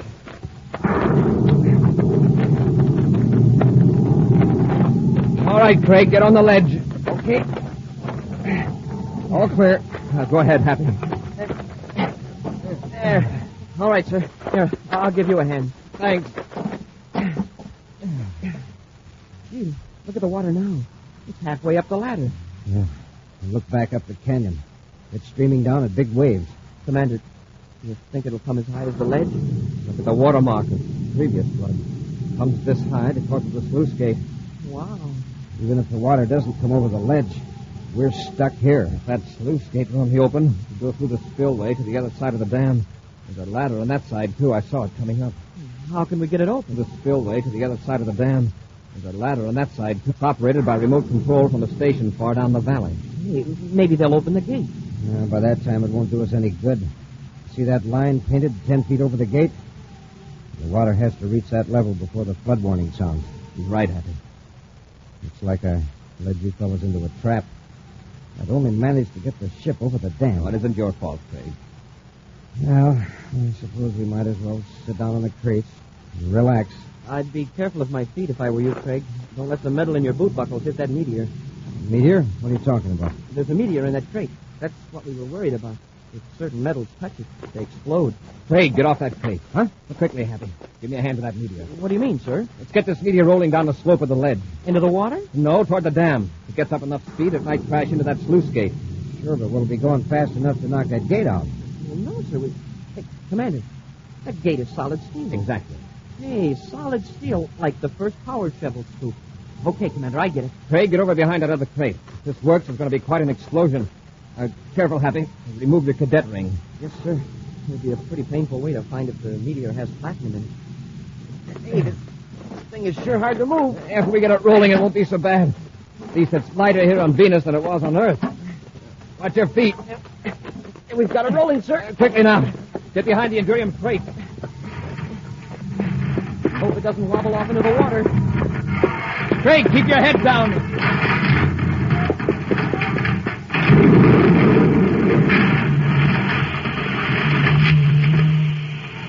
Commander, it worked.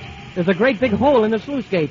Come on, let's get off this ledge. It's the spillway. Yeah, let's get through before the water does.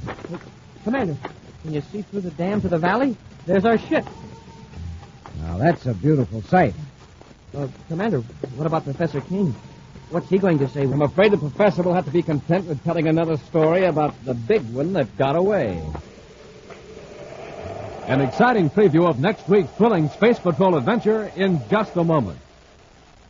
But first, gang, here's something that's more fun than anything you ever owned. Something that rates as the biggest value we have ever offered. Something new, different, exciting. I'm speaking of that wonderful new thrill, Space Patrol Space Binoculars. I call it a wonderful new thrill because this amazing piece of Space Patrol equipment makes it possible for you to see houses, buildings, cars, and people way off in the distance. Yes, sir, when you look through your Space Patrol Space Binoculars, you can see what's going on blocks and blocks away. And when you look through your Space Binoculars, you don't even have to hold them. No, sir, they have a strong elastic band that holds them snugly to your eyes. Makes you look like somebody from outer space, because when you wear your binoculars, they stand out from your eyes a full 3.5 inches. Well, that's right. I'm not talking about flimsy little goggles or a mask. I'm talking about real, honest-to-goodness 4-power binoculars with 4 pure lucite lenses. The real McCoy, in other words. Real binoculars. They're made of solid black plastic, and they have a bright red leather-like trimming that makes them look terrific. Overall, space binoculars are 5 inches wide, 5 inches long. And boy, oh boy, the fun you can have with them. You can see who's coming up the street. You can read signs way off in the distance. You can spot planes in the sky. And you can name the kinds of cars you see blocks and blocks away. And hey, when you look through the other end of your space binoculars, they smallify. Yes, sir, they do the opposite. Instead of making far-off things look close, they work the other way around. They make close things look far away. Lots of fun. Now, gang, to get a pair of these space binoculars, a pair exactly like Buzz Corry wears, do this. And, boy, you better do it quick because this offer soon ends. Just buy a box of Instant Ralston. Then, with your name and address, send 25 cents in coin and an Instant Ralston box top to Space Patrol, Box 686, St. Louis, Missouri. This offer good only in the USA and may be withdrawn at any time. Gang, if you don't think your space binoculars are tops, Send them back and we'll return your money. The address again, Space Patrol, Box 686, St. Louis, Missouri.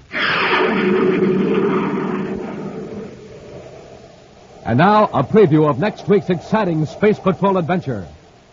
Buzz and Happy are on the third moon of Jupiter in their spacesuits, attempting to pull Major Robertson out of a crevice into which he's fallen.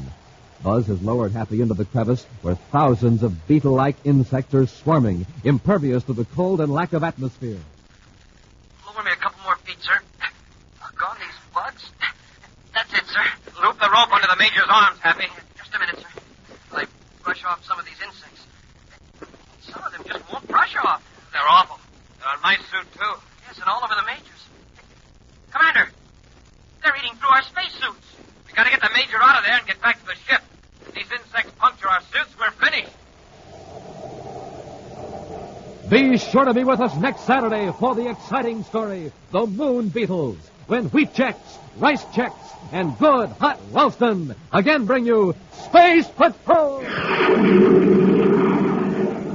High adventure in the wild, vast reaches of space. Missions of daring in the name of interplanetary justice.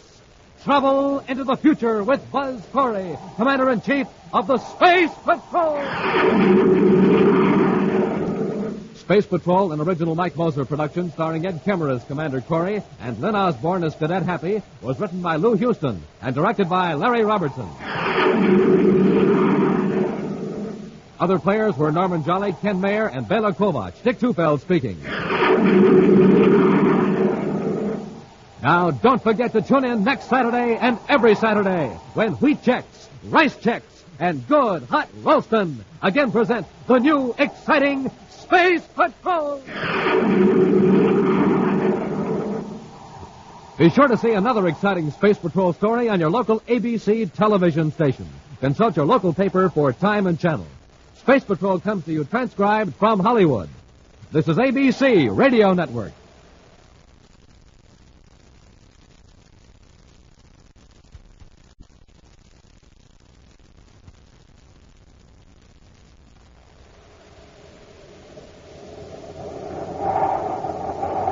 Wheat checks, rice checks, and good hot Ralston present Space Patrol! High adventure in the wild, vast reaches of space.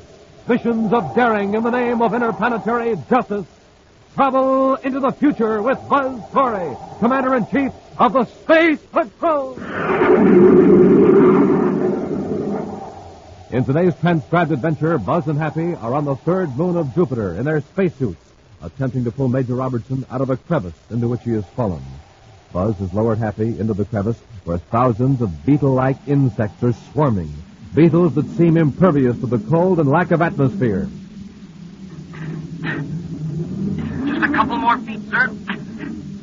That's it, sir. Loop the rope under the Major's arms, Happy. Just a minute, sir. Will I brush off some of these insects? Gee, some of them just won't brush off, sir. They're awful. They're on my suit, too. They're all over the Major's. Hey, Commander, they're eating through our spacesuits. We've got to get the Major out of there and get back to the ship. If these insects puncture our suits, we're finished. We'll be back in just a moment with today's Space Patrol story, The Moon Beetles.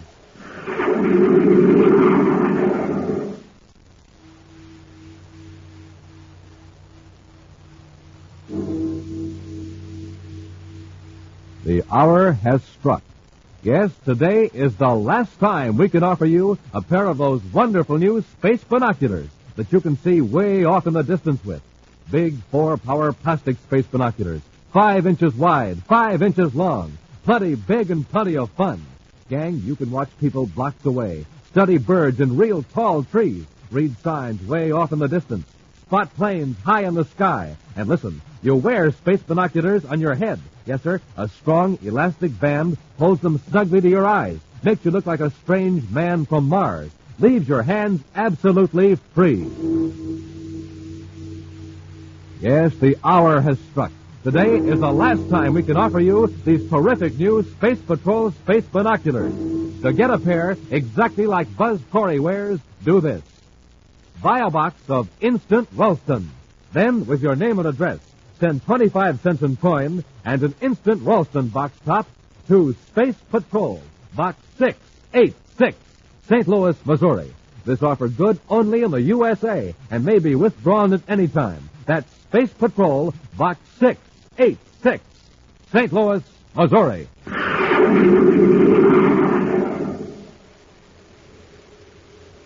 And now, today's Space Patrol story, The Moon Beetles.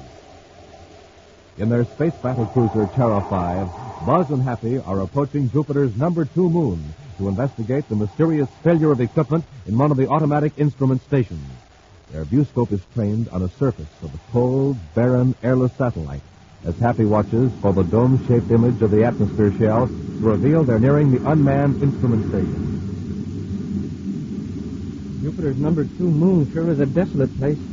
Nothing but craters and mountains, and more craters and mountains. And they all look the same. I don't even recognize any landmarks. And we should have brought Robbie along. He knows most of Jupiter's satellites the way you and I know the Earth's moon. Oh, speaking of Major Robertson, sir, I was a little surprised to find out he was meeting us on Jupiter. Oh? Well, I figured he'd be getting ready for the big day on Terra on the 3rd of the month. You know, the Interplanetary Medal Award ceremony. I hope we can all be there. We will if we don't run into serious trouble on this instrument failure investigation. But, sir, doesn't the Major have to be there to receive the award? Well, I was under the impression that the name of the person to receive the Interplanetary Medal was kept secret until the day of the ceremony. What makes you think Robbie's going to get it? Well, I heard rumors. Well, personally, I'd like to see Major Robertson get it, too.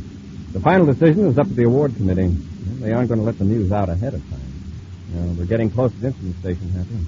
See those 2 cone-shaped peaks at the edge of that broad, shallow crater? Yes, sir. The instrument station is right between those peaks. That's funny.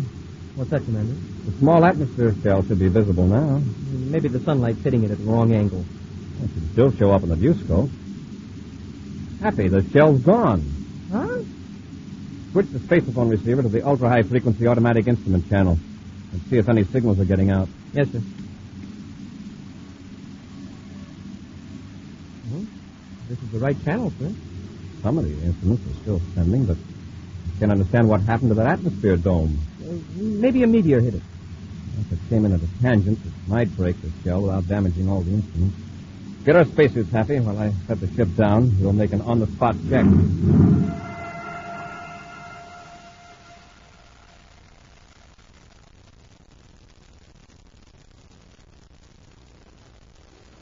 There are the instruments, sir. They don't seem to be damaged. The dome's foundation is intact. So are the double hatches to the airlock. The metal framework and the gates are still standing. Happy, I'm afraid your meteor theory is out. But if it came in almost parallel to the surface of the moon and hit the shell... There would still be fragments of the plastic shell scattered all over the area. Take a look. The ground all around is perfectly clean. Wow, the shell must have been completely disintegrated. That would put most of the instruments out of commission, even those that were picking up cosmic radiations through the receptors outside the shell. It's very strange, Happy. Cut off the atmosphere plant. We'll get back to the ship and blast off. Yes, sir. I'll spacephone Robbie and ask him to meet us to Chargon instead of Jupiter City. Well, isn't that just south of Jupiter City? Yes, it's a technological center. It's where Dr. William Conrad receives and analyzes the data transmitted from these instrument stations on the different moons. I wonder how he'll analyze the fact that a whole atmosphere...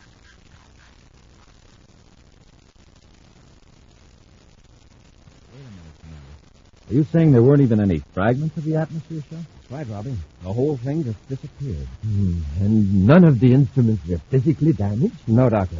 Some of them stopped transmitting because of the cold. It's really got us puzzled, Dr. Conrad. What do you think could have happened? Well, Happy, I won't even speculate until a thorough investigation is made. Well, at the moment, Doctor, I feel this is a job for the security section. Robbie, get a lab ship and blast off for moon number 2. Yes, sir. Do you want me to go with the Major, Commander? You'll be needed here in Chargon, Doctor. We've got to evaluate the data from the other moon centers. I'll keep in contact with you from number 2 moon and give you any information I can gather. Good. Robbie, I'll leave the investigation in your hands. Happy and I'll go to our temporary quarters and get some rest. I can use a little sleep. I'll call you first thing in the morning, Dr. Conrad. Come on, Happy. Sleep is the next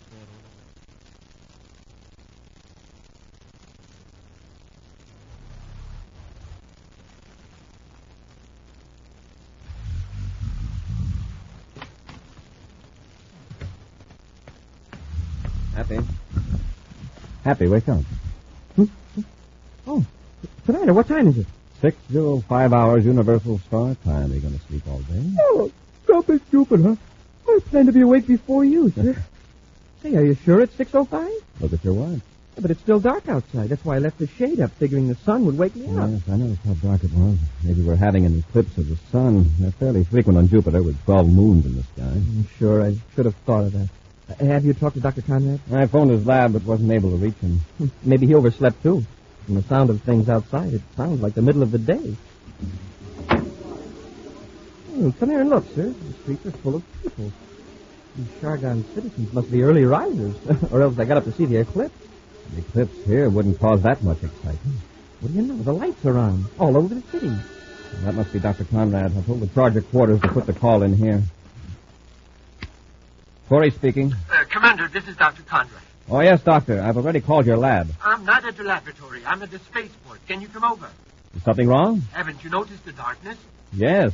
The 4 biggest moons must be eclipsing the sun all at once. This is no eclipse, Commander. The Shargon atmosphere shell is completely covered with insects. Insects? Yes, I know it sounds crazy, but it's true. They're blanketing the entire dome. Billions of them. Space Control isn't letting any ship in or out of the space locks. They're afraid the insects will swarm into the city. Doctor, where are you now? I'm in the Spaceport Master's office. I'll be right over. I'm ready, Commander. And let's go.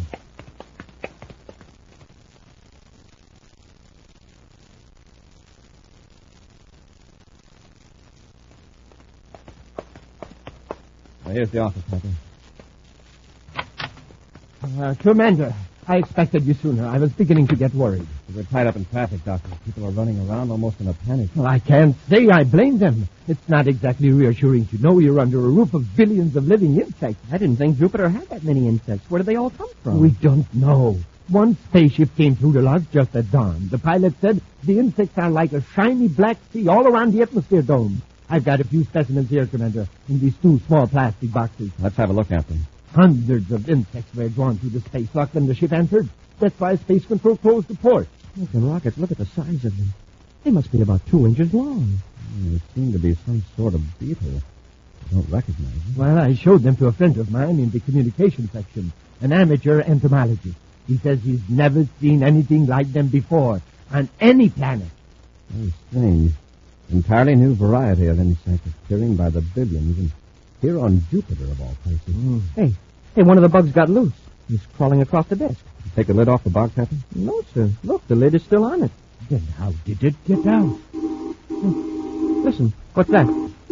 Warning signal. Yellow alert. Yellow alert. Something must be wrong with the city's atmosphere plant. Happy, quickly. Close all the windows airtight. Doctor, cut on the emergency air vents. What could be the matter? That signal means the air outside this building isn't fit to breathe. Check the Polaroid windows. All the windows are closed tight, sir. Airtight. Good. Emergency air vent on, Commander. We're all right for the time being. Yes, Doctor, but those people out in the streets, if they don't get inside a building with emergency air supply, they're in trouble. I'll get it. Quartermaster's office. He isn't here. This is Commander Corry of the Space Patrol. I see. Yes, Captain, your procedure's correct. Right, Corry out. That was the Atmosphere Control Center. The yellow alert was sounded because the detectives registered a high methane gas content in the air. Methane? You mean there's a leak in the atmosphere shell? More than a leak, a serious break. What happened? Look at this plastic box, Doctor. There is a hole in it. Exactly. That beetle ate through the plastic box. And above us, there are billions of insects eating their way through the plastic atmosphere shell.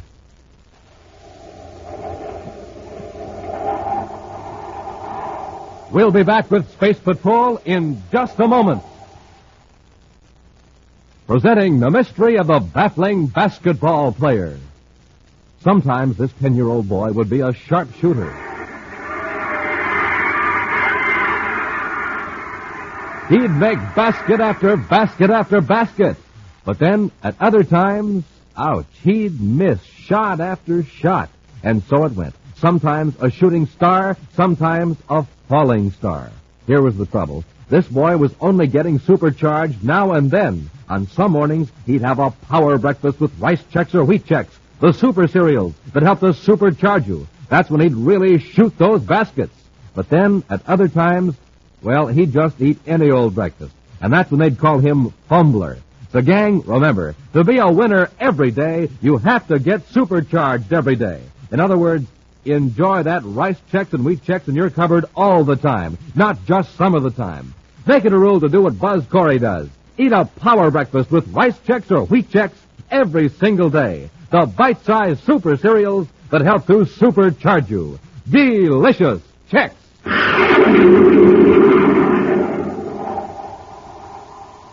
And now back to our Space Patrol story, The Moon Beetles. The city of Shargan on the planet Jupiter is perilled by a vast swarm of strange insects that completely cover the atmosphere shell. These beetle-like insects are gnawing through the thick plastic of the transparent dome over the city, and now the air is contaminated with the harmful gases that compose Jupiter's atmosphere. Buzz, Happy, and Dr. William Conrad have rushed to the atmosphere washing plant, while Major Robertson, at the commander's order, is at the spaceport, ready to lead an exterminator's squadron. Happy and the doctor are standing before the giant motors that force the atmosphere through chemical filters and purifiers, waiting for Buzz to return from the office of the chief air control engineer. Oh, the engineers just cut on another auxiliary motor. That's the last one. The plant's working at full capacity. Yeah, but so are those bugs. Oh, here's the commander. Commander, what did the chief engineer say? Oh, it's a losing battle. You just can't build up enough pressure inside the shell to equal the heavy Jupiter atmosphere pressure on the outside. Unless those insects are stopped, pretty soon big chunks of the dome will fall in on the city. They could plunge right through the roof. Well, do you think that DB12X insecticide will kill the bugs, Commander? I don't know. And if I give Robbie the order to take the exterminator squadron outside the shell, that insecticide will contaminate the entire city. You mean it's harmful to human beings? Definitely. But don't you think it's worth the risk, Commander? If the dome collapses... Oh, you're right, Doctor. There's no time to waste. We'll broadcast a warning for everyone to keep off the streets and to seal their doors and windows. Then we'll go back to Space Patrol headquarters and I'll tell Robbie to take the squadron up.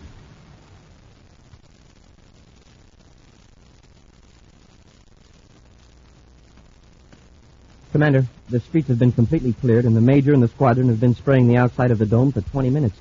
The DB12X ought to be showing some results. If it's going to work. I'll contact Robbie. Commander Corry at Shargan Space Patrol headquarters calling Major Robertson aboard Space Patrol cruiser J571. Corry to Major Robertson. Robertson here. Go ahead, Commander. Is it working, Robbie? All 8 ships have made 10 passes with the insecticide, Commander. The insects are saturated with the stuff. It doesn't seem to phase them. You've got to find something that's effective and find it quickly. Well, heat might do it. We could get enough ships with atomic flame ejectors and play them over the dome. There aren't any on Jupiter. What about trying ultrasonic vibrations? That's it. That'll do it, Commander. Dr. Conrad, you know of a lab ship here in Shargan that's got an ultrasonic generator in it? Oh, yes, Commander. There is one at the spaceport. Good. Robbie, order the squadron to return to base, but you stay aloft. Happy, Dr. Conrad and I will get the lab ship and blast off immediately.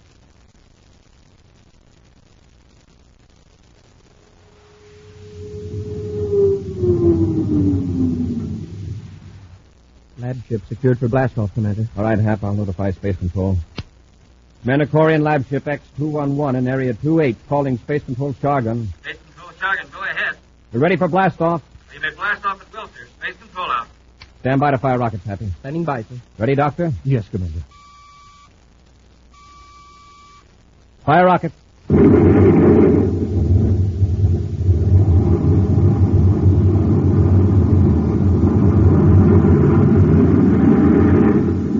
Here come the locks, sir.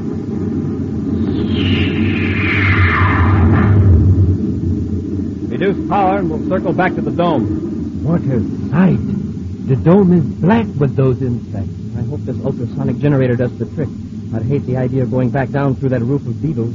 Dr. Conrad, will you operate the generator? Of course, Commander. That must be the Major ship off on our starboard viewport. Right. Corry aboard Lab Ship X211, calling Major Robertson. Robertson here. Go ahead, sir. We're going to make a head-on pass at the dome, Robbie. Good hunting. All right, Doctor. Turn on the generator. I've set it at 1 million cycles, Commander. That frequency should be fatal to most insects. Give it plenty of power. Yes, Commander. Here we go, right over the dome. Happy, set the viewscope to high magnification. Yes, sir.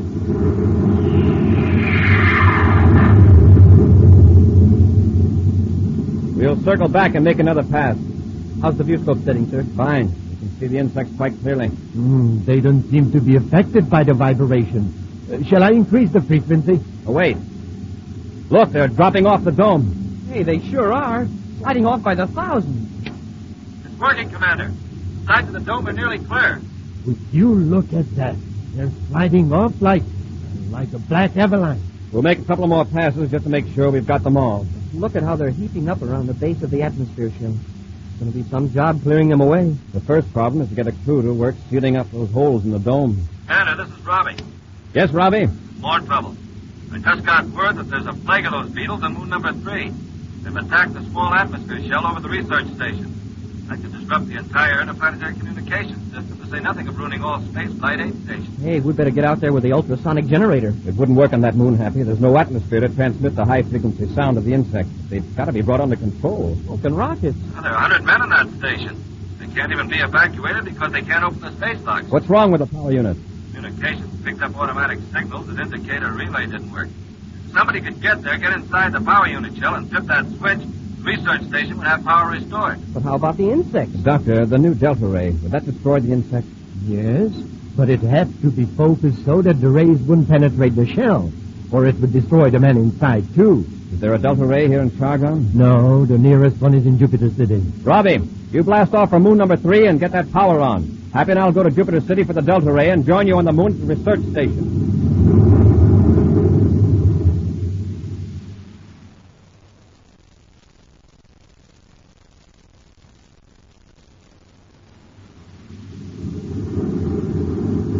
There's the research station, Happy. We'll cut our speed and circle. I'll get the Delta Ray ready. Now, don't turn it on till I give you the word. Got to be sure of our focusing range. Yes, sir. Wow, look at that dome. Just like the one at Chargon. Covered with beetles. Well, there's Robbie's ship near the dome. Wonder if the Major's got the power on yet. I don't think so, or we'd be hearing from him. Just look at those insects all around the station. At least they aren't attacking the power unit dome. Major Robertson calling Commander Corry aboard Terra 5. Major Robertson calling Commander Corry. Corry here. Where are you, Robbie? Well, in a pretty tight spot, Commander. Did you get the Delta Ray? What's the trouble? I was in my spacesuit walking toward the power unit shell when these confounded beetles attacked me. Crawled all over me. Trying to beat them off, I fell into a crevice near the power shell, and I'm wedged in. We'll land and pull you out. I don't want to rush you, but these insects are eating my spacesuit. I managed to brush them off the plastic face piece, but they're all over me. Any minute now, they're going to puncture the suit. We'll set the ship down right away. Happy, get out our spacesuits and some rope.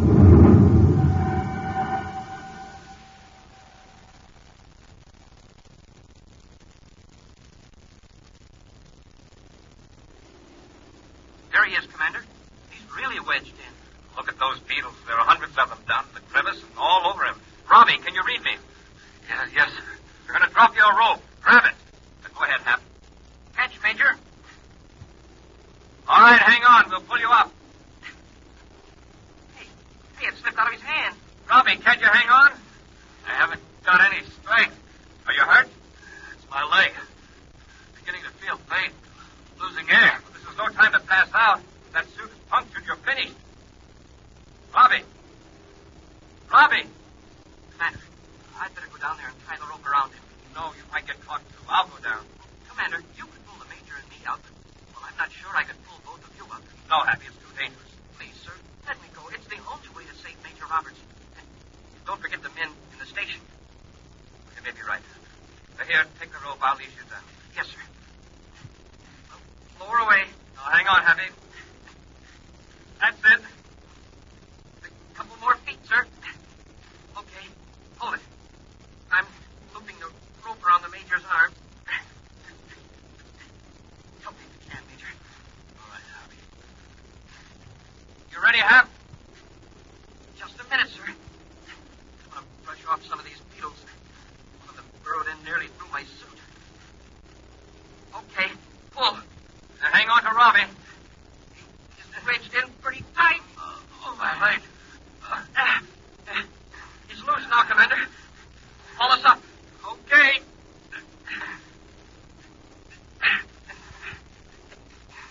Commander, your face piece. There are beetles swarming all over it. I can't brush them off now. But they'll eat through the plastic. I can't let go of the rope till you and Robbie are out of there. We're nearly to the top.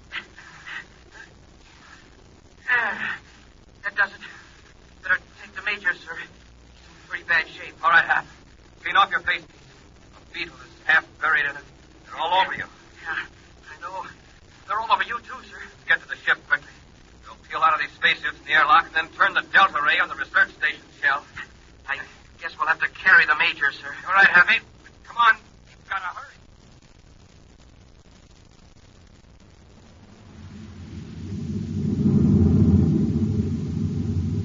The delta ray is focused, Happy. Give it another charge. Hey, it's working. The Beetles are dropping off the shell like flies. Well, this ray works better than the ultrasonic generator. See that, Robbie? Yeah. Really shriveling them up. How's your leg? A little better. Good. As we wipe out the Beetles, we'll land and turn the power unit on. Hey, if we can clean this up and blast off for Terra pretty soon, we'll be able to get the Major back for the interplanetary award ceremony. Funny, I almost forgot.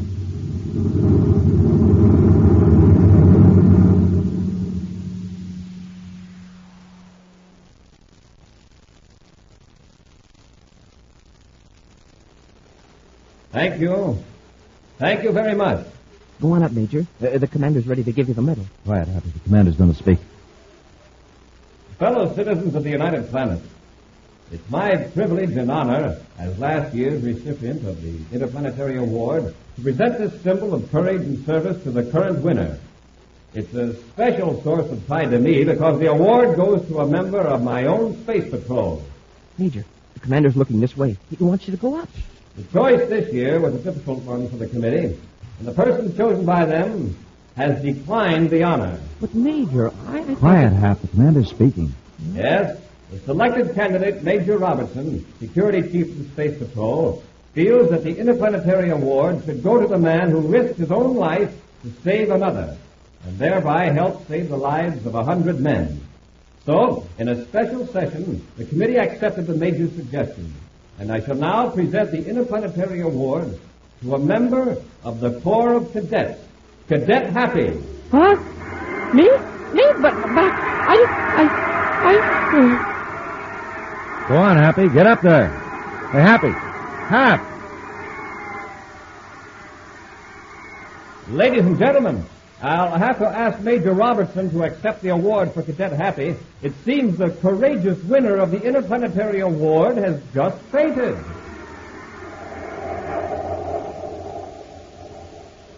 An exciting preview of next week's thrilling Space Patrol adventure in just a moment. But first, gang, here it is. Here's the only way to get a pair of Space Patrol space binoculars. Now, all you do is... Here's a radio ray from Terra.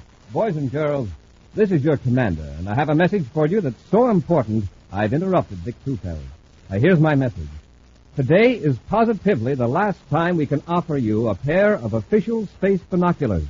This is the greatest offer we've ever made, and it's one item I feel that every one of you should have. Although thousands and thousands of boys and girls now have their space binoculars, I know for a fact that many of you have still not sent in. So don't wait.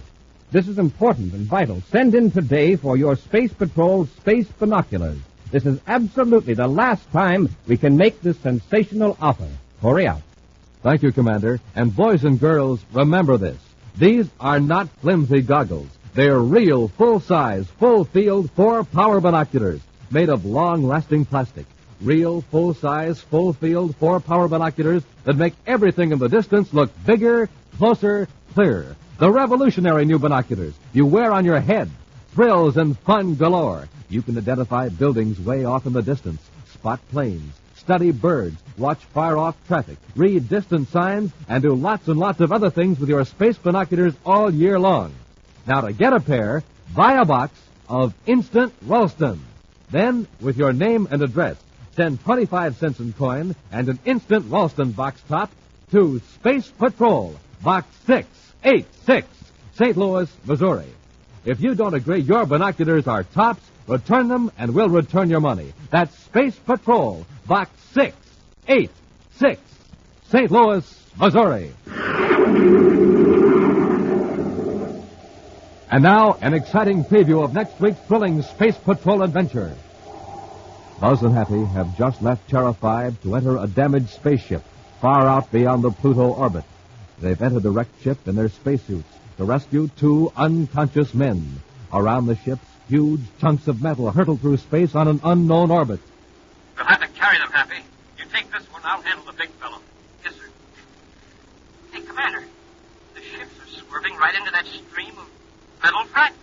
I thought I set the controls to keep pace with them.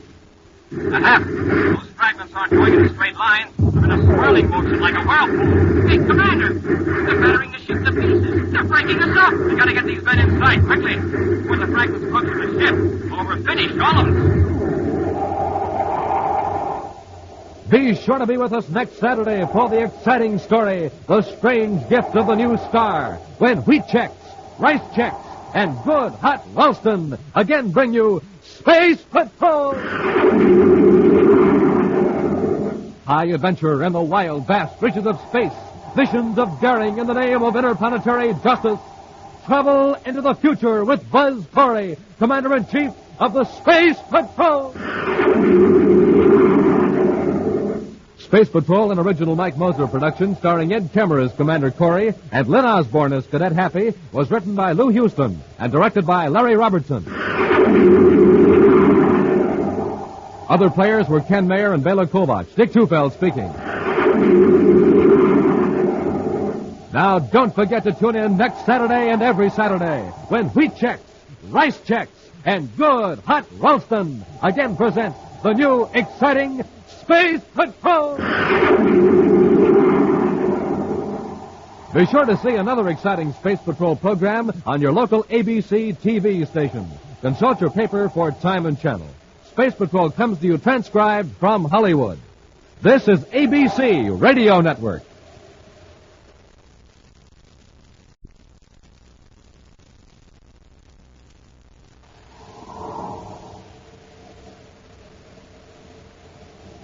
Wheat Chex, Rice Chex, and Good Hot Ralston present Space Patrol!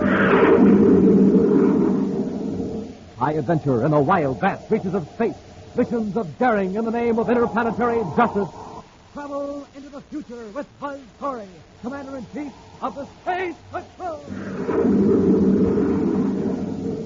In today's transcribed adventure, Buzz and Happy have entered a damaged spaceship far out beyond the Pluto orbit to rescue two unconscious men. All around the ship, huge chunks of metal hurtle through space on an unknown orbit. You'll have to carry them, Happy. You take this one, I'll handle the big fellow. Yes, sir. Commander, the ship is swirling right into the stream of metal fragments. Now, they aren't all going in one direction. They're in a swirling motion like a whirlpool. Commander, they're battering the ship to pieces. They're breaking us up. We've got to get these men into our ship quickly. One of those fragments goes to the ship. We're through. We'll be back in just a moment with today's Space Patrol story, The Strange Gift of the New Star. Captain Dick Tufeld speaking, gang. Speaking to you from an atomic power plant on Mars. Now, they're having trouble getting power, but I think I've found the trouble. Listen to this main power generator. Sounds pretty weak, doesn't it? My guess is this. They've been using ordinary fuel. Let's see what happens when I put in some of this super fuel. Listen to that power now. Supercharging, does it? And, gang, when you roll out of bed in the mornings, you're just like this generator. You need fuel because you haven't had any for about 12 hours. But listen, don't settle for ordinary fuel. Get supercharged like Buzz Corry does with a power breakfast. Eat the super cereals in the checkerboard packages. Rice Chex and Wheat Chex are the super cereals with that modern bite-sized design for easy eating. Delicious and how. Rice Chex is bite-sized shredded rice, and it's triple toasted. Wheat Chex is bite-sized shredded wheat, and it's baked crisper than a cracker. So treat yourself to the same swell-tasting breakfast Buzz Corry enjoys every morning. A power breakfast with Rice Chex or Wheat Chex, the super cereals that help to supercharge you.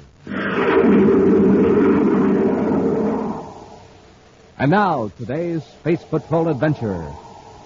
Few spaceships venture out beyond the orbit of Pluto, the most remote planet in the solar system.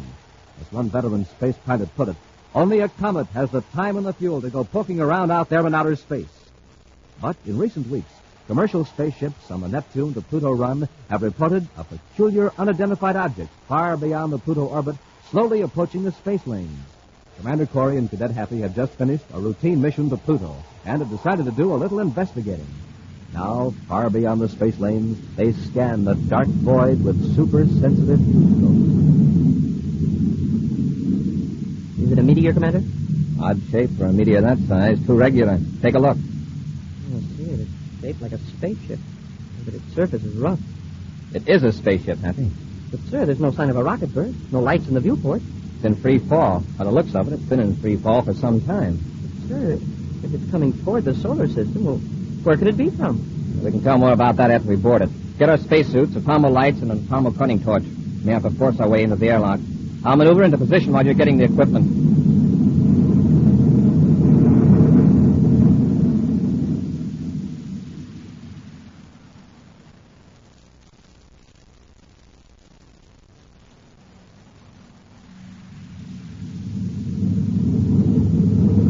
Stand by to cut rockets. Standing by, sir. Cut rockets and apply magnetic holding field and secure airlock. Airlock contact secured, sir. All right, let's go. Get in your spacesuit. I'll take the cutting torch. You handle the atomo light and the radiation detector.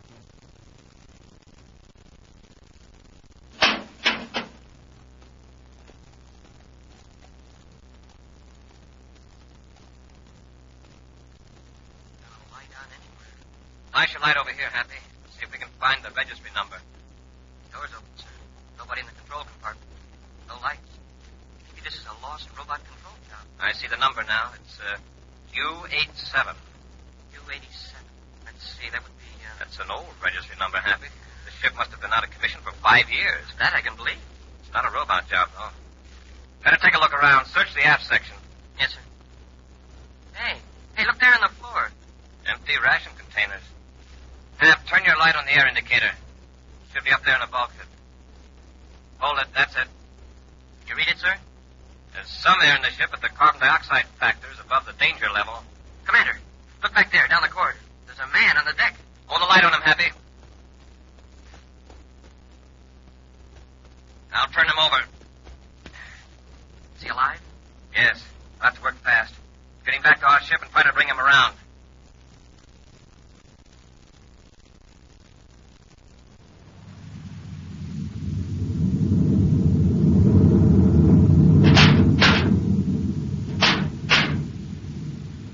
Commander? How's our passenger, Happy? He opened his eyes for a minute and then passed out again. I've still got him on pure oxygen. His pulse rate's increasing and his respiration and temperature are approaching normal. Good. He's not as old as I thought at first. That heavy beard fooled me.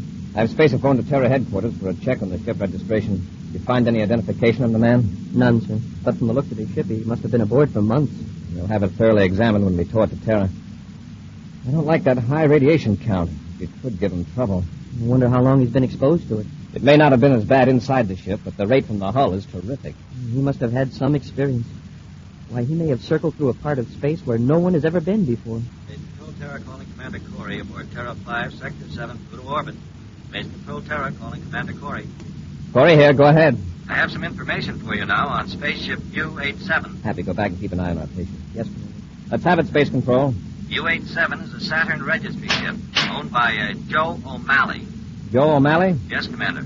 We've run a check on O'Malley. He escaped from Space Patrol officers just over a year ago after his arrest on Saturn. Why was he arrested?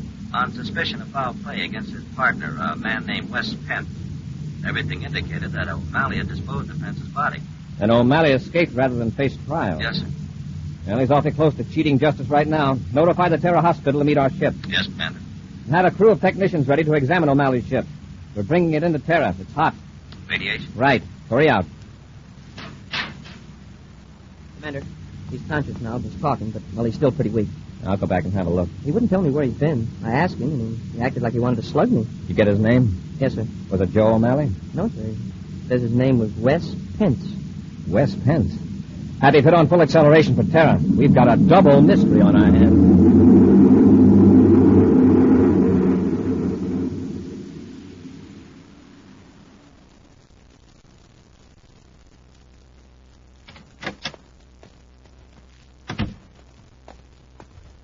Came from Major Robertson's office, sir. He gave me a preliminary report on O'Malley's ship. Fine. Wait here while I check it. I may want you to go over to the hospital and talk to our space hermit. Well, who is it, Commander? Pence or O'Malley? He may or may not be Pence, but he certainly is not O'Malley. O'Malley was much larger than this fellow. Heavier set and larger bone structure. Mm-hmm. Now I guess we know how O'Malley tried to get rid of Pence. Stuck him in a spaceship and sent him zooming out of the solar system. But the ship didn't have robot controls. And that was more than a year ago. Prince couldn't have survived that long. Happy, did you see this report of Major Robertson? No, sir. From all indications, the ship must have been spaceborne for 6 or 8 months. Oh, 6 months alone in a spaceship. Happy, go over to the hospital and keep an eye on him. I'll join you as soon as I talk to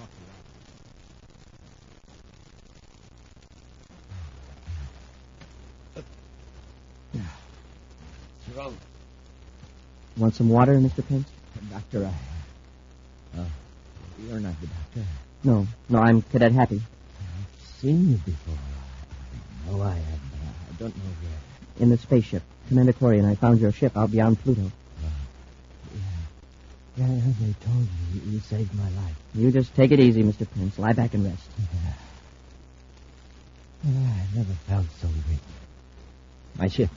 Where's my ship? Don't worry. It's here on Terra at the spaceport. Oh, you brought it in? That's right. Fine. Where's the doctor? Well, he'll be dropping in shortly. I'll ring for the nurse if you want her. Oh, don't bother. I'm so weak.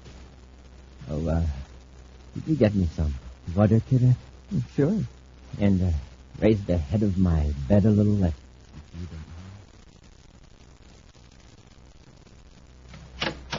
Well, Happy, how's our patient? Happy, what happened? Oh, my head. Happy, where's Pence? I don't know.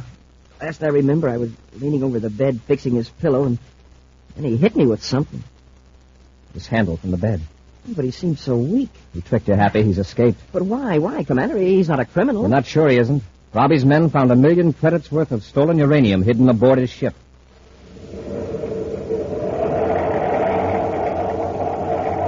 We'll return to Space Patrol in just a moment. Hey, gang, you want to hear something funny? Listen to this. That's all. That's neat, though. That's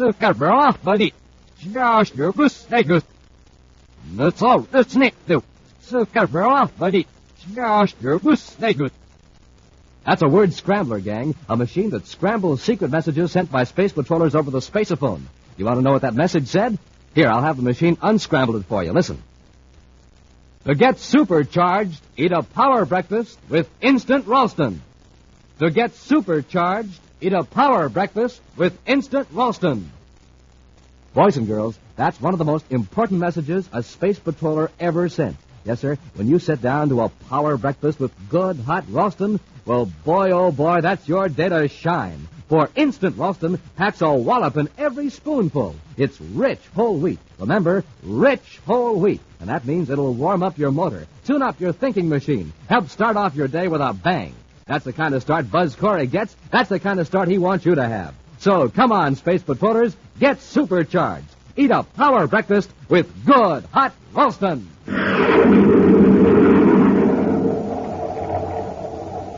And now, back to our Space Patrol adventure, The Strange Gift of the New Star. Far beyond the orbit of Pluto, Buzz and Happy found an apparently deserted and powerless spaceship. Aboard, they found a man who identified himself as Wes Pence. This created another mystery. For more than a year ago, Wes Pence had been listed as a victim of a fatal assault by his partner, Joe O'Malley. O'Malley, in turn, has been missing since his escape from Space Patrol officers months ago. Buzz brought Pence to Terra and placed him in a hospital for treatment. But when Buzz entered the hospital room, he found Happy unconscious and the supposedly weakened patient vanished without a trace. Now, on a side street in Kepler City on the planet Mars, a thin, stoop-shouldered man climbs a stairway at the side of a shabby machine shop. He knocks at the door.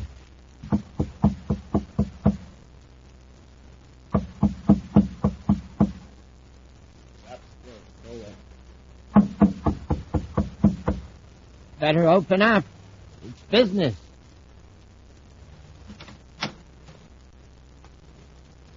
I don't discuss business this time of day. Don't you recognize me, O'Malley? There's no O'Malley here. My name is Amo Forbach. You have the wrong address. Yeah, you can fool a lot of people with that Amo Forbach front, but not your old partner. My partner? I have no partner. You did have. Don't you recognize me?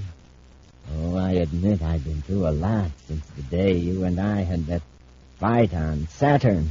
What? No, it can't be. This is some joke. Better let me in. We got a lot to talk about. Sure.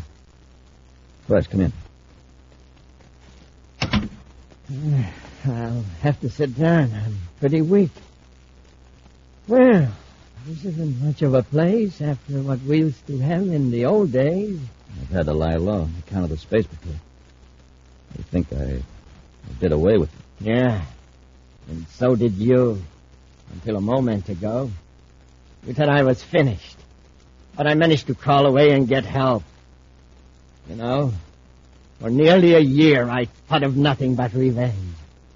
All those months on Venus, later out in space. Out in space? Yeah.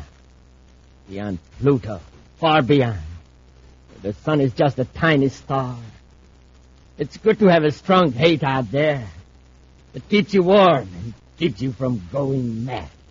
What were you doing out there? Chasing your roommate. In your old ship, the U-87. The one you abandoned in the Venus swamps. You got that old tub spaceborne? Yeah. I lived like a miser to get it in shape. I starved myself. Then one day I blasted out. In your ship. Yeah. That's what we had the big fight about, remember? I wanted you to outfit a ship and you refused. But you wouldn't tell me what you wanted it for. No. But I tell you now, I need help. I thought you hated me. O'Malley, let's face it. One of us isn't worth a handful of space dust without the other. What's the pitch? What's out there, West? Uranium. Pure uranium. Tons of it. You're crazy. I've seen it. You don't have to mine it. You just lower a cargo scoop and pull it aboard. It's a cloud of uranium. Uranium particles all sizes. From dust out to chunks as big as a spaceship. Now I know you're crazy. Yeah? Well, I brought some back with me. In your old ship. Huh? Before I broke out of the hospital. I came looking for you. The Space Patrol is going to figure out I stole the uranium. But before they find me, I want to be back here with a whole freighter load of it. A whole freighter load?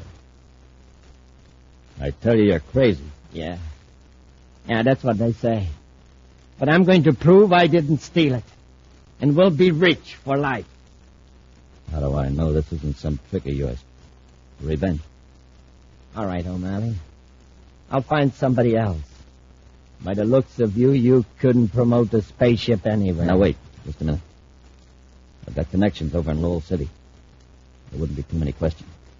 Now you're talking. I can get a spaceship, all right. And I'm going to do it. So you better be on the left.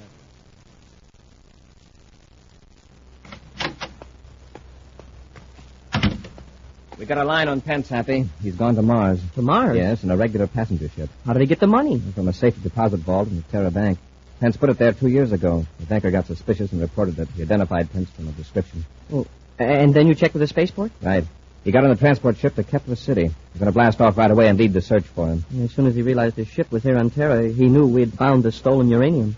That's another mystery about Pence and his ship. That uranium wasn't stolen. A careful check has been made at every plant handling uranium. None missing. But if he didn't steal it, well, why did he run away from the hospital? The more important question is if he didn't steal it, where did he get it? Hey, that's right. Pence couldn't have owned that much ore by himself.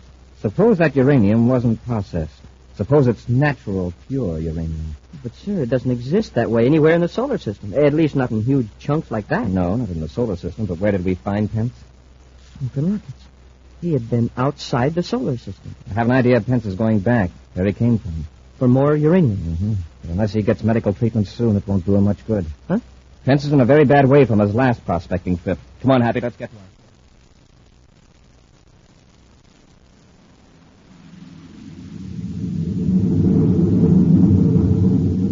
Commander, I've just decoded the message from Security Lab. Here it is. Very interesting. Rather startling, isn't it, Happy? Well, sir, I just deciphered it letter by letter. I didn't take the time to read it over. Something about uranium and helium. That's all I got out of it. It's a further analysis of the uranium on Pence's ship. A notation by Dr. Bryson. What does he say? According to him, pure uranium could be found in space. Matter hurled off by forces in a newly formed star, he says, might consist almost entirely of uranium. Well, isn't that the way the solar system was supposed to have been formed? Yes, but our system is billions of years old. The original uranium has decayed into lead and the other elements, including the lighter gases like helium. Well, then this stuff that Wes Pence found could be a hunk of a new star. Well, new as far as the life of uranium is measured. Could be millions of years old. Doesn't sound very new to me. No, but in that time, it could cross interstellar space and come close to our solar system. Space Patrol calling Commander Corry aboard Terra 5. Space Patrol calling Commander Corry. Corry here. Go ahead, Space Control. Report on suspect Wes Pence. Let's have it. Man believed to be Pence blasted off in special cargo freighter from Lowell City, Mars spaceport 2 hours ago. Destination unannounced. Why wasn't he stopped? He wasn't recognized by guards until the full description reached us after blastoff. Pence was with another man. Was the other man recognized? The 2 guards who noticed Pence have checked old files, Commander. They've only rated their own identification as number 3 reliability. Well, they aren't too sure. Well, what's their opinion? They think the other man resembles Joe O'Malley. Pence's old partner. Yes, sir. The 2 men arrived from Kemmer City. Space Control, can you give me any information on the vector taken by that ship? Our routine viewscope trace shows it headed generally toward Neptune. Its registry is MSC312. Thanks, Space Control. Corry out. Happy, check the astrogation chart. In a blast off from Lowell City, Mars, what other planets would lie close to the Neptune trajectory? Well, none very close. Run a test trajectory from Mars to Neptune, then out beyond the Pluto orbit. What have you got? Well, if I go out far enough, it puts us roughly in the sector where we found Wes Pence. We'll keep on that vector unless we hear that their ship has been sighted in some other part of the system. You think they're going out for more uranium? If they are, we're in for a good long trip. Get some rest, Happy. I'll call you in 3 hours.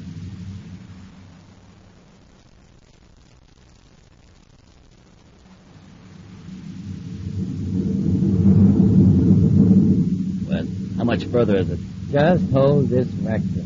On my best calculation, the uranium cluster is moving at about the same velocity as Pluto, which means we'll intercept it.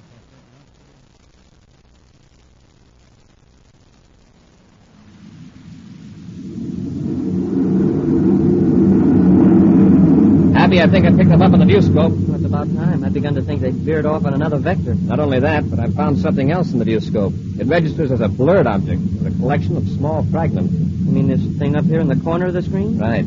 Pence's ship seems to be heading right for it.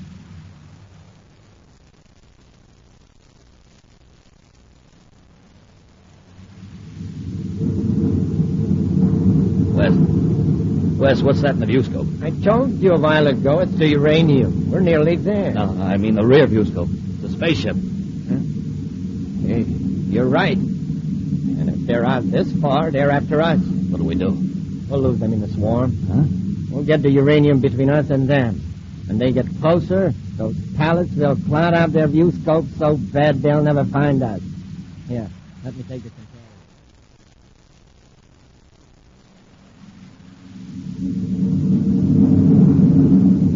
Put on more acceleration, Hap. Keep them in sight. Crazy fools. What are they up to? They're flying right into that cluster. And it's uranium, all right. Our radiation instruments are going crazy. Pence must be trying to pick up some chunks at this speed. They'll crack up, sure. Probably trying to ditch us. Don't get any closer till we determine their next move.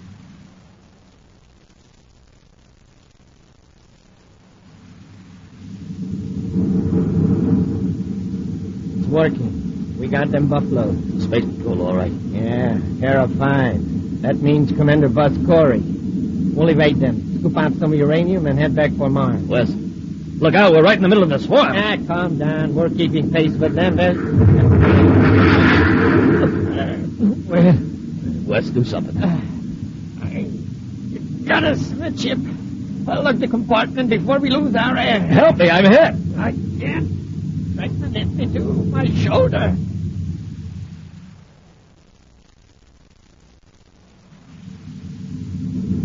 Commander, their ship's wrecked. Yeah, they got a big chunk right ahead of their power unit. Get our spacesuits, Hap. We're going in and get them.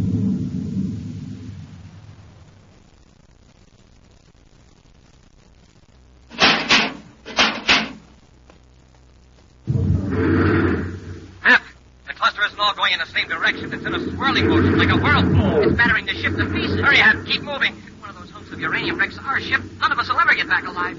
Look, Commander. The nose port is cracked. Isn't the big break? Hurry. We gotta get Pence and his buddy into our ship before this one's riddled. Yes, sir. Into the airlock.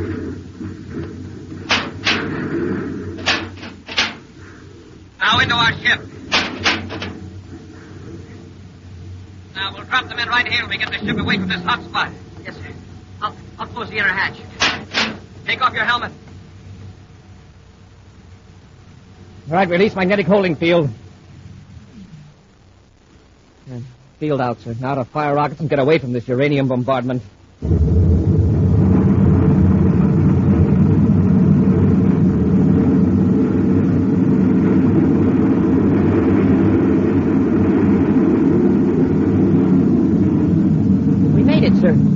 stream. Yes, but look at the other ship.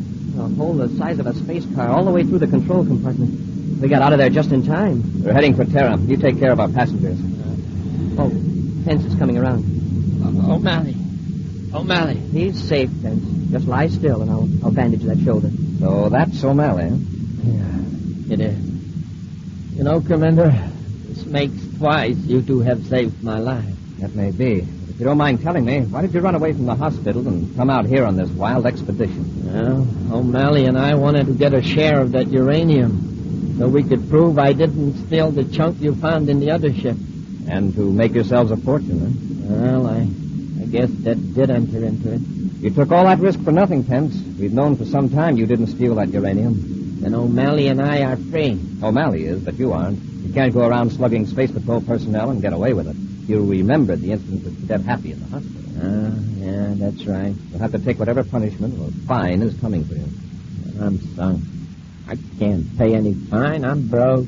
He's a comedian. It's the truth. Took all the money I had to lease the spaceship. You talk strangely, Pence, for a man with 1 million credits worth of uranium. Huh? That uranium you brought on your ship, it's yours by right of discovery.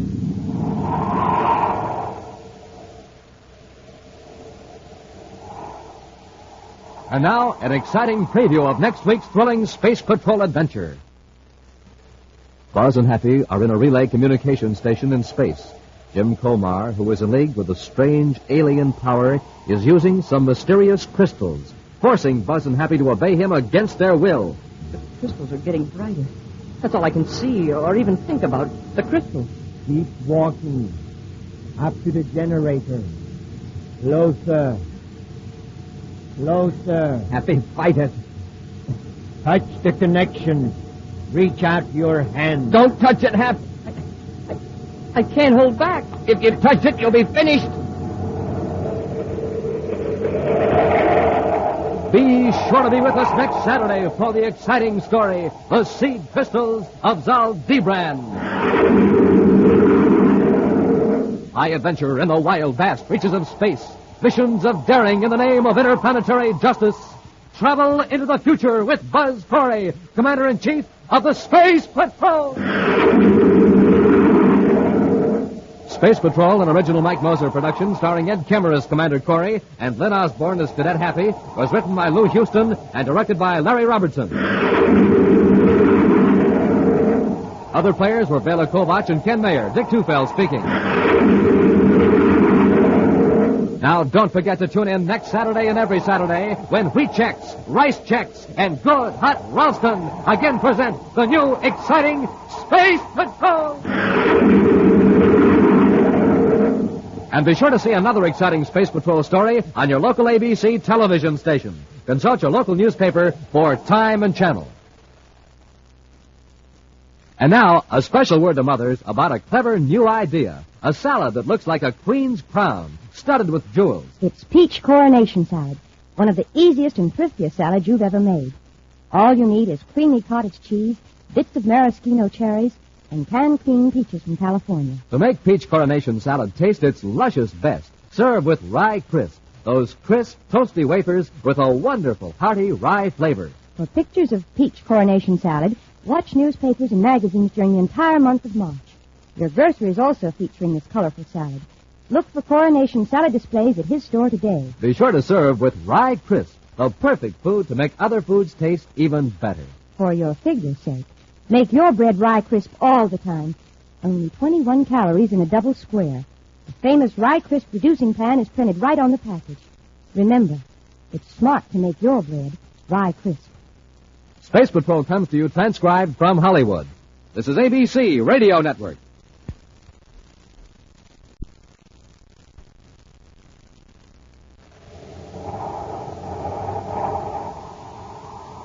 Wheat Chex, Rice Chex, and Good Hot Ralston present Space Patrol! High adventure in the wild, vast reaches of space. Missions of daring in the name of interplanetary justice. Travel into the future with Buzz Corry, Commander-in-Chief of the Space Patrol. In today's transcribed adventure, we find Buzz and Happy in a relay communication station in space at the mercy of Jim Colmar. who's in league with a strange alien power. Using some mysterious crystals, Colmar is forcing Buzz and Happy to obey him against their will. Follow me into the generator room. Commander, the crystals are getting brighter. That's all I can see or think about. Just the crystal. Try to look away. Keep walking up to the generator. Closer. Closer. Fight it, Happy. Touch the connections. Reach out your hands. Happy, don't touch it. I can't hold back. You've got to. If you touch it, you're finished. We'll be back in just a moment with today's Space Patrol story, The Seed Crystals of Zeldabran. This is Space Patroller Dick Tufeld, gang, and boy, am I excited. We have a new machine here at Space Patrol headquarters, and it's terrific. It's called the Flavor Meter. It's used for testing the flavor of food. Now, I have a plain, ordinary cereal right here, so let's test it. The better it tastes, the louder it'll ring the bell. All I do is put the cereal in this slot and push the button. Not much flavor there, is there? Now, suppose we put in some other ordinary cereal. Well, not even a tinkle. Now, here's a couple of super cereals I'd like to test. I'll put them both in. Wow, that did it. Those cereals really ring the bell for flavor, you bet. They were Rice Chex and Wheat Chex. Chex, the cereals with that modern bite-sized design. Chex, the super cereals that helped us supercharge you. Test them yourself, gang, in your own cereal bowl. Believe me, they'll really ring the bell for flavor. Rice Chex, Wheat Chex. And now, today's Space Patrol adventure, the Seed Crystals of Zeldabran. Swinging in a wide orbit around the planet Saturn is the artificial satellite COM Relay 4, the powerful communications relay center. Serious trouble between two men assigned to duty at the space station has brought Commander Corry and Cadet Happy to investigate. With their ship, Terra 5, joined to the airlock of COM Relay 4, Buzz and Happy are now opening the inner lock of the huge disc-shaped relay station. Go ahead, Happy. Yes, sir. Welcome aboard, Commander. Omar, you look as though you haven't had any sleep for 2 days. Oh, it's been nearer 3, sir. I've been working both shifts. Why didn't you report this dispute between Siler and yourself immediately? I should be able to handle my own assistant. I don't like to yell to the top brass for help. Where is Siler? He took a swing at me, so I had to lock him up. He's back here. All right, let's find out what this is all about. Come on, Happy. Yes, sir.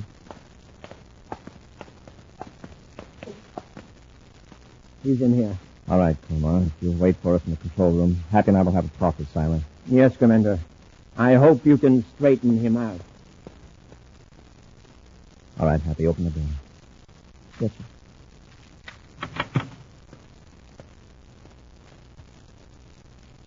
Well, Siler, let's hear your version of the story. Didn't Colmar tell you I swung at him? Yes. Okay. I assaulted the superior. Why go into it any further? Close the door, Happy. Siler, I know your record. You've worked these two-man teams for years. I find it hard to believe you suddenly went space happy and struck Jim Colmar. Let's have the whole story.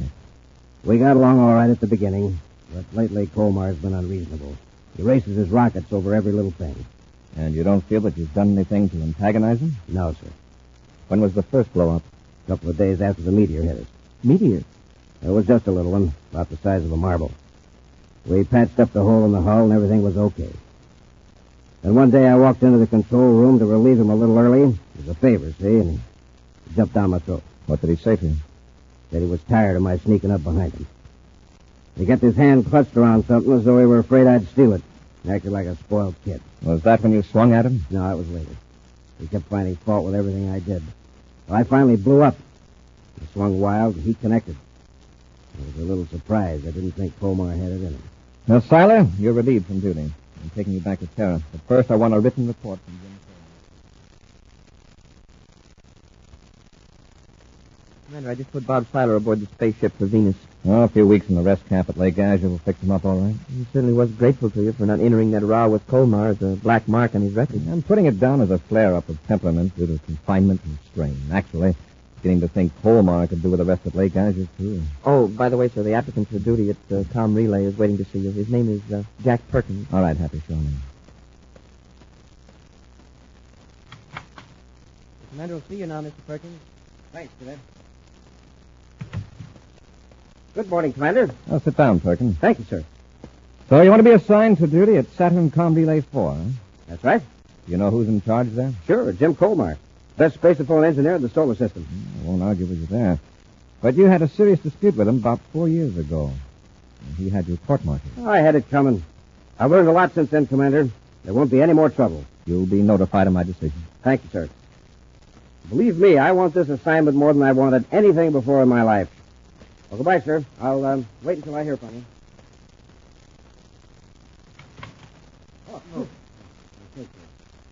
Commander. Yes, Robbie? May I see you a minute, sir? Certainly. I've been getting more complaints about Saturn Com Relay 4. What is it now? Saturn and Neptune channels are weak, but Colmar is feeding a wild beam out into space 40 degrees west of Pluto. He's sending gibberish where there aren't any planets or space lanes. He's probably groggy from lack of sleep. You've got to get him an assistant right away. He's put in a request for a specific man. Came through the private channel about an hour ago. Oh, who does he want? Guy who just left here? Jack Perkins. Well, I'm either putting a lion and a tiger into a cage together, or I'm helping to restore a beautiful friendship. You mean you're going to okay Perkins' appointment? We need a man out there quickly, and I feel we should send a man of Colmar's choice. Yes, sir. See that Jack Perkins gets in the next space patrol transport.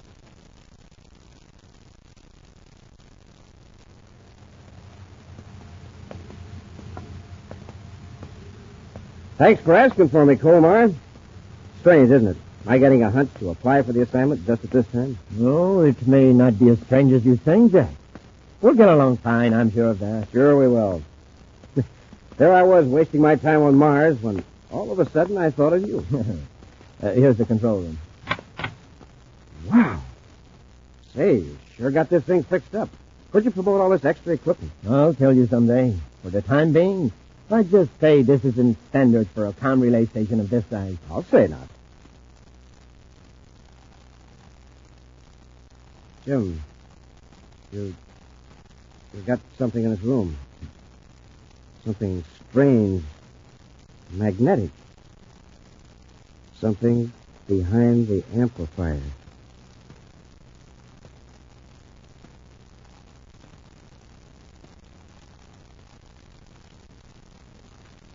I knew it.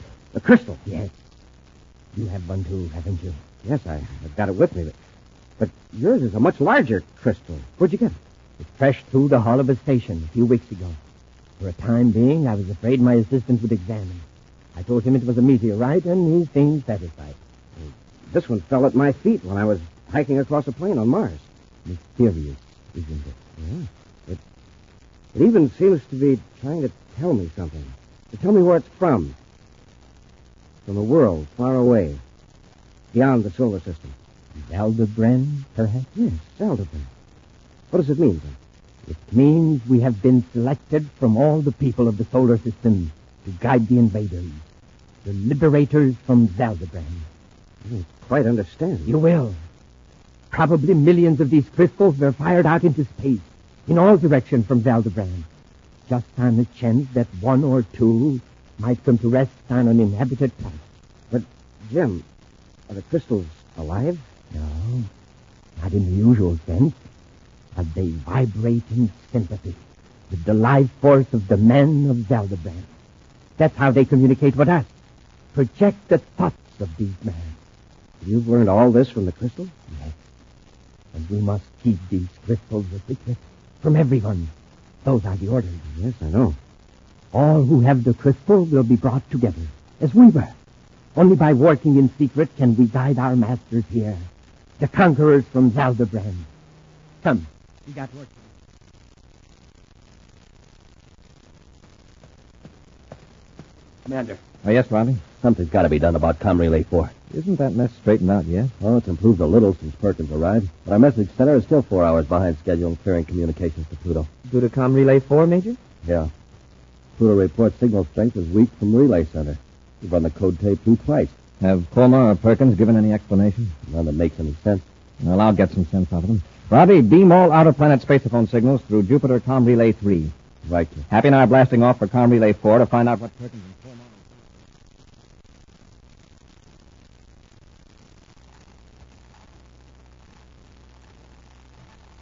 The crystals are gleaming brighter, Kumar. Yes. I'm using their pulsations to modulate the spaceophone signal.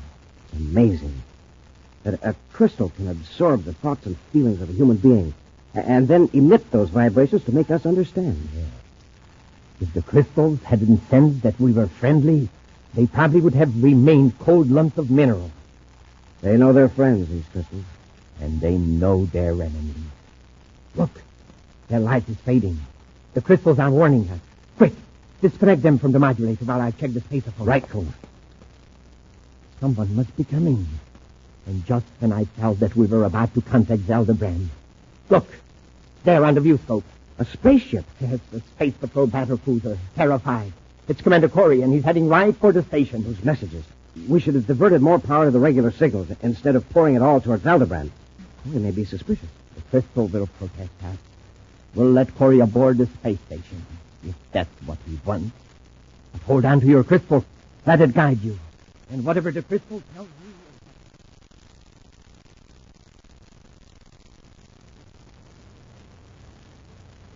They're in the airlock. Hold your crystal firmly. And don't be afraid. We'll get out of this. I'm not afraid, Tom. Well, I hardly expected you back so soon, Commander. Hello, Clomar. I'm surprised to see you looking so well. I feel much better since Tyler left and Perkins is here. Well, that's fine. But what about your relay transmitters? Pluto can barely pick you up. You've got a beam 40 degrees west of Pluto that nearly burned out our meters. Yeah, we tested it when we came in. I want an explanation, Clomar. Very well. We are diverting the power of the space relay station to more important matters. What's more important than your duty, relaying official messages? I'm afraid you'll never know. Come with me, Commander. You're a little confused, aren't you? You take orders from me, remember? I said come with me. Follow me. You must be space happy, Commander. And what are those little bottles they're holding? Clomar. Perkins. What's in those bottles? They are crystals. Crystals from another universe. Now come. Come, Commander. Commander. Something funny is happening. I can't take my eyes off those crystals. Follow me into the generator room. Happy, try to look away. They've got our reactions controlled somehow. Crystals are getting brighter. That's about all I can see. Walk up to the generator. Touch the connections. Then you will know what we are doing with all the power. Happy, don't touch it. I can't hold back. Reach out your hands. It is not I, but our masters of Zeldabran who command you. Reach out your hands. Take the power connections in your hands.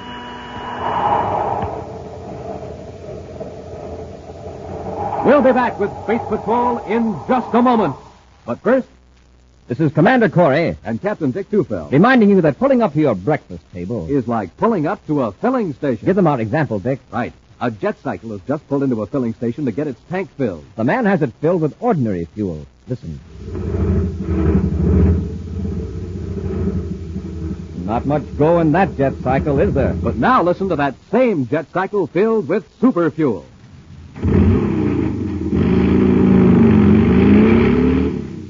Man, that cycle's roaring like a rocket now because it's supercharged with super fuel. Same thing is true of you, gang. To get going in the morning, you need super fuel, too. So get supercharged the way Buzz Corry and all us space patrollers do. Eat a power breakfast with Instant Ralston, the hot super cereal made of rich whole wheat. Instant Ralston helps you to think fast. And act fast. So remember, gang, when you pull up to your breakfast table, it's just like pulling up to a filling station. You're there for fuel. Super fuel, so you can get supercharged.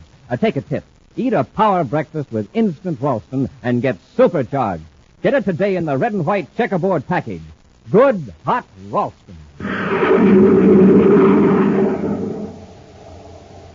And now, back to our Space Patrol adventure, the seed crystals of Zeldabran. Two mysterious crystals have found their way into the solar system from outer space. One crashed through the hull of a communications relay station in the Saturn orbit. The other landed on a Martian plain. Discovered millions of miles apart by two men who once were enemies, the crystals have brought the two men together in the space station, united in a weird project. Buzz and Happy, investigating failure of the relay station to operate properly, are under the strange power of the crystals. And the two space patrolmen seem powerless to resist their orders. One more step, Cadet. Fight it off, Happy. I'm trying, sir. Follow the crystal. Reach out your hand and feel the surge of power you never felt before. You can leave this universe in a blinding blue-green flash of glory. Another inch, Cadet. No, Happy. No! My crystal! And there's yours, Perkins. Now get away from the generator, Happy, quickly. All right, Commander. Get your hands out. Don't reach for your ray gun. Don't try anything, Cadet. Good work, Perkins. Watch him. Don't let him get up. Right.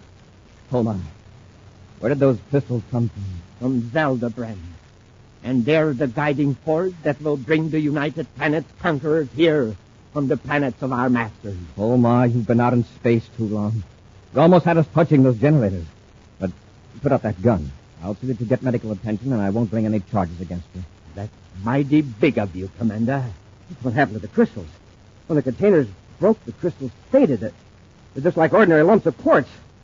Corry, I ought to fix you good. Hold on, Perkins. Let's wait and see what the crystals say. They may have other orders. Lock Corry and the cadet in the empty compartment. We'll try to revive the crystal. Commander, how are we going to get out of here? Colmar and Perkins are completely out of their minds. Yeah. Yes, sir. Put your ear close to this ventilator. Listen to me. They revived quickly in the resolution. Yeah, the compartment, the other end of this bed. I see the crystals are giving off light again. In a few hours, we can put them back in the modulator. This time, maybe we can get through the Zeldabran. I think the beam is weakened by the cosmic rays from the sun. If we could take this relay station out beyond the Pluto orbit. How can we do that? There is one other person in the solar system who has found one of the crystals. He has helped me already by bringing me equipment I needed. Who is he? A very wealthy man on Terra, Zoltan Cephalou. If he comes here with a powerful spaceship, we could quickly accelerate the relay station out beyond the Pluto orbit. Come away from the vent, Happy. Yes, sir. Sounds crazy, but those crystals just might be a contact from some other system. At any rate, I've never seen crystals behaving like that before. Whether or not they're from another universe, they're dangerous in the hands of Colmar and Perkins. Have you got your miniature spaceophone? Yes, sir. Good. You try to reach Major Robertson and have him pick up Zoltan Cephalou. If Colmar tries to contact Cephalou, we'll at least have evidence.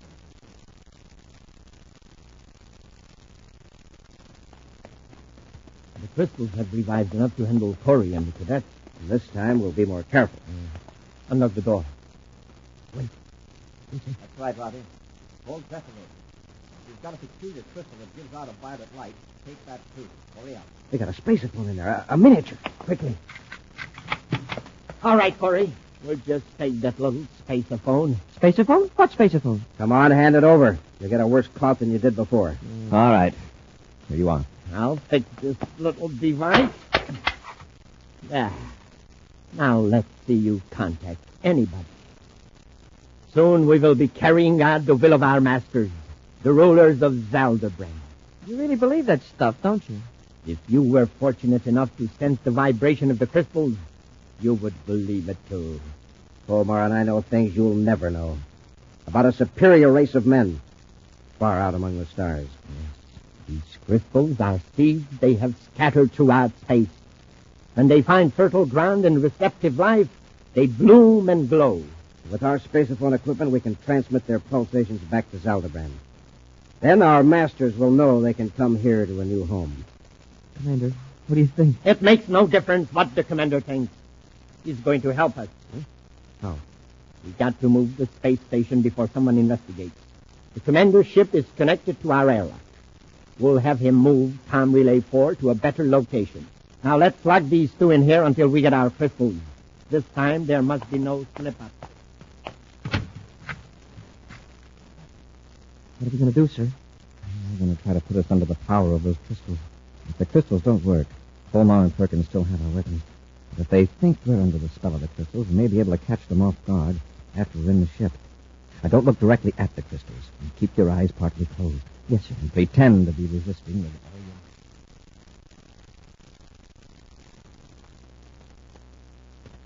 Come on. Follow the crystal into your ship. After me. That's it. Try to stall them, Happy. Hold back. I can't. My feet keep moving in spite of all I do. Come on. Don't fight it. It's no use. That's it. Now, close the inner hatch. Take your usual position at the control panel. Quickly now. Now watch the crystals and listen. You will start the ship gently at first so as not to pull away from the relay station. Is that clear? Yes. Now go ahead. Your usual procedure. Just a minute, Commander. That's the spaceophone you just turned on. Major Robertson. Don't try to answer him. If I could only move my hand. Look at him. He's straining every muscle to turn on the microphone. Major Robertson to Commander Corry. I've tried to reach you for 20 minutes. Here's the message in case you can't acknowledge. Zoltan Cephalou has been captured. Oh. Cephalou had us completely in his power until I found the crystal. Then we grabbed Cephalou without any trouble. Repeat, Major Robertson. Turn that off. We've got to get away from here quickly. Corry, start the ship. Stand by to fire rockets. Half G acceleration. Standing by, sir. 1/2 G. Fire rockets.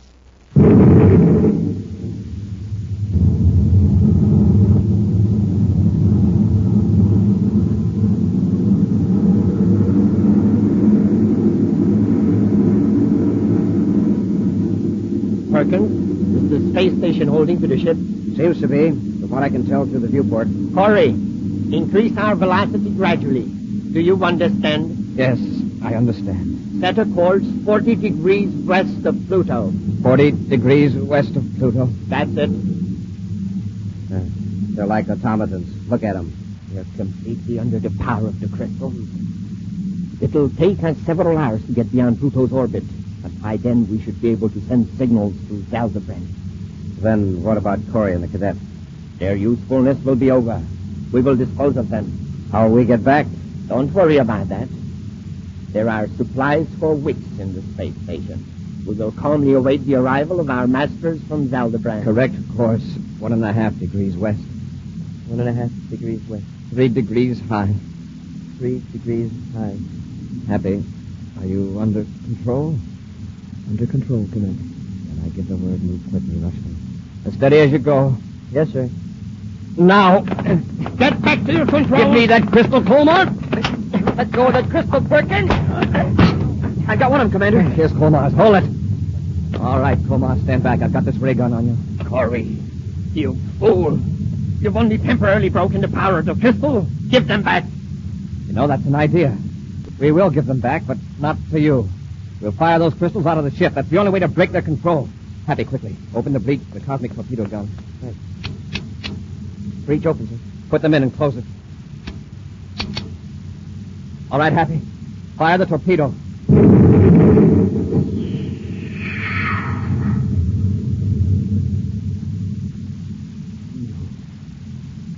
shot the crystals out into space. Yes. Out towards Zeldabran. Or wherever they came from. Hey, I feel different now. I can move my hands easily. Homer, what happened? Commander Corry and the cadet shot the crystals out into space. Out where they'll never be found. At least by anybody in the solar system. Thank goodness. But that's wonderful. What are you so happy about, Colmar? I thought you wanted the crystals. They had some terrible power over me. Now it's broken. I'm free again. So am I. Commander, if you hadn't fought us, Colmar and I would have brought something horrible into the solar system. I don't know just what, but it wouldn't have been good. Snap out spacephone Robbie and give orders to blast that third crystal out of the solar system. Commander, Perkins and I are traitors, and we deserve whatever is coming to us. But I'm glad it's over. A brainograph test will show whether you were acting under the influence of the crystals or your own free will. Well, I'm glad it's over. But I've got something to settle with you, Colmar. Oh, yeah? Yeah. I'm going to punch you in the jaw for getting me court-martialed 4 years ago. I'd like to see you try. No, Hey, wait, break it up, break it up. Now, let's not have any more of that. Hey, Commander, it was the crystals. See? See, with the crystals gone, they're enemies again.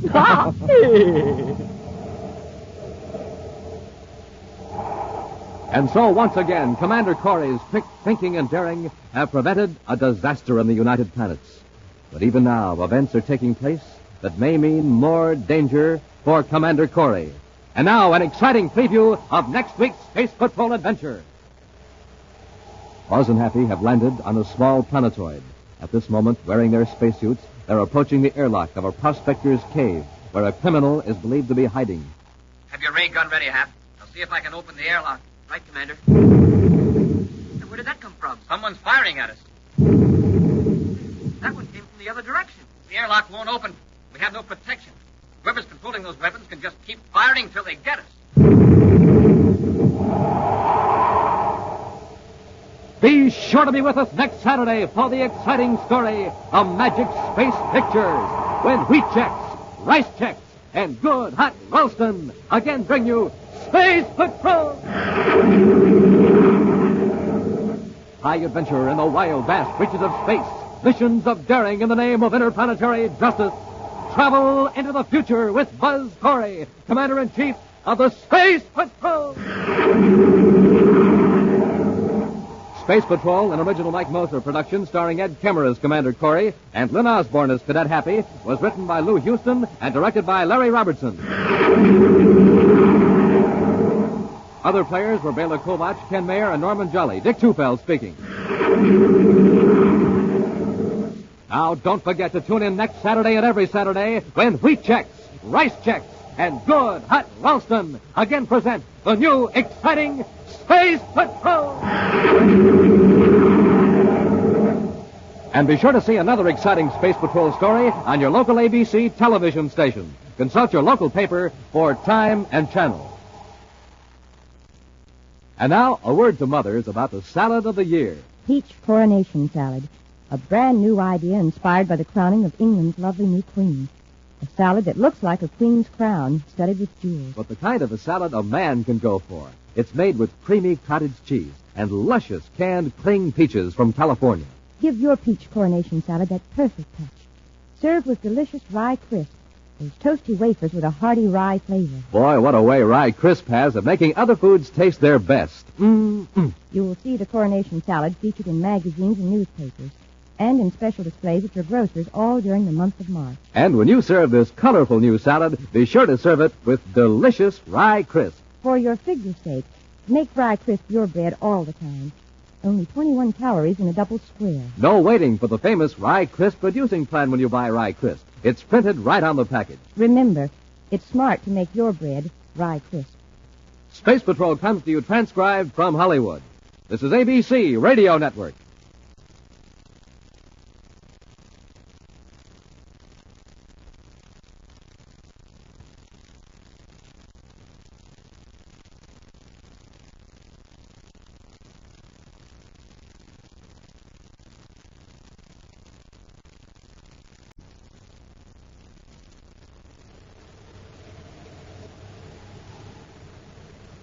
Wheat checks, rice checks, and good hot Lonesome present Space Patrol! High adventure in the wild, vast reaches of space. Missions of daring in the name of interplanetary justice. Travel into the future with Buzz Corry, Commander-in-Chief of the Space Patrol! In today's transcribed adventure, Buzz and Happy have landed on a small planetoid.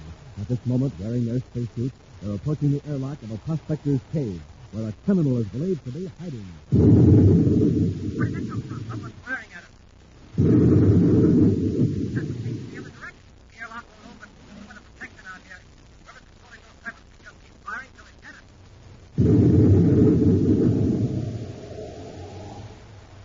We'll be back in just a moment with today's Space Patrol story, The Magic Space Pictures.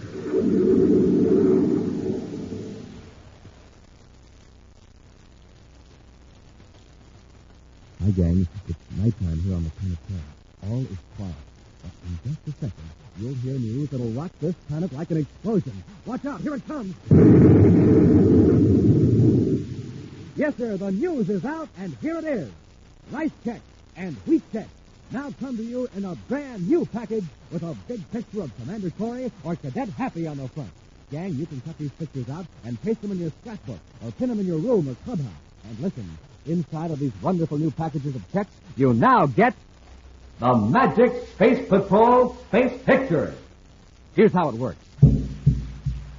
Stare at the Magic Space Picture.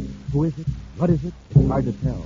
But when you look into the sky or at a wall, presto! That's where the magic comes in. You suddenly see a giant picture that looks like Buzz Corry himself, or a real flying saucer, or a real rocket ship.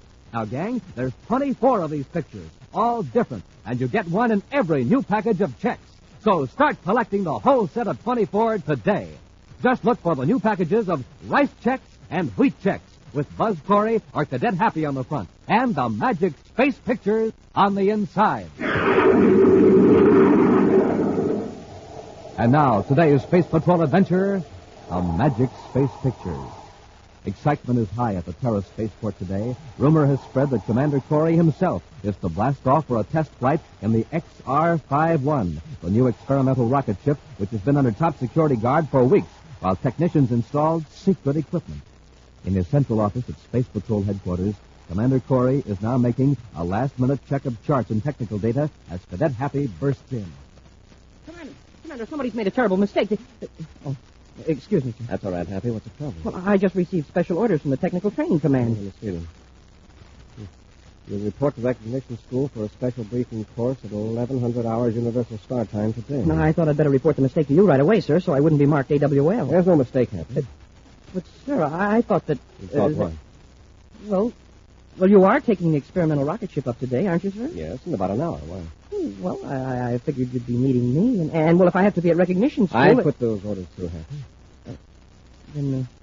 Then I don't make the test flight? Not this one. I'm taking Lieutenant Jeff Fisher. He's been working on the project since it started. Anyway, the whole flight won't take more than an hour or two. I see. Sorry I bothered you, sir. In a few days, I'll be starting a whole series of flights in the XR-51. We're going to Recognition School, so you'll be able to help me. Oh, well, that's different. Here, look at this.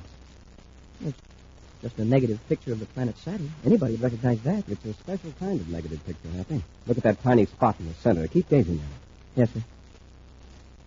I still don't see anything unusual. Don't take your eyes off that center dot.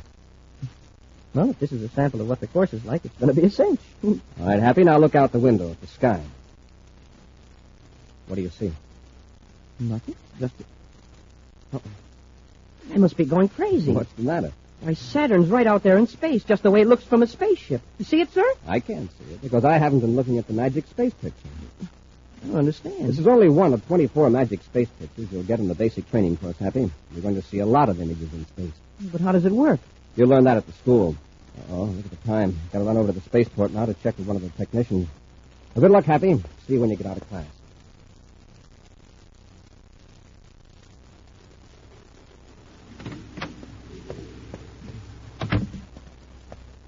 Oh, Commander Corry, may I help you? Oh, yes, Vanek. I just dropped in to see if Lieutenant Fisher picked up all the equipment we need for the test. It's all in the ship, sir. I checked it myself. Fine. I want every bit of extra image reactor equipment removed from this building and returned to the security lab. That includes diagrams, check sheets, everything. Is that clear? Yes, Commander. Good. Then I'll go over to the ship. I want full security measures observed. Tell your men that, Vanek. All right, Commander. Good luck.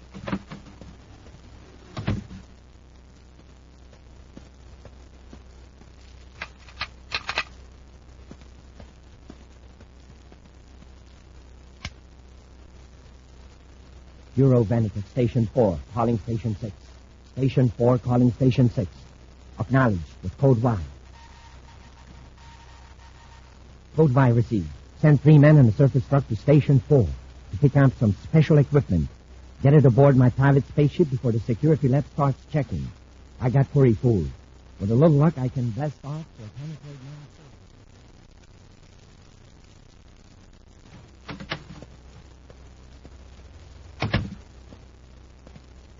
Oh, what a day. How'd you get along in class, Happy?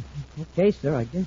But I can still see planets and spaceships and special equipment floating in space. Oh, you'll get used to it. They had us look at pictures, and, well, the way I did here in the office. Only we were in front of a sort of brainograph machine. That's right. You've seen how our brainograph screen shows an image of a person's thoughts. Yes, sir. Well, our scientists have found a way to make those images send electric impulses to relays and motors and instruments.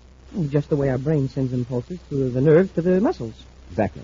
Only the image reactor is much faster. Ordinarily, when you think of an action you want to perform, your hand throws a switch or moves the control. With this new device, your thought throws the switch. And the purpose of these magic space pictures is to train us to project the correct image at the right time. That's right. After you've mastered the technique, Happy, you can maneuver the XR-51 from blast off to landing with your hands tied behind your back. Wow. So that's the big secret of the XR-51. There are a lot of bugs to get out of it before we can equip all Space Patrol ships with it, but we want a supply of trained pilots ready to take over. Your private space phone, sir. Space Patrol headquarters, Corry here. Yes, Robbie. What? When was this discovered? I see. Space phone and all planets alarm. I'll blast off right away. Corry out. Come on, Happy, let's get to Terra 5. What's wrong, sir? Some of the image reactor equipment and the key designs have been stolen from the security lab. How? All we know is that a technician named Juro Vanek has disappeared. Major Robertson says Vanek blasted off from here about 20 minutes ago. Come on, Hap, we're going after him.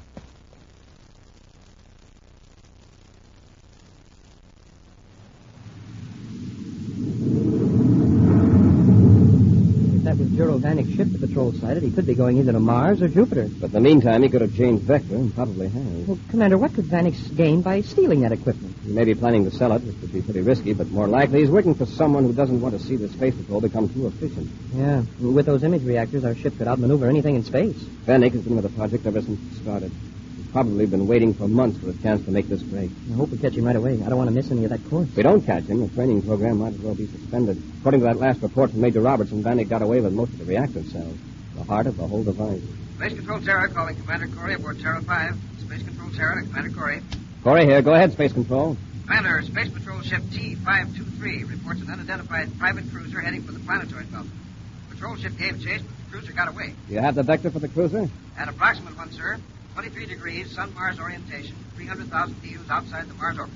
He's way off the Jupiter lane. Space Control, inform Major Robertson I'll proceed toward the planetoid belt in Sector J. Corry out. So Vanek isn't going to Jupiter. Well, he can't hide out in the planetoids very long. They're just chunks of rock with no atmosphere and no food. How about all the prospectors who live on the planetoids? Well, even they have to make trips to the nearest planet 2 or 3 times a year for supplies. Vanek is probably just trying to throw off pursuit. Well, we'll see.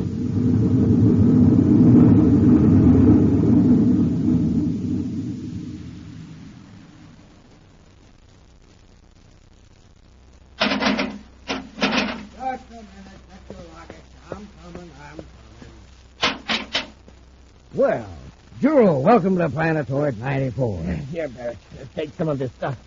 Let's get out of this area. Why, you have got a load, haven't you? Here, I'll give you a hand. Just set it down. And close it in the door. Sure. Oh, you'll get out of that space suit, and I'll give you some nice hot Venus coffee. Well, this business of being a Space Patrol agent must be tiring. It is. I got to blast off again right away. But I will have some coffee. Hey, that's, real interesting looking equipment there, Juro. A special secret lock for the outer hatch to your cave. A lock? Well, Juro, I never had a lock on the place at all. So you started coming and storing your Space Patrol stuff here? In fact, last time I went out, I nearly forgot the key. Oh, but all this secret Space Patrol equipment here, it's got to be locked up. Suppose some enemy of the Space Patrol tried to steal it. Couldn't have that happen, of course. And with this new lock, you don't need any key. You just think of a certain image, and the outer door opens. I do what? Think of an image? Yes. An image that only you and I know. All right. That's too steep for old Clog Bear. Not only that, but I got some special weapons I'm going to install on the rocks, all around your cave. They work on the same principle. Weapons? What in the name of purple comets do I need weapons for? Why, in case space bandits try to steal the Space Patrol equipment, I'll install a view scope outside. And if anybody lands on this planetoid, we just think of this certain image, and the controlled weapons fire at the terminal. You talk like you plan to stay here, Juro. I will, after I get back from my next mission. But I'm going to install these weapons in the secret log before I blast off. Well, this image business, that's worse than a key. Suppose I forget what the image is. Good point. It ought to be something you couldn't forget. I got it. Your face. Just think of your own face. Think real hard, and the outer air door will open. I'll turn off the image reactor lights now and show you.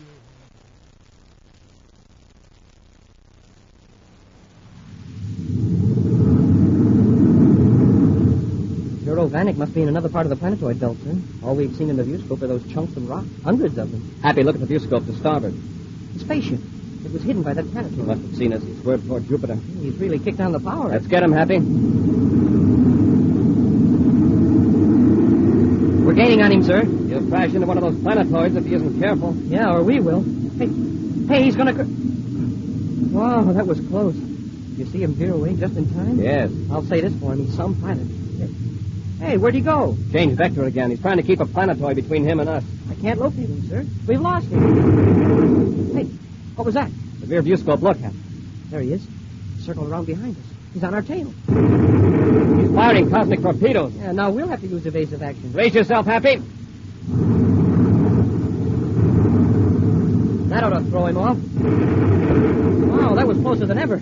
Vanic's nearly as quick as lightning at those controls. He is, Happy. Vanic's ship is equipped with an image reactor. Unless a miracle happens, his next shot will blast us to bits. We'll return to Space Patrol in just a moment. Say, gang, here's big news. Big news. Remember that picture of Saturn, the one Commander Corry told Cadet Happy to look at? Remember what took place after Hap looked at it? Hap thought he saw the planet Saturn in the sky. Well, gang, how would you like to have some magic pictures that work just like that? Here's where you'll find them. Inside the new Rice Chex and Wheat Chex packages. The new packages with a picture of Buzz Corry or Cadet Happy on the front. Now, there's 24 of these magic space pictures, and they're all different. And you get one in every new package of Chex. Saturn, Commander Corry, Cadet Happy, rocket ships, these and 20 other fascinating pictures appear on the magic space pictures. You'll want all 24. Here's how they work. You stare at the mysterious picture. What is it? Who is it? You can't tell for sure. Not till you look at the sky or at a wall. That's when the magic goes to work. Floating in space is a giant picture that looks like a real rocket or a real planet. Man, oh man, it's lots of fun. So, gang, hurry. Get the new packages of Rice Chex and Wheat Chex with Buzz Corry or Cadet Happy on the front and the magic space pictures inside.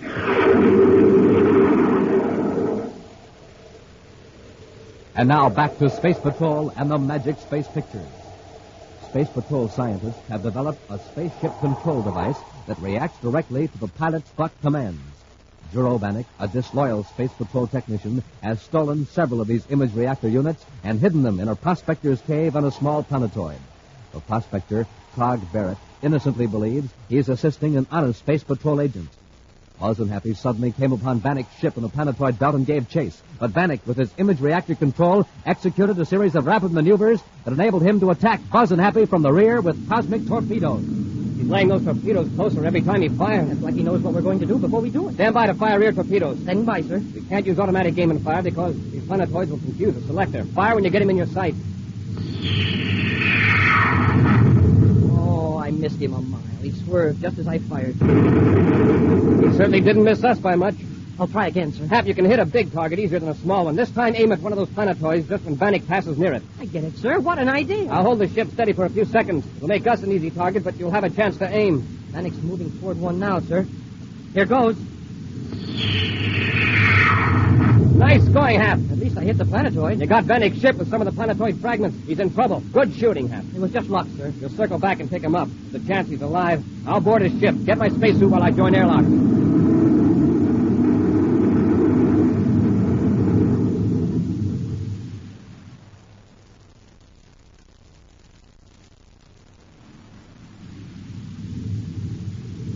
Cadet Happy calling Commander Corry.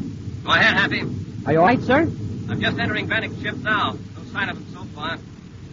He's got an image reactor control, all right, both on his rockets and torpedo fire control. The way he handled his ship, he must have been giving himself private lessons. It looks like he got away. Got away? Where could he have gone? He probably jumped out in a spacesuit right after his ship was hit. He could be hundreds of DUs from here by now. I'm coming back, Happy. Notify Space Patrol Jupiter to pick up this wreck. He'll search for Vanek.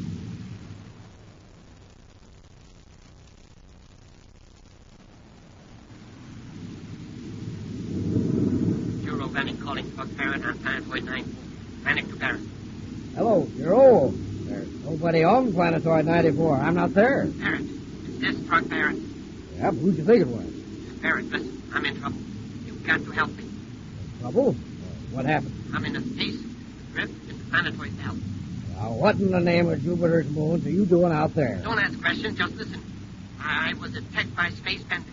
They even after my ship and it was damaged. They don't know I got away. You got to find me and pick me up before they come back. Space bandits? In the planetoid belt? Yes. Where are you? In my ship. I'm heading for planetoid 867. I'll pick you up, Joe. Hurry, Pete. You're on my coordinates as close as I can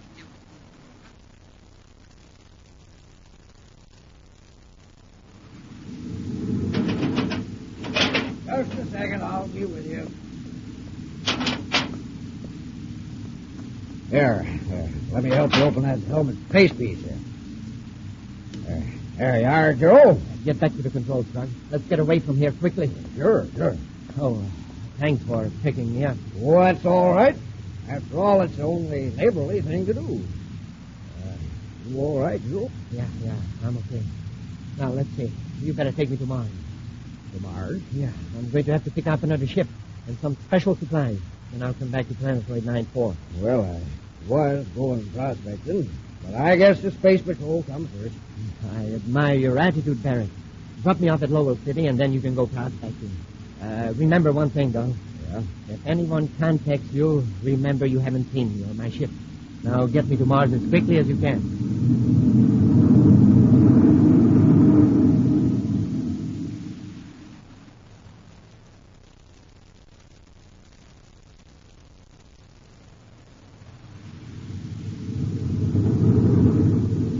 Wow, Juro really disappeared. I'll swear we've covered every cubic yard of space he could possibly be in. We must have miscalculated, Happy. Happy, look at that planetoid. Hey, there's a spaceship there. I'll head for it. You turn up the viewscope sensitivity control. Yes, sir. There's a man in a spacesuit near the ship, sir. See? Crawling up that hump of rock. Judging by the type of ship, he may be a prospector. When we land, we'll get the man aboard ship and see what we can find out.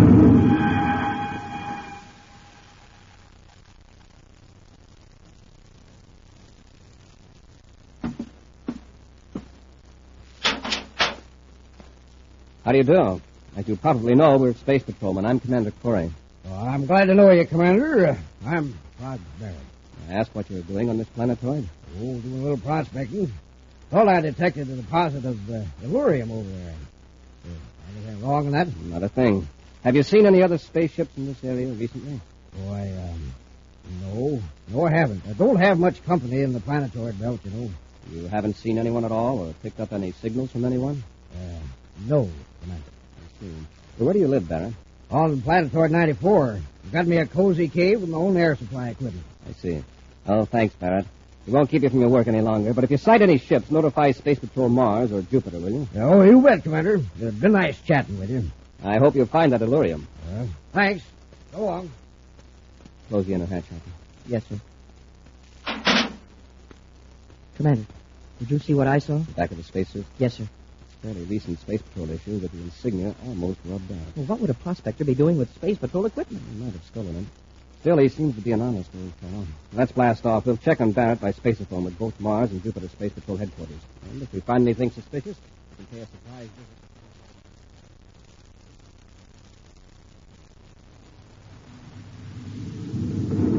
Everything's in good shape back aft, Commander. I made a thorough instrument check on the power and air control. Good. I just got a report from Mars headquarters on Barrett. He's got a clean record. But early this morning, his ship landed at Lowell City Spaceport. A man got out, and then Barrett blasted off again. But he told us he hadn't seen anybody. I'd like to know who that man was that Barrett dropped off on Mars. We're going to circle back to Planetoid 94 and find the answer to that question.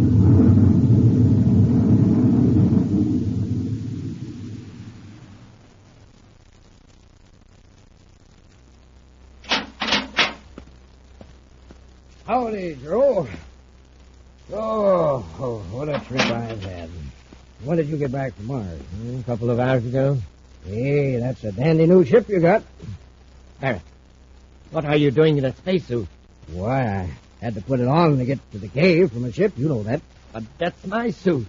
The one I was wearing when you picked me up in space. So it is. Same size as mine.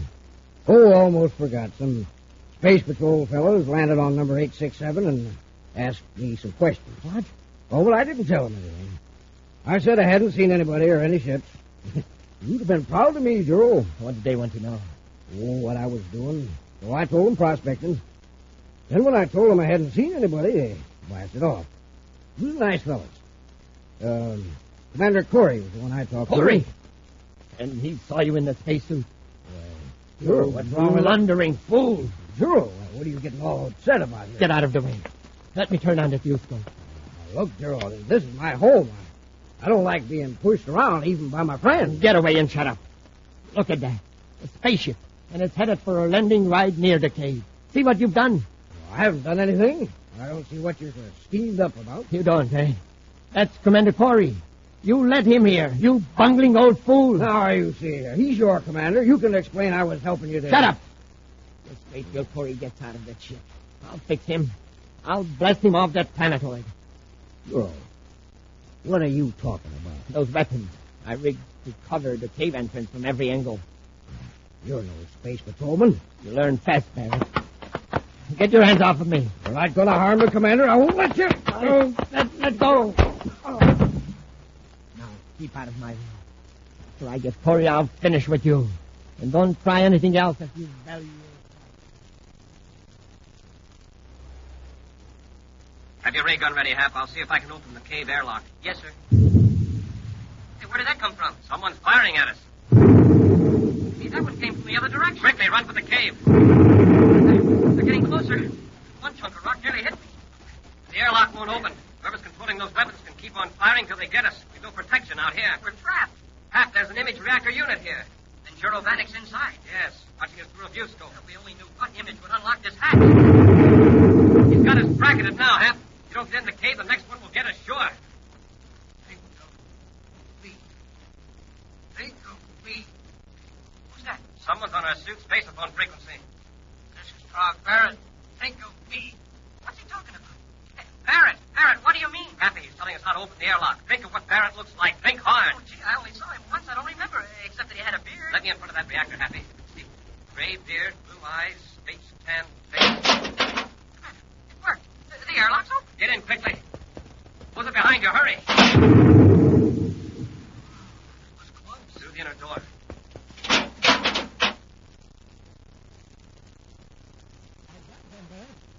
They were right in the line of fire when I...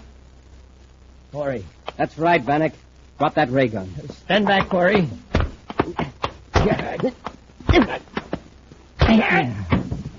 Hey, nice going, Commander. Vanek, you don't seem to do so well when you have to depend on your own reactions.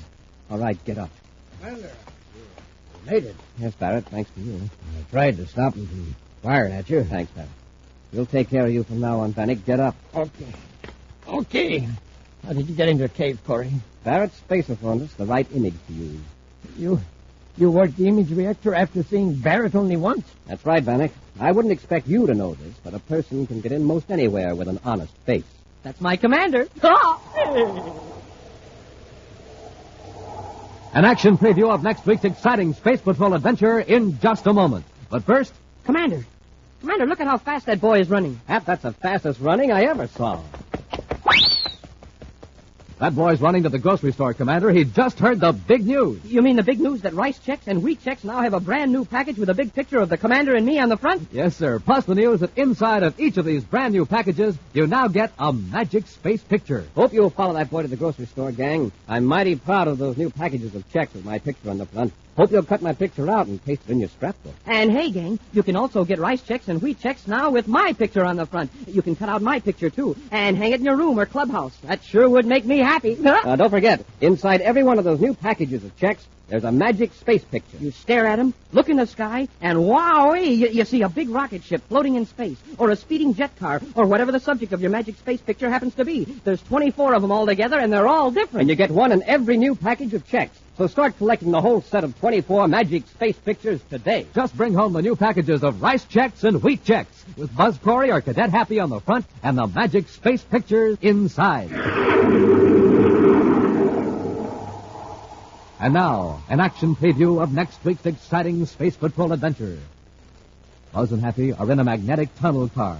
A tunnel car in a mine shaft deep below the surface of the planet Venus. As they rise toward ground level, Happy prepares the weapons they hope will enable them to rescue Tonga from two criminals. Hey, what was that? Explosion. Scratcher has blown up the entrance to the tunnel. We're sealed in. Oh, brace yourself. Our tunnel car is going to crash right into the debris.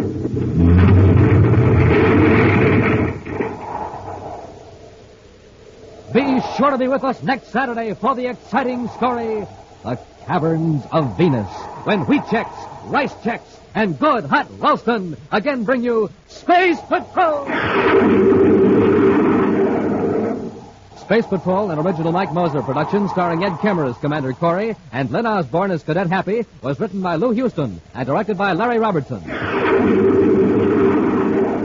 Other players were Norman Jolly and Bela Kovac. Dick Tufeld speaking. Now, don't forget to tune in next Saturday and every Saturday when Wheat Chex, Rice Chex, and Good Hot Lonesome again present the new, exciting Space Patrol! And be sure to see another exciting Space Patrol program on your local ABC TV station. Consult your newspaper for time and channel. Mothers, an invitation from your grocer. See his special peach coronation salad display, 1953's most beautiful salad. Canned cling peaches from California, creamy cottage cheese, served with rye crisp. Space Patrol came to you transcribed from Hollywood. This is ABC Radio Network.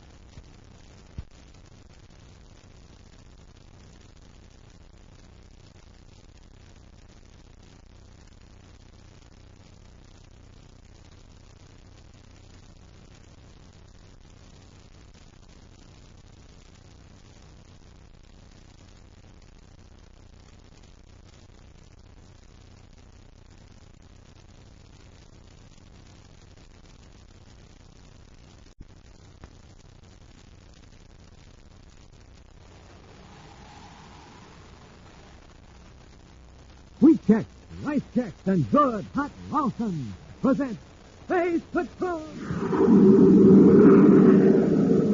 High adventure in the wild, vast reaches of space. Missions of daring in the name of interplanetary justice. Travel into the future with Buzz Corry, Commander-in-Chief of the Space Patrol! In today's transcribed adventure, Buzz and Happy are in a magnetic tunnel car. A tunnel car in a mine shaft deep below the surface of the planet Venus. As they rise toward ground level, Happy prepares the weapons they hope will enable them to rescue Tonga from two criminals. 2 ray guns each. That ought to be enough. We'll have to be careful. We can't give them a chance to harm Tonga. It'll be dark in an hour or so. Then we can sneak up on them. What was that? An explosion. Tractor's blown up the entrance to the tunnel. We're sealed in. Well, brace yourself. Our tunnel car is going to crash.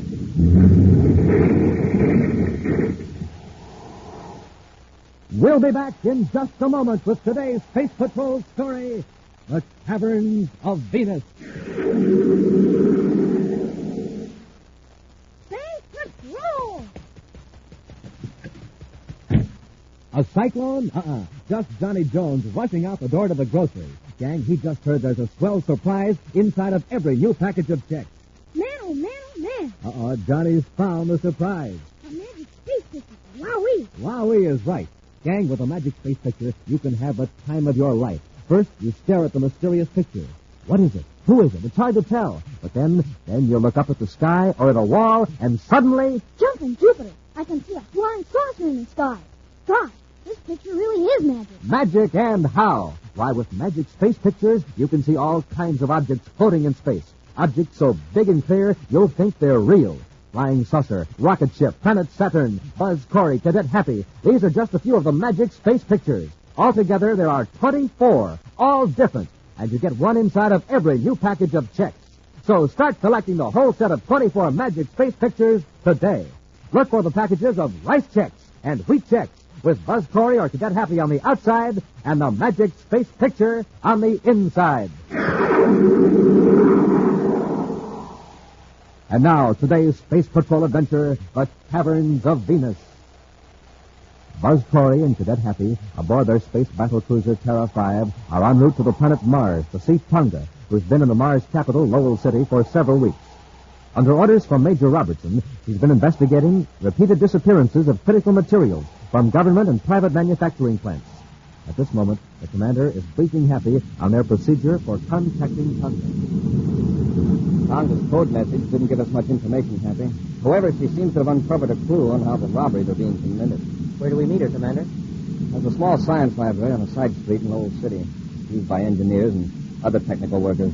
At 1700 hours Universal Star Time, Tonga will be in the number 4 microfilm projection room. It sounds like a nice, quiet place.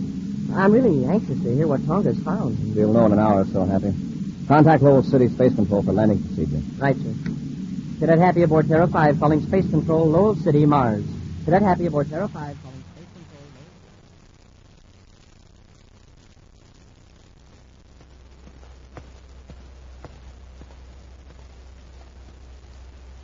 Yeah, Doctor. This is their apartment.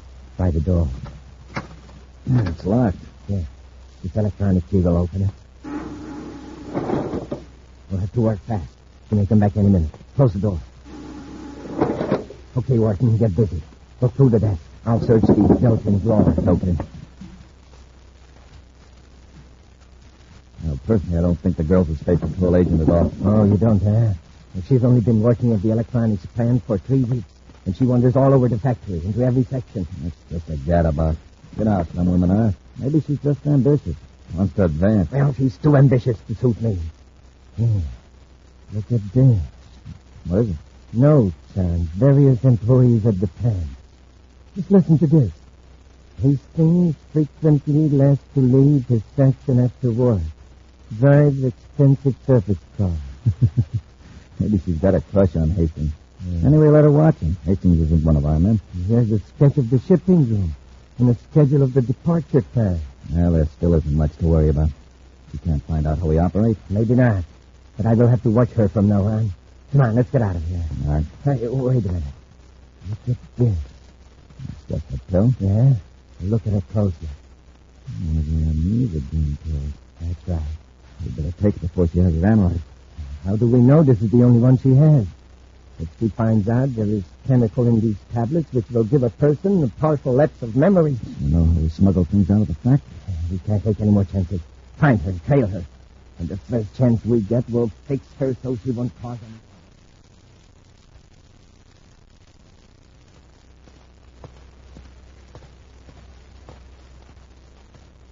any. Yeah. Here's projection room 4, Doctor. The microfilm projector's running. Yeah. She must have the lights off if she's running the machine. I know where the switch is. Good. Open the door and turn your lights on quickly. Come in. Oh, I'm sorry. This room is amused. Yeah, we know. Shut the door, Wharton. I'll turn off this projector. What's the meaning of this? Get out of here right away or I'll call the attendant. The attendant is locked in the cloakroom. There is no one else in the library. I don't know who you are, but I've seen this other man at the factory. I'll report him to the superintendent. You won't report anything to anybody. You've done your last bit of spying. What are you talking about? What are you holding behind your back? Come on. Let's have a look. Here, hold it. Let go of me. It's an envelope. Addressed to Commander Corry of the Space Patrol. What's in it, Doctor? A copy of the papers we found in her apartment. In the security department, chemist's report on the anti-radiation page. He's listed 2 grains of amezidine among the ingredients. His comment is enough to cause temporary and partial lapse of memory for a period of 1 hour. Lucky you followed her here. Come on. We'll take her out to the back door to our surface car. Why not finish her off here? Not a bad idea. There's nobody in the building. Take your hands off me. There's no use struggling, sister. All right, let go of her. It's Corry. Get him. Get his legs on, Morton. I'll get him with this chair. Commander, look out! Not told. Now let's finish the boat. No. Corry may have somebody outside. Get those papers and let's get out of here through the back door. Right.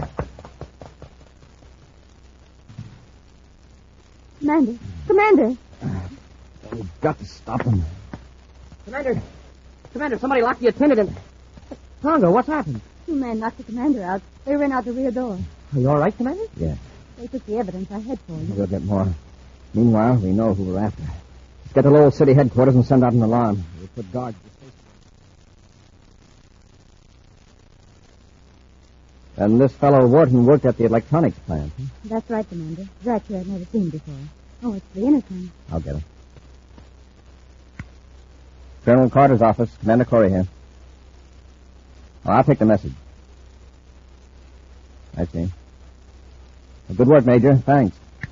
This is Major Blake, making a complete check of the electronics plant. The employees you mentioned will be brought in for questioning. I'm afraid that won't do much good, Commander. Oh, yes, the amezidine. Well, Dr. Ryan explained it to me. The amezidine doesn't interfere with a person's ability to carry out routine tasks. If he's told to do some apparently harmless act, he'll do it. An hour or so later, he'll have forgotten it. Oh, then it's no wonder Draxler and Wharton's gang could get away with thousands of credits worth of equipment and materials. They had perfectly honest people doing their dirty work. What made you suspect the pills in the first place, Commander? It took a lot of little incidents before I really got to wondering. Once I misplaced a test meter. One of the girls said I put her on a bench. Mm-hmm. I was certain I hadn't. But there it was.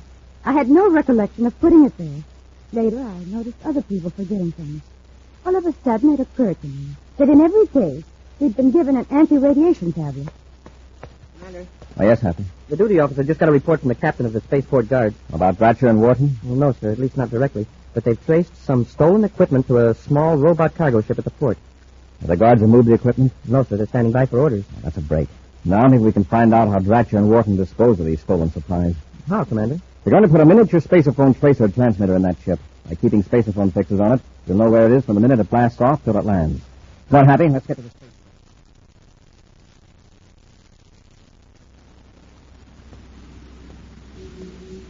There's no one around the ship, sir. Okay, Hap, let's get aboard quickly. It's dark enough at this part of the field. Don't flash your atomic light, Happy. One of Dratcher's gang may be watching. Got the transmitter? Right here, sir. Come on. Maybe they won't take a chance of blasting off this robot ship, Commander. I think they will. I want to get this evidence out of the way. Open the hatch, Happy. Wait till I close the hatch before you turn on your atomic light. Yes, sir. Where we put the tracer transmitter, sir? Up in the control compartment. We'll conceal it just in case someone comes aboard before blast-off. They must not be planning to blast off right away. Space Control Tower hasn't been notified. Let's take a look at this cargo section, Happy. I'd like to see what's in here so we can identify it later. All right, Commander. Shine your light around. Wow. This hold is really loaded. Look at this stuff. There's a fortune of equipment in here. And stolen by people who didn't even realize what they were doing. Whoever loaded this robot ship knew what they were doing all right. Hey, how did that passageway door close? Slam shut. Open it, Happy, and prop it open until we finish inspecting this hold. It's stuck. Here, I'll give you a hand. It's locked. Somebody slammed it on me. I didn't hear anybody out there. Yeah, it tripped an automatic mechanism. Electronic beam. Well, how are we going to get out? Hey, Commander, hang on. The ship's blasting off. So we'll find out where the ship's going sooner than we expected. Lucky we got that tracer transmitter. Yeah. You can send it the stress signal. Turn it on, Happy. Sir, I haven't got the transmitter. What? I left it in the forward compartment, and it isn't even turned on. We'll return to Space Patrol in just a moment. How does he do it, gang? He sees flying saucers in the sky. He sees a robot man on the wall. He sees the planet Saturn floating in the clouds. You bet I do. And sometimes, up there in space, I see a rocket ship or a speeding jet car. Gang, how does he do it? What magic power does this boy have? No magic power to it. Magic space pictures. That's my secret. Yes, sir, gang. That's the secret. Magic space pictures. And with these wonderful pictures, you can see flying saucers and robot men in the sky, too. You can even see pictures of Tonga in the sky and Major Robertson and Carol. Pictures so big and clear, they practically look real. It's fun, gang, and it's easy. You just stare at the magic space picture. Look up into the sky and zowie! The magic goes to work. There in the sky, you see the magic space picture, real big and real clear. There are 24 different magic space pictures, and you get one inside of every new package of checks. So start collecting these wonderful magic space pictures now. Swap them with your pals. Be the first one in your gang to have a whole set of 24. Just get the new packages of rice checks and wheat checks with Buzz Corry and Cadet Happy on the outside and the amazing magic space picture on the inside. And now back to our Space Patrol adventure, the Caverns of Venus. Buzz and Happy entered a robot spaceship at a Lowell City spaceport on the planet Mars to install a tracer spaceophone transmitter. In this way, Buzz hoped to learn the destination of the ship being used by a gang of thieves to transport stolen equipment. But Happy left the transmitter outside a cargo hold. While they were inspecting the stolen loot, the door slammed shut, locking them in the hold. Then the robot ship blasted off, leaving the unwilling passengers with no way to summon help. For hours now, Buzz and Happy have been trying vainly to force open the heavy metal door. Happy, notice the deceleration? Yes. We're going to land. It's about time. We must be nearly to Pluto. It hasn't been as long as it seems, Happy. That was a bad break, my leaving the transmitter outside the hold. I've got us into a fine mess. Oh, it wasn't your fault the door slammed shut. But, sir, nobody knows where we are. We don't even know. Well, we know this much. When that door opens, we're going to be in for a nice battle with whoever is going to unload this stuff. Commander, I just thought of something. What if we land on a moon without air? The men will be wearing spacesuits. We'll be finished. If there is an atmosphere, we stand a fighting chance. Get your ray gun ready, Hap. The ship's landing.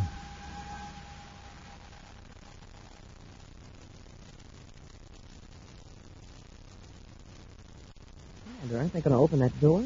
We've been sitting here for an hour. Maybe they just wanted to get the ship off Mars. Yeah, and just leave it sit here on, well, wherever we are. Not a very cheerful thought, but it's a possibility. Sure, we can't stand this much longer. The oxygen must be just about all gone as it is. I'll get kind of sleepy. Try to stay awake, Cap. When that door opens, you've got to be ready to give a good account of yourself. Sure. I'll do my best. I have to sleep either. I don't... Happy. Happy, wake up. Don't go...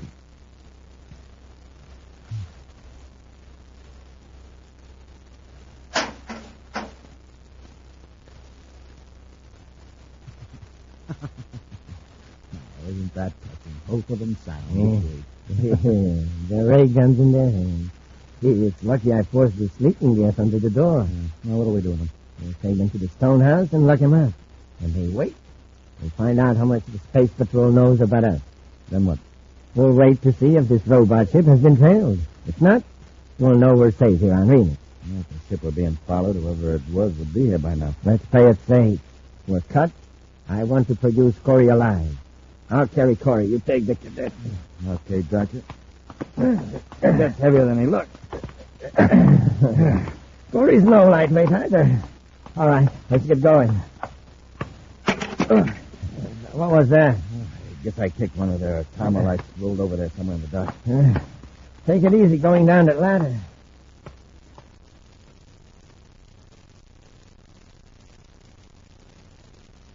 Come on. Come on, Corry. Wake up. Yep, two cadets have had a nice long nap. Snap out of it. Hey, what's the big idea? Leave him alone. So Corry's awake. Now we can talk. Ratcher and Wharton. That's right.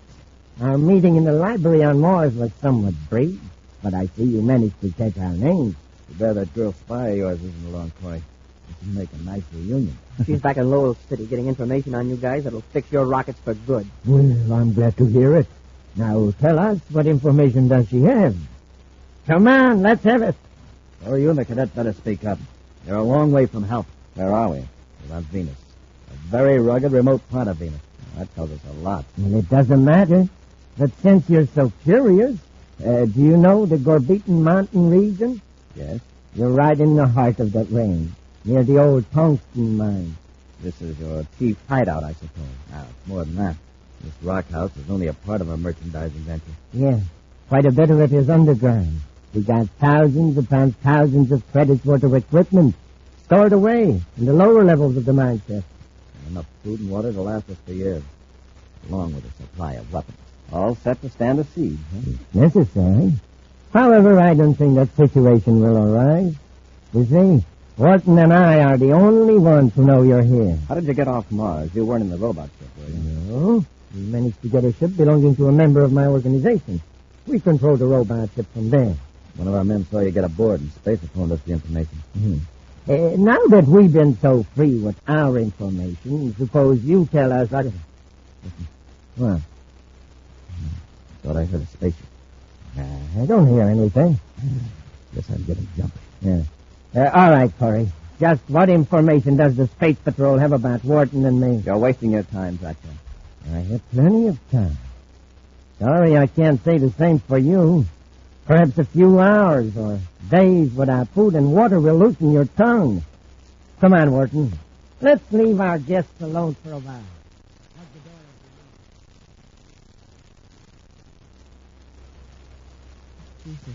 I'm sure hungry. Try not to think about it, Happy. Yes. I wish there was some way to break out of this place. The walls are a foot thick. If I could be sure where Dratcher and Wharton are, we might try the window. We better do it before we get too weak. So our glass won't break. We could pry the lock loose, but there's nothing to pry with. I've looked. There's not even anything under the bed, if you can call that hunk of junk a bed. The bed? That's it. Huh? Well, how can we pry it with a bed? Got a steel frame, Happy. We can work the bolts loose. We can use one side of the frame as a crowbar. It's great, Commander. Let's get to work.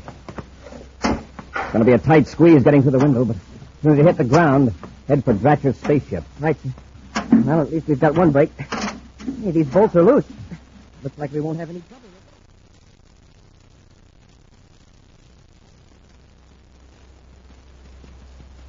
Corry may not be ready to talk yet, but I'll bet that cadet's getting mighty hungry. What you ought to do is separate them. We could probably work on the cadet if the commander wasn't there to bolster his courage. You may have something, Warden. It's worth a try. We'll go to the stone house and take the cadet out to our shack. Gotcha. Look, they're out. They're running for your ship. Quick, cut them off.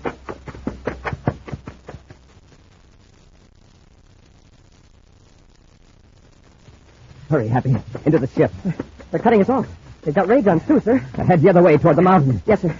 We'll hide till it's dark.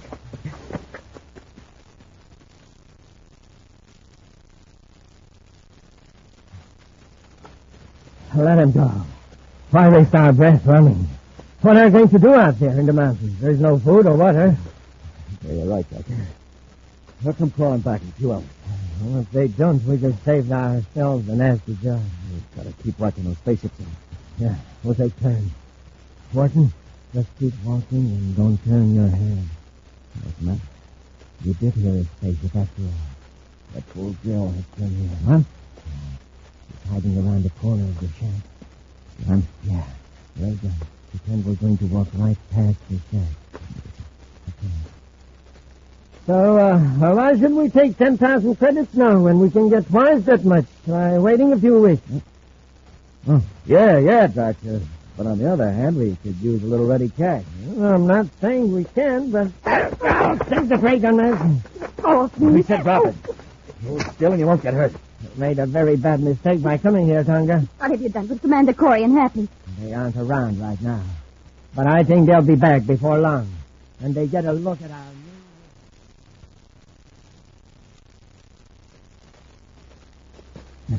Guess they aren't coming after us. No. We'll wait till dark, then try to surprise them. Rest a minute. He's standing down there by the shack. I can... Hey, Commander. Looks like there's somebody with me. Smoking rockets, Commander. It's Tonga. How did she get here? Just pop out of the ground? Wharton did hear a spaceship after all. Must have landed on the other side of the mountain. We can't leave Tonga with those two rats. What'll we do now? Wait a minute. Doctor said there were food and weapons down in the mine shafts. Hey, that's right. It must be an opening up there. 200 yards. Come on.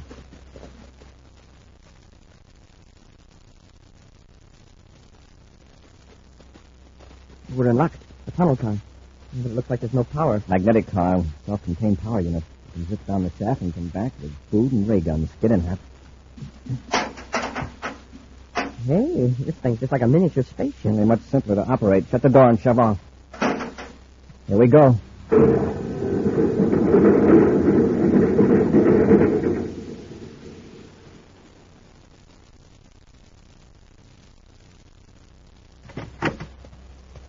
I locked the controls of the robot ship and my space cruiser, Tonga, in case Corry and the cadet tried to pull a fast one. They'll find a way to get you. Yeah? Well, I found something, too, in the robot ship. This miniature spaceophone transmitter. So that's how you traced us here. Not entirely. When the Commander-in-Happy didn't come back from the Lowell City spaceport, I blasted off on the trajectory that Space Control said the robot ship was on. I didn't hear the tracer signal until the robot ship had landed. What? Wharton must have kicked it down when he dragged the cadet out of the ship. Doctor, we got a problem. Wharton, I told you to go over the mountains and smash the controls of Tonga's ship so Corry can blast off. He's not going over the mountains. He's going under. Corry and the cadet have gone down in the mines. What? They've taken the tunnel car. They'll be back up here in a few minutes with weapons of their own. We got to stop them. How can we? Get some cosmic detonators and close out the opening. No, you can't do that. I'll watch the Joe. Hurry. Let's the tunnel.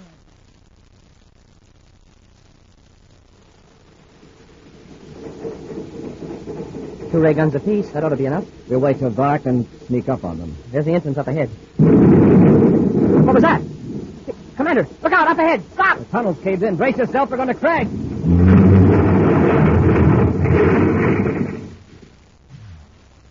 Wow.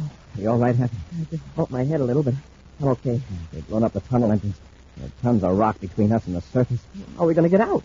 Get out of the tunnel car, Happy. Bring the Tom alive.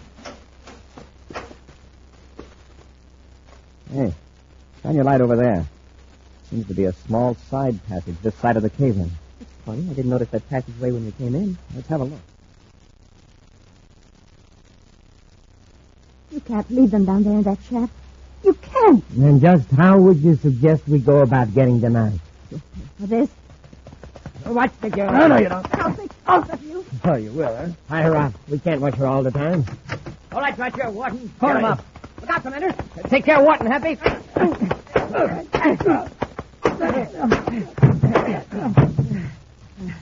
Well, Wharton won't bother us for a while, Commander. That's enough time. Get up. Have the guns, Happy? Yes, sir. Oh, Commander-in-Chief, I thought they had you sealed in the mine. We found a passage leading to a small opening several hundred yards up the slope. Another opening. I didn't know there was one. The explosion must have opened up an old passageway in the mine. Huh? That just shows you, Dratcher. You don't know your own mind.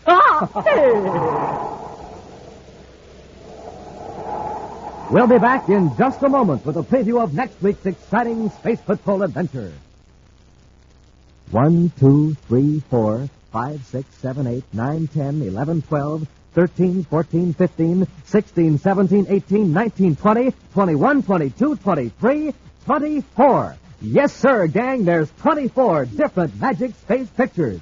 And Buzz Corry wants you to have all of them, just like real space patrollers do. There's 3 of Buzz Corry, and they're all different. There's 2 of Cadet Happy. And 2 of Tonga. There's a magic space picture of Buzz Corry's insignia. And the Space Patrol badge. There's a space liner pilot.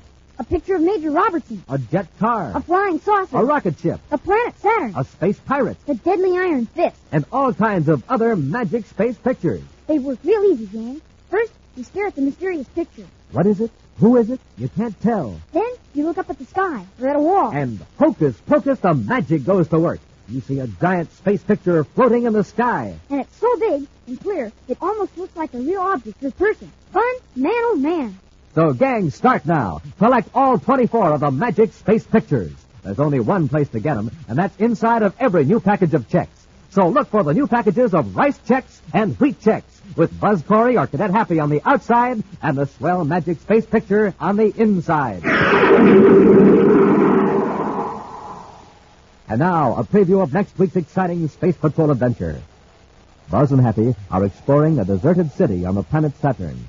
As they enter a room filled with precious gems, a stealthy figure slinks to the door and aims a ray gun at them. Look out, Commander. He's got a ray gun. He's firing. Quick, Cap, run down that passage. Keep going. He's right behind us. It's dark in here. He won't be able to see us. Uh-oh. Commander, it's a dead-end passage. We're trapped. Be sure to be with us next Saturday for the exciting story, The Forgotten City, when wheat checks, rice checks, and good hot Ralston again bring you Space Patrol! Boys and girls, this is your commander with a vital message. Answer the call of the helpless by giving like a real space patroller to the 1953 American Red Cross Fund.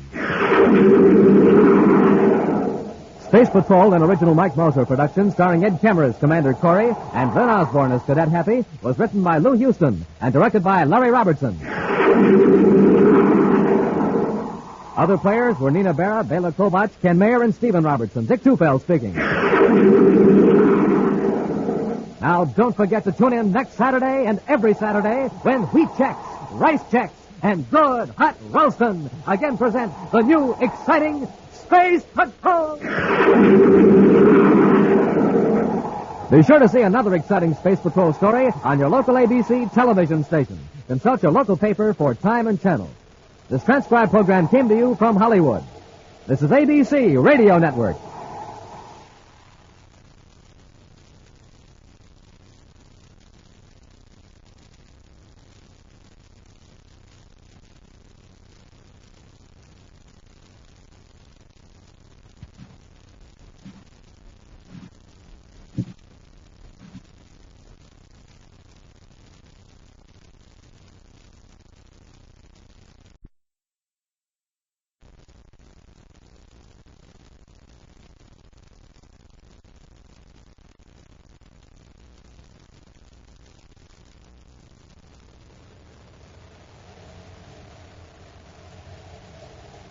Wheat checks, rice checks, and good hot Ralston present Space Patrol! High adventure in the wild, vast reaches of space. Missions of daring in the name of interplanetary justice. Travel into the future with Buzz Corry, Commander-in-Chief of the Space Patrol! In today's transcribed adventure, Buzz and Happy are exploring a deserted city on the planet Saturn. As they enter a room filled with precious gems, a stealthy figure slinks to the door and aims a ray gun at them. Look out, Commander. He's got a ray gun. He's firing. Quick, Hap, run down that passage. Keep going, Happy. He's right behind us. It's dark in here. He won't be able to see us. Commander, it's a dead-end passage. We're trapped. We'll be back in just a moment with today's Space Patrol story, The Forgotten City. It's the cereal of the future, the real space cereal. The cereal that's different from any other cereal in the universe. The cereal you see on Commander Corry's own breakfast table. Delicious Rice Chex. The cereal with a flavor like no other flavor in all the universe. Delicious Rice Chex. Crisp shredded rice, spun in that modern bite-sized design for easy eating. Delicious Rice Chex, a real space cereal. Gang, those bite-sized biscuits have space inside so they can fill up with milk or cream. Try Rice Chex today. The only bite-sized rice cereal in the universe. Rice Chex, the only official Space Patrol rice cereal, Rice Chex. The super cereal that helps to supercharge you. Rice Chex at your grocers in the brand new red and white checkerboard package with Buzz Corry or Cadet Happy on the outside and the magic space picture on the inside. Rice Chex. Rice Chex. Rice Chex.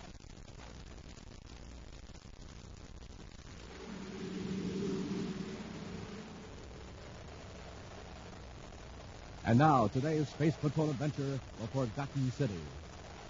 Buzz and Happy are flying low over the Cinder Mountains on the planet Saturn, searching for a trace of a meteorology specialist, believed to have crashed in his atmosphere ship in the rugged region.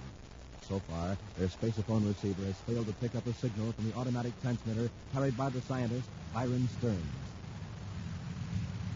Professor Stern's transmitter must have finally conked out, Commander. According to Space Patrol Saturn, they're very close to the point from which the signal came. Watch the viewscope, Hap, we may be able to spot the wreckage. Must have been a pretty rugged crash to knock out that automatic transmitter. Let's hope Stern's had time to get into a spacesuit. If his ship's hull was smashed, he couldn't survive very long in this part of Saturn. Well, what was it he was trying to tell Space Control just before the emergency transmitter cut on? There'll be a lot of interference, Happy, almost like a jamming signal according to Space Control. The operator thought Stearns was telling him about sighting another atmosphere ship making close passes at him. Stunting? They're on a lab ship? Well, if we can prove Stunting was responsible for whatever happened to Professor Stearns, then pilot will be grounded permanently. And if he saw Professor Stearns was in trouble, he probably got away from this area as fast as he could. We may not be able to trail him. Well, we'll see. If that was the case, the pilot was further negligent in not notifying Space Control if the lab ship was in trouble. We'll just keep searching. The last signal from the professor's emergency transmitter tells us that his ship was grounded. I hope he didn't end up in one of those narrow ravines. There's a chance he might have landed on the other side of the mountain range. Go around that peak and circle back. Commander, am I having hallucinations? What do you mean? Well, I was sure we were hundreds of years from the nearest city, but isn't that an atmosphere still, way up there on that mountain? Well, it certainly is. It's no hallucination. That's the dome of Rubeck. Rubeck? Yes, Rubeck, the forgotten city of Saturn. Well, what's it doing up there in the Sindar range? It was built centuries ago by one of Saturn's first space pioneers, a man named Lyn Rubeck, the last remaining privately owned city in the solar system. It doesn't look very big by modern standards. Still, it's pretty impressive, stuck way up there in the mountains. It's been deserted for nearly 100 years, Happy. Lyn Rubeck's descendants lived there for several generations, and they gradually drifted away to the larger cities on the planet. The forgotten city. I'd like to visit it someday. It's pretty interesting. I understand it may be reopened by the government as a museum and put to some other use. That is, if none of the surviving Rubeck family object. Well, why should they object? They are using the place. Technically, it's still their property. The government's legal staff has been trying to locate the Rubeck heirs. Plenty are still alive. Space Patrol Saturn calling Commander Corry aboard Terra 5. Space Patrol Saturn calling Commander Corry. Corry here, go ahead. Commander, a Space Patrol ship is located with Professor Stern. Is he all right? Oh, yes, sir. He's wearing a spacesuit wandering around the Vulcan Vulcan range. range. That's 100 DUs from the Sindar region. Yes, sir. The automatic transmitter could have been out of adjustment. I'm glad he's been found. Did he say how he crashed? He wasn't able to give much information, Commander. And we haven't found the wreckage of the ship. Where is he now? Being brought to Saturn City Hospital. Sent to the Kemmer Space Station. Withdraw all patrols except the squadron in the Vulcan range. Let's proceed with the search till Stern's ship is found. Yes, Commander. Corry out. That's rather strange, isn't it, sir? About Stern showing up in the Vulcan range? Yes, sir. Often get confused about his exact location. The important thing is he's safe. Yeah, and very lucky. His best bet would have been to stay with the wrecked ship instead of wandering through the mountains. It gives friends a chance to recover from his ordeal before we question him. In the meantime, are you still curious about the Forgotten City? Yes, sir. Then get out of spacesuit. We'll land outside the dome and do a little investigating.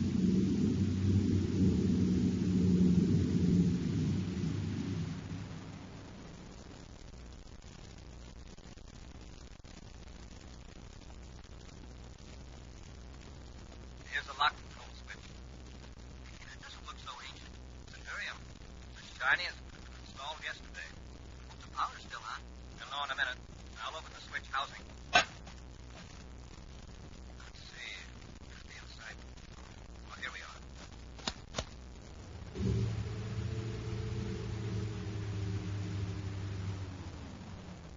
Well, so far, so good. Now let's try the inner lock and go into Rubeck City.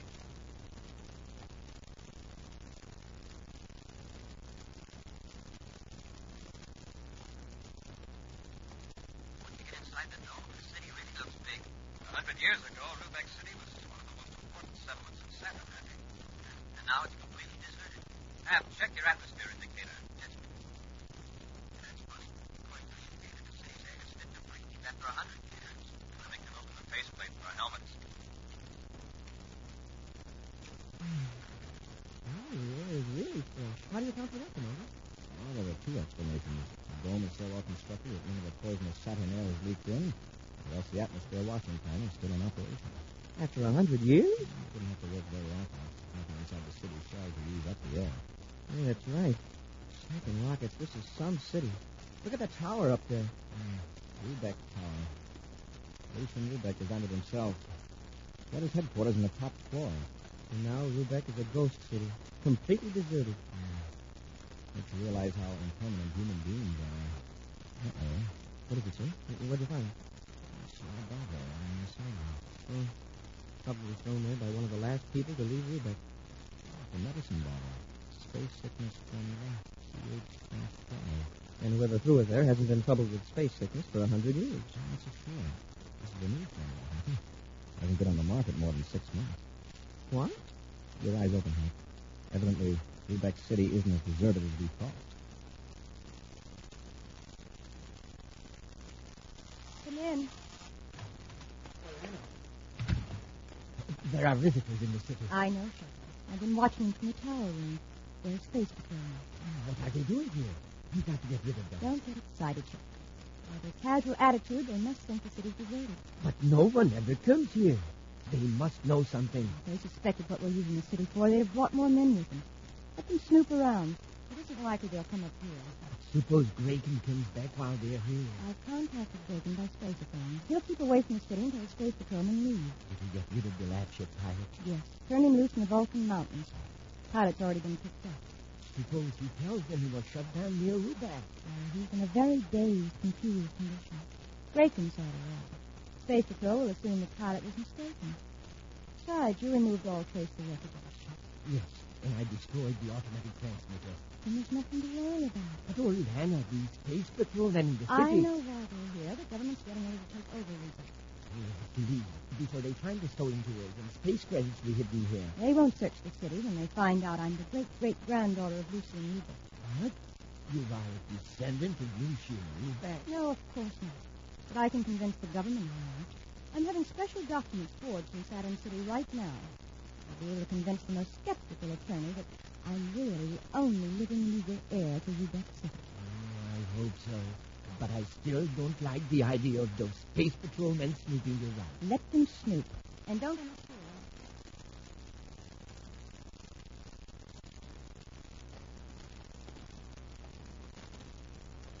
Oh, this is some building, Commander. Rubeck spent a fortune on this one building alone. The elevator, sir.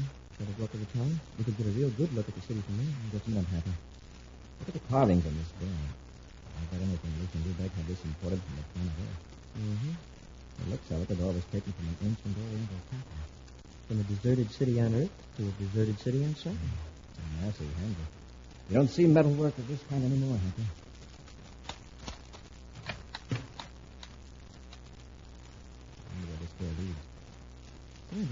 There's a light on in there. tower later. Yes, sir. Oh, this must have been Lucian Rubeck's treasure room. That's amazing. Look at those gold and silver buckets. Nice candlesticks. And look, an ancient platinum electric lampstand. I thought Rubeck's descendants had cleaned out everything of value from this land. Apparently underground. Imagine all this stuff sitting here for hundreds of years and with no lock on the door. I'm not happy. This object isn't 100 years old. Yeah, it's a model spaceship, studded with jewels. It's a very recent model. Diamonds and rubies. Happy, listen. Hear the sound of the gun. Uh-oh. Look out, Commander. There's a man with a ray gun. Hold your fire. We're space patrolmen. That's why I am shooting.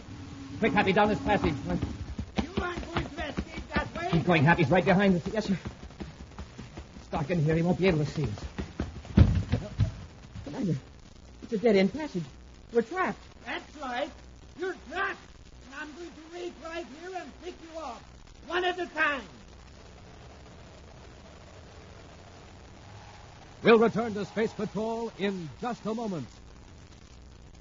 Hi, gang. Captain Dick Tufeld speaking from the planet Earth. Doing a man-on-the-street broadcast this morning to see what some of these kids here on Earth think about the 3 official Space Patrol breakfast cereals. Now, here's a sharp-looking lad. Say there, what'd you say the very first time you tried bite-sized wheat Chex? I said, And here's another fine-looking chap. Son, what did you say the very first time you tried bite-sized rice Chex? I said. And here's still another youngster. Tell me, what's your opinion of Instant Ralston, a hot super cereal made of rich whole wheat? Man, oh, man, oh, man, oh, man. Try 'em yourself, gang. You'll say the very same thing. Mm-hmm. Man, oh, man, oh, man. Yes, get 'em today, boys and girls. Rice Chex, wheat Chex, good hot Ralston. And remember, Chex now have a brand new package with Buzz Corry or Cadet Happy on the outside and the magic space picture on the inside.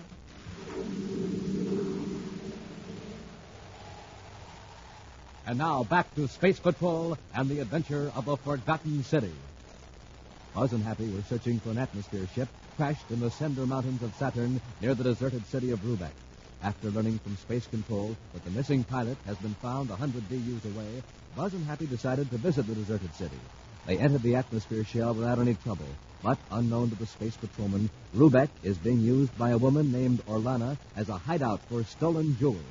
While Buzz and Happy were examining a treasure room in the base of a tower, they were fired upon by Orlana's henchman, Shefka. Now, Shefka has them cornered in a darkened passage and is waiting to shoot them with his ray gun.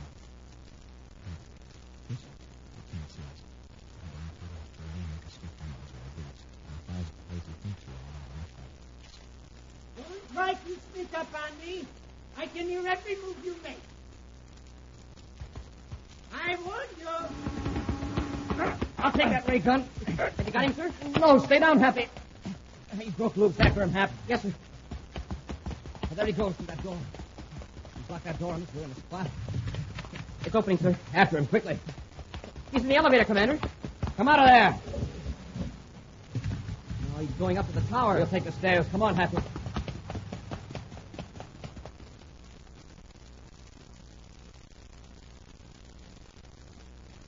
Oh, you fool. You blundering fool. But they were in the treasure room at the base of the tower. What if they were? I could have explained everything that's there. I'm having a difficult time now after idiotic interference. I'm sorry, Orlana. I only did what I thought was best. Hacking space patrolmen. They'd never have known anyone was in the city to evade my order. What are we going to do now? I'll have to face them and make an explanation. They're probably searching the tower now. If you get me another gun, I could still fight them up. No. Get in the next room and contact Baker. Tell him to come in with his space patrol ships outside the shell and nothing. I thought that... You've done all the thinking you're going to do. And now I'll just do what I tell you. If I can explain our presence here, I can explain Brayton's. If the space patrol is skeptical, well, Brayton's a good man to have around. Yes. Brayton can handle that. If you keep your mouth shut, we won't need Brayton. Now go on, make that space patrol call. Yes, all right. I'll go out and look for it.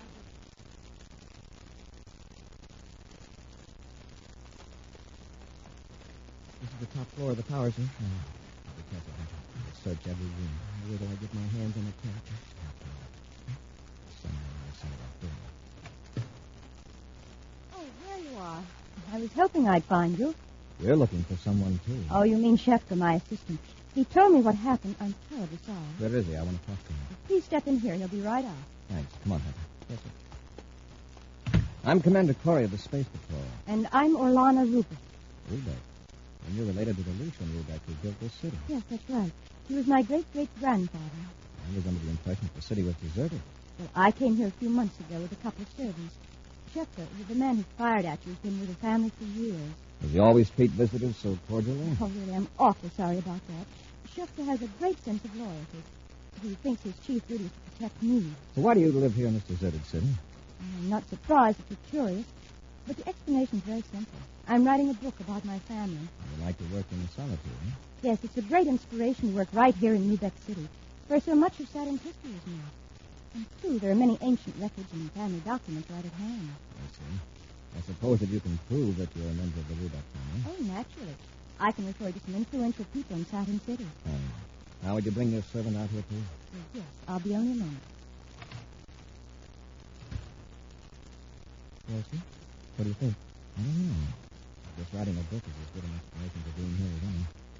Matter of fact, a book about the Rubecks would no doubt be very popular. We'll see about it. Commander, look at this plastic folder. It was on your desk. What's that? Looks like a official identification folder. I think this is Byron Stone's ID folder. Hmm? The lab ship file? Yeah. It was found in the Vulcan Mountains. The identification folder is here in Lubeck City. Oh. How could his... I presume nothing happened. Here he is, Commander. This is Schefter. Commander Corry, please accept my apology. I was greatly in the wrong. I acted from a mistaken sense of duty. If you thought we were intruders, there'd be some excuse, but have you forgotten that you seemed to accept the fact that we were space patrolmen at the time? Well, I acted on impulse, Commander. Again, I'm sorry. All right, Chester. And Miss Rubeck. Yes, Commander. I was just telling Cadet Happy that a book on the Rubeck family ought to be very popular. Well, I hope so, Commander. I'd like to look over the first few chapters of your manuscript. Well, as a matter of fact, I'm merely in the note-gathering stage right now. There's really nothing down in manuscript form that anyone could read but myself. I see. And would you show me around the tower? I imagine you must have a lot of family curios. Well, is this an official search, Commander? No, I don't have a warrant, but if you object to an informal tour... Oh, no, not at all. Chef and I'll be delighted to show you around. Judging by a few items Happy and I saw down below, this ought to be very interesting.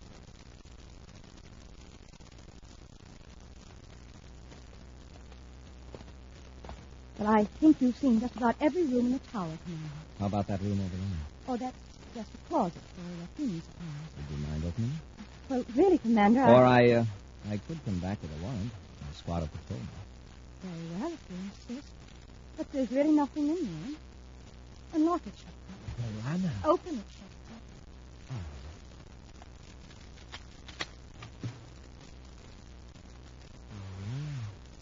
Well, some real old family heirlooms. Stacks of space credits. And very new. All that money in a closet for cleaning supplies? I suppose it is rather odd. But then here in this deserted city, one place is as good as another. I'd like to ask you something, Miss Rita. How do you happen to have an identification holder belonging to a space patrol scientist named Byron Stone? Byron Stone?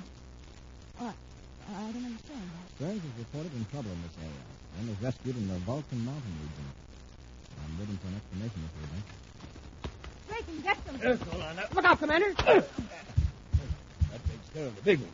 Now for you, my smaller friend. Take your big mitts off me. Quit struggling or I'll break your arm. Ow! I'll help you, Drayton. Get away, Captain. I can handle it. You got here just in time, Drayton. What are you doing? They just wandered in. They know about that lab ship pilot. They found his identification folder. Better take care of him for good. I don't want any slip-ups this time, Drayton. You'd better let me take care of it. He fumbled the last one. Don't listen to him, Orlando. I can fix it. Hold still, Cadet. Ow! Oh, my shoulder. Better her still. Drayton, I said we were breaking you in two. Yeah. Chef, the two if he doesn't keep his mouth shut. That's enough of that, Drayton. I need both of them. You see, you big Venus buffalo. Yes, Stop that bickering. Drayton's fault we're in this mess. He left the lab ship's pilot folder in your office. That's enough of that shit. If it hadn't been for your stupid behavior, he would have never known you were here. What did he do, Orlando? Doesn't matter. Just hold on to that. Hold still, Cadet, or I'll fix you like I did the other fellow. The other fellow is Commander Corry, Commander-in-Chief of the Space Patrol. Oh. What do you think of that? I have knocked out the great Commander Corry. That's just fine, Drayton. I've got more work for you to do. Yes. You and Chester get rid of the commander's ship. Chester take the ship far away from here and hide it securely. Reckon you'll take my ship and bring Chester back. Very well. First, we've got to dispose of Corry and the cadets. I'll trace of them. In case Quebec City's searched by the Space Patrol. There's a room in the sub-basement of the tower. Seal them in there, Grayson. The room behind the stairs. Yeah. And make sure you seal the door up completely. I don't want anyone to suspect that there's even a room there. You leave it to me, Orlando. Chester, you help Reagan take these two down to the sub-basement. Yes, all right. Go ahead, Grayson. What did Chester do while I was gone? To bring the space patrol in there, huh? Just follow my orders, Grayson. And Chester, let's stand near that snag in the face. Both of you report now and lay the hot.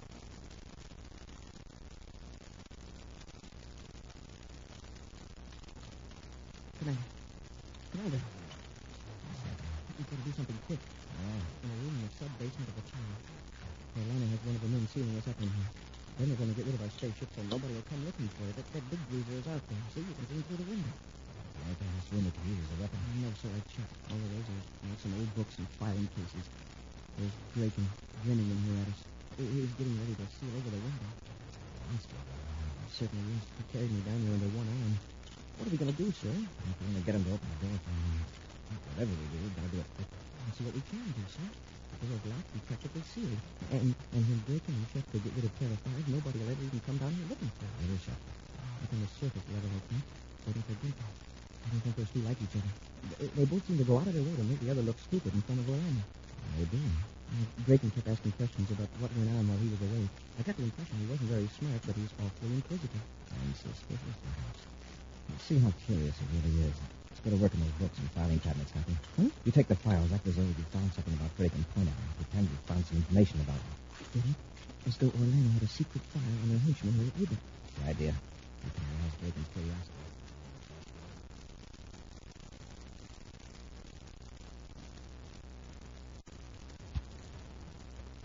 Did you watch this happen? Sure is. He stops the minute at the door and he's gawking in through the window. Point at it again, all right? So the great joke of him. It doesn't matter what you say. Point at the files, too. Yes, sir. Yeah. Hey, what a dope this Draken is. You know, he's just about dumb enough to tear down that concrete and open the door and find out what we're doing in here. Get up, Happy. Yeah. Hey, look at that big, dumb face. He's just aching to know what we found in here in the files, Commander. I think he can open the door. I'm very interested in this. Here he comes. Hey, what have you got in there? Nothing. Oh, don't try to fool me. I've been watching you through the door. What does it say about me in those files? Would there be anything about you in here, Draken? There's something in there. I know it. Some lies Schefter told Alana. That's it. Schefter's up there now laughing at me. He figures he's tricked me into sealing up evidence against myself, right where he can get his hands on it when he needs it. Draken, there's nothing in these files about you. Get out of the way. You can't fool me, Corry. Well, I guess that's right. Corry, you can't. I've got him, Commander. Yeah. Oh! Yeah, right. Hold me, will you? Now, Corry. No, now, you Draken.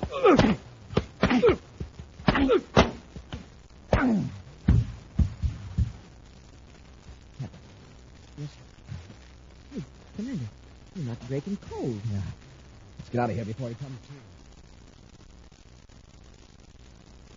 to. Chester, hasn't Draken finished sealing up that room yet? No, Orlando. But I could have done it in half the time. Clumsy oaf. We've got to get Corey's ship away from New City right away. While Draken and I are gone, you might hide the stolen money and jewels just in case the Space Patrol squad comes here. It's a good idea. We won't take any chances. Go down to sub-basement and see what's taking Draken so long. I'm afraid that Draken got a little too curious, Alana. Corey! Chester, do something! Come back here, Shifka boy. Get him, Happy. Let go of me! Come on, Shifka. I've got him, Commander. Take Schefter's ray gun. Go down and bring Draken up here. Yes, sir. Oh, Commander, while I'm down there, shall I bring up some of those files? What for? Well, sir, I just thought that Orlana might really decide to write a book about Rubeck, because, well, after all, now she's going to have plenty of time on her hands. Ah! A preview of next week's exciting Space Patrol adventure follows in just a moment. It's a fire, a 4-alarm blaze on Terra. But, hey, what's the matter with that atomic fire-controlled jet car? Oh, too bad. It's trying to get along on ordinary fuel. That fire control officer's filling the tank up with super fuel. Wow! Listen to that fire-controlled jet car go now. It's supercharged, that's what. Supercharged with super fuel. Yes, sir, boys and girls. To really get going, the answer is super fuel. That's why Buzz Corry eats a good breakfast with the super cereals that help to supercharge you. Rice Chex and Wheat Chex. There's a couple of really swell-tasting cereals. And both of them have that modern, bite-sized design for easy eating. So, gang, get a quick start in the morning like Buzz Corry does. Eat a good breakfast with a checkerboard super cereal and get supercharged. Get them today. Rice Chex and Wheat Chex in the grand new packages with Buzz Corry or Cadet Happy on the outside and the magic space picture on the inside. And now, an exciting action preview of next week's Space Patrol adventure. Buzz and Happy are searching for a saboteur in the vat room of a plastics factory on Jupiter. Cautiously, they duck under pipes of hot gas feeding into the vats. All right, keep your ray gun ready. Yes. Ow. Wilbur was right about these pipes being hot. Be careful. He's not behind this one. Let's try number 2. Wow. What was that? The pipes has exploded. Blew a valve, probably. Can rockets feel that heat? Happy, come on. We gotta get out of here. My throat, I can't breathe. It's the gas from the broken pipe. That gas is poison. Be sure to be with us next Saturday for the exciting story, The Vanishing Lake, when Wheat Chex, Rice Chex, and good hot Ralston again bring you Space Patrol!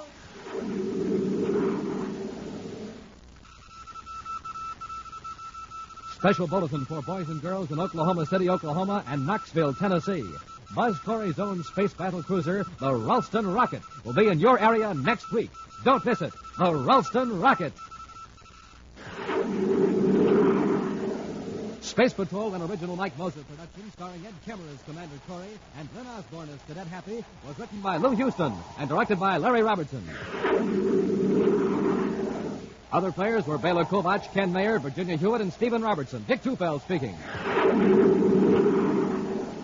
Now, don't forget to tune in next Saturday and every Saturday when Wheat Chex, Rice Chex, and good hot Ralston again present the new exciting Space Patrol.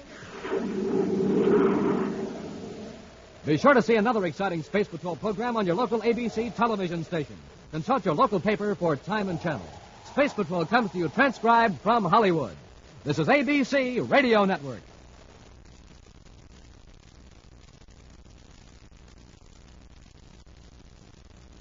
Space Patrol! High adventure in the wild, vast reaches of space. Missions of daring in the name of interplanetary justice.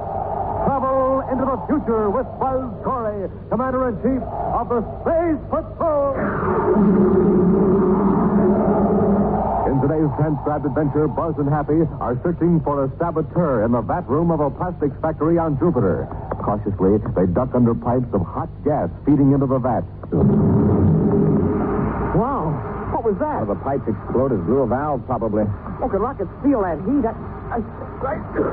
Happy, come on. We gotta get out of here. I told I can't breathe. The gas from the broken pipe. That gas is poison.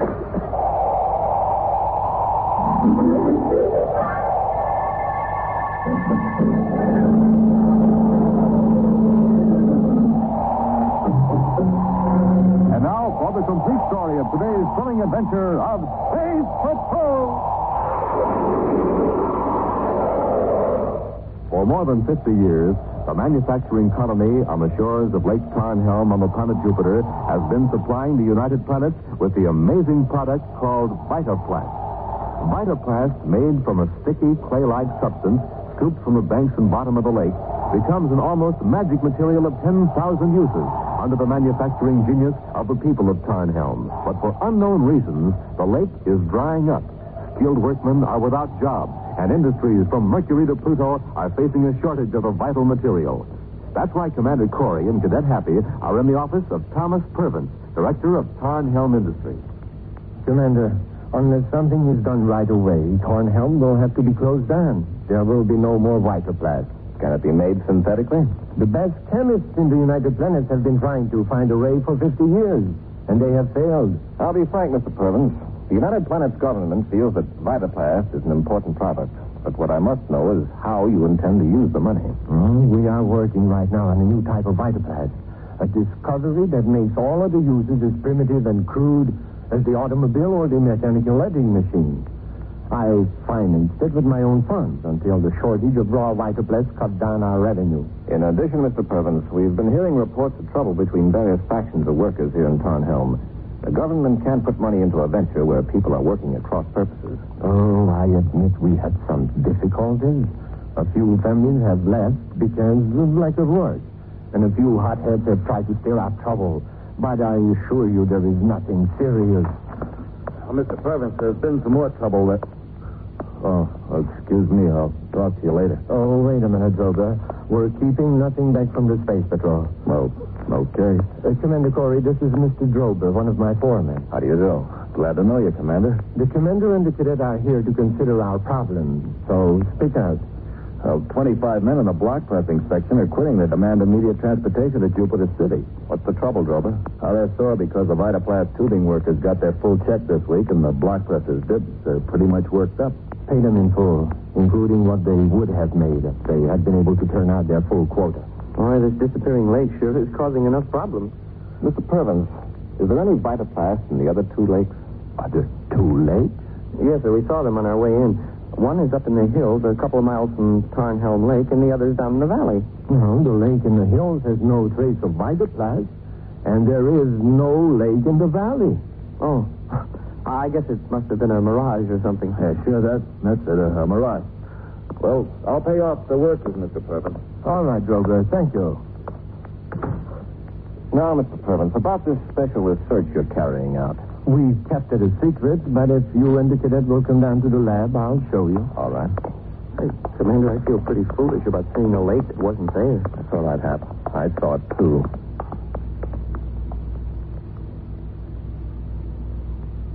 Drober calling Halstead at Brocksite number 1. Drober calling Halstead at Brocksite number 1. Halstead here. Go ahead, Drober. I just fixed Purvis. Right in front of Commander Corry. Yeah? Where are you now? My office at Tarnhelm. Purvis had just finished telling Corry there was no real trouble at Tarnhelm when I rushed in and told him about the walkout in the block pressing section. How did you get the men to quit? Some of the boys spread a rumor that Purvis was trying to cheat them. We had them convinced their jobs were finished for good. Nice going. Is Corry still there? Yeah. Purvis is still trying to promote a government loan. Now, don't miss a trick to make Purvis look bad in front of Corry.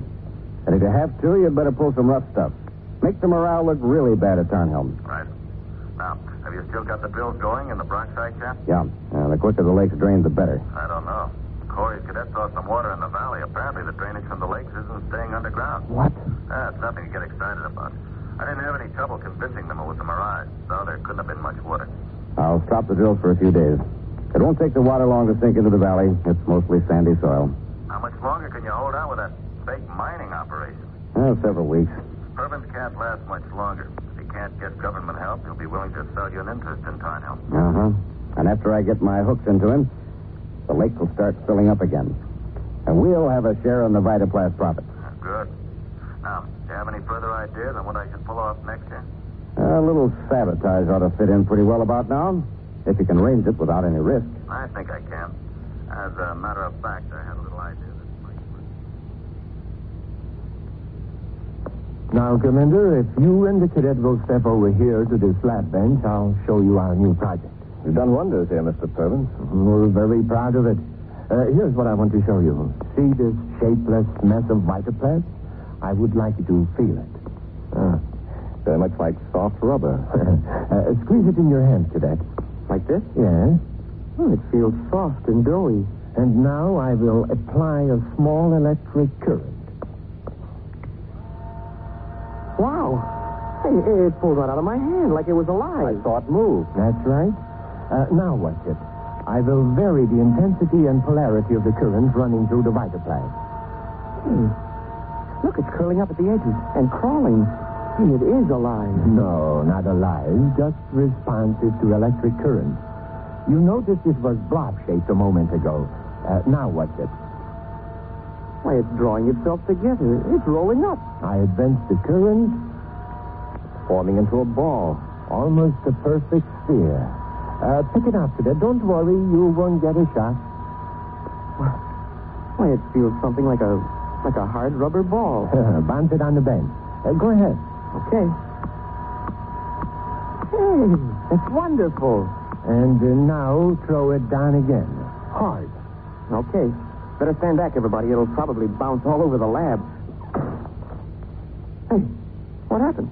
It's not a ball anymore. It just spread out flat the way it was at first. Mr. Purvis, this is the most amazing substance I've ever seen. Now, wait till I show you some vitoplast in cube shape. It can be made to crawl or coil itself tightly around any object or release it, all by electric control. This is a tremendous discovery. Its applications are limitless. Exactly. Now, when you consider that this type of vitoplast works the same in extreme cold or intense heat, it's obvious that Mr. Purvis. There's been some more trouble. Yes, Drover, what now? Someone's been tampering with the automatic control panel in the refining plant. What? The whole process routine's been thrown out of order. We may have to throw out thousands of tons of vitoplast. Let's get over there right away. Lead the way, Drover. I want to see this.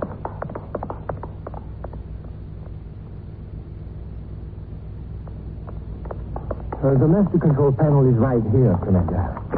Come on, Happy. Yes, sir. How did you discover this, Drover? The foreman at stage 17 drew up a routine test sample.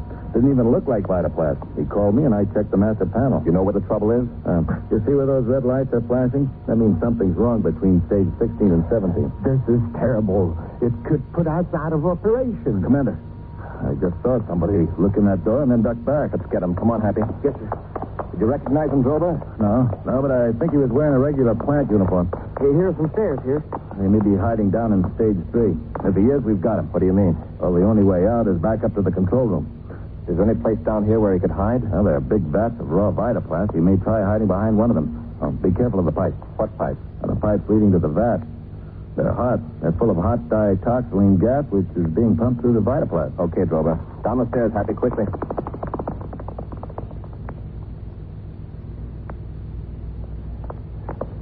Here's the vats, Commander. All right. Get your ray gun. We'll search behind this one first. Yes, sir.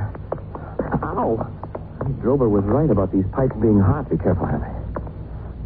There's not behind this one. Let's try number 2. Hey, what was that? One of the pipes burst through a valve, probably. Hey, feel that heat. Happy, come on. We got to get out of here. My throat, I can't breathe. The dioxazine. It's poison gas.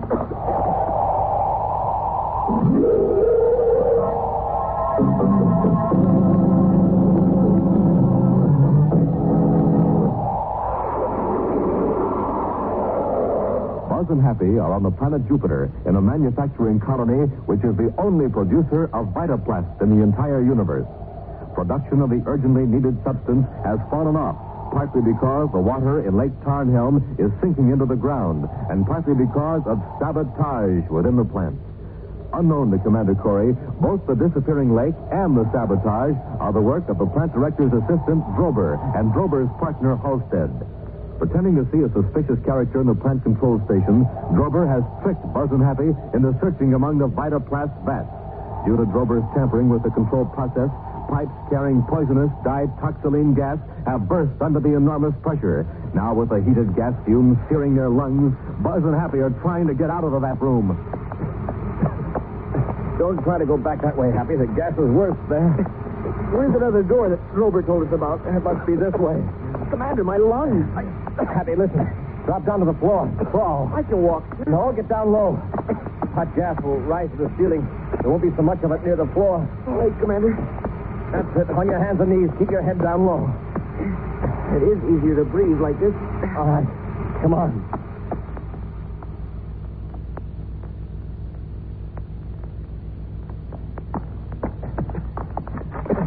Commander, you're safe.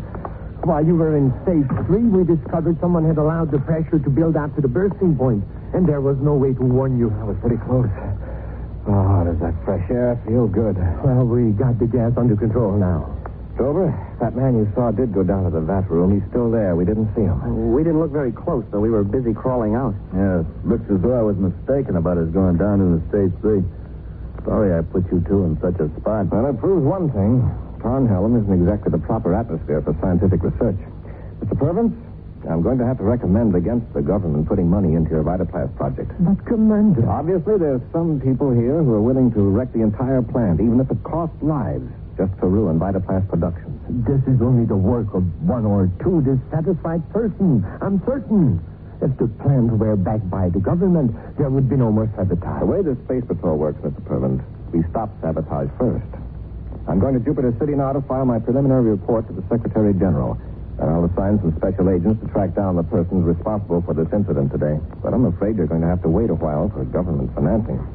Come on, Happy. Let's get to work. Dober calling Halstead at Darkside number 1. Dober to Halstead. Halstead here. Go ahead. Now you can start selling that drilling equipment for junk. We're in. You mean the government won't back Purvin? Not after what Corry saw today. He's going back and report that this is a very bad risk. Good work, Dober. When do you think Purvin would be receptive to another offer to buy into Tarnhelm? Right away. Why don't you give him a call? I'll do that.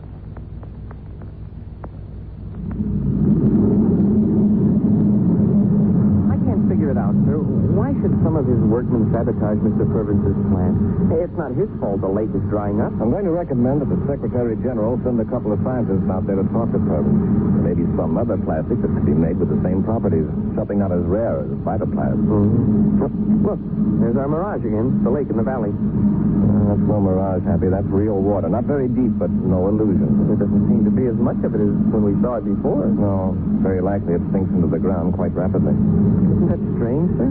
Lake Tarnhelm is disappearing, and this one shows up a few miles away? When we get to Jupiter City, we'll consult a geologist. This happens to be part of the water that's been lost from Lake Tarnhelm. There may be an underground spring fairly close to the surface. Yeah, with phytoplast clay in it. Perhaps. But a few rare factors must occur to produce phytoplast. It isn't just the water itself, but minerals and even bacteria in the ground. However, our main job is to get to the bottom of this sabotage that Purvin's plant.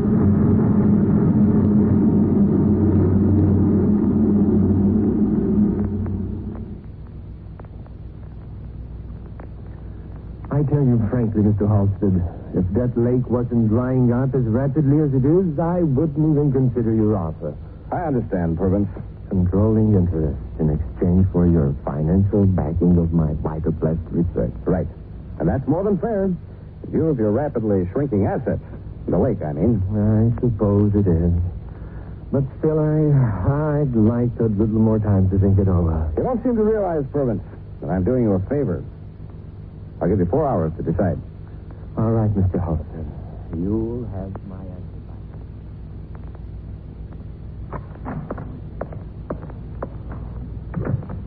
The communications operator said he'd notify you when he contacted Mr. Purvin's, Commander. Fine, Happy. Have you had a chance to find out about our wandering lake? Yes. I got a geological map of the Tarnhelm region. Through past mining operations around there, they've got a pretty good idea of the location of underground springs. Here, take a look. Doesn't mean much to me, sir. The mountains around Lake Tarnhelm were formed by an upthrust of rock billions of years ago. Underground springs flow in the opposite direction, away from the valley. Well, what do these marks mean, sir? They indicate an old bauxite mine that was first worked about 15 years ago. They hit a promising vein of bauxite ore, but it played out just about the time the mine shafts were flooded. By an underground spring? Yes, so they abandoned drilling. It costs more to keep the mines pumped out than they get from the bauxite. Oh, I see. However, the geologist says the mine has been reopened on a small scale. Some fella has the idea that there's bauxite in another part of the mountain. According to this scientist, though, the man's just wasting his money, or somebody's money. No bauxite there, huh? There couldn't be. On Jupiter, bauxite is only found above a layer of solid rock. Except for this small pocket that's already been worked, that mountain is all rock, right to the surface. That guy must be crazy. Perhaps. Still, geologists have been known to be wrong. And he might be lucky enough to find something besides bauxite. That's probably Mr. Purvin, sir. Corry here. Commander, this is Purvin at Tarnhelm. Mr. Purvin, can anyone there overhear this conversation?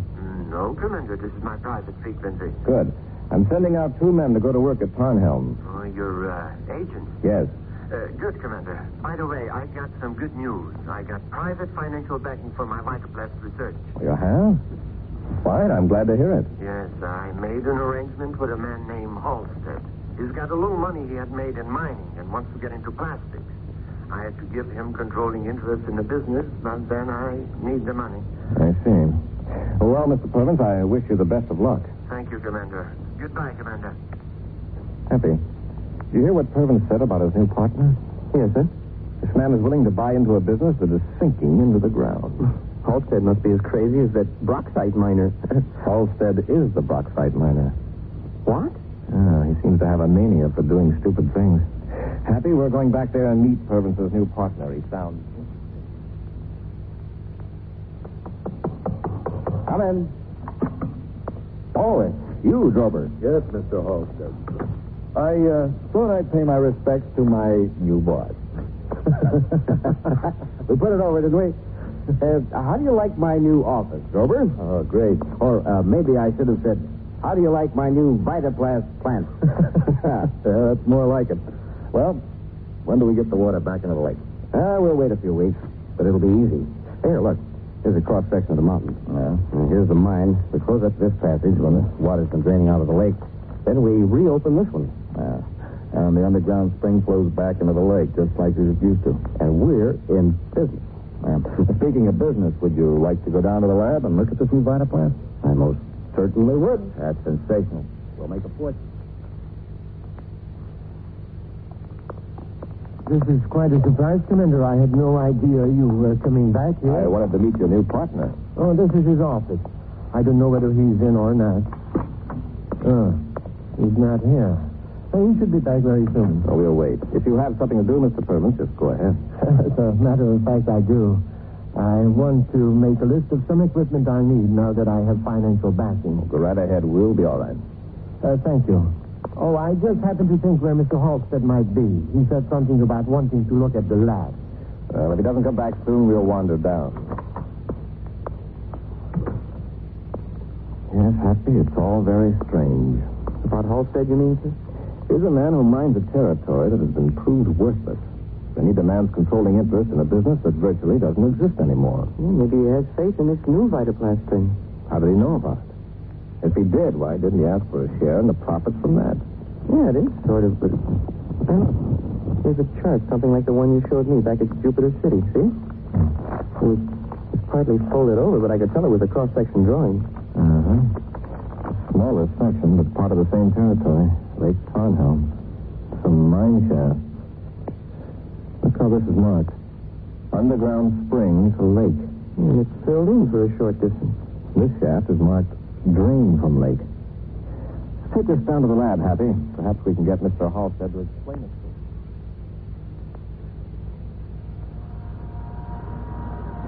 It's amazing, Drober. This Vitaplast does everything you say it does. Yeah, now watch, Mr. Halstead.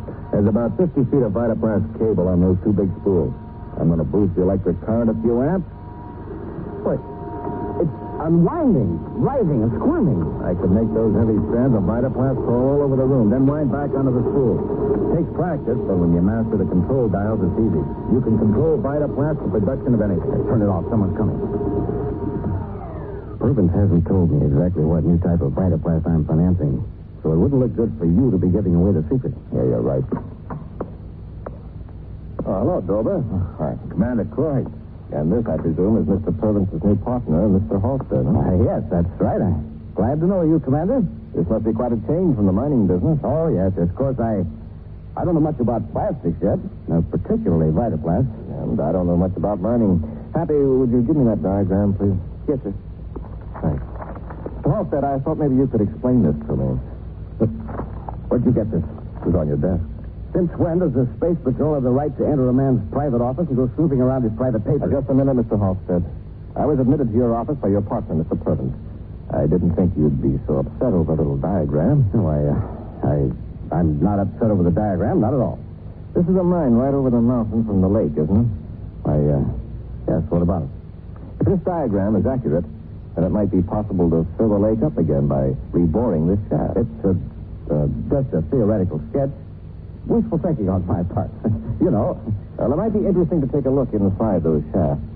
Happy, wouldn't it be a coincidence if the shafts exactly fitted this imaginative diagram? It sure would.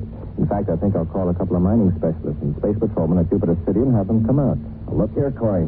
Just what are you getting at? Your controlling interest in this company would mean quite a bit if the lake should accidentally fill up again. I don't have to put up with that kind of insinuation. Would you put up with a brainograph test? Stay where you are, Drober. Okay, Corry. I'm just going to shut off these controls. Keep an eye on them, Happy. Yes, sir. Now, Halstead, I may be wrong about you, but there's... Commander, look out. Look out for those cables. Get back, Foster. Get out of the way. Those are Vitaplast cables, Happy. Get Grover. Yes, sir. Ow! Up there, Cadet. These Vitaplast cables can give you the whipping of your life. Turn that control off, Grover. I've got a ray gun on you. Yes, so you have. Or did have. Knocked it right out of his hand. And look at it. It's coiling around him. Hey, Commander, I can't move. I can't either, Happy. Of course you can't. Not with those coils around your legs. Now I'm really going to tighten them. Grover, look out. Corry, falling. Oh, it's smashed. Nice going, Commander. Grover, what's wrong? Look at the Vitaplast now. It's falling off them. That's right. Now that the current's off, it's just as limp as spaghetti. Here's where you two get a working over. What's this? It's Corry's gun. It's over there. Don't bother, Halstead. I'll get it in a minute. Come here, Grover. Well, Happy, guess that takes care of him. As limp as, well, as Vitaplast. Yeah, but for a while there, it sure was a tight squeeze.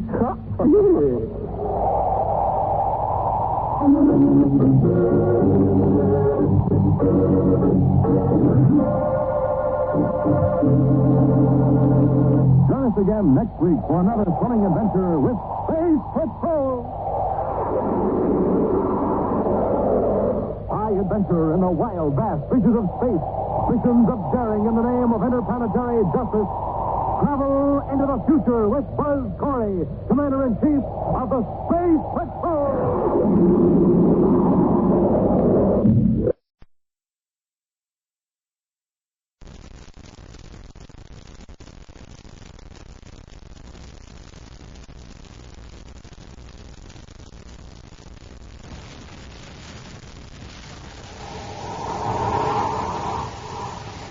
Wheat checks, rice checks, and good hot Ralston present Space Patrol! High adventure in the wild, vast reaches of space. Missions of daring in the name of interplanetary justice. Travel into the future with Buzz Corry, Commander-in-Chief of the Space Patrol! In today's transcribed adventure, Buzz and Happy are being held in a cave on Pluto by two criminals who plan to dispose of them. Now the Commander and Happy have managed to get to a spaceophone in the cave. All the meters check, Happy. There's nothing wrong with the spaceophone after all. That's great. We can have a whole squadron of Space Patrol ships out here in a few minutes. This is an emergency call from Commander Corry to Pluto City Space Patrol Unit. Send ships to Sector G18. Look for my ship, Terra 5, grounded near a steep bluff. Professor Walker, Cadet Happy, and myself are being held by... Use the ray gun quickly! I want to get Corry permanently! We'll return in just a moment with today's Space Patrol adventure, The Prisoners of Pluto.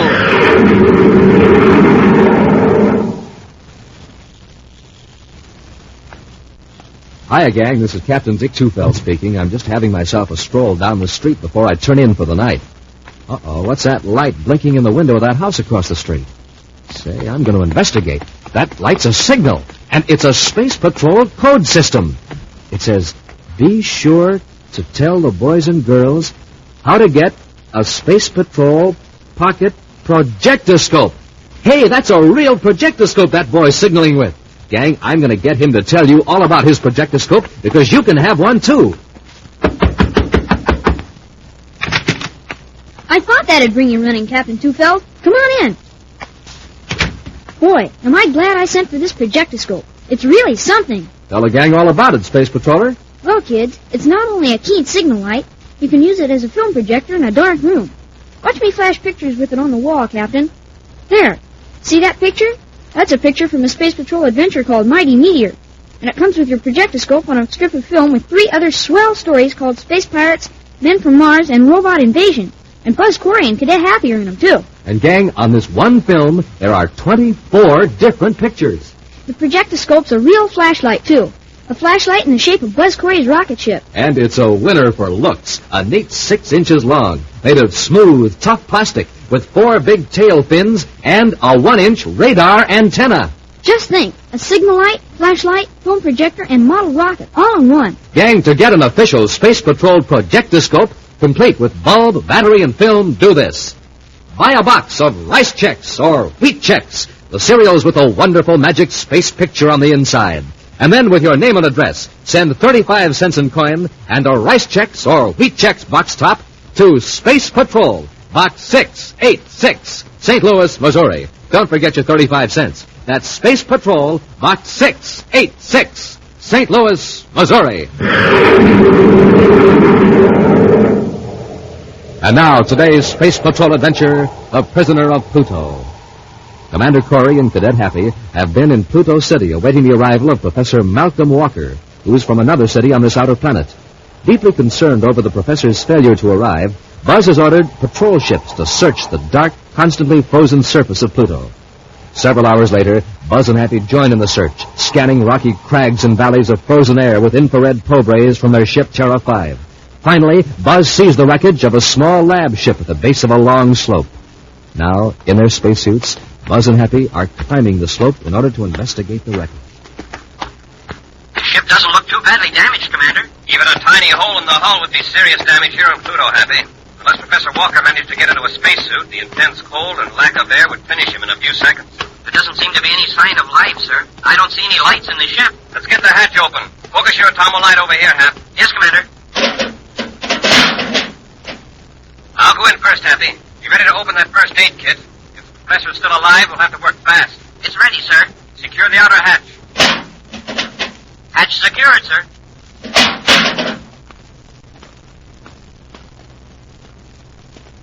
Well, he's not in the control section. Want me to check the aft compartment, sir? All right. He may have sealed himself in after the crash. Hey, wait.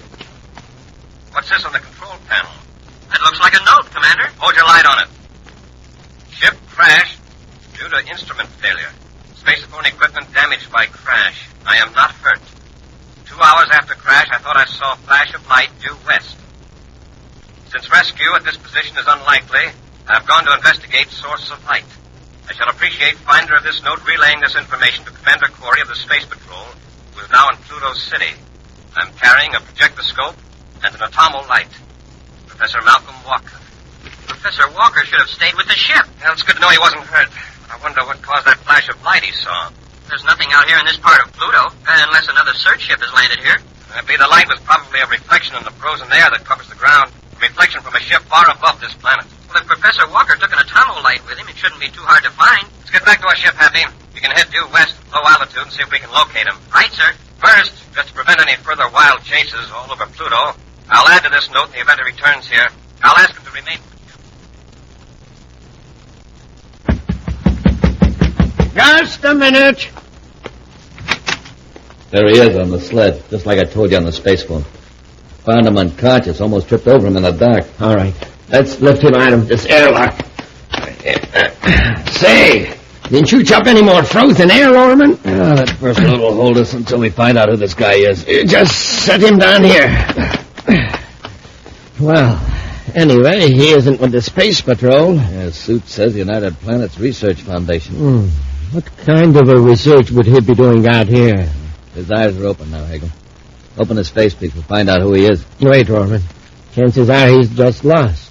If we don't arouse his suspicion, we can keep him here until our supply ship arrives next week without any trouble. And then what? Then we will turn him over to the boys. They can get rid of him out in space. Okay. All right. Open the face piece, and I'll do the talking. Just take it easy, my friend. We'll have you out of that spacesuit in a moment.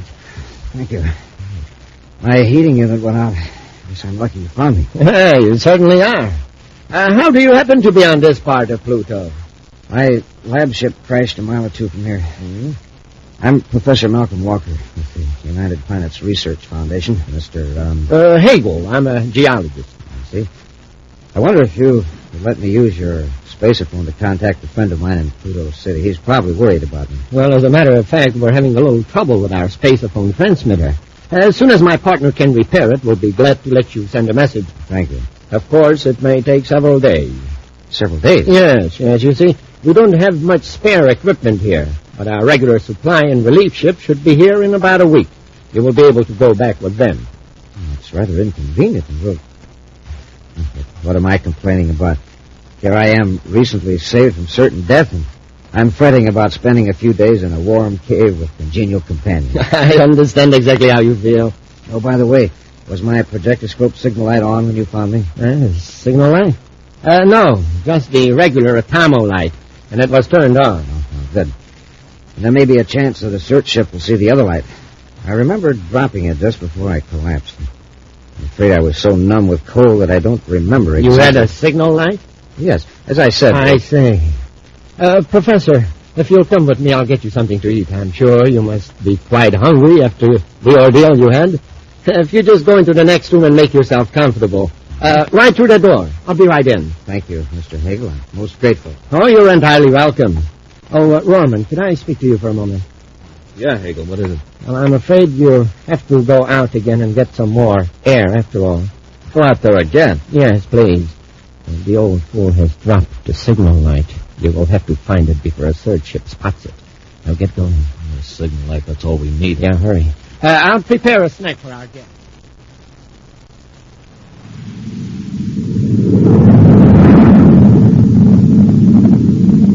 Well, there's not a sign of anybody down there, sir. Keep your eye on the viewscope, Happy. The professor couldn't have gone much farther than this on foot. He'll circle back and cover the area again. He may not have headed due west after all, sir. Shouldn't the infrared beam have picked him up by now? Unless he's fallen into a crevice. Yeah, then that would account for our not seeing the lights he said he was carrying. It doesn't look too good. We better send for more search ships. Space upon Pluto City, Happy, but still keep an eye on the viewscope. Yes, sir. Cadet Happy aboard Terra 5 calling Pluto City Space Patrol. Cadet Happy Hold aboard... on a minute, Hap. Check your transmitter setting. Yes, sir. Seems all right to me. Oh, I forgot about the new double scrambler circuit. You were on 2 frequencies, Pluto City and Terra headquarters. Yeah, I'll have to watch that. Terra would probably wonder why we were bothering them with a Pluto search problem. The double scrambler is a good security measure, Hap. You can send the same message in 2 different codes, and no outsider listening in can tell if the same message is being sent. Now, well, I've got it set for Pluto City alone now, Commander. Fine, Hap.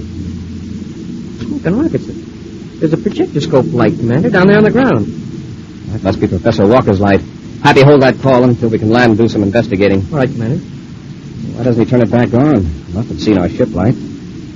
Well, got a rough check on the location. Shouldn't be difficult to find it now.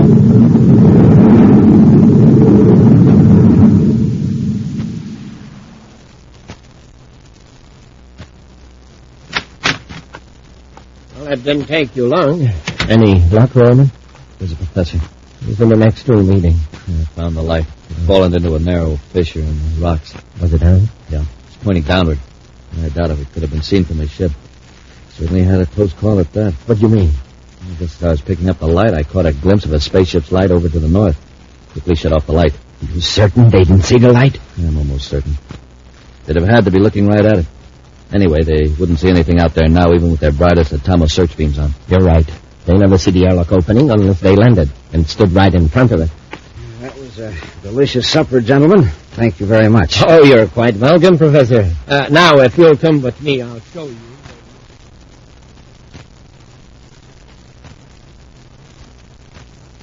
Well, you won't give us any trouble for a few hours.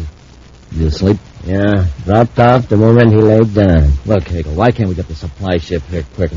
We can space phone them tonight. That would be pretty stupid, Roman. With search ships flying around this area. In a week, they'll have given out the search.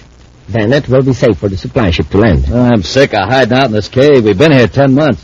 Surely the Space Patrol isn't still looking for us after all that time. Well, I'd rather be here than in some Space Patrol detention center, undergoing suspended animation. Yeah, I'd like to know how this differs from suspended animation. Listen, hear that? Sounded like somebody in the airlock. Hagel, look. Sorry if we startled you. I'm Commander Corry of the Space Patrol. Yes, Commander. We were startled. You see, we weren't expecting company. We're looking for Professor Walker. Professor Walker? Why, there is no one here but my partner and myself. Professor Walker's lab ship crashed near here. Yeah, we found a note that he was headed in this general direction. Oh, and he probably went right on past our airlock. We often miss it ourselves. I don't imagine he's very far away. You're sure you haven't seen him? Oh, no. We haven't seen anyone. Have we, Mr. Evans? No, of course not. In case you hear anything about him, would you please notify the United Planets Research Foundation? The United Planets Research Foundation? I see.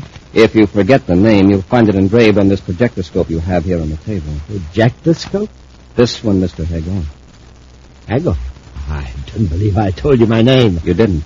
You looked familiar to me when I first came in. I just recalled where I'd seen your picture. And where was that, Commander? We have a method of remembering faces we see in the Space Patrol wanted file. I don't believe I understand. It's very simple, but I'm not going to explain it now. If Professor Walker isn't here and you haven't seen him, how do you happen to have his projectoscope? Norman, get them. Commander! Here we are, Cadet. Nice work, Norman. I saw the commander edging toward the projectoscope. I couldn't grab it in time. It's probably just as well. Corry and the cadet have forced our hand. Now we'll have to play it safe. Lock them up. We'll get rid of them and the professor, too. We'll be back with Space Patrol in just a moment. Hi, gang. This is Captain Dick Tufeld speaking from the Interplanetary School Stadium on Terra. I just saw a swell baseball game here. Listen to that crowd cheer the winners. Yes, it sure is fun when you're a winner and hear something like that. But remember, to be a winner, you have to get supercharged. And here's the way to take care of that.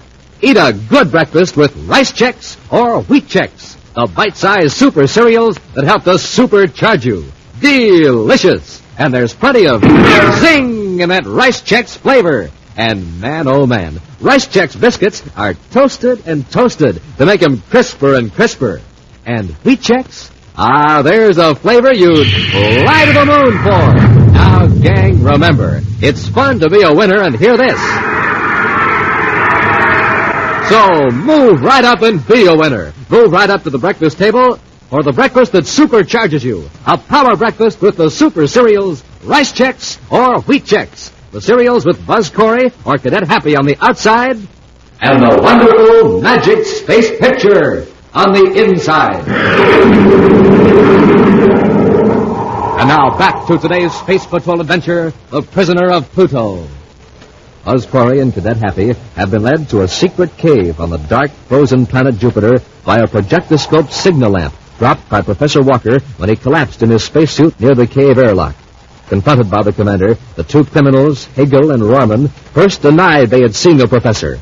But when Buzz discovered the professor's telltale projectoscope, the two fugitives rendered Buzz and Happy helpless with a paralyzer ray gun. Now, still under the effect of the paralyzer rays, Buzz and Happy have been carried to a cave room next to the one in which Professor Walker lies sleeping. Okay, come on, let's get going. Paralyzer's ray ought to hold them for another half hour. That'll be plenty of time. Did you hear that, Happy? Yes, Commander. Try moving your arms and legs. I've already tried, sir. My paralyzer ray seems to have worn off. Good. The spacesuits protected us from the full effect. Let's try to locate a spaceophone and alert Pluto City. How about the spaceophones in our spacesuits? Remember, we're inside a cave. A long distance from Pluto City. The signal won't carry. Oh, that's right, sir. Oh, Hegel must have a spaceophone in here. We'll search the cave first and find Professor Walker. Then we'll see what we can do about a spaceophone.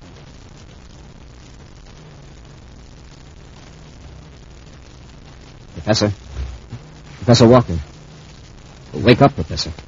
What? What's going on? Who are you? I'm Commander Corry of the Space Patrol. Of course. Commander, am I still in the cave? Yes, Professor, you are. Yeah, that's a relief. I'm afraid I owe Mr. Hegel and Mr. Rorman an apology. You do? Yes. For a brief moment a while ago, I suspected them of trying to keep my presence here a secret. Isn't that ridiculous? I suppose it was due to my fatigue and fear after cracking up. Now listen, Professor, there isn't much time. Your suspicions were correct. Hegel and Rorman are criminals. What? The Space Patrol has been searching for them for months. You happen to stumble on their hideout. Then you captured them? Not yet, but we will. We'll need your help. Where's their spaceophone? Spaceophone? They told me it was out of commission. Well, I'll bet they've got a spaceophone around here somewhere. And in good working order, too. Well, we'll check. Professor, better get your spacesuit on. Be ready to move out of here in a hurry. I certainly will, Commander. Run, Happy. We'll try to locate Hegel.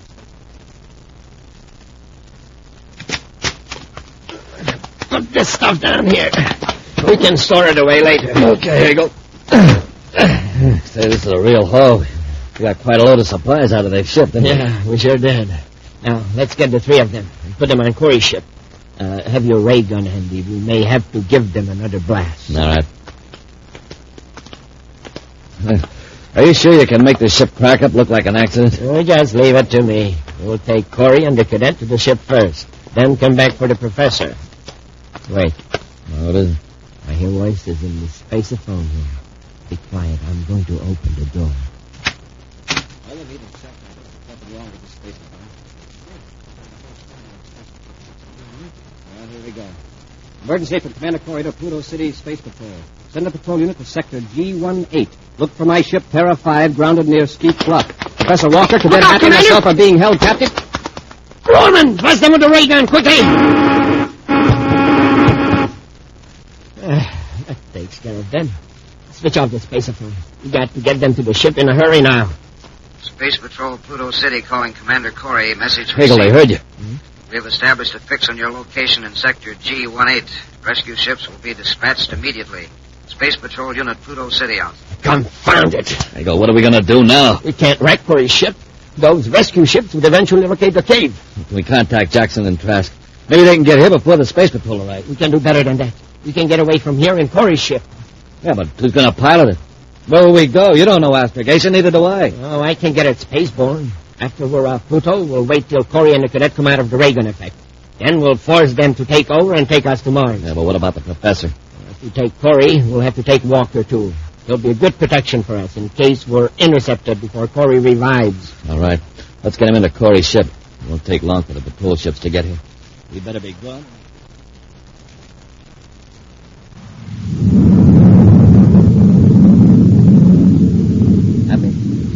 Happy, are you awake? Huh? Yeah, yes, sir. Hey, where are we? Aboard Terra 5. Commander, you got us off Pluto. Well, the last thing I remember was having Hegel and Norman surprise us when we were using the spacephone. How did you manage to get us away? Well, I'm afraid I didn't. Hegel and his partner put all three of us aboard our ship. Oh, dear. Commander. Yes, Professor? I don't suppose you know where they're taking us? No, I don't. You? To Mars. They were talking after they used the ray gun on you and the cadet. To Mars?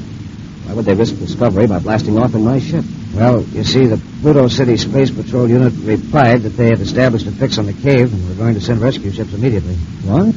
I don't see how that's possible. Hegel and Rorman got us before we established contact with Pluto City.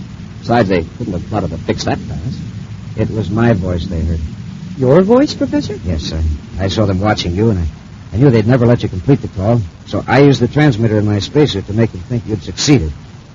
Perhaps it wasn't such a good idea. I'm not so sure. At any rate, it was very quick thinking, Professor. But it didn't have the effect I hoped it would. I thought perhaps if they thought their position was hopeless, Hegel would surrender without harming us. Well, at least it got us off Pluto, Professor. But we're still their prisoners. And we've still got a chance. So I hear somebody in the next compartment. Oh, you've come out of it, eh? Come on, Commander. You and the cadet have work to do. And if we refuse? Roman and I can easily find a way to change your mind. All we want you to do is to plot an astrogation vector that'll take us to Mars. Can't you do it? I wouldn't be asking you if I could. There's a lot about the ship that I don't understand. And listen, Corry, don't try any tricks. I'll know Mars when we're close enough to see it. And don't forget, whatever happens to the ship happens to you, too. All right, Hegel. Okay, after the control compartment, then. Professor, you'll stay here.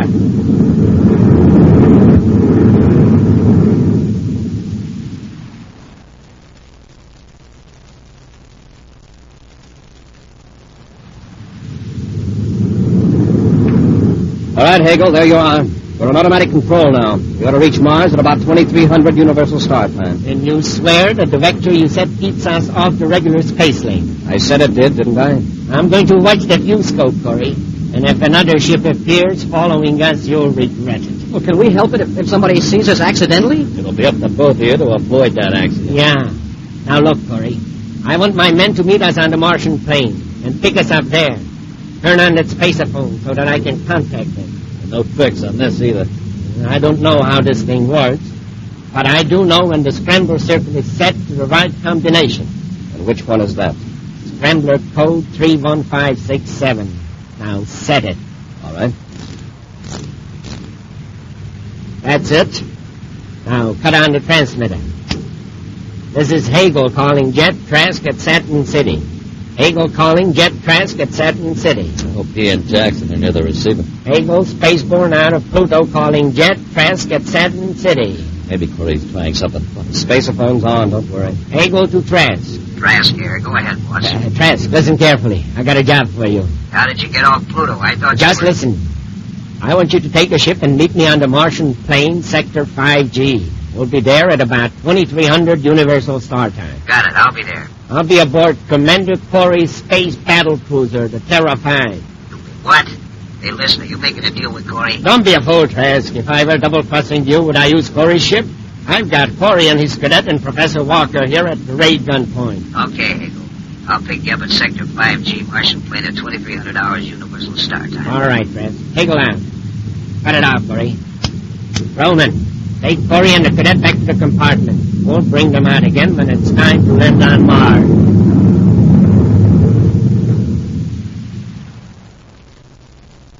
Nice landing, Corry. And now this is where we say goodbye. Yeah, we'll miss you. You won't miss a thing from now on. Yeah, this is it. For all three of you. Let's finish them before Trask lands so we won't waste any time getting away from them. There's just one thing I want to do first, Hagel. Yeah? What is it? This! Get him, Happy, while they're off balance. Well, I guess that takes care of our friends, sir. Get their weapons, Happy. Foreman, why didn't you watch Corry? How did I know he was going to jolt the ship with a rocket blast? Anyway, maybe Trask can help us. That's right, Corry. The alert you gave the ship will tip him off that something's wrong. He'll get us out of this. I think you'll find that Trask is having troubles of his own. Have a look in the viewscope. Space Patrol ships. That's right. Where did they come from? You told them where to find us, Hagel. I did? Yes. When you were talking to Trask on one scramble frequency, the same message was being sent out on the regular Space Patrol emergency frequency. Happy, take them back aft and lock them up. And ask the professor if he cares to join us. Right, sir. All right. Come on, you two. Be our guests for a change. An action preview of next week's exciting Space Patrol adventure in just a moment. And now, gang, here's Cadet Happy to tell you how you can have fun 10 different ways with that swell new Space Patrol projectoscope shaped like a rocket ship. Number 1. Show pictures on the wall with it. 2. Use it as a flashlight. 3. Give signals with it at night. 4. Hide secret messages inside of it. 5. Play Space Patrol with it. 6. Light it in a dark room. Looks like a rocket flying at night. 7. Wire it on your bike for a new and different kind of ornament. 8. Keep it to dress up your room. Stand straight up on its tail fins. 9. Keep it by your bed at night. Comes in mighty handy. And 10. Take the bulb and battery out and use it as a roomy pocket case for marbles, jacks, money. Yes, sir, gang. The projectoscope is lots of fun. And it comes to you complete with bulb, battery, and film for showing pictures on the wall. To get a projectoscope, do this. Buy a box of rice checks or wheat checks. Then, with your name and address, send 35 cents in coin and a rice checks or wheat checks box top to Space Patrol, Box 686, St. Louis, Missouri. This offer good only in the USA and may be withdrawn at any time. That's Space Patrol, Box 686, St. Louis, Missouri. And now, a preview of next week's exciting Space Patrol adventure. Buzz and Happy are investigating a space factory revolving in an orbit around the planet Venus. Suddenly, they find themselves locked in a freight-handling chamber room, floating in the middle of the room. Trowbridge has cut the artificial gravity field. We're completely weightless. Well, how are we going to get down to the floor? Oh, my head. Smoking rockets, Commander. We fell up to the ceiling. There's the floor down there below us. Trowbridge reversed the gravity field. The pull in this room is toward the ceiling. Well, now how are we going to get down to the floor? We'll get down to it all right. The hard way, I'm afraid. Trowbridge will reverse the gravity field from floor to ceiling till he breaks every bone in our bodies. Be sure to listen next Saturday for the exciting story, The Venus Space Factory, when wheat checks, rice checks, and good hot Ralston again bring you Space Patrol! Special bulletin for boys and girls in Springfield, Illinois, Terre Haute, Indiana, and Washington, D.C. Buzz Corry's own space battle cruiser, the Ralston Rocket, will be in your area next week. Don't miss it. The Ralston Rocket. Boys and girls, this is your commander speaking. Help science help you. Give every nickel and dime you can to the American Cancer Society. Space Patrol, an original Mike Moser production starring Ed Kemmer as Commander Corry and Lyn Osborn as Cadet Happy, was written by Lou Houston and directed by Larry Robertson. Other players were Ken Mayer, Norman Jolly, Bela Kovach, and Stephen Robertson. Dick Tufeld speaking. Now, don't forget to tune in next Saturday and every Saturday when wheat checks, rice checks, and good hot Ralston again present the new exciting Space Patrol. And be sure to see another exciting Space Patrol program on your local ABC TV station. Consult your local paper for time and channel. Space Patrol came to you transcribed from Hollywood. This is ABC Radio Network.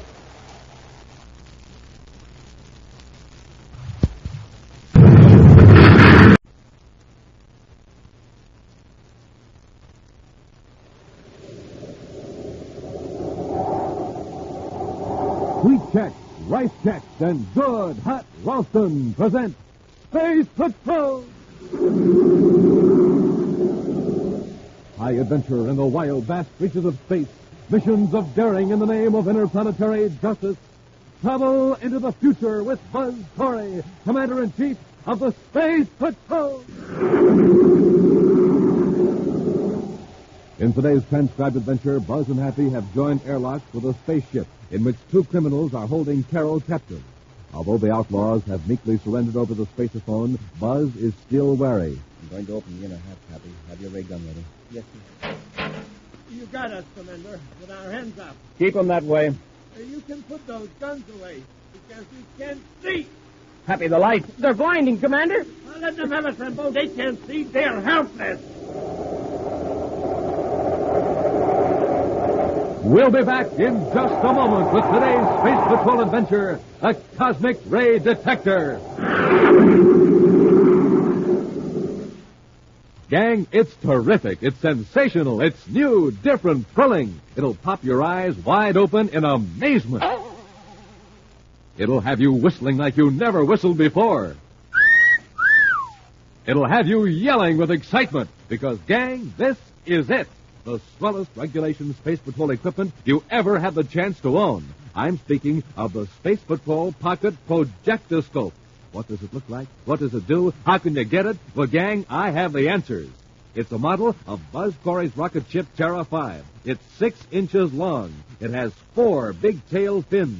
It has a 1-inch radar antenna. It's made of beautiful blue and yellow plastic. What does it do? It blinks on and off rapidly. Flash, flash, flash like a real signal light. It throws a steady beam of light like a real flashlight. It shows pictures on the wall like a real film projector. Complete with bulb and battery. Complete with film containing 4 Space Patrol adventures.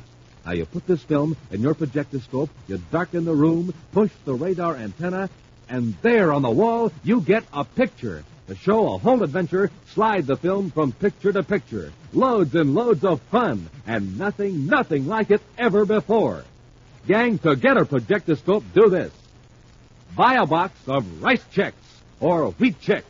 Then, with your name and address, send 35 cents in coin and a rice checks or wheat checks box top to Space Patrol, Box 686, St. Louis, Missouri. This offer good only in the USA and may be withdrawn at any time. That's Space Patrol, Box 686, St. Louis, Missouri.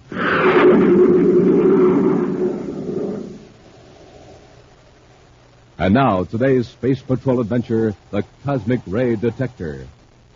In Commander Corry's central office at Space Patrol headquarters on Terra, Cadet Happy is checking through a file of search mission reports from the Venus Command as the Secretary General's daughter, Carol, enters.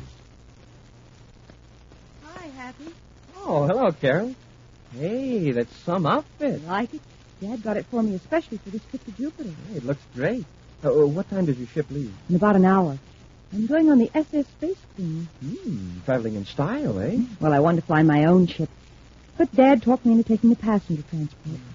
Is the commander around? Oh, he stepped out about a half hour ago. I don't know when he'll be back. Gosh, I hope he didn't forget. Say, that reminds me. He said this folder was for you. Oh, good. It's the data for my talks at Jupiter University. What are you going to talk about? Opportunities for youth in interplanetary government service. Well, that shouldn't give you any trouble. I imagine the commander's notes in the Space Patrol will be a big help. Well, I'd better get over to the spaceport and see what's happened to my luggage. Okay, Carol. Good luck. Thanks, Happy. Oh, and thank the commander for these notes. Oh, sure.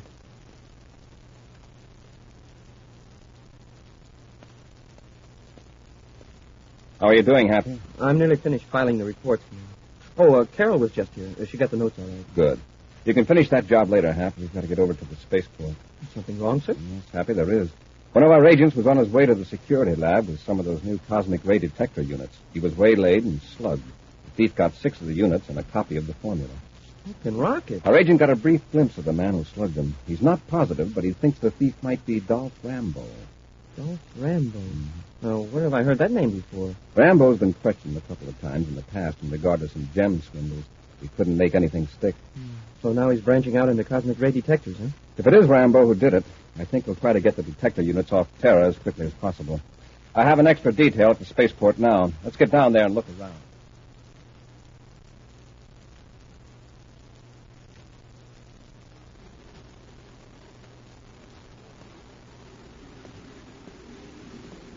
Oh, excuse me. Could you tell me where the interplanetary transport ticket office is? Yes, I'm headed that way myself.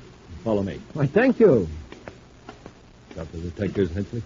Yes, in a jewel case right here in my pocket. No one's watching. Hand it to me. Better be careful, Rambo. The terminal is swarming with space patrol men. So what? Think you fix the detectors into a necklace the way you planned? Yes, and it's a beauty. It would take an expert to tell the real gems from the ray detector crystals. What about the formula? It's hidden under a false bottom of the jewel case. Slip it to me. In 10 minutes, I can be aboard the space crew. I think these space patrol agents are looking for somebody. If they get suspicious, they'll hold the gems for a careful examination. But they wouldn't hold me, Hensley. I've got those identification papers you fixed for me showing that I'm a representative for Jupiter Gem Importers. It's too big a risk, Rambo. I wouldn't be surprised if everyone who was getting on the ship was thoroughly searched. And what are we going to do? Stay here on Terra? Ah, that's risky, too. Hey, look over there. Isn't that Carol Carlisle, the Secretary General's daughter? Where? Over there, checking her luggage. Yes, it is. Looks like she'll be aboard the Space Queen, too. Well, now, I doubt very much if her luggage would be saved. Now, what do you mean? Just this. You go on ahead. I'll wait here. And as soon as I can, I'll slip the jewel case into one of her suitcases. And after the ship gets to Jupiter, you can steal it back from her. That's a great idea, Henson. But watch your step. Go on now. Get aboard. I'll take another ship to Jupiter and join you there.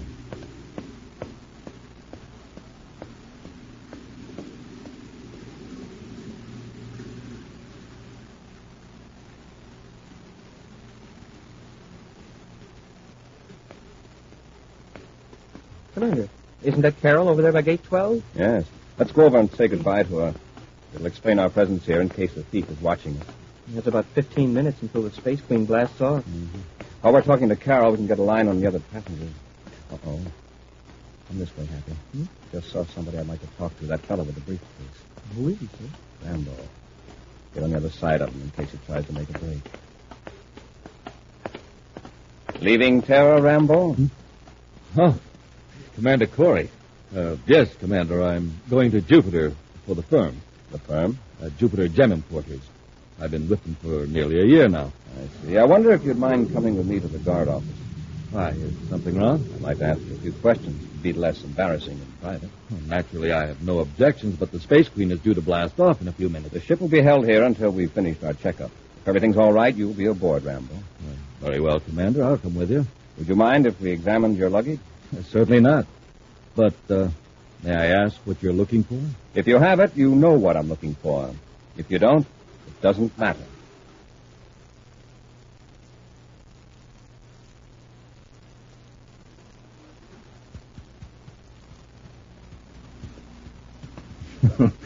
Satisfied, Commander? Well, not quite, Rambo. What did you find out, Happy? All the luggage has been checked, sir. Nothing. How about Rambo? His is okay, too. All right, Rambo, you can go now. Thank you, Commander. I must say your men have been very thorough. That's their job. The Space Queen will be blasting off in a few minutes. Yes. I hope you find what you're after. Whatever that may be. Well, sir, looks as though we drew a blank on Rambo this time. Happy, you and I are going to blast off for Jupiter and Terra 5 and see what we can find out about Rambo and his honest business venture. This is Dolph Rambo on Jupiter calling Burton Henchley aboard private space cruiser J437. Rambo calling Burton Henchley. Here, go ahead. Henchley, something's gone wrong. What do you mean? Where are you? At the Hotel Juno in Jupiter City. Did you get the ray detectors? No, they weren't in Carol's suitcase. They checked right after the luggage was taken off the space crew. But they got to be. Are you sure you picked the right one? Yes, but they weren't there. The jewel case was gone. Now listen, don't get panicky. The girl probably has it. Where is she staying? At the Olympia Hotel. Well, I'll be landing at Jupiter City in a few minutes. Just sit tight till I get there. We'll search her room. Suppose she's in it. Figure some way to get her out for a while. A straight phone call out to do the trick. Yeah, but what'll I tell her? Well, that's your problem. After all, it should be simple for an experienced conman like you. All right, Hensley. I'll think of something.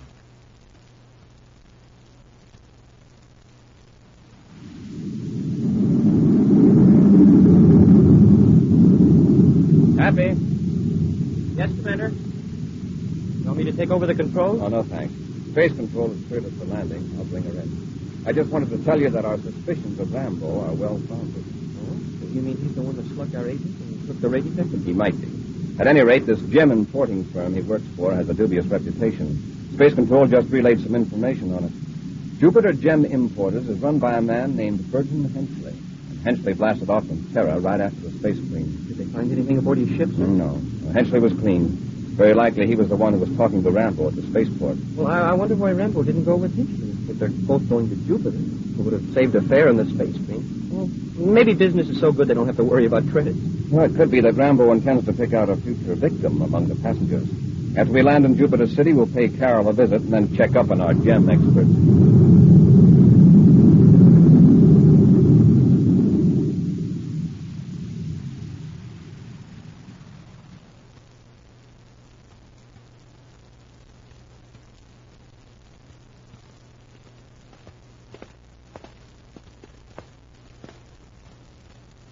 This is Carol's room, Hensley, 1209. Is anybody looking, Rambo? All clear. It's locked. We'll have to use the magnet key.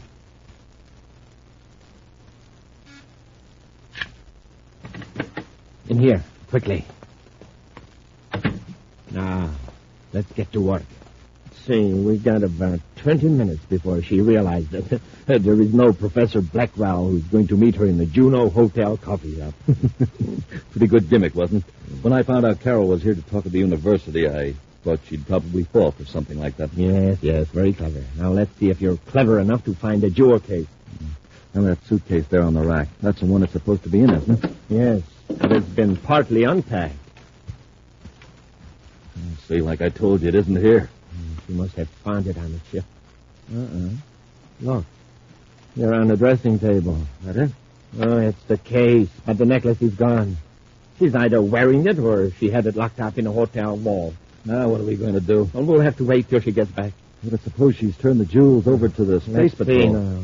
Yes, the formula is still in the case. Yeah, it's still here. Well, my guess is she's wearing the necklace. After all, she'd never suspect that some of the gems are really ray detector crystals. Wait, what's this? A spaceogram. Look, she started to send a message and was interrupted. To Secretary General Carlisle, Terra. It's to her father. Dear Dad, what a wonderful surprise. I found the necklace when I opened the suitcase on the ship. You really shouldn't have. That's all the father should get. Over my phone call with Professor Blackwell interrupted her. Well, that's a break. Supposing she'd send this spaceogram. Yeah. I'll just take this message. Listen, someone's at the door. It's probably Carol. We won't get rough unless we have to, but we're going to get her out of here.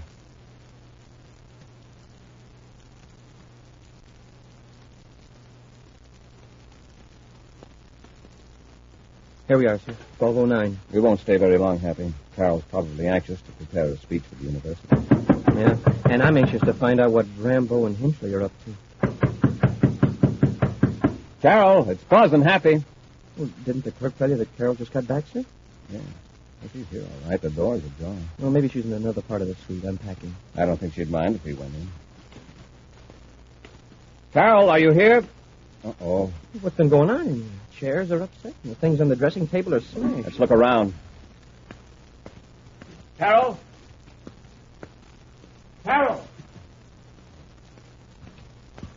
Well, she's not in here. Gee, sir, what do you suppose happened? Carol's been taken away. By the looks of this room, she wasn't very willing to go. Happy notified Jupiter City Space Patrol. I'll start questioning the hotel staff. We'll return to Space Patrol in just a moment. Say, gang, how's your morning takeoff? Are you blasting off with your jets really roaring? Are you riding your bike like Buzz Corry rides his rocket? I mean with your speedometer smoking like a volcano on Venus. In other words, Space Patrollers, are you supercharged in the morning? Well, here's the way the Commander Corry gets supercharged. He tucks away a power breakfast with Rice Chex or Wheat Chex, the super cereals. Try Rice Chex today. What'll you say? Delicious. And try Wheat Chex today. So swell tasting, you'll eat more and more and more and more. Rice Chex, Wheat Chex, the only cereals in the universe with that modern bite-sized design for easy eating. The only cereals in the universe with a picture of Commander Corry or Cadet Happy on the outside of the package, and the only cereals in the universe with that mysterious magic space picture on the inside of the package. The super cereals that help to supercharge you. Rice Chex, Wheat Chex. So, gang, 1, 2, 3. Get ready to blast off to your grocer's forum right after today's Space Patrol adventure. And now, back to our Space Patrol adventure, the Cosmic Ray Detector. Buzz and Happy are investigating the mysterious disappearance of the Secretary General's daughter, Carol, from her hotel room in Jupiter City. Knowing that Carol's luggage would not be thoroughly searched for the stolen Cosmic Ray Detector crystals, the two thieves, Burton Henchley and Dolph Rambo, had put the crystals in one of Carol's suitcases. They intended to retrieve them before the luggage could be removed from the Jupiter City spaceport to the hotel. But their plan misfired when Carol accidentally discovered the crystals, which the thieves had disguised by working them into an expensive-looking necklace. While Happy examined Carol's hotel room for clues, Commander Corry has finished interrogating the hotel staff. Find anything, Happy? No, sir. Maybe one of the lab experts could make something out of these smudged fingerprints. I can't. 2 technicians are on their way over now. I finally located a maid that's pretty sure she saw Carol. She was with 2 men. They were going down the rear stairs. Did she say Carol was struggling? According to the maid, she didn't appear to be. Of course, they could have held a ray gun on her. The maid thought it was strange they didn't take the elevator. Well, here's one thing I found. It may not mean much, sir, but it was in the wastebasket. Here it is. It was all wadded up. A spaceogram. Carol's father. She must have decided to rewrite it. It isn't finished. Dearest Dad, I opened my suitcase on the ship to get a book to read, and there was this beautiful necklace. I was so surprised. Necklace? That could be a motive, all right. Someone on the ship may have seen it. Rambo. Possibly. Rambo doesn't win for strong-arm method. Besides, taking the necklace would be one thing, but forcing Carol to go with him, well, that's something else. Well, maybe she didn't have the necklace with her, and the crook was making her take him to where it was. But where else would it be? Carol just arrived here. It would be here in her room or in the hotel vault. I'll check with the manager. A phone call, I wonder. Phone call? The desk clerk said a Professor Blackwell of the university called Carol shortly after she checked in. She told her clerk she'd be back in an hour, but came back much earlier. Happy, let's get over to headquarters. Yes, sir. We'll check with the university on Professor Blackwell, and then I'll space upon the Secretary General for a description of that necklace.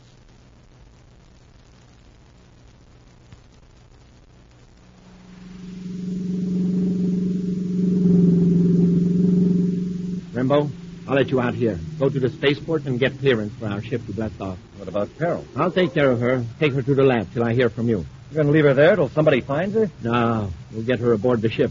Once we get her out in space, nobody will find her. And if they do, she won't be able to tell them anything. All right, Rambo. Get out and hurry to the spaceport. Are you sure you can handle her? And drive, too? Yeah, if she gives me any trouble, the paralyzer ray will quiet her down. I'll get going. All right, Henry. I'll call you at the lab.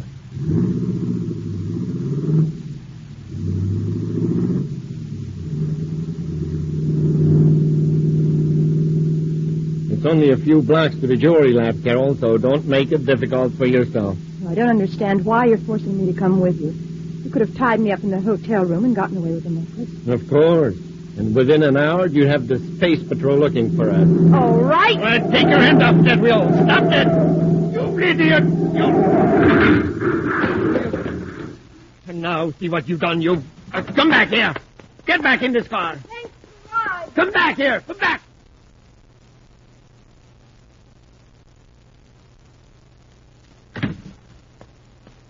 I just checked with the university, sir. There's no Professor Blackwell on the staff, and nobody there knew that Carol had arrived on Jupiter. Then that call was designed to get Carol out of her room while they searched for the necklace.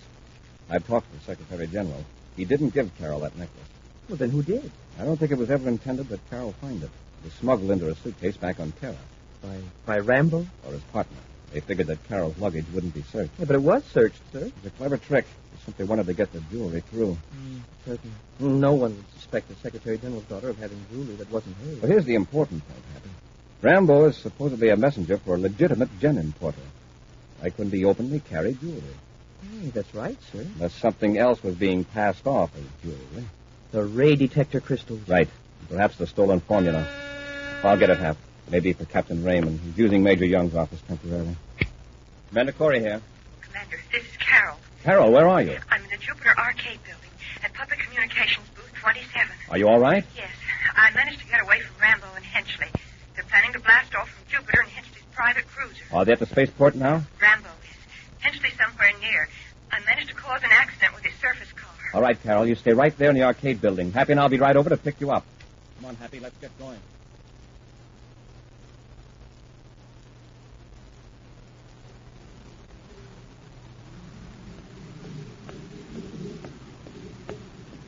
Expecting someone, miss? Henchley. Don't spread any alarm, Miss Carol. I got something here that's more painful than a paralyzer ray. Now quietly to my car. Rambo should have my ship ready by now.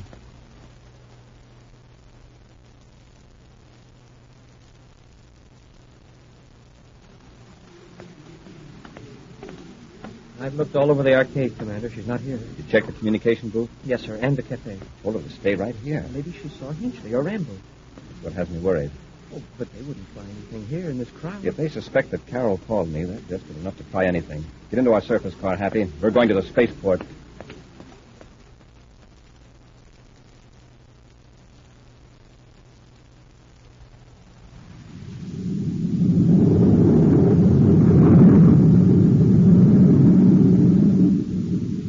Well, now you see, Miss Carol, that break for freedom didn't do you a bit of good. Yes. We're hundreds of DUs out of Jupiter now. Where are you taking me? Well, your part of the trip is just about over. We have to get rid of you. It's regretful. Henchley, look at the rear view scope. Huh? Looks like something's coming after us. Spaceship. Increase the sensitivity. Let's see if we can identify it. It's a Space Patrol battle cruiser. Commander Corry. Now, I am glad I brought you along. Corry won't dare fire on us now. Commander Corry aboard Terra 5, calling Henchley and Rambo aboard private cruiser J437. Commander Corry to Henchley and Rambo. What are we going to do? That's Corry's problem. Let him worry about it. Corry to Henchley and Rambo. I'm right behind you. Stand by to be boarded. Here, I'll talk to him. Henchley to Corry. Let me give you some advice. Turn around and go back, and keep the rest of your space patrol away from us. We got Gerald Carlisle aboard. I'm giving you a chance to surrender, Henchley. Better play it smart. Corry, if you come any closer, we're going to push Miss Carlisle out into space without a spacesuit. I thought that would pull you off. Rambo, stop her. She's running back up. Hey, you come back here. Rambo, grab her quickly. I'm warning you, we mean business. Come out of that compartment. Open up, you little fool. Open up or I'll break the door down. Rambo, did you catch her? She locked herself in the compartment. What are we going to do now? The only thing you can do is give up. You can't harm Carol now. Well, what's your answer? All right, Corry. You win. We'll cut our velocity and stand by to be boarded. I'm coming up to join airlocks. Check. Henchley out. You'd cut off the space phone, Corry. I'd never known we couldn't carry out our threat. We're not through yet, but I want Corry to think so. Yeah, but what can we do now? Listen, get a couple of high-powered Atamo lights. Break them up so they're focused on the inner hedge. Atamo? Yeah. Stand in front of them. Then when Corry comes through the hedge, step aside. Before he can recover from the glare, we'll take care of him for sure.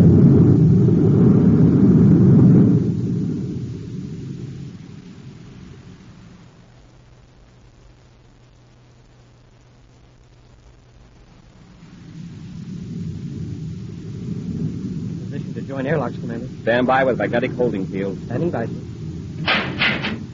Airlock secured. Apply holding field. All right, Happy. Into the airlock. Yes, sir. You think they'll try anything, sir? We're going to be prepared just in case they do. Have your ray gun? Yes, sir. All right. Open the outer hatch. Now into their airlock. I'll go first. You got us, Commander, with our hands up. Yes. You can put those guns away. Because you can see. Happy, the light. My eyes. Let them have it, Rambo. I got the cadet. Oh, yeah? Where are you, you coward? Up Right here. Did you see where you were so I could get my hands on you? Where are you, Hap? Over here, sir. Then this must be Hensley. Hang on, Happy, I'm coming. Thanks, sir, but I think this will do it. Nice going. Oh, for a while there, I thought they had us. That was close, all right. Happy, are you all right? Yes, Carol, and you? Oh, I'm fine. Oh, Commander, here's the necklace. I found it in Hinchley's pocket. Oh, good. Hang on to it. Hey, but which ones are the ray detector crystals? We'll let the lab experts figure it out. Oh, Buzz, look at the time. How long will it take us to get back to Jupiter? I don't know exactly. About an hour. Why? If we don't hurry, I'll be late for my lecture at the university. Oh, fine. She was pretty nearly thrown out in space, and now she's worried about the lecture. What's your subject for the lecture, Carol? Government service. A job with security. Security, she says. A preview of next week's exciting Space Patrol adventure in just a moment. Hey, gang, imagine the fun of owning a model rocket that shows pictures on the wall. Imagine the fun of owning a rocket you can use as a signal light and also as a flashlight.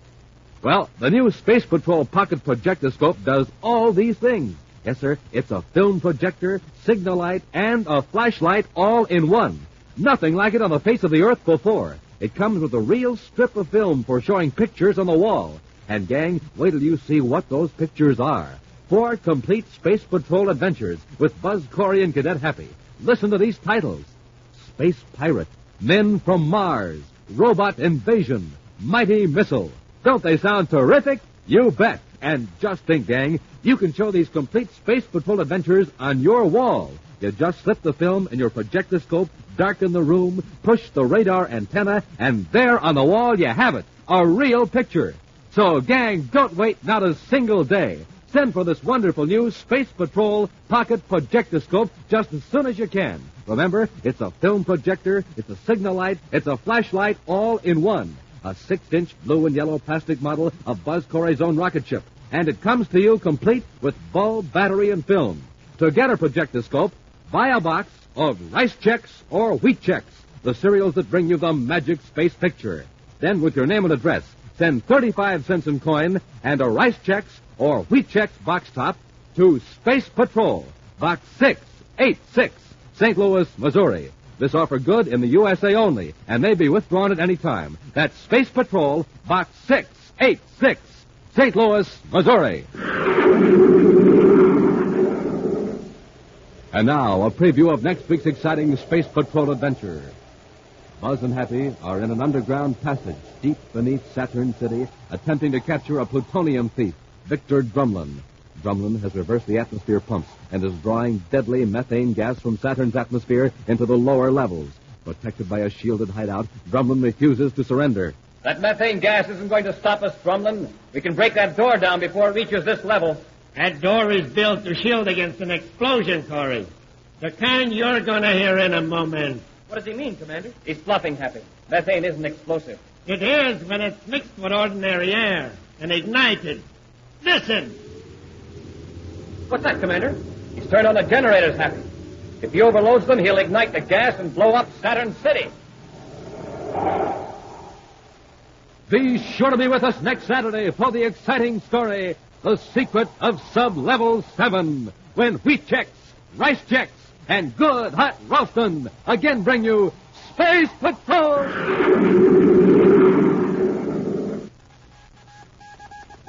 Special bulletin for boys and girls in Dayton, Ohio and Baltimore, Maryland. Buzz Corry's own space battle cruiser, the Ralston Rocket, will be in your area next week. Don't miss it. A Ralston Rocket. Space Patrol, an original Mike Moser production starring Ed Kemmer as Commander Corry and Lyn Osborn as Cadet Happy, was written by Lou Houston and directed by Larry Robertson. Other players were Bela Kovac, Ken Mayer, and Virginia Hewitt. Dick Tufel speaking. Now, don't forget to tune in next Saturday and every Saturday when Wheat Checks, Rice Checks, and Good Hot Ralston again present the new exciting Space Patrol.